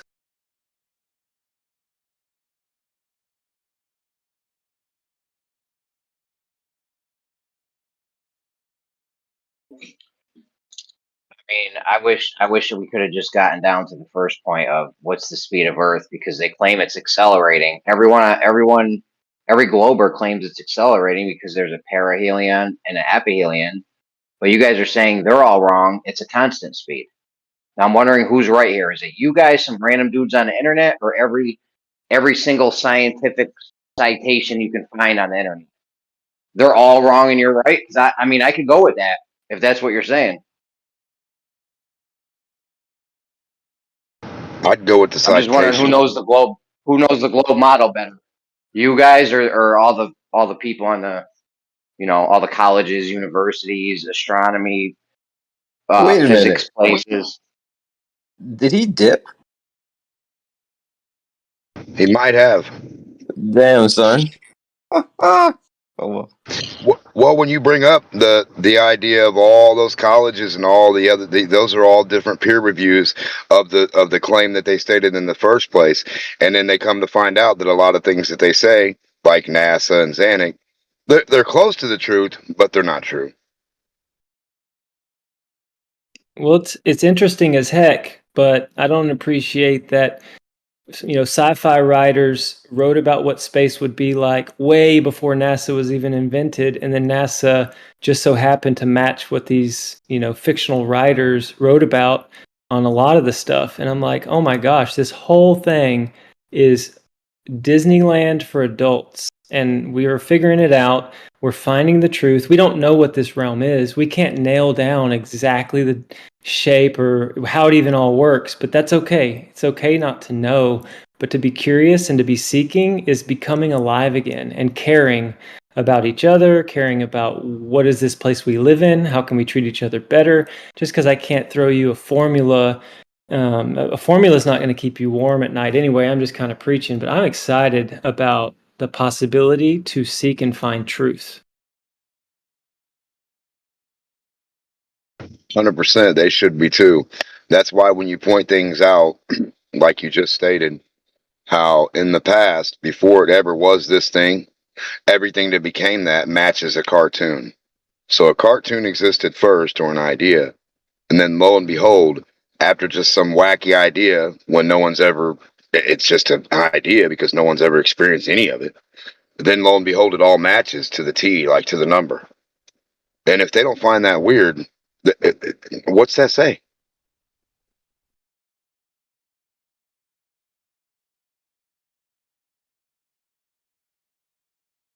You write a globe book in the 1930s or the 1800s, and then in the 1922 or 1950s, it matches all the math and everything, and you wrote it before there was ever a globe, or you put these things into fruition before it ever existed. But then come to find out after, you like, oh, well, I'm going to go look and see if there is space. Oh, well, there is. Oh, I'm going to look if it is 52 of these and 5 of these. Oh, it is. It just matches perfectly. It's just weird.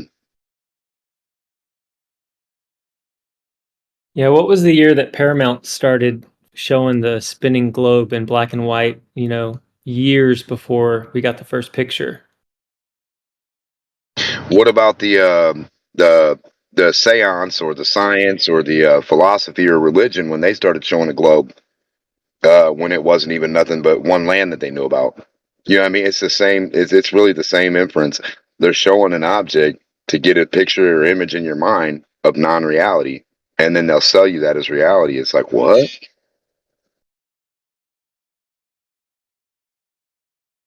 No, I've got I this. should go ahead. I'm gonna say I got this big old globe here, but I've only got enough land. I got a little island, and that's it. I don't have the rest of the globe, but I'm sure it's a globe. Talking some Hunger Games stuff. We're stuck in this circle. What I was going to say is anybody that's listening, if you have or had the ability to temporarily take this entire heliocentric thought process globe model and just hold it carefully in your hand and set it on the shelf over to your right for a moment and set it there, it's going to be safe. No one's going to snatch it from you, and investigate these movements and these measurements and these ideas that we're finding now. You can find out if we live on a spinning, wobbling, globe Earth or not. And for me, it was uncomfortable to remove from my psyche and all of my history for, move it out of my head so I could have room to think. But I think what happens with a lot of the people, the globers, they can't do that process of temporarily suspending what they think they know to investigate. But then again, sadly, a lot of the people in here, they don't have any agenda of seeking the actual truth. They're here for other distractions. But anyway, I'm glad for the people that are awake or that are hungry for truth. I appreciate you guys being here every day.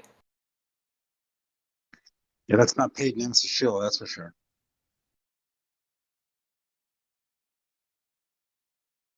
Bro, it's weird to see all these men short-circuiting over this inability to admit that they've been duped about the spinning globe.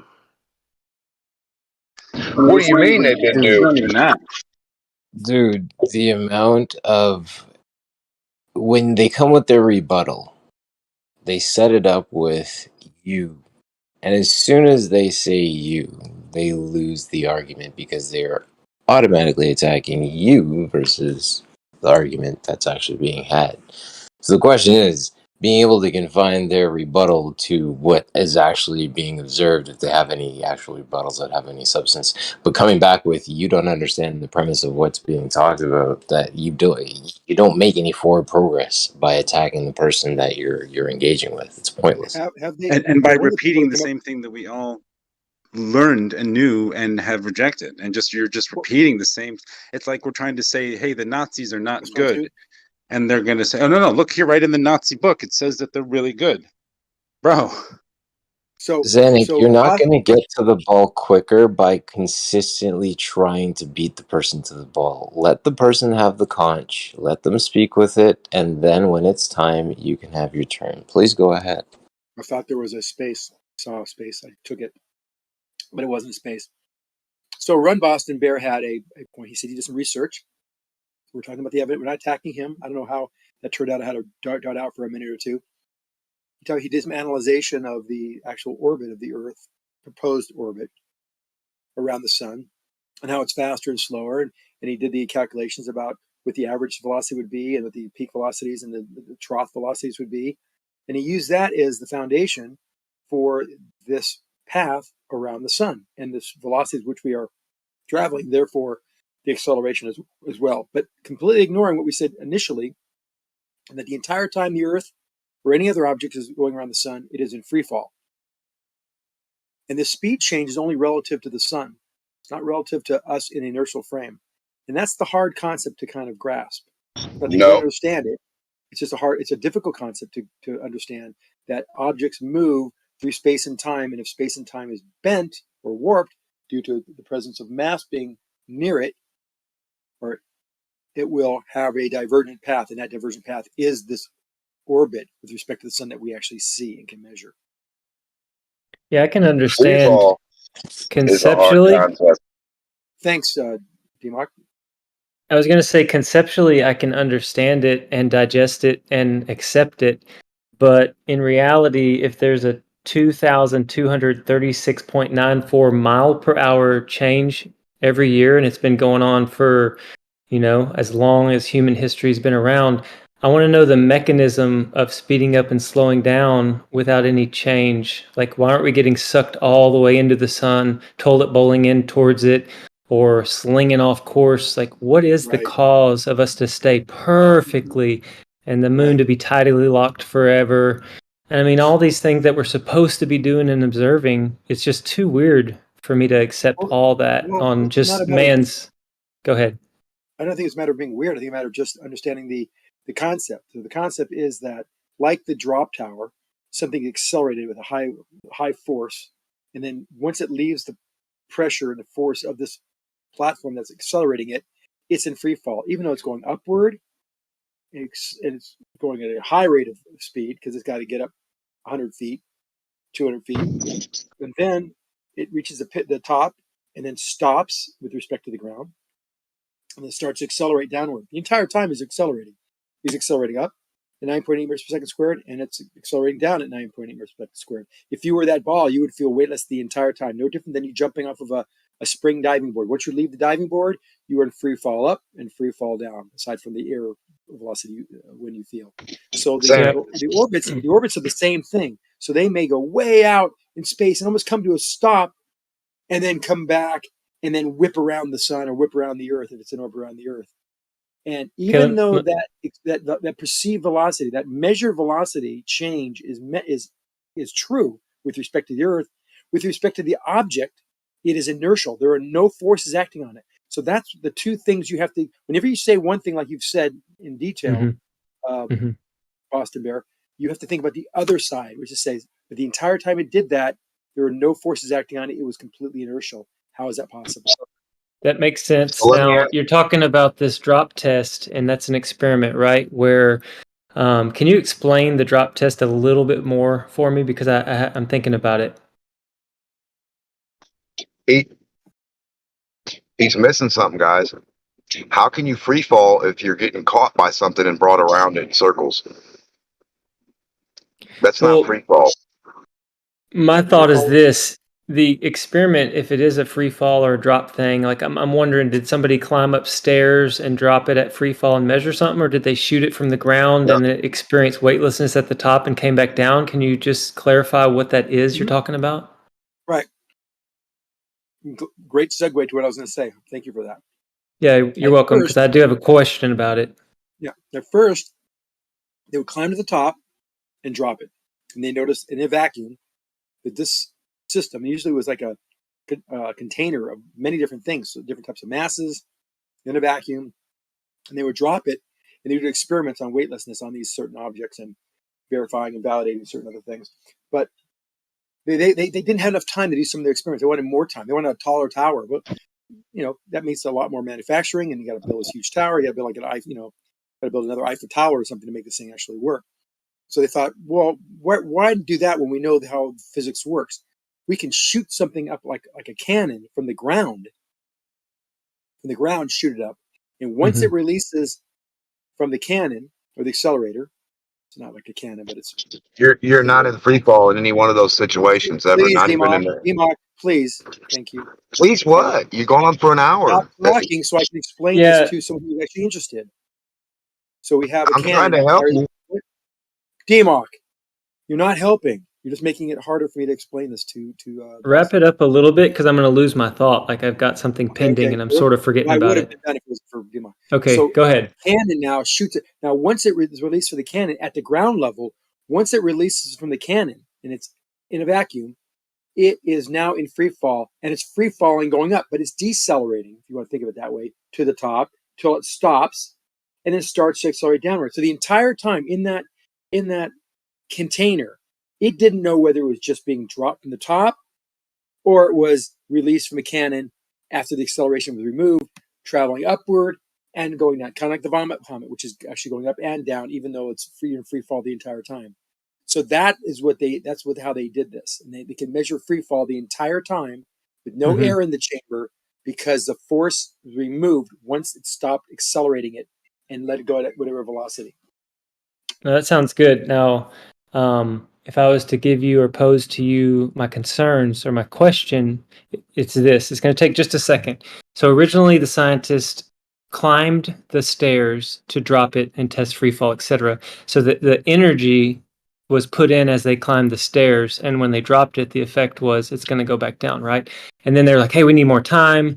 Let's shoot it up in a vacuum, etc. So both of these examples, you're talking about an energy input and I believe one cycle. And so my concern and thought is this. Okay, so the Big Bang happened billions of years ago, and it was very violent and very massive, and it set everything into motion. What we're talking about here is the Earth, and you have to think for a second, just the actual mass and weight and scale of the Earth, because we live on it. It's pretty big, pretty heavy. And it's going on its trip around the sun, untouched, no more energy added. And it's been doing this every 365 days. We journey around the sun 1 year, every year. And there's no add or subtract of energy. There's no resetting the experiment. And we've been doing this forever. And how do we get a 2,236 mile per hour change of acceleration and deceleration annually? With who's putting the energy in and taking the energy away for that to occur, and how are we not going off course or coming in towards the sun? It doesn't seem like that's a reality that would work.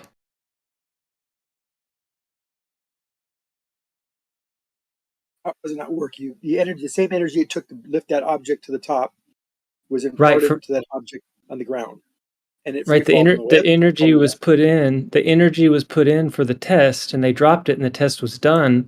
But there's changes of speed, changes of inertia, if you will, every year because we're in an elliptical orbit.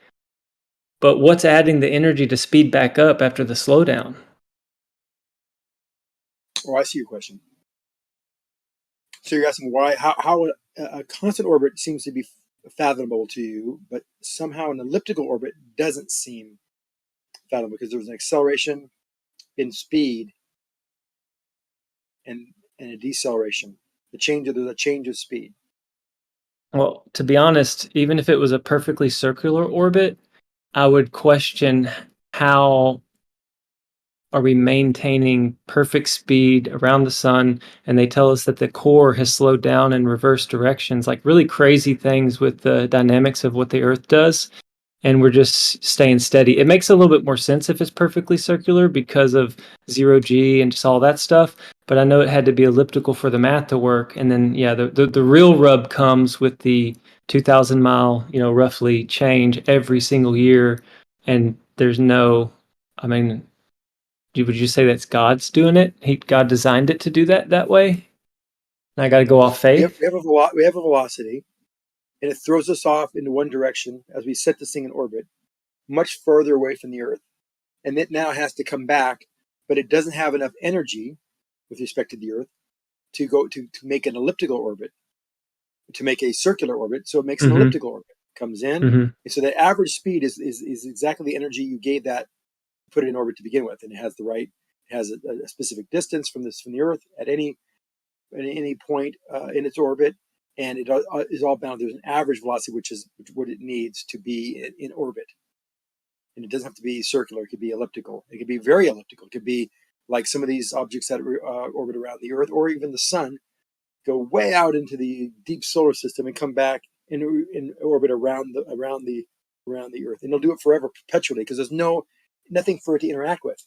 So a few particles here and there, but not enough really to be concerned with, because over millions and millions of years, there'll be such a slight slowdown. It's barely measurable, but it is something. But That makes aside from the sense. particles, once you're in orbit, there's nothing that's going to change that orbit, because it'll do it forever. I've got a side question. You might find it to be silly. Do you think that the Earth travels along the exact path? So, like right now, at this very moment, a year from now, the Earth is going to perfectly pinpoint pass through the same hole, or with the sun pulling super hard on the Earth when it's at the bottom, elliptically traveling, do we do like a stencil, like a funny pattern around the sun? You fall with it. There would be you'd never go through the same hole ever. That The wouldn't even be sun's moving possible. through space, and we're doing a corkscrew through. Well, no, I mean, I know the sun's supposed to be going 550,000 miles an hour around the Milky Way galaxy, and we're orbiting around it. But I just wondered if the orbit looked like one of those doodles where you put the pin in the thing with the gears, and as you went around, it made like a flower of life pattern. Because I just don't know the answer. Or when we orbit the sun. It makes a corkscrew. He's telling you, like, you to put your thing on the paper and just keep making the same circle. Just imagine them going under each other, under each other, under each other, under. You know what I mean? It would be one circle, but in space, it's a continuous circle all the way down, like a slinky, right? And that's why you could never line up with the same hole ever, because you're going like a slinky falling at the same time, like a screw. You know those things on a screw, they have to go on a spiral down away from each other, and they would never line up unless they lined up in a spiral pattern that you lined up, preset, like, okay, it should be here if we're spiraling, and then we hit that point. Yeah. That makes sense. But how do all the stars line up over the pyramids perfectly, for thousands of years? Oh no, that's not my model. I'm just telling you what Xanix's going to tell you. Now, my thing is, why even bring parabolic flight into it or free fall, right? Because if you have to be caught by a string on something and you're getting tethered around it in a corkscrew, you're not free falling anywhere. You're being held on by something. You're actually not even free falling in the parabolic vomit comet. That's not free fall either. In reality, free fall would be a vacuum and you falling in it. Man, I really appreciate it. I know I got a lot of questions. I got to go pick up my kids though, so I'm going to go into listening mode. But I appreciate y'all entertaining my mic time. But the main thing you were pointing out, don't forget that the big gap in the number and then the speed and the variable with the vector, there should be a difference. That's 100%, and they don't have it. They're trying to say it's so super perfect in a spiral when it actually couldn't be, because they said the millennium, whatever, the annual, the millennium, whatever, the shift forever, however long. Yeah, exactly. So Well, there's no way possible it could be. bro, I'm telling you, what's got me all messed up was the Big Bang exploded randomly everywhere violently, yet our solar system is pancake flat. And I'm like, bro, that's just to make the math work. Like in reality, if an explosion happened, we would have everything kind of orbiting the sun, all the planets orbiting the sun kind of wildly. But for it to all be going in the same direction, flat, it's like, dude, that is some dumb stuff.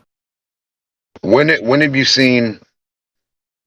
When have you seen physics of the mechanics of something not break down and instead rebuild itself? When have you seen time rebuild something? When have you seen space rebuild something? When have you? Okay, so if Earth is creation, everywhere we see and things being created, right? But everything they tell you about is something breaking down, right? An explosion, something else. Like we know an explosion takes something that's whole to microscopic pieces or mini pieces of itself. It doesn't put them back together mechanically. So what thing put this earth mechanically together then? Yeah, I hear you, because The way that all the creation. we shouldn't even have an eyeball that can see or a brain that can think if it started with a Big Bang. Exactly. Nothing would mechanically be able to come back and be created by something being uncreated or blew up or blew apart. That doesn't mechanically make you anything. I Are you can't sure? blow up my car motor and then make it be another one. Better. Are you sure that if you I'm didn't give it positive if I blow enough? up my car. Yeah, but I'm saying, bro, if you gave it enough time, like billions of years, it'd have to accidentally make a car or an eyeball. It'd have to.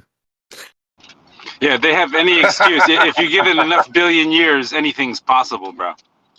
All right, I'm gonna be listening. Y'all take care. What's Yeah, no, that's good. Yeah. what's a I was gonna say what's a billion years got that 1,000 doesn't? Right? Anything you want. I was just also going to say, like, maybe now's a good time to point out that Xanax still hasn't answered that question. We spent over an hour before earlier when we said about we're talking about science and all these kinds of definitions, and everyone started talking about QE. And I'm trying, QE is just quoting other people, and we never got there. And he successfully had, wormed his way out of actually answering or addressing these topics. Just saying. No, I thought Well, they also I thought I answered. Demok, please, to me. I thought I answered it very clearly.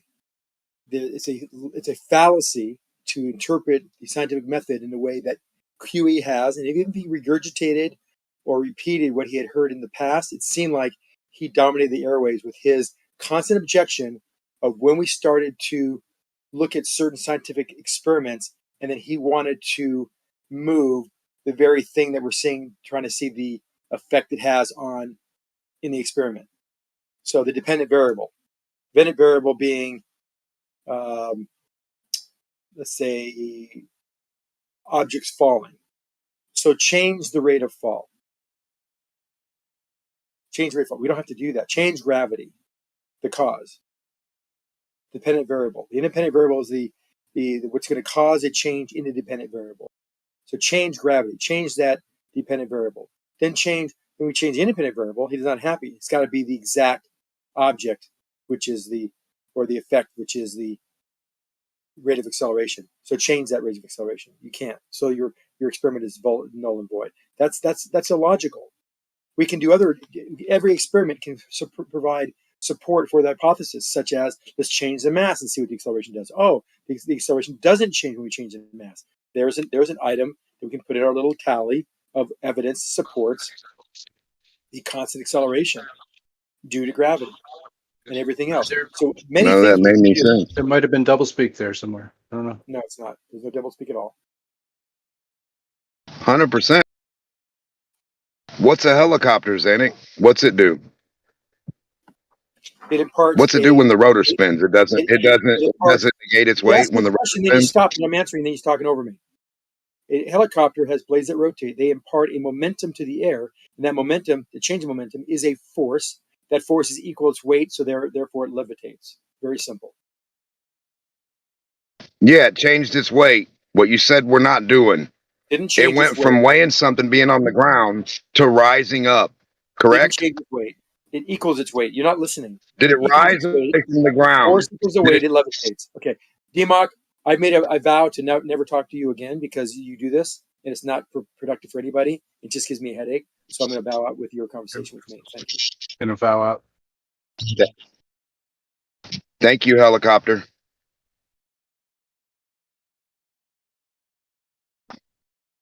It just takes a helicopter to show you were double speaking. Do you see how that works? Thanks for the backup.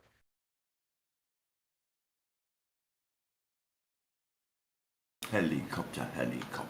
They create a downdraft to give them uplift, and then they rotate and move their rotors forward, and the downdraft pushes them forward.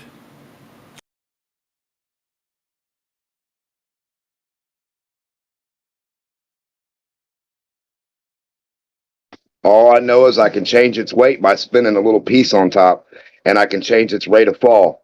What Zanuck said wasn't ever happening or you couldn't do, which everyone can do. Well, that's what airplanes do. They change your rate of fall by flying upward and keeping in the air until you land.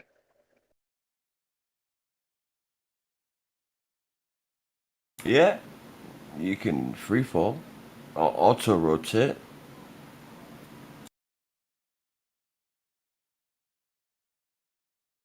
You can't free fall without a vacuum. I think the blades are creating the vacuum to suck you back up. So it like counter rotation, it like slows you down as you're coming in, and you've got to like pull your nose up at the last second and do a forced landing. It's all going to end up in a forced landing anyway. There's nothing you can do about it.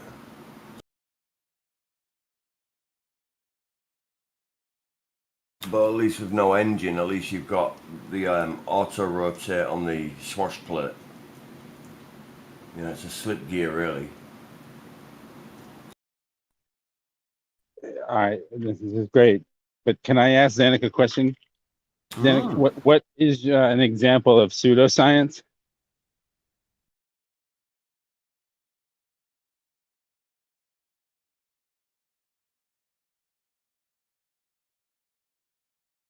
I think he got his name wrong. Oh, Zanuck with a Z. I thought it was Zanuck Anu, sorry. Yeah, and I don't know how a vomit comet they say falls in an arc either. That doesn't fall in an arc. It falls in a diagonal or a straight line. You don't free fall in arcs. Where do we even go with these things that he says, or that people say that like you drop an apple, you drop anything, it doesn't start curving to go to the ground ever. It drops straight to the ground. Or am I like missing something? Now the wind can affect it up there somewhere to like support it to do other things, but like when it's actually falling straight down, it just falls straight down. If the things above are exchanging electrons like a battery between the anodes and the cathodes, then surely they're going to change their weights that way, maybe? Oh yeah, electricity, movement, all kinds of things will change your weight. Temperature, yeah, 100%. Like a Yeah, snowflake, right? That's how it gets made. The just electricity when creates it falls, just yeah, creates the current, friction yeah. against the dense No, atmosphere. like a So it's battery. going. No, like a battery. If you turn the current to go one way, one side builds up with shit, and then the other side doesn't. And then if you swap it, they change roles, as you could say. So Yeah, if you that's it. yeah, if you grab the power box down in your thing, or you grab a power line, it's not you're not going to be then pulled to the ground. You're going to be holding on to that power. That power line can hold you. The electricity will hold you. It'll go through you as its current. It'll go through you and continue its path through the rest of the wire that you're holding on to, and it'll hold you. It'll hold on to you like a hand. Electrical current will, yeah, Yeah, 100%. yeah, but a simple anode and cathode. We all know that to galvanize or to chrome or plate something, it all build up on the one charge, won't it? So if life up there is a game of two halves, they're just basically Yeah, position of charge. So one, like something like the moon, will take on loads of material through the the acid of space. What do we use? So sulfuric type of acid in lead batteries. So you can replace the lead with something else. You can yeah. gold plate, all that bollocks there, which is uranium originally, if it's not. Um, but Well, yeah, we that's have how you. the natural current too. Sorry. The natural current too. Force current being a battery, or a battery sits there that gets corrosion all over it. Gold sits there, and with the current of the air, like metal rust, gold gets patina.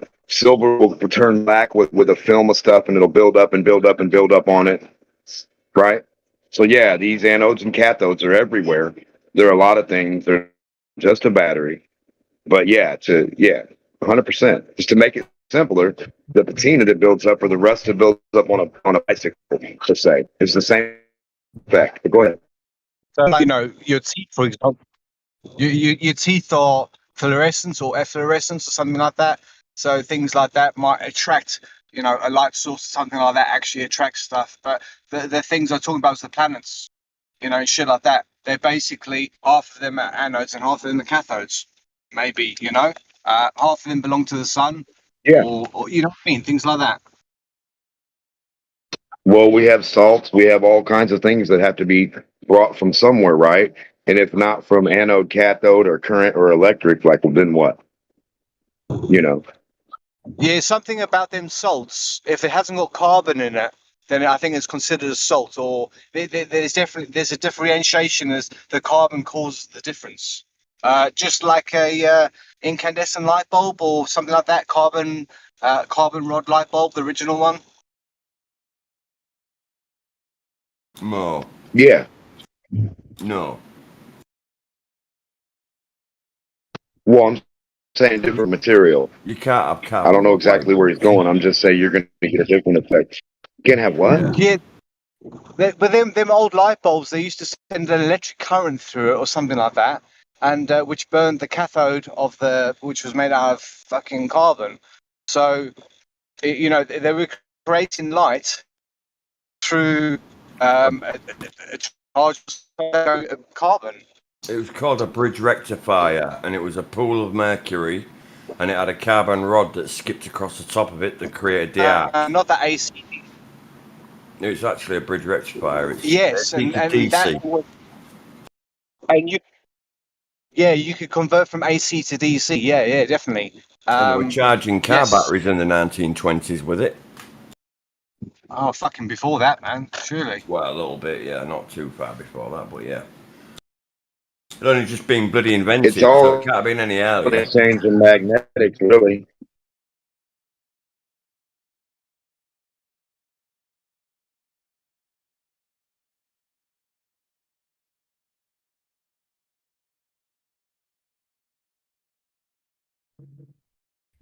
So if we apply the basics that we So all know, when was it? well, electric What cars, year they're was fucking it? They did charging. the carbon light. I don't know, man. All sorts of stuff. Early 1800s. The cathode is the Okay, pool of I mercury in the was glass just vial. I was curious. Yeah, the cathode is the pool of mercury in the glass vial. Is about a pound of it, and then the anode is the carbon rod that skips across the top of the surface of the mercury and creates the arc, and that's what glows blue in the jar. It's clever. You can. I'm curious about. Oh, get a picture of Go what. ahead, sorry. Go on. Go on. My apologies. Go on. No, I want to hear about what you're saying. I didn't. I thought you were finished. Oh, 1 minute. I'm just gonna grab a picture for you.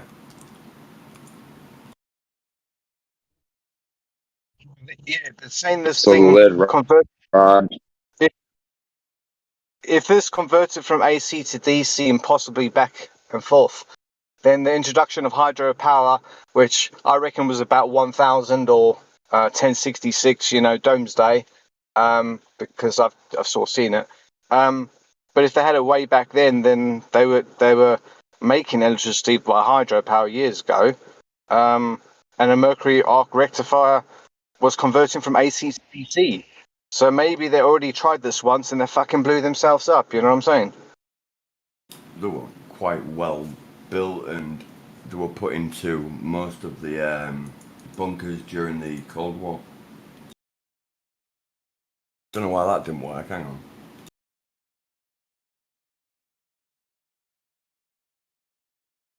That was just I messed don't up. think it would ever be the safe. I don't think it's ever safe. The first person that can do something that can kill everything or blow everything up or harm everything. And if you're the first dude messing with it and you're not sure it's even has the ability to do that, how did you ever find out safely? Is my question.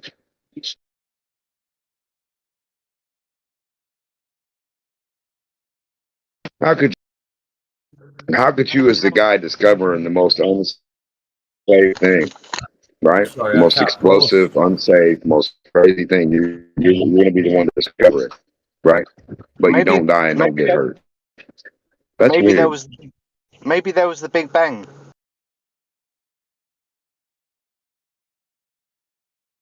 The last time I checked, you got to have radiation suits, you got to have equipment, you got to have government stickers and all kinds of stuff that says, warning and all this other, for everything for the hazards and the amount of electricity, the voltage, the radiation, the material, uh, what can happen after the action or reaction of said material, right? Today. But back in the day, there was a guy in a suit in his house doing it in his basement, and he's alive. And like, I don't get it. He was so alive, he would preach to you every day about the same thing that he was demonstrating. Bring it out to the public, go to the convention with it. He had so much time on his hands to not get hurt by the thing that hurts everybody as soon as you do it. Well, in order for me to split the atom, I had to split the atom to show you I split the atom. Well, how do you split the atom? Oh, well.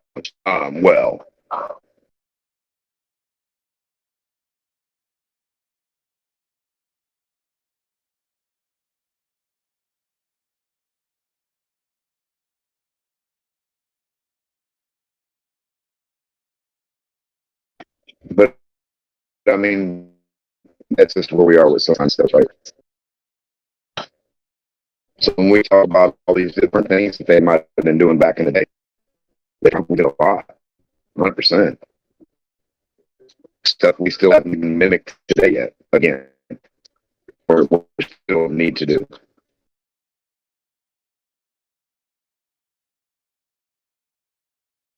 Like, we're just now finding out the cool stuff they used to do over, the planned obsolescence we're dealing with right now.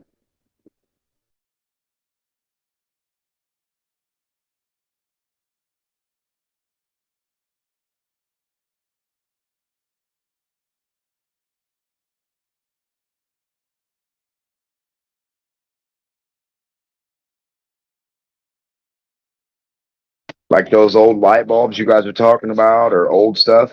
Usually lasts long time. Get a big guarantee, lasts forever. Today, no.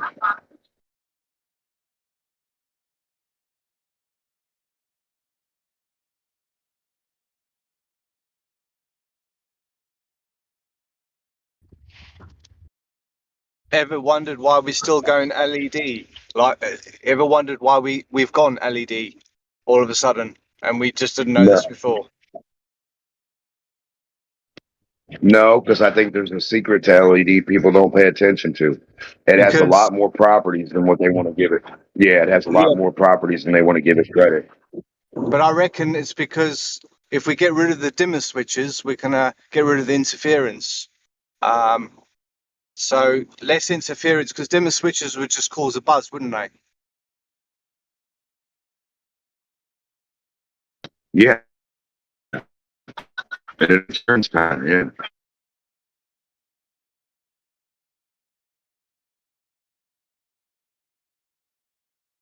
just a delay, latency. Yeah, like your windshield wipers or your light switch, yeah, dimmer switch, yeah, 100%.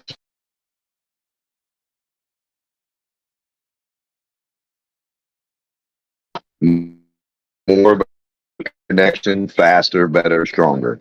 Less electrical connection, weaker. Yeah, the dimmer.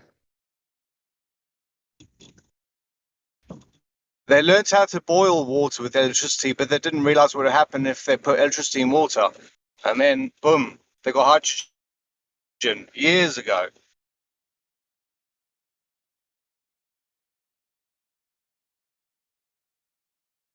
What else would you get?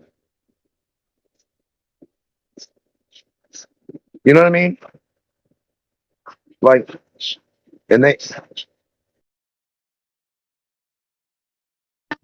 what do you get when you light gas up? What is that exactly? If you take a lighter from the store, you take a match and you light it. If you light any object, that flame, that light, what is that? Wild.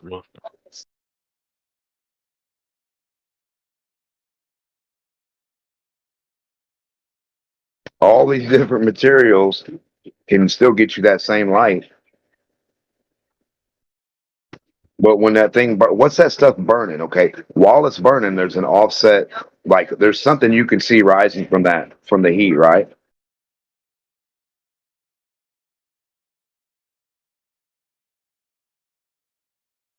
Like there's a clear reaction, like even off the street, when the sun hits the street, the blacktop or whatever, and there's a reaction in the daytime where everything looks squiggly. You're Exactly. seeing That's helium. well. See, what I would call it is optical lensing. It's where like the heat itself, the heat signature of the flame is causing the image in the background to shift, which is what actual refraction is.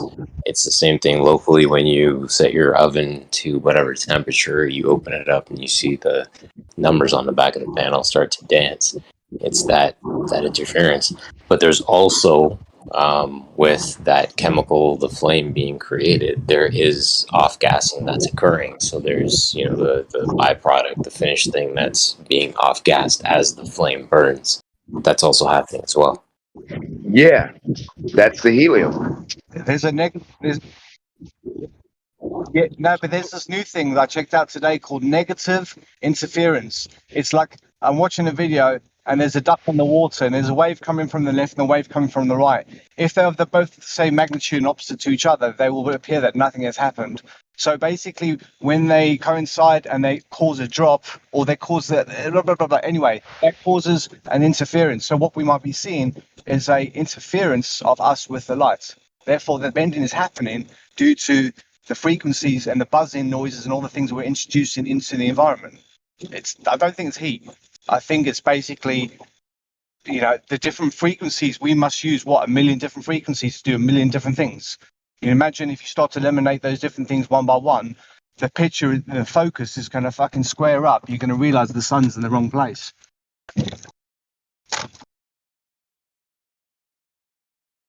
Yeah, like double vision, right? You've got double vision. Mm-mm-mm.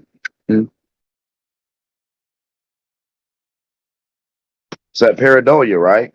The things where That's stuff blur, like one is by land, two is by sea. If I put them far away and you look right, you won't know whether I put two candles up in the window or one. you If they're just close enough. seen you just seen waveforms. Now imagine how many different waveforms are going on through the spectrum, through the radio frequencies, through the Discord frequency, through the every single thing. And then the bigger ones, are the ones that rule. If you think about the speed of the light, speed of light's only probably about 7.83 hertz. If you think about it, it'll take 7.3 something to go around the Earth in a second. Yeah. So you know what I mean. To get to that, yeah, it's the speed of light in a second. It goes certain distance, and then you work out divided by the circumference of the Earth, and that's your hertz. 8 hertz, 7.83 hertz. Light is moving at that. Therefore, everything that you're seeing is refreshing at 8 hertz or so. And then you divide that into the 50 and the 60 hertz that we use for electricity, and all these different things are causing magnetic aberration or negative interference, if you want to talk about light waves. I don't think you can have a such thing as negative anything, Yeah, right? yeah. But your baseline is negative, isn't it? But you have a opposite effect to each other. Therefore, one is called 1 and one is called 2. And when you mix them together, you get nothing. But I think it's when they both loop down, you're going to get negative, and then both loop up, you get positive, or 1 and 2, up and down, whatever you want to call it. It's called action, reaction, and cancellation. Yeah. Like you get the equal and opposite reaction, right? So no matter what's going on in the water, you're going to get an action or a reaction. Now, whether those actions or reactions cancel each other out from the duck or the ripples coming to him at different directions, you see, I mean, that's the outcome you're going to get. Yeah. But if they all cancel each other out and there's a billion of them, you're going to get a fucking apparent. You're going to get a line, aren't you, of some sort. They're going to vibrate together and cause a little ripple in a line, in whatever direction you're looking at. Wherever the sun is shining, if you look at the sun shines in the morning and you say, oh, I can see the boats dripping off the horizon. But if I look 90 degrees to the left, they don't. So, you know, shit like that is causing whatever like that. The action or reaction to anything would be the backlash or the backdraft, like a fire or anything else. You're going to get a pushback. So, like, I'm not so sure you're the one going so fast in the air as the airplane, as the air is just going around you real fast. You know what I mean? I know you're getting somewhere. It sounds weird, but the air is the thing that's moving its ass off. And it's kind of like you could just say the airplane's sitting still.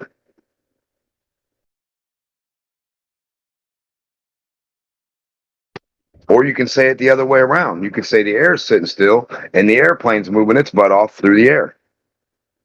See? Or you can say they're both coming at each other. So either way, you got the action, the reaction, and then cancellation or not. I mean, I just don't think either one would end up being a negative effect or a negative thing, because you're going to get a mechanical positive outcome. Like you're saying, you're going to get a backfeed.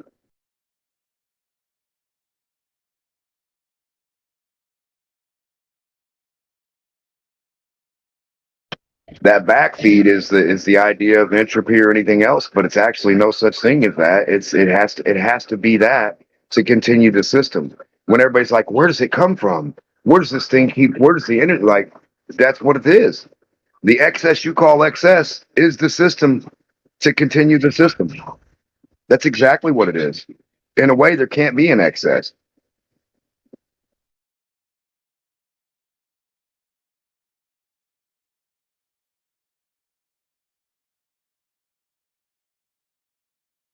There can't be extra physics and there can't be negative physics, like non-existent ones or non-mechanical.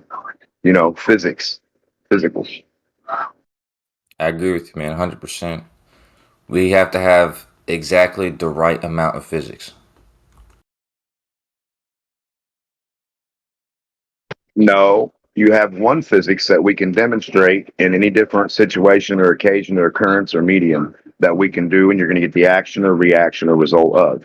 Now, to say, well, tomorrow I'm going to go out and unicorns are going to flip around my house tomorrow just because it's been a billion years, that would be insane. So we have one set of rules that we should apply and one set of physics we should go by, depending on what we're doing at what time and what test or what manipulation, what variable. Yeah, I agree with you, man. But can I give you an example of where there's a little leeway? Because I agree with you that there's one physics. I agree with that. But it is true that there's complex physics and then there's simpler physics that approximates the same answer as the complex physics. But you can use the simple physics to get by. Does that make sense? I give you an example. Yeah. 1 second. Do your physics have anything to do with math or mechanical attributes of action and reaction of reality? Yeah, absolutely, yes. Okay. So no math. No, both math and the other thing. But I'll give you an example. But you're not gonna like this example. But I'll prepare you for that. But the example I'll give you is the first one that comes to mind is Einsteinian gravity or general relativity, which is complicated, and most people can't really do the math. However, there's a simpler, I wouldn't call it incorrect, but there's a simpler physics that will approximate the correct answer. And it turns out that when we're using it in really slow, or the speeds that we're accustomed to, and the masses that we're familiar with, it works. It gives you an approximate answer that's very usable. And so, even though there's one physics, for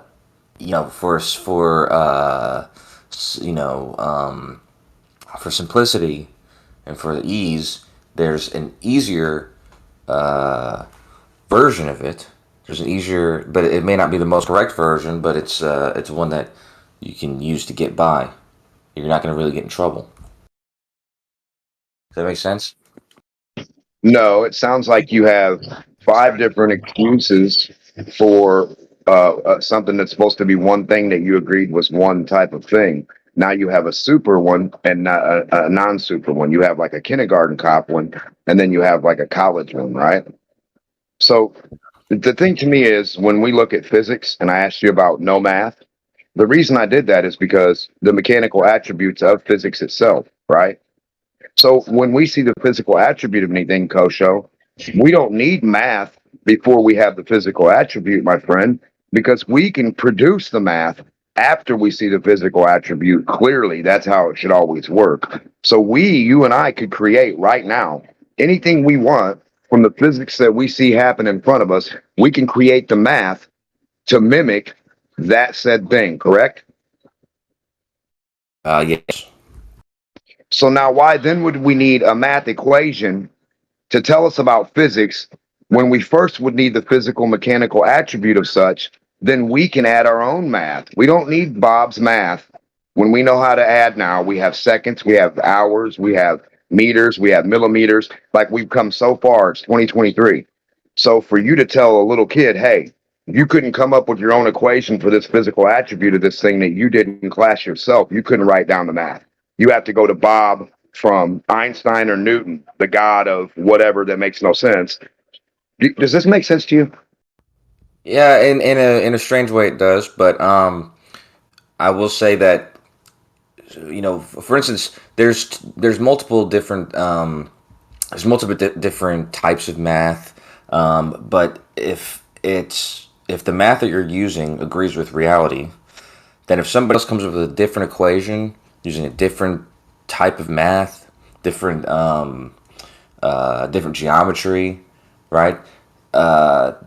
And the answer is also correct. There's nothing wrong with that. So yeah, somebody can come up with another way to solve a problem, and if they're both agree with reality, then they'll actually both end up agreeing with each other. So there's no problem. I'm sorry, I thought you were done. Oh, I am.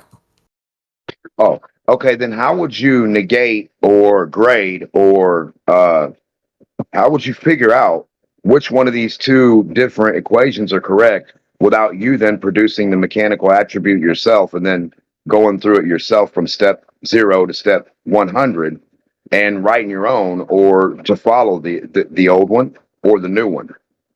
Like how do you how do you decide which one's correct, right? I just you wouldn't come to the conclusion that either one of them is correct until you've done that, until you've seen that until you see that it actually describes reality or agrees with reality. Once you see that it agrees with reality, you can, assume, without barring any new information, that it's correct. And most likely, if there's another way to solve it that is also correct, they're going to agree with each other, just in doing different maths. There's a lot of geometrical there's a lot of geometrical principles that that follow the same reasoning. Like you can think of like Euclidean geometry and non-Euclidean geometry. You can describe the surface of a sphere in both geometries. They're just they're going to present themselves differently, but they're going to agree with each other. I don't think that has anything to do with reality or Earth or anything like that. But that's why I brought up the mechanic thing. See, you say you can use the numbers and everybody's math equation can be correct and wrong at the same time because they're all different, the same, right? Now, one thing would actually be correct, even though all their math is different, right? Have 50 guys, all different 50 equations. Coach says they're all correct. But here's what I do. I go perform the actual mechanical thing. It happens in front of everybody.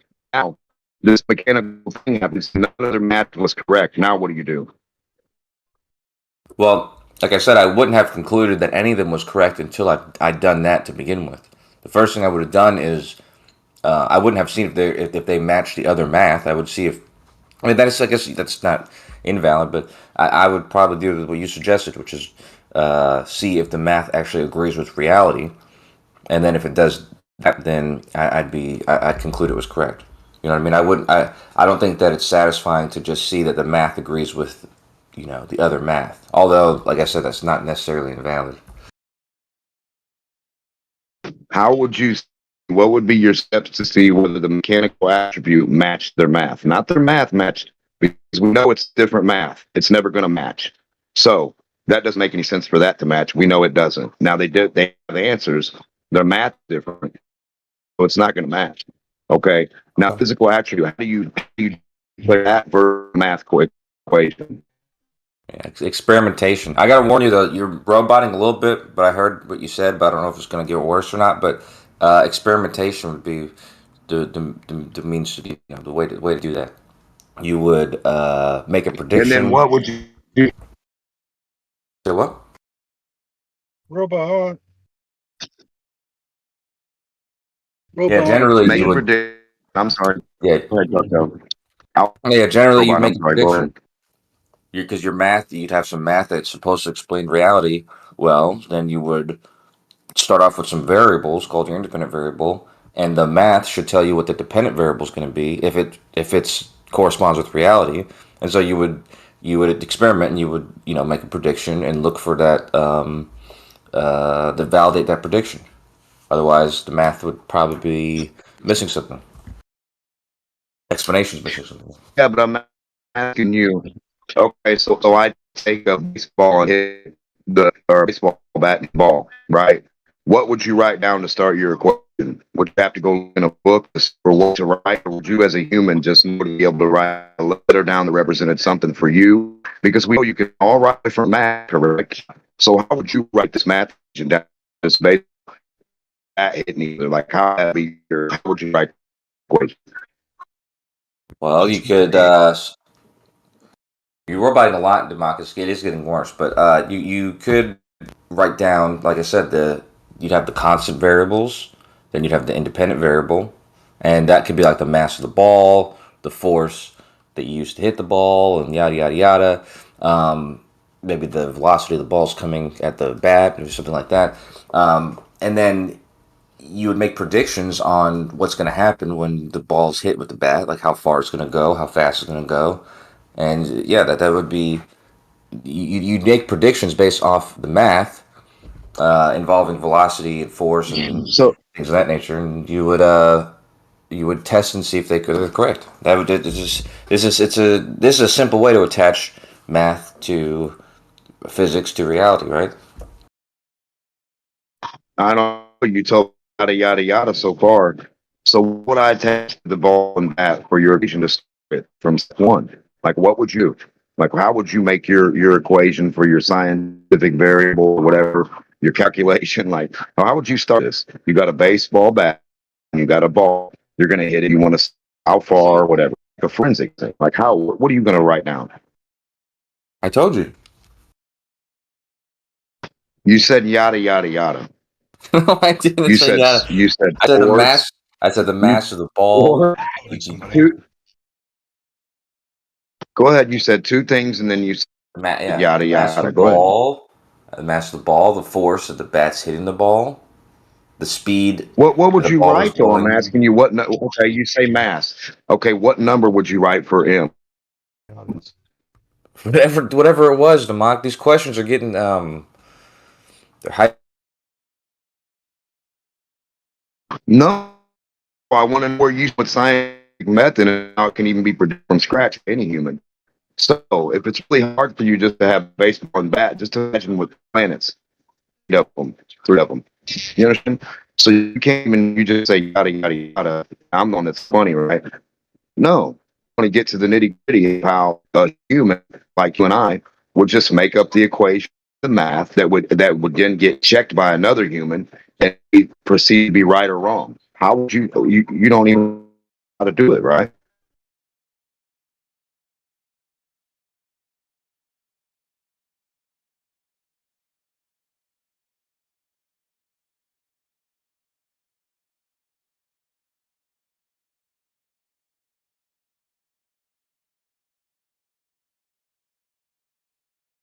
So the mass, the first, the velocity, the vector, the potential. I mean, what? How big the ball bat guy is? What do we write down from that? It seems weird that we can't do it, but anyone can supposedly do this and check everybody's stuff, but we can't even do it from scratch.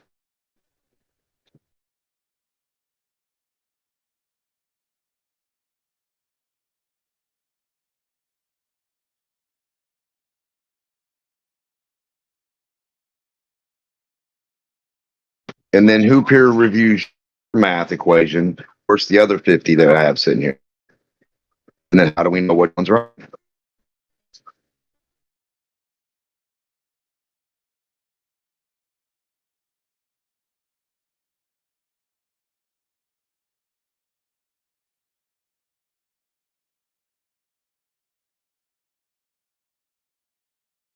So I got a little bit of good information out of you, Coach, but the yada yada yada did not cover it. I'm done. Go ahead.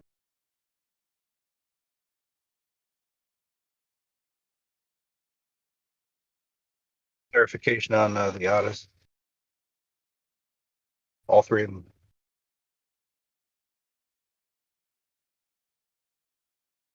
I mean, I just wanted to pose a question, that actually had to do with like a human writing down his own velocity, vectors, area, distance, all this, like you have to do it from scratch. I mean, and it's just a baseball and a bat. I mean,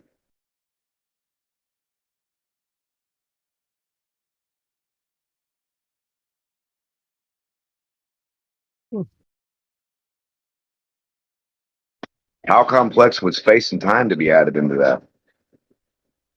And gravity. Then the Coriolis. We didn't even get there yet.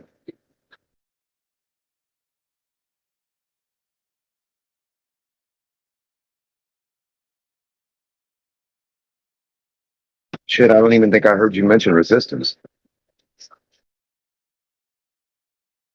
I mean, do we really have like the lock on like fluid mechanics? I don't know. That's what I'm trying to figure out. Do we have a lock on any kind of ball spherical mechanics on how they should actually work every time with an equation? Not with just seeing it and me and you being able to play catch. I'm down with that 100%. I'm never going to argue with that. Catch all day. But the math for it. Yeah. At every altitude, you know.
Well, I mean, I just think it's weird because I always hear him repeat, formulas of this or Newton or Einstein, and it's like, well, why is that the only thing you guys can repeat? Like, supposedly nobody's doing any formulas ever, then, right? Like, where are these new guys doing new formulas? Just like it's basically the framework of Newton is always there, and then there's like freestyle Einstein bullshit on top. Yeah, and then you can be the next freestyler. Right. As long as somebody believes you or agrees with your whatever numbers and letters you wrote down. Right. We got some quantum freestyle. Yeah. I mean, how tough is that shit to follow? You know what I mean? It's like a whole bunch of symbols and stuff that you can't even look up. Like, where do you? That's what I'm saying. Where do you your go to epsilons figure and your out what to deltas, put? yeah, they're Yeah. fine. There's some whack ones, man. I think you got to put a lab coat on for it to stick, like to be concrete. You know what I mean? You got to get a pair of glasses, put a lab coat on, and then I think your M's and T's over Q's and P's squared will be in concrete. You're writing formulas by music Sanskrit letters, and you have no idea what's going on.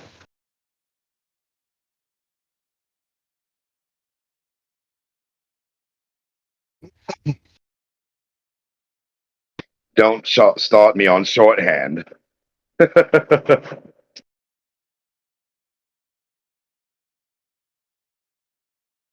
was like, they taught me shorthand in like second grade. I was like, what the hell am I going to need shorthand for in second grade? It was like to be a psychiatrist to a doctor or to write prescriptions. You got to write it in slang. I was like, this is some secret code shit. I like it. Like almost like nothing except like a video game where like these calculations work out just exactly as they're predicted to go. You know. You can turn into the dragon. Left, right, left, A, B, B, A, select, start. You're exactly right. That's the formula. That's it. That's the Newton. Then we got Einstein. So Just up, down, everything up, is down, really down. like a spread. You know what I mean? There's really like a grid of different possibilities that can happen. You know, based on subtle changes that would happen in there, and so you'd really have like a matrix of possibilities. That would be really how we deal with stuff. I mean, the formula is how we get to fine tune that, but you know, that's really the truth of it. Anyway, You know what really? Yeah.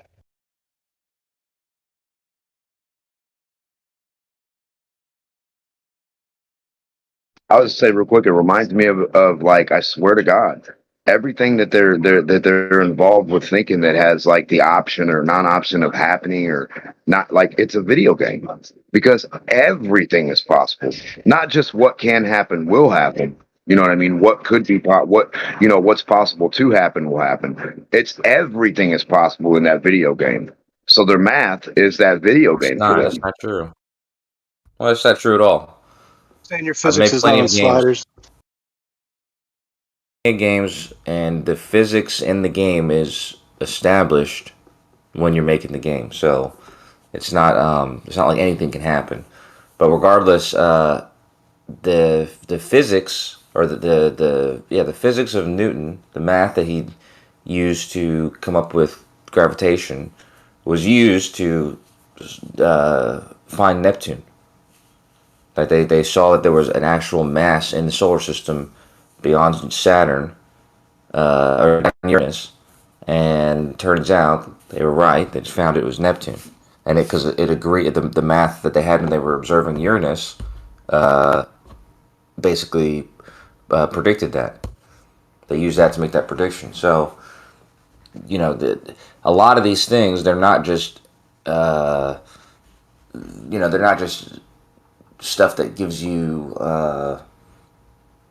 something that's like an answer, but you actually have to, you know, Yeah, it gives you a pretty good answer in the case of they predicted some stuff about objects. Uranus. Yeah, go ahead and believe them now.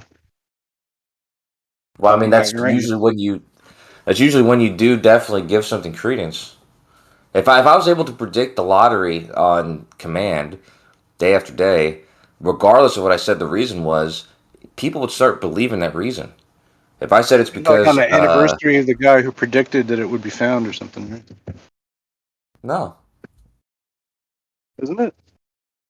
the anniversary of the prediction. What do you mean?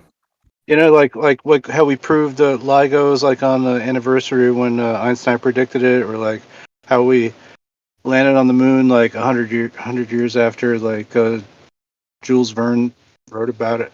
But like, you know, things happen 100 years after. It's like a curse of science. It just happens to happen.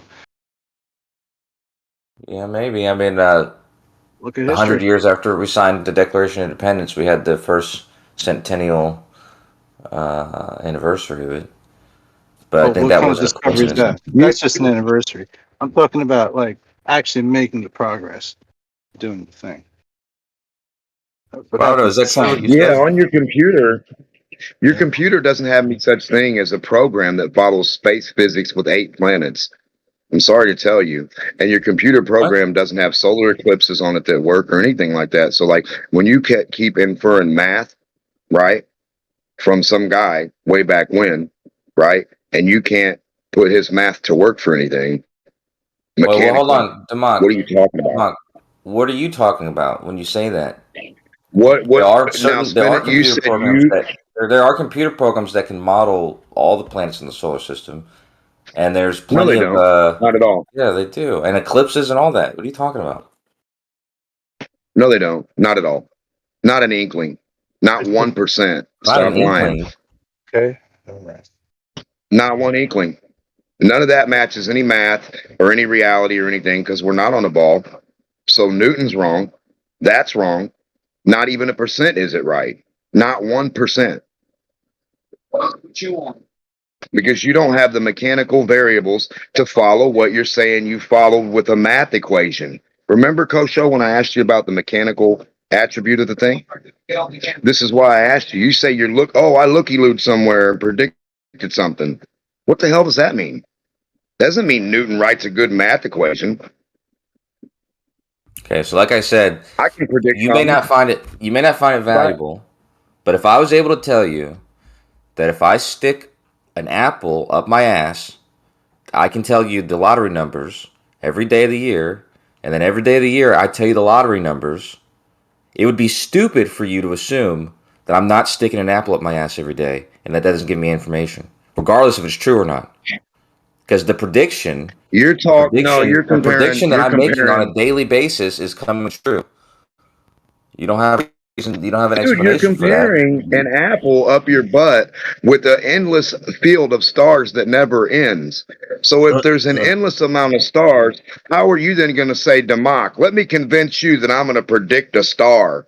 No, I'd say all the stars are always where they were going to be, and they are what they are going to be. You didn't predict shit. That star was always there before you were born and after we go. Like, you didn't predict anything that had anything to do with anything. You looked up and seen there's lights. Hey man. Oh, there's going to be how a many light times you had tomorrow. an apple up your ass? This year, none yet. But don't fucking lie to us, man. How many? Well, I can point to a tree and say there's going to be a leaf on there. First step to fixing a problem is admitting there is one. Anyway, go ahead. I agree. No, but yeah, Democ, I can pick a tree out, Coach O, that has no leaves on it. I can point to that tree and say, next year that's going to have a leaf there. And if it does right. that mean the Earth's flat? You No, Democ, go but with it that, does though, will mean that you? it does But looking mean up that and you it has have leaves. it does I'm mean that you gonna have finish. valuable information. There's 8 quadrillion times more stars than there in leaves on that tree, buddy. So to point up and say, "Hey, we depicted a dot. It's going to twinkle here." No, don't think so. Mechanically do something better than that. Like actually have some attributes of physical things, do some stuff like the Democ, math tells you, or the physics supposedly follows a supposed math that supposedly the physics aren't producible. So you keep saying Democ, Einstein and Newton, but where are your balls to do Newton? Democ, that's not a valuable prediction. Seeing stars and then seeing the same stars again and saying the same stars are going to come back again, that's not a valuable prediction. Valuable predictions are novel predictions.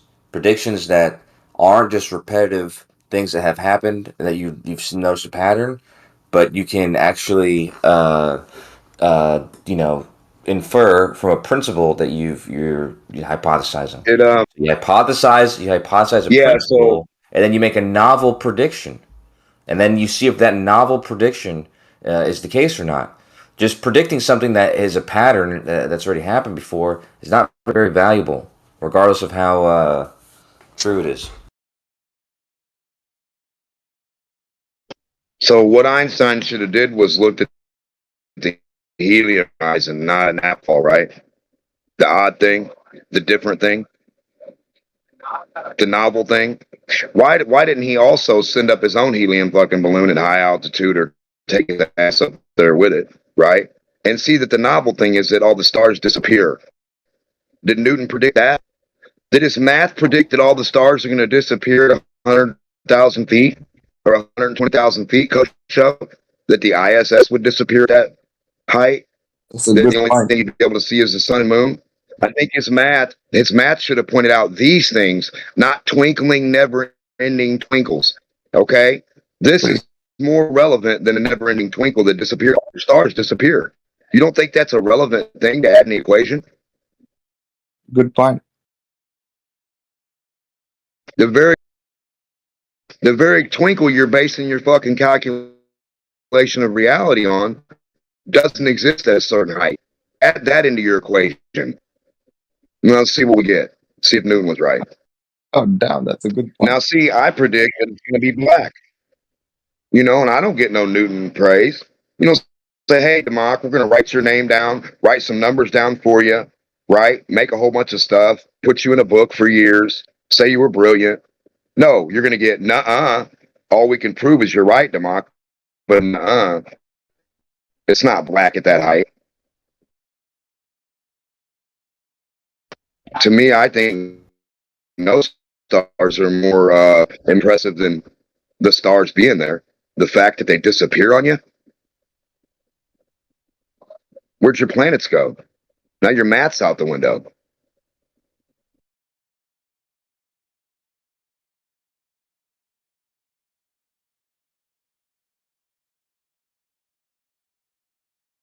The novel thing has never been dropping anything, Kosho. It's always been the opposite of that. Airplanes, helicopters, hot air balloons, helium, heat, hydrogen, clouds,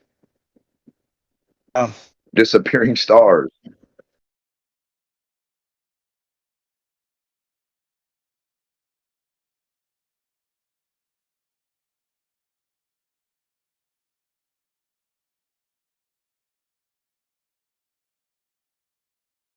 All right, sorry, I'm back. I do got something to share with you, though, Democ. Give me a second.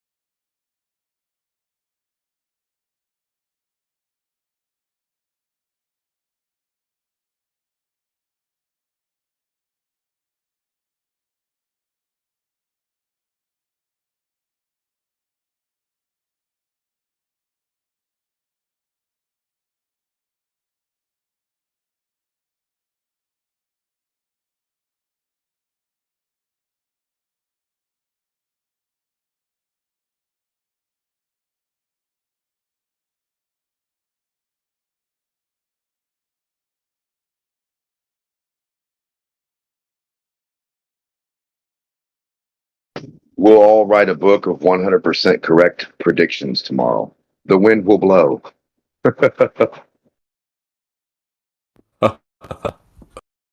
Yeah, man, I'm gonna breathe tomorrow.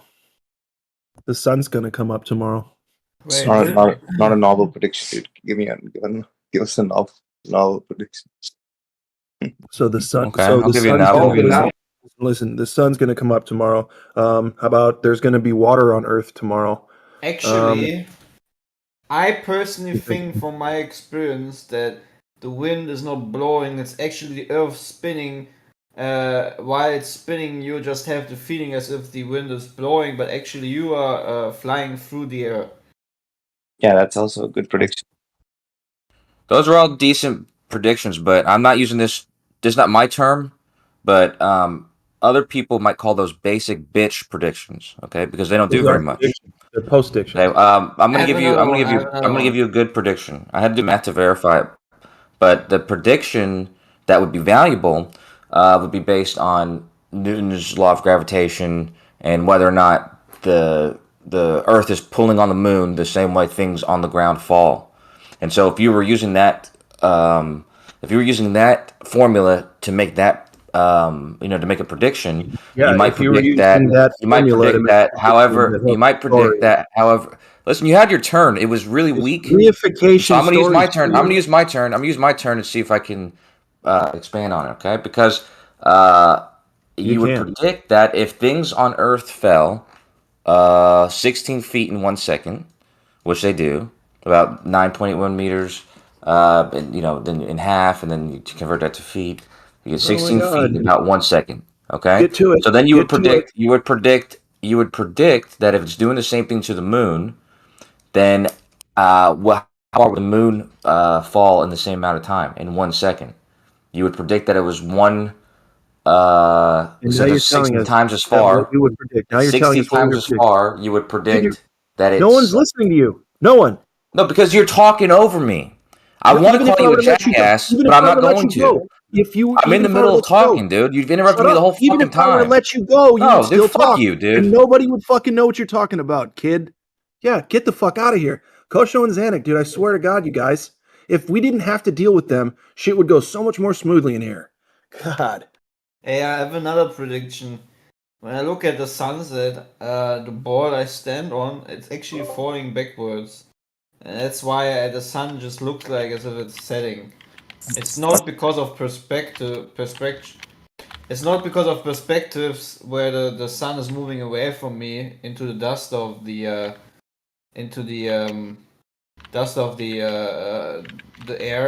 because air it itself is kind of like a medium, like water. At some point, you just can't look any further. No, it's actually I'm on a big water rock, and it's falling backwards. That's the prediction. It's part of the sun time continuum. Oh, right. I forgot about that.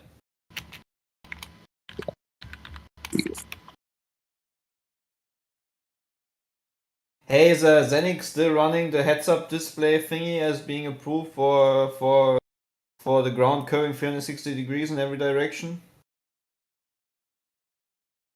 Well, I predict that whatever Newton and Kosho say can't be presented. I don't know where the other ball or moon or where the moon is falling to.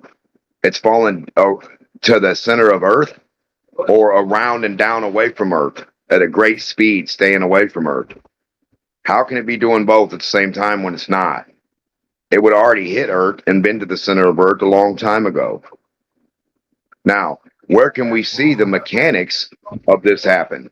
Of a circle object and another circle object do whatever the hell Newtonian says. Where do we see this at? Not look up, not imagine the moon, two actual physical spherical objects that way. What do you guys think about the new moon landing footage from India? I think it's very realistic. All the other ones were fake. This one is real. I'm just gonna put that out there. Hey, my Indian friend, look at this. This must be real, isn't it? I mean, look at it. That's India. India wouldn't lie. Come on, man. You think India? You think they landed on the moon? Look at that. Look at that. You think Modi would lie to me? You think Modi Look would go at to that. the conference and lie to me? You think he would wave a flag deceitfully? You think Maury Povich landed on the moon? Look at that, man. India has some really Photoshop skills. Look at that, man. That's so. An isographic of the lander and rover and moon service. Look at it, man. I'd I'm like to getting thank the Capcom Communications. Thank you, Capcom. I'm getting Sega. I'm getting the space vibes, man. This is getting me so I hyped, mean, dude. you know what? They float out so many things which they themselves say, oh, that's just a graphic, and then they float out something which is ambiguous as to whether it's an actual photo or not. Oh, this And is then an actual photo. The first I one don't is. think I don't know, man, because they kind of leave it ambiguous. They don't like clearly fucking say which is a photo and which is not. I've been looking Are through it. you a conspiracy theory? Would you suggest they do that on purpose? Can anyone actually, explain me why the moon literally looks almost the same with Artemis, as if I would look at the full moon and zoom in with my phone camera when this object is right in front of it floating, while I'm on Earth and it's 365,000 kilometers away? No one cares about all this stuff, man. Ultimately, it's like the people who are going into the depth to even like try and look at this, they're already not believing it. If you're not Indian, you don't get it, I guess. Yeah, you gotta believe that you can achieve Space. your dream. It's wonderful. Space is so good. It gives me so much. I mean, the Russians wish they were, where the Indian space program is at. Exactly. Look, India did what Russia couldn't.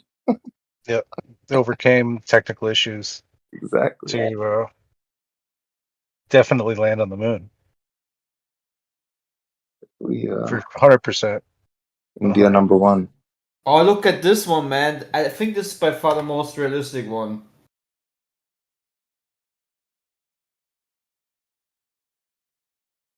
I want to know if these are actual photos or they're like, because some of them they say are just like fucking representations, but then they just You gonna tell me that's a cartoon right there? No, that's real, man. I bet you if I get the right calculation running, I can calculate why the picture looks a bit cartoonish. I have some calculations that prove to you why that picture must be real. Yeah. Maybe they're doing this. Maybe they're doing this so that like now all NASA stuff's gonna look really good compared to it. Right? That's what they're doing. Have you looked at the Chinese ISS footage where the Earth Yeah. turns flat? Yes. That's amazing. I've seen it all, man. It is so fucking great. There's not enough popcorn in the world, man. Imagine being a glober and you need to swallow it very deep. Sorry, maybe that's okay. I didn't want to sound like that's vulgar, bro. That's vulgar. Yeah, sorry, That's funny.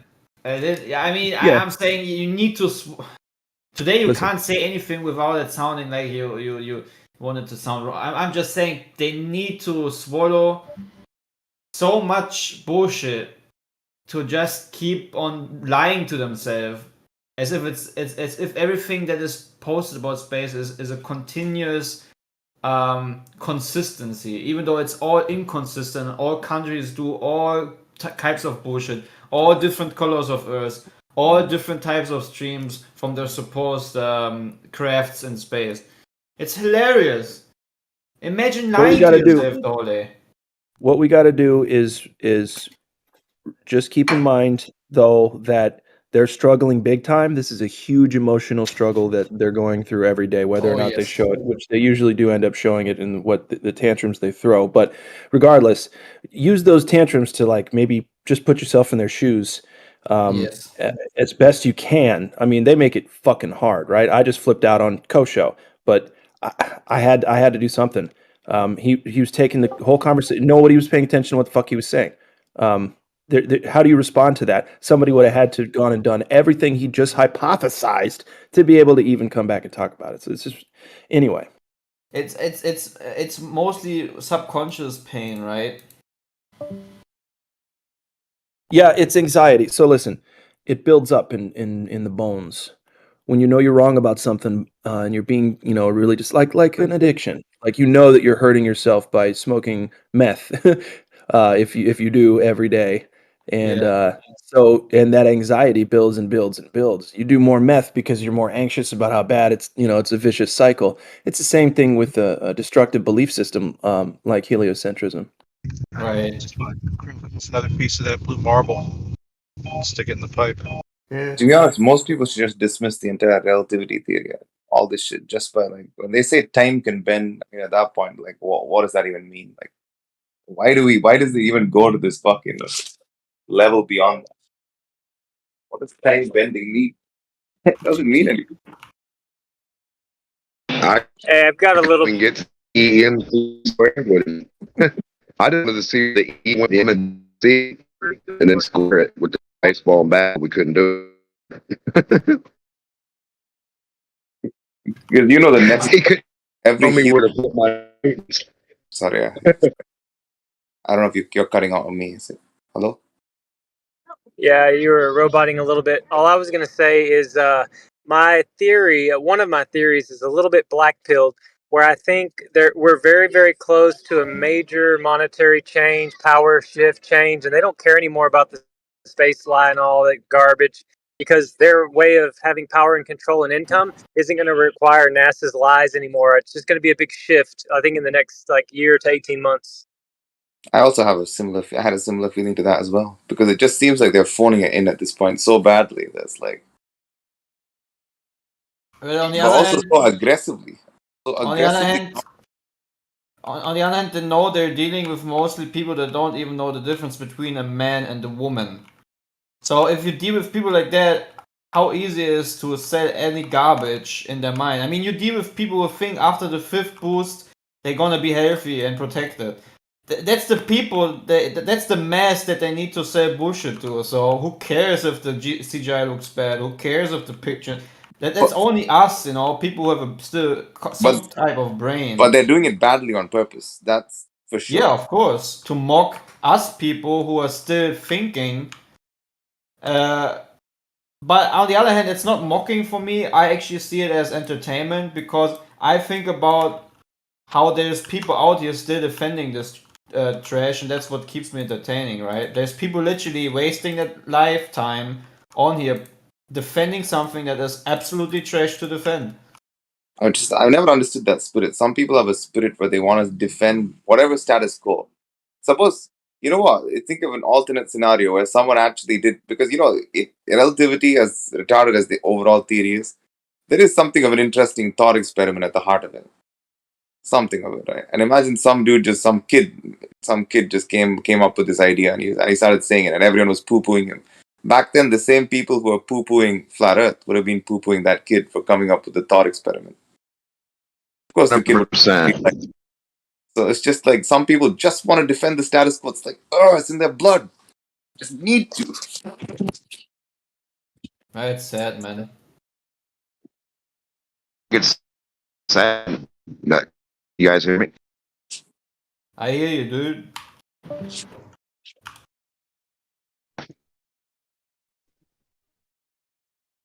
I said I think it's sad that, like I was just saying with the baseball and bat, not to be weird or nothing. E MC squared, right? I had to see where the E, the M, and the C to square it, right? With Coach Low, we were going to go over it. We couldn't and see what the E, C. So he couldn't tell me where to put my newtons. That's all.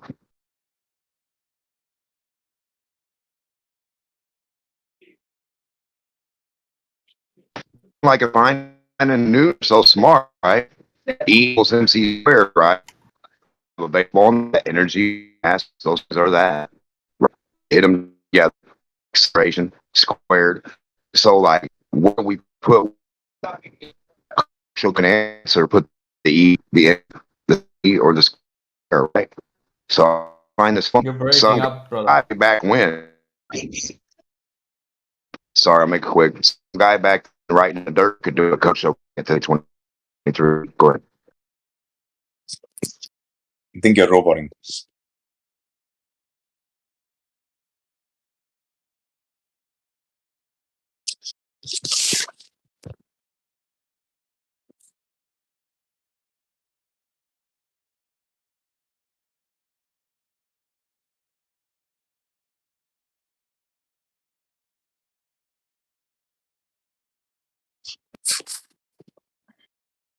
Why are we trusting these guys to tell us and read us off equations if they can't produce one themselves?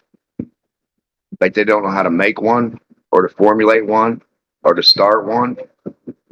I'm not saying it means anything bad, but I'm saying, where do we go with that? They're defending these things, but they couldn't even do it.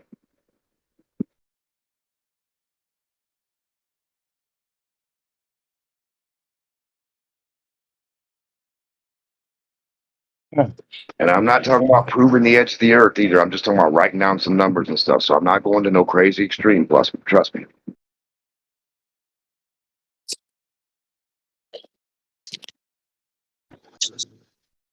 If you think about that, E equals mc squared. So energy is the mass times the speed of light squared. So number one, Einstein came up with this.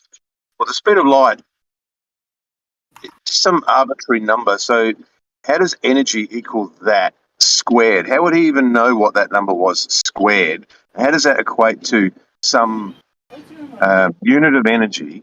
And now, according to what Witzel was saying yesterday, the speed of light changes depending on altitude and direction and probably a whole bunch of other variables, the season and latitude and whatever. So how is that equation? Everyone just parrots it verbatim. It makes absolutely no sense whatsoever because it's just a ludicrous bunch of letters and numbers on a screen that suddenly has become gospel. But is it provable? I doubt it. No, 1,000,000% not provable at all, not demonstratable in any way.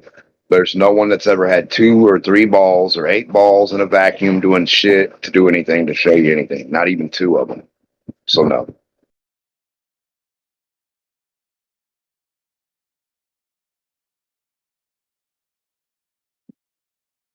That's why I question where Newton and Einstein got their theories for balls and relativity of balls and balls when I've never seen the experiments that they've recorded and done with balls. None of them. Long-standing Freemason actors, do they even exist? Like really? Like Einstein, I guess they have photos. Are there photos of Newton? Okay.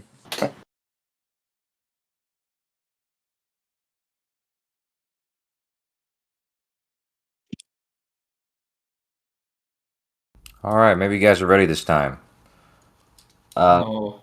Very simply, this is simple enough even for you to understand, Clay. So hold your horses. But yeah, all you gotta do is know the distance to the moon.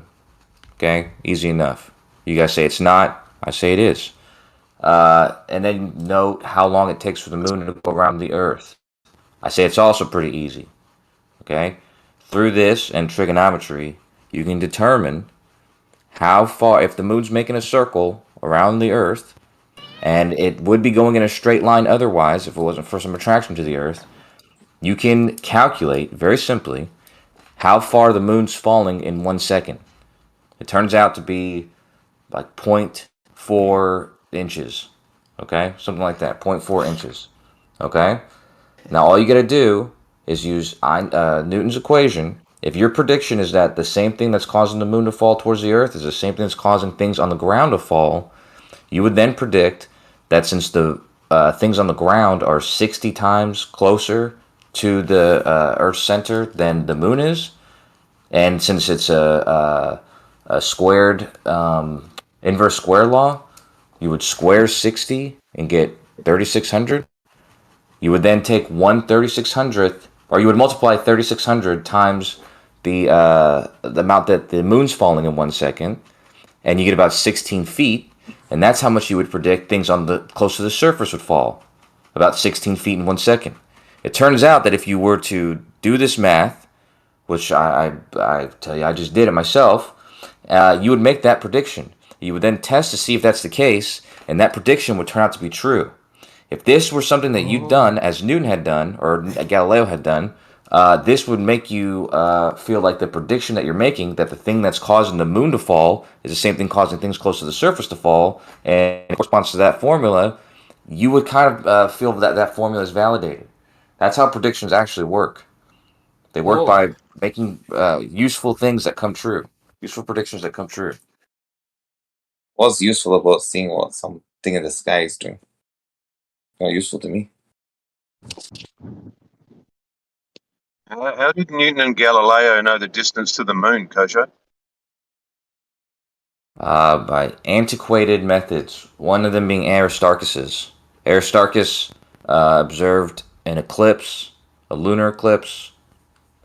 He used the approximated size of the Earth and used that as the approximation for the size of the shadow, and measured the comparison that the time it takes for the moon to go across that shadow compared for the moon to go all the way around the Earth, and was able to use the formula for a circle to determine the radius of that circle, which gives you the distance to the moon. Would that be the same method they used to calculate the distance to the sun? No. Oh, okay. Wait, Is Kosho, there I any didn't get it. recording of an ancient papyrus or script or clay tablet or anything which has got the distance to the moon on it? I've done this method. I learned Aristarchus' No, that's not what I method, and then asked. I went ahead and did it Is myself. there I'm any not, but ancient- I'm not concerned. I'm not concerned with anybody in the past doing it. At that point, once I've done it, I'm not concerned with anybody in the past doing it. Kosho, can you repeat it, maybe? I didn't get it. Done what though? Once you've done what? Repeated what? Just told you. You use the lunar eclipse. Use the lunar eclipse. Use the idea that the eclipse, the moon is moving through the shadow of the Earth. You use the approximated size for the Earth to approximate the size of the shadow. You then use the time it takes for the moon to go across that shadow, and the time it takes for the moon to go all the way around the Earth to compare the size of that circle. So the size of that circle, depending on how big, if you can know the size of that shadow, you can say that 3.4 moon lengths or whatever, right? And it happens about 3 hours. Okay, so then you can compare that into how many of those time spans are in the month, or the 29.5 days that it takes for the moon to go around the Earth. You can then use that to determine the exact size, the approximate size of that circumference of that circle, which you then take the radius of that circle, and that gives you the distance from where the moon is to where the Earth is, which is a distance. Aristarchus did that. That makes any over sense. 2,000 years ago, and his approximation was fairly close to what we currently know it to be. None of his time was the same as what it is today, so none of that made any sense at all. There's been daylight savings time. There's been all kinds of shit added. For you to say you sat down and got the same equation as some guy back in the past, that doesn't make any sense. Yours should be different. And another thing, like how can any other human get that equation and start from scratch? How can I start from scratch right now? Sit down, and if I get a different equation than you, I notice what I notice, and my equation is different than yours. Which one of us are correct, Kosho? And how do we Kosho. prove this with real objects? Kosho's correct because you can't do the math. The math to do what? The math that backs what? Hold on. The math that backs what thing and what? Show us. Show us Any mechanical math beyond objects 1 that I can plus write 1 down. equals 2 today, Mark. Cool. So that's two balls that make whatever shadow get in the way of each other. That's how. You can't even produce two balls for me to write down something for. So what? Furthermore, you're imagining Coach will talk about.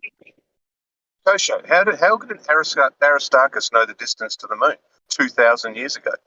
Because that's part of your equation, I think, from what you said, isn't it? Yeah, I just went over that though. But how on earth would Aristarchus or anyone back then, because you've used that as an integral part of your calculation, how on earth would they be able to come up with that number to punch into their, seemingly the same equation you've come up with now 2,000 years ago? That's why I asked is there any ancient record of these people knowing the information that you claim they probably needed to know? There are pictures of how he did it, but drawn out geometrical pictures. But regardless, the point is that all he needed to do was reason that if the shadow that the moon was going through was the Earth's shadow, he can use the approximate diameter of the Earth, that diameter of the Earth, and the time it takes for the moon to go across it. He can divide that amount of time into the amount of time it takes for the moon to go all the way around the Earth. All these things are visibly, he can have these answers just by making observations. And hang on, Kosha. So number one, you can't just say, "Oh, regardless," and then go on with your narrative. Number one, he wouldn't know the distance. Now you're also presupposing he knows the size of the Earth and how long it takes to go around, and all of these other things. You have absolutely nothing to back up what you're saying. Oh, well, regardless of all of that, I've got no evidence that he knows anything that I'm claiming he needed to know in order to come up with what he came up with. Regardless of that, I'm just going to now tell you a story. Like, you can't just comport I didn't those say two things regardless of that. and I expect think everybody to just you're saying regardless of that. I'm not saying regardless of that. I'm not saying that this is presupposing anything. I'm using the fact that he had an approximate size of the Earth. He could have used Aristophanes' approximate size of the Earth. He could use that approximate size of the Earth to use that as the size of the shadow. Those approximations give you a very close approximation to the distance we currently know the moon to be. How did Aristarchus have an approximate size of the Earth 2,000 years ago? Aristophanes.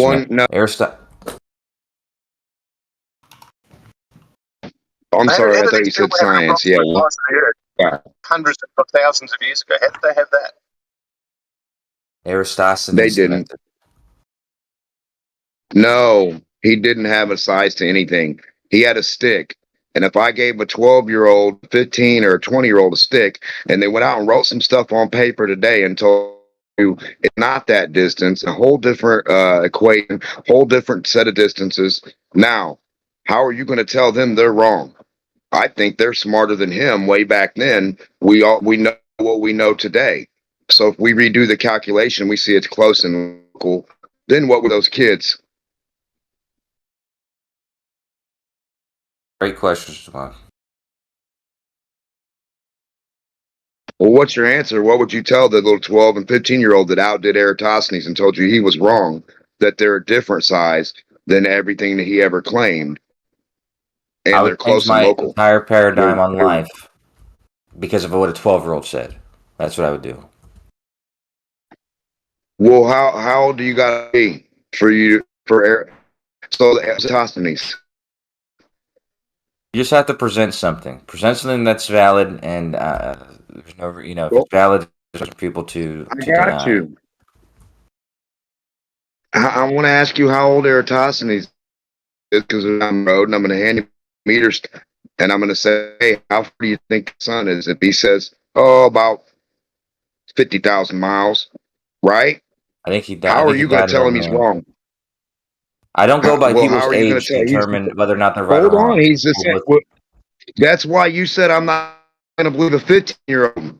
That's why I brought age into it again. I'm not going to believe him now just you because were you told biased. me. You were biased against the 15-year-old, coach. So let me finish. But you're not biased against some old guy in a robe named Eratosthenes with no shoes on. Not even smart enough to make shoes for the wheel. Right? The person, But a the little 12 name, or the 15-year-old clothes. that can rebuild a motor today. Stop, please. A 12 or 15-year-old that can rebuild a motor, you wouldn't believe him? That's No, the mock. I don't go off of what they can build, or how old they are, or what they wear, or when they lived. I don't go off any of that stuff to determine whether or not they were right or wrong. I go off whether or not they were right or How do you wrong. determine? Well, How do you determine who's right? For Aristarchus, I actually did the same method he did. I repeated what he did, and the answer that I got corresponded to the answer that we currently approximate the moon to be. So for that reason, I felt that his method was valid. You felt like you had a feeling? Was it like a feeling you were going to win the lotto tomorrow?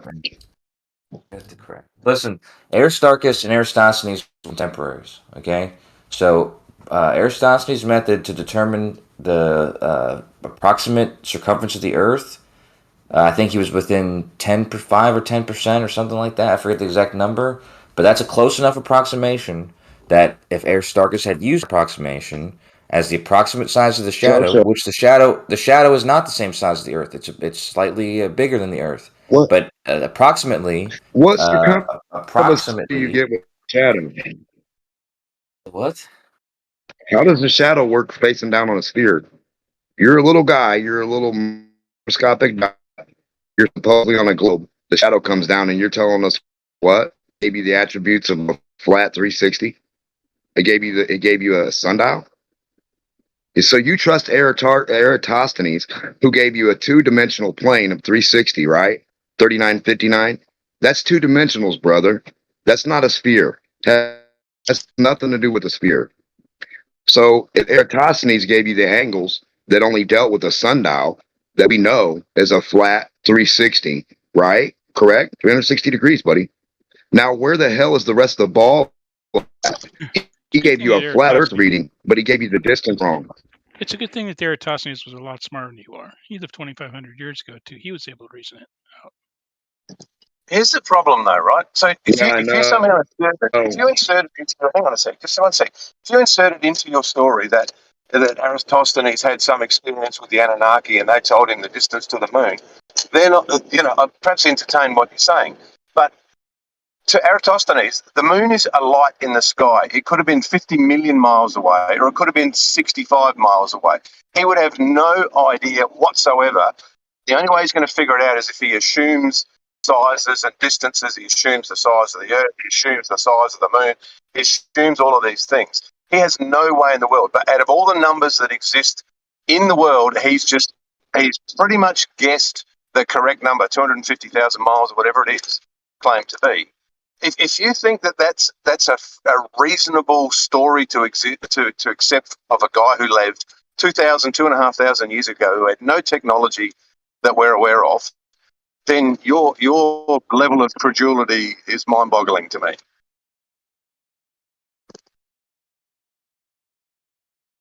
Yeah, but you guys think that Eratosthenes is wrong and he didn't need technology. I mean, make up your mind. Do you need technology or not?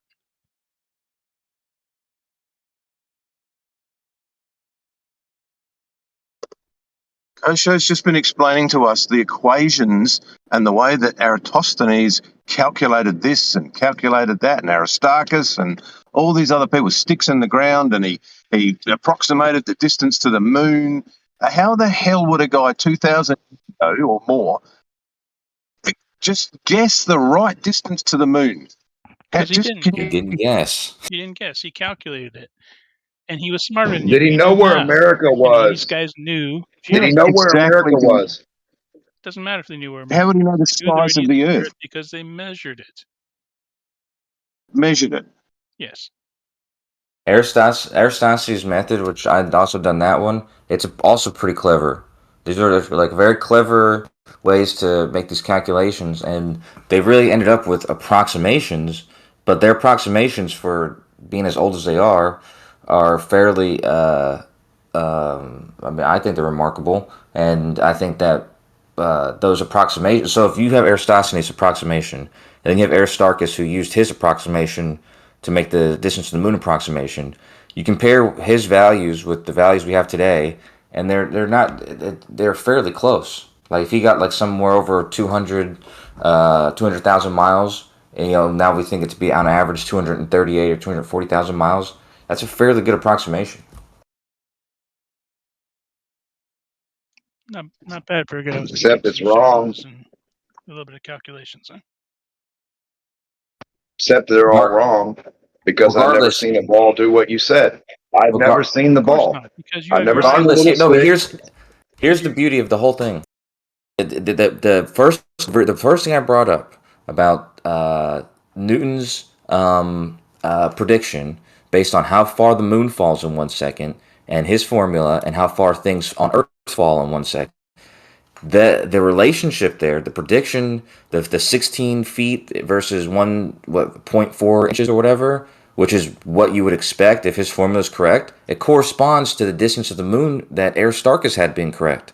So it's all these things correspond with one another.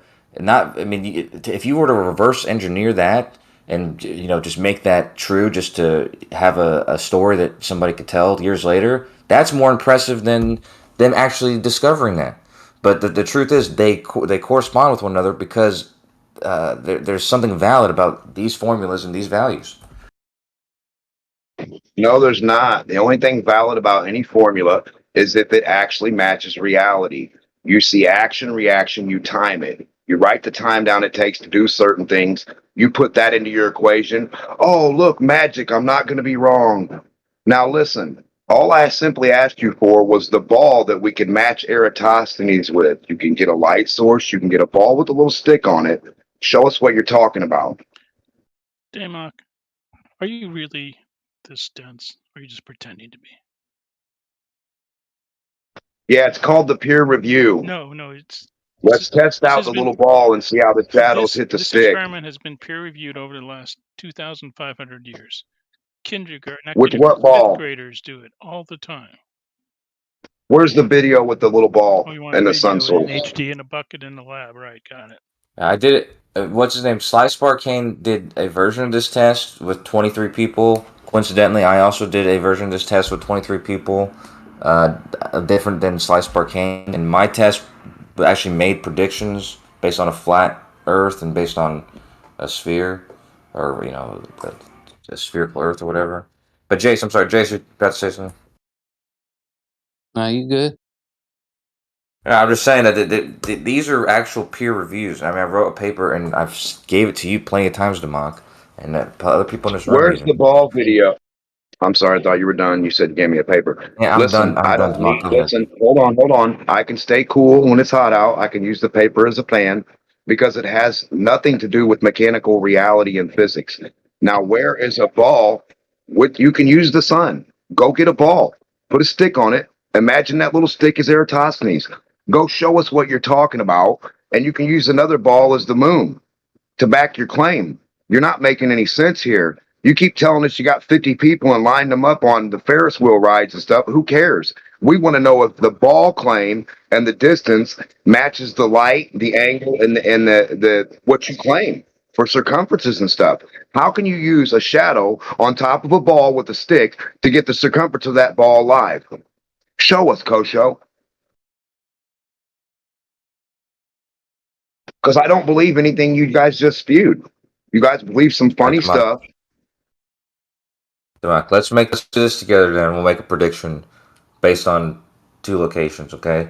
If we have 2 different locations at the same time, and they have 2 different lengths of shadow, and they're the same size, that are both meter sticks vertically, and we have 2 different lengths of the shadow that's being created, what can we say about what's happening? We can make a couple different Nothing until we see it happen. I've never seen it happen.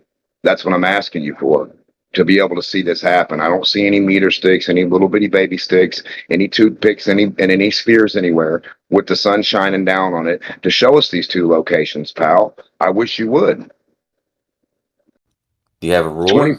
24,000 millimeters, or whatever you want to use for your equivalation for miles will work for me. You just shrink the ball down, shrink your little toothpicks, use the sun as itself, right? Hey, Demok, I bet you $100, that if you get a vertical stick, you tell me the exact size of that stick, I'll tell you exactly how long the shadow is. Exactly. Coastal, what's that got to do with the ball, man? But it doesn't have to do with anything. I'm making a bet with you. Circumference of a ball with a stick. You're telling me. I'm not even asking you where you are, Demok. Ah, no, you're telling us. Will you let me talk? Eratosthenes, you told us, took a stick out 2,000 years ago and measured the big old Earth. And I'm asking you to just get a stick out and measure a little bitty ball. It's crazy. Like, people thousands of years ago already did this stuff. And you can't repeat them today. Crazy, huh? 2023, you can't even Google how to redo it. on a ball, Listen. with a ball, not standing on flat Earth, not outside on flat Earth, on a ball. You're claiming circumferences with lights and sticks and shadows. Show us on a ball, please. I implore you. Because I'm stupid, right? Yes. So show us how to get the circumference of a ball with a shadow, buddy, and a stick. With a ball, please. It's been shown to you like hundreds of times, man. By who? I've never seen it once. There's many people who I've listened to, probably in this room, if not here, definitely at Gems, and explain to you guys how the Eratosthenes experiment So I got works and showing you their measurements and yada yada. So I got to be blind to see how you can measure balls, circumferences with shadows and sticks, huh? I got to hear it. Is that what you're saying? I can't see it happen live. I I'll can't give see you you 10 do to it. 1, Democ. I'll give you 10 to 1 odds. On what? You doing it? I'll take it. 10 to 1 odds. If you have an exact size of something what? longer than a foot, like a stick on a foot, give me the A exact ball? size of it. Stand it vertically. We have a ball, Coco. I'll tell you exactly how long the shadow is. I'll give you 10 to 1 odds, Democ. Show. You'd be dumb not to take this We're not bet. worried about that. We want to know the circumference of a ball with a stick on it, with light hitting it like Eratosthenes, buddy. I know you're way off in La La Land, but we need to stick to the circumference of a ball. How could I, Democ, stick a stick on a ball and get the circumference of it with the shadow, guys? Can you show me? Well, would it help to tell you that I would use the circumference of the Earth to make the prediction of the length of the shadow? So you could find out right now. This is an example of you finding out if a prediction is correct. I mean, if something's correct by testing a prediction and seeing if the prediction comes true. Me not being with you, it'd be pretty hard for me to tell you how long that shadow is. And so if I was able to tell you how long that shadow is, knowing next to no information, I know approximately where you are. I don't even know exactly where you are. You not taking this bet is crazy, dude. For you to think that there's any chance of me getting this like shadow length correctly, you think that I know something that it must be true. And the thing that I know to make this prediction would be the circumference of the Earth, and that the circumference of the Earth has to do with the relationship with the length of the shadow. If you don't think that's true, I would take the bet. I don't care about your silly bet. Kosho, go turn your light switch in your house. I'm nowhere near you, but I bet you have a light switch in your house. You can click it on and off. I bet you if you click it on, your light might come on. Now, does that mean the Earth is flat? Because I just predicted all that. If you could tell me the length of the shadow, reality. if you could Hold tell on, me the please. length of the shadow, I wasn't done. You asked me a question, took a pause. I wasn't done. It's all real. It's all reality. It's all mechanical, right? And I predicted it. Now you're going to tell me no, the Earth's not flat now, but you're going to go with something you can't mechanically show me: a ball and a stick in it with a shadow hitting the stick and measuring the circumference of a ball with that shadow. Kosho, stay on target. Democ, that's not even comparable. If we wanted to be comparable, you'd have to say, turn the light on in your room and put a pen in the ground. And then I'll tell you exactly how long that pen is. I mean, the shadow that the pen's making. For you to be able to do that, I would have to assume that you know something about where the light is in the room and how high it is compared to where the pen is. You'd have to know these things to make that prediction. Otherwise, I would think it was odd that you knew exactly the length of the shadow. So if I'm able to predict the length of the shadow created by a stick that you tell me the size of, knowing possibly where you are on the Earth, right? And then I would simply look where the subsolar point is currently. And I'd be able to predict exactly how long that shadow is using the circumference of the Earth and the fact that the length of the shadow and the subsolar point and all that kind of stuff does have something to do with the circumference of the Earth. Let's tell you something about this. Yeah, that made no sense for. Are you ever done? That made no sense for talking about my room. Wow. So the circumference of Earth is added into my square room. That's great. I'll tell you again, I'm going to predict something else. Every light is probably close to the ceiling or on the ceiling in your house. Is that correct? Is that correct, Coach? I'm pressing the disengage button. Yeah, we know. Because all I was asking for was how you get the circumference of a fucking real ball in your hand with a light and a stick, and you'll never tell me. It's okay.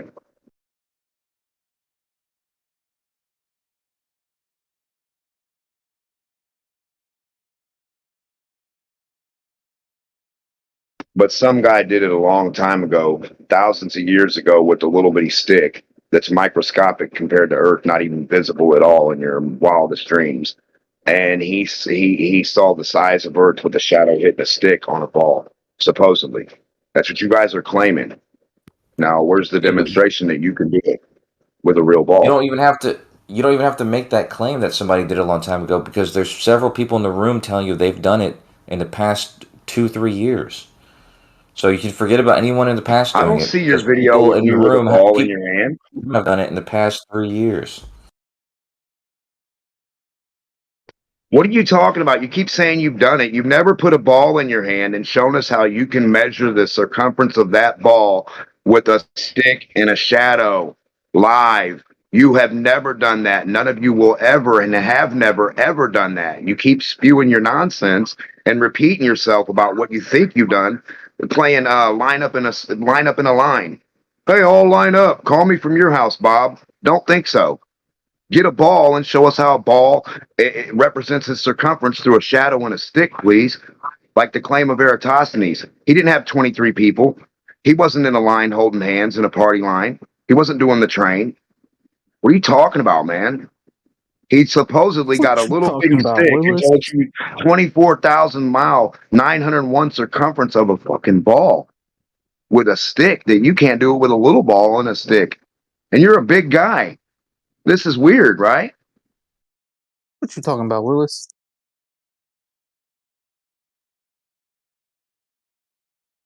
The 2023 Eratosthenes method, to where you get a real ball in your hand and a glober sticks a stick in it, holds it up in the sun, and shows us he can calculate the circumference from that shadow.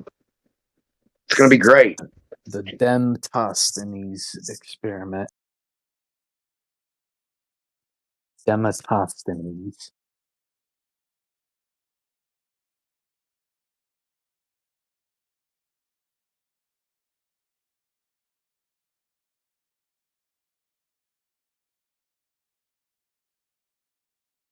Well, I still don't understand how you can get the circumference of a ball with a shadow from a stick. You guys keep making that claim, but I've never seen it happen.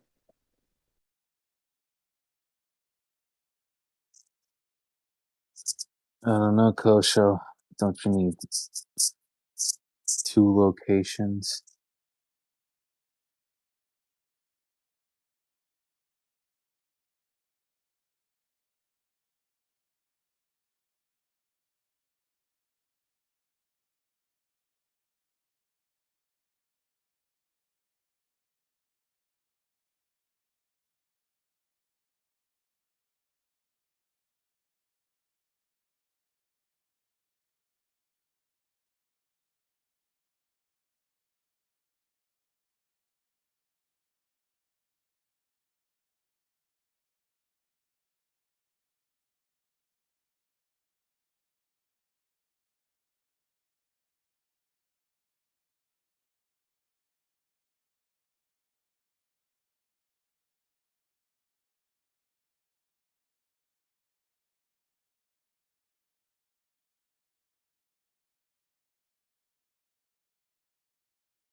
I'm sorry, I didn't mean to kill the room. And I wasn't trying to come off aggressive if I did.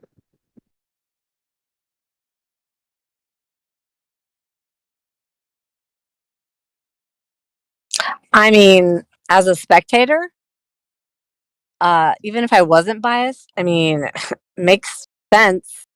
I mean, if it was done a couple thousand years ago, let's do it. Come on. If people in other servers have done it, great.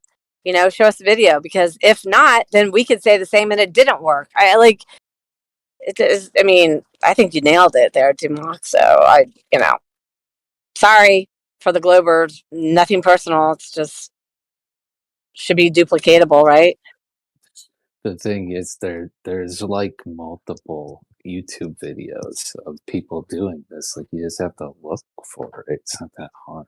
But how did this person know the size of the Earth? Look, I understand that this is not my arena, but my senses, my common sense tells me, how could somebody with a stick and a ball or whatever, I don't even know all the details, how does that logically tell you the size of the Earth? It just doesn't to me. I'm sorry, I'm not an intellectual like you guys. I'm a perfect example of, like, you don't have to be that smart to figure out what you walk on. Do a little bit of research and figure it out. But it just sounds like this is like, I mean, sorry, I'm really not trying to be mean, but culty. Like, you guys are just believing these guys because the formulas work, because they back engineered it. I mean, that's what I wanted to say, Damoc. I think that you did a great job. I could understand it. It makes sense to me that, like, if one guy did it thousands of years ago, however long it is, forgive me, then why can't everybody do it?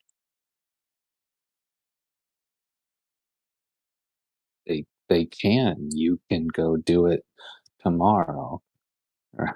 Like, no one's stopping you from doing Okay, with it. a ball. What size ball? What size ball? To talk to me like I don't know anything, because I don't know anything about this. Like, how on earth could you talk to somebody in this day and age and say, take this ball and this stick, and that's going to tell you the circumference of the Earth? They're going to be like, what? What are you talking about? So, like, if that's the details of it, that makes no sense whatsoever. But if it works in a formula and you're just a really math person and science person or whatever, and you need it to be true, and I would say leave this conversation out of it, because it doesn't even make sense. But again, I'm not the science person here. I'm just saying, from a spectator's perspective, like, I'm really trying to figure out, like, the logistics of this, because it just doesn't make sense. I could go do this myself with any size. What size ball? Okay, a bunch of flat earthers did it in a bunch of places a couple of years ago, and instead of conceding defeat, they claimed inconclusive data because they don't know the distance to the sun. And it would be different. The results would look the same if we had a local sun. They would. So the question really is light coming in parallel rays or not? And is the sun really as far away? But it was deemed inconclusive by a shitload of flat earthers that went to the effort. But that was just their excuse. They didn't do anything. They never had a ball in their hand. They got inconclusive because everything that they did made no sense. What are they standing on? What are they doing? Nothing. They're guessing. Of course it was inconclusive. It has to be. Because nobody can back it or verify it with a fucking verifiable amount. Right? And what we're saying here, we didn't say anything about flat earthers doing anything on flat earth, Dan. We asked if the Globers can repeat and tell us, with a shadow and a stick, a ball's circumference. So whatever you said was just like pointless. So Dan, do you know how to do that? Forgive me, Demont.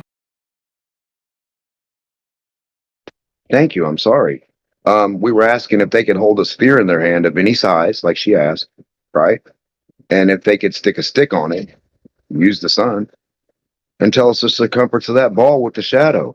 How hard has it got to be, man, to jump around this every day? And then you come in and try to say they did some other stuff or we did some stuff. No, we didn't. No, flat earthers didn't do anything. None of those sizes are comparable to each other because they don't exist. That doesn't make any sense. And you can't say distances are going to be the same, this or that, because it hasn't been done. Nobody knows the distance.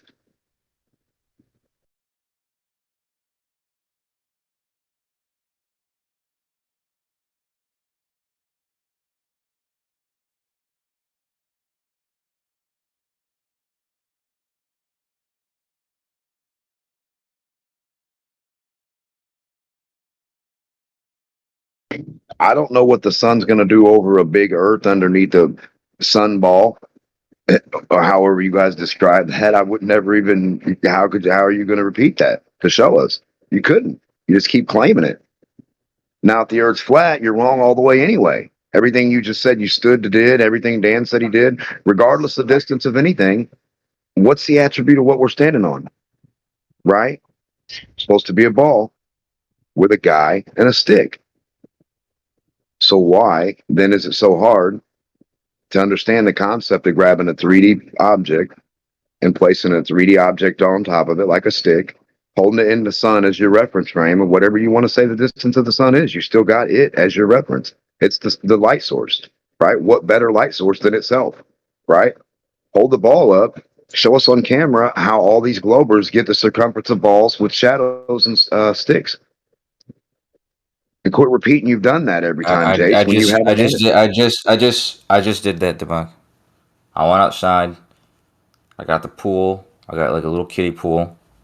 Okay, it's a perfect circle. I put some nails on it. I measured the size of the nails, the length of the shadow, the distance between the nails.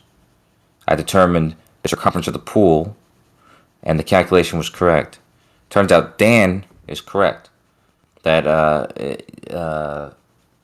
this is a valid way to tell the circumference of something. Yeah, 360 degrees of your flat pool. Thank you, Sundial Bob. You did great. You did awesome proving a flat earth. Thank you. Now, was that hard? Every time you guys do it, you do it on a flat plane, you do it over a flat base, you have a flat reference frame, and you're doing it in a 360 circle. That's not a sphere, Show. A flat circle is not a sphere. Repeat that, please. It turns out that Eratosthenes, as well as myself, when I did this test on Earth, I did what I did on the pool, which is not use different spots on the Earth. I used two spots that were both in correspondence with the sun. Would have been along. You can use them as being along the same meridian, because every measurement that's taken during the Eratosthenes test is taken at local solar noon, meaning that you're using the fact that the sun is directly south or north of you to make your shadow point directly south or north. So which means you're really measuring the circumference of a single circle, of a meridian. So you wouldn't. It doesn't make sense. You can do this on different points around the Earth, but you're using them. You're doing these measurements at the local solar noon so that you can treat each of those as a single circle, because you're measuring the size of that circle, the meridian. You claim the sun to be directly over your head? No. So it's not directly high noon and solar meridian, right? Local solar noon is not directly overhead. It's directly north or south of you. Okay, so what's the point of it all if you don't have a ball to show the circumference of a ball? What are you talking about? I used a pool and showed that this same principle works. I didn't use the flat side of the pool. I used the curved side of the pool. Obviously. Coco, a pool is not a ball. It is flat, and it is 360 in a flat 2D 360 circumference. Repeat after me. 2D shadows prove flat Earth.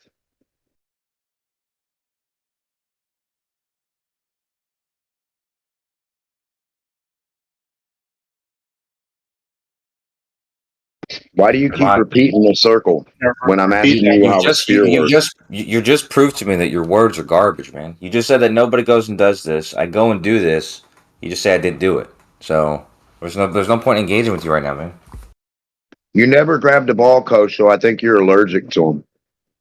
It's okay. There's no point in engaging you when you can't get a simple ball. You keep lying about stuff and going out on flat surfaces and showing us how a clock works. We already know how a clock and a sundial work on a flat earth, Kosho. Stop lying about a ball when you don't have one. You have no ball in your conclusion or your equation ever at all. I haven't seen it yet. Stop naming everything but a ball, Kosho, and then trying to call me a name or something. Yeah, Coach, stop being real. Stop being so real, would you? Fucking us up. Point is So real non 3D. The measurement, Aristotle's measurement is not using. You're using the principle of a circle to establish the size of that circle, being the meridian. You're not actually measuring. That's how you're measuring the circumference of the sphere, is by measuring the circumference of one of those circles. So measuring a circle is valid. And if you want to say that we're on a flat pool-shaped object, but on the sideways side of it, like a coin, like we're on the side of a coin going around in a circle, and you're saying that that's all I've shown to be true, well then fine, Demak, but that's silly as hell. It's in no way using the flat side of it, so I don't know why you're criticizing it. I'd like to know where the class we can take is to everybody go outside with their stick and go grab a ball, and we can all write down our circumferences. Kosho, how do we do this? What's the step one? To write down our circumferences of a sphere, right? With shadows. Step one would be to establish the length of your things. I use nails. So establish the length of your nails. Step two would be, if you can, place one of those nails so that it's producing no shadow at all. That's what I did. So I produced it. I turned the pool and the nails and put it on the pool so it was producing no shadow. Then I randomly put the other nail at some other point. I measured the length between those points along the surface of the side of the pool. And then I measured the length of the shadow that nail was producing. Then you can use the ratio between the length of the nail and the length of the shadow to determine the angle. And then you determine the ratio between that angle and the 360 degrees that would be the circumference of that circle. And then you can take that same ratio and multiply it by the distance between those nails. And that will give you an approximate circumference of that circle that you've just measured the shadows on. So if your pool was a star shape, you would have approximated a circle or circumference from it. Isn't that cool? No, then you would have. If you had a star-shaped pool and you did that same method, you would have just done something useless. It would have been useless to do that. It would have gave you the circumference of a circle, wouldn't it? You just said so. You just put it against one edge. The rest of it's a star. You got a shadow on one edge. You just made a circle out of it, Eratosthenes. Isn't that cool how you just make shit up? If you draw a picture of an ellipse and you measure and you use the equation for the circumference of a circle by measuring the point in the middle to one of the outside points of that ellipse, you would end up with a circumference of a circle that would not be that ellipse because you're using the wrong equation for the thing that you're talking about. So I'm not using an equation.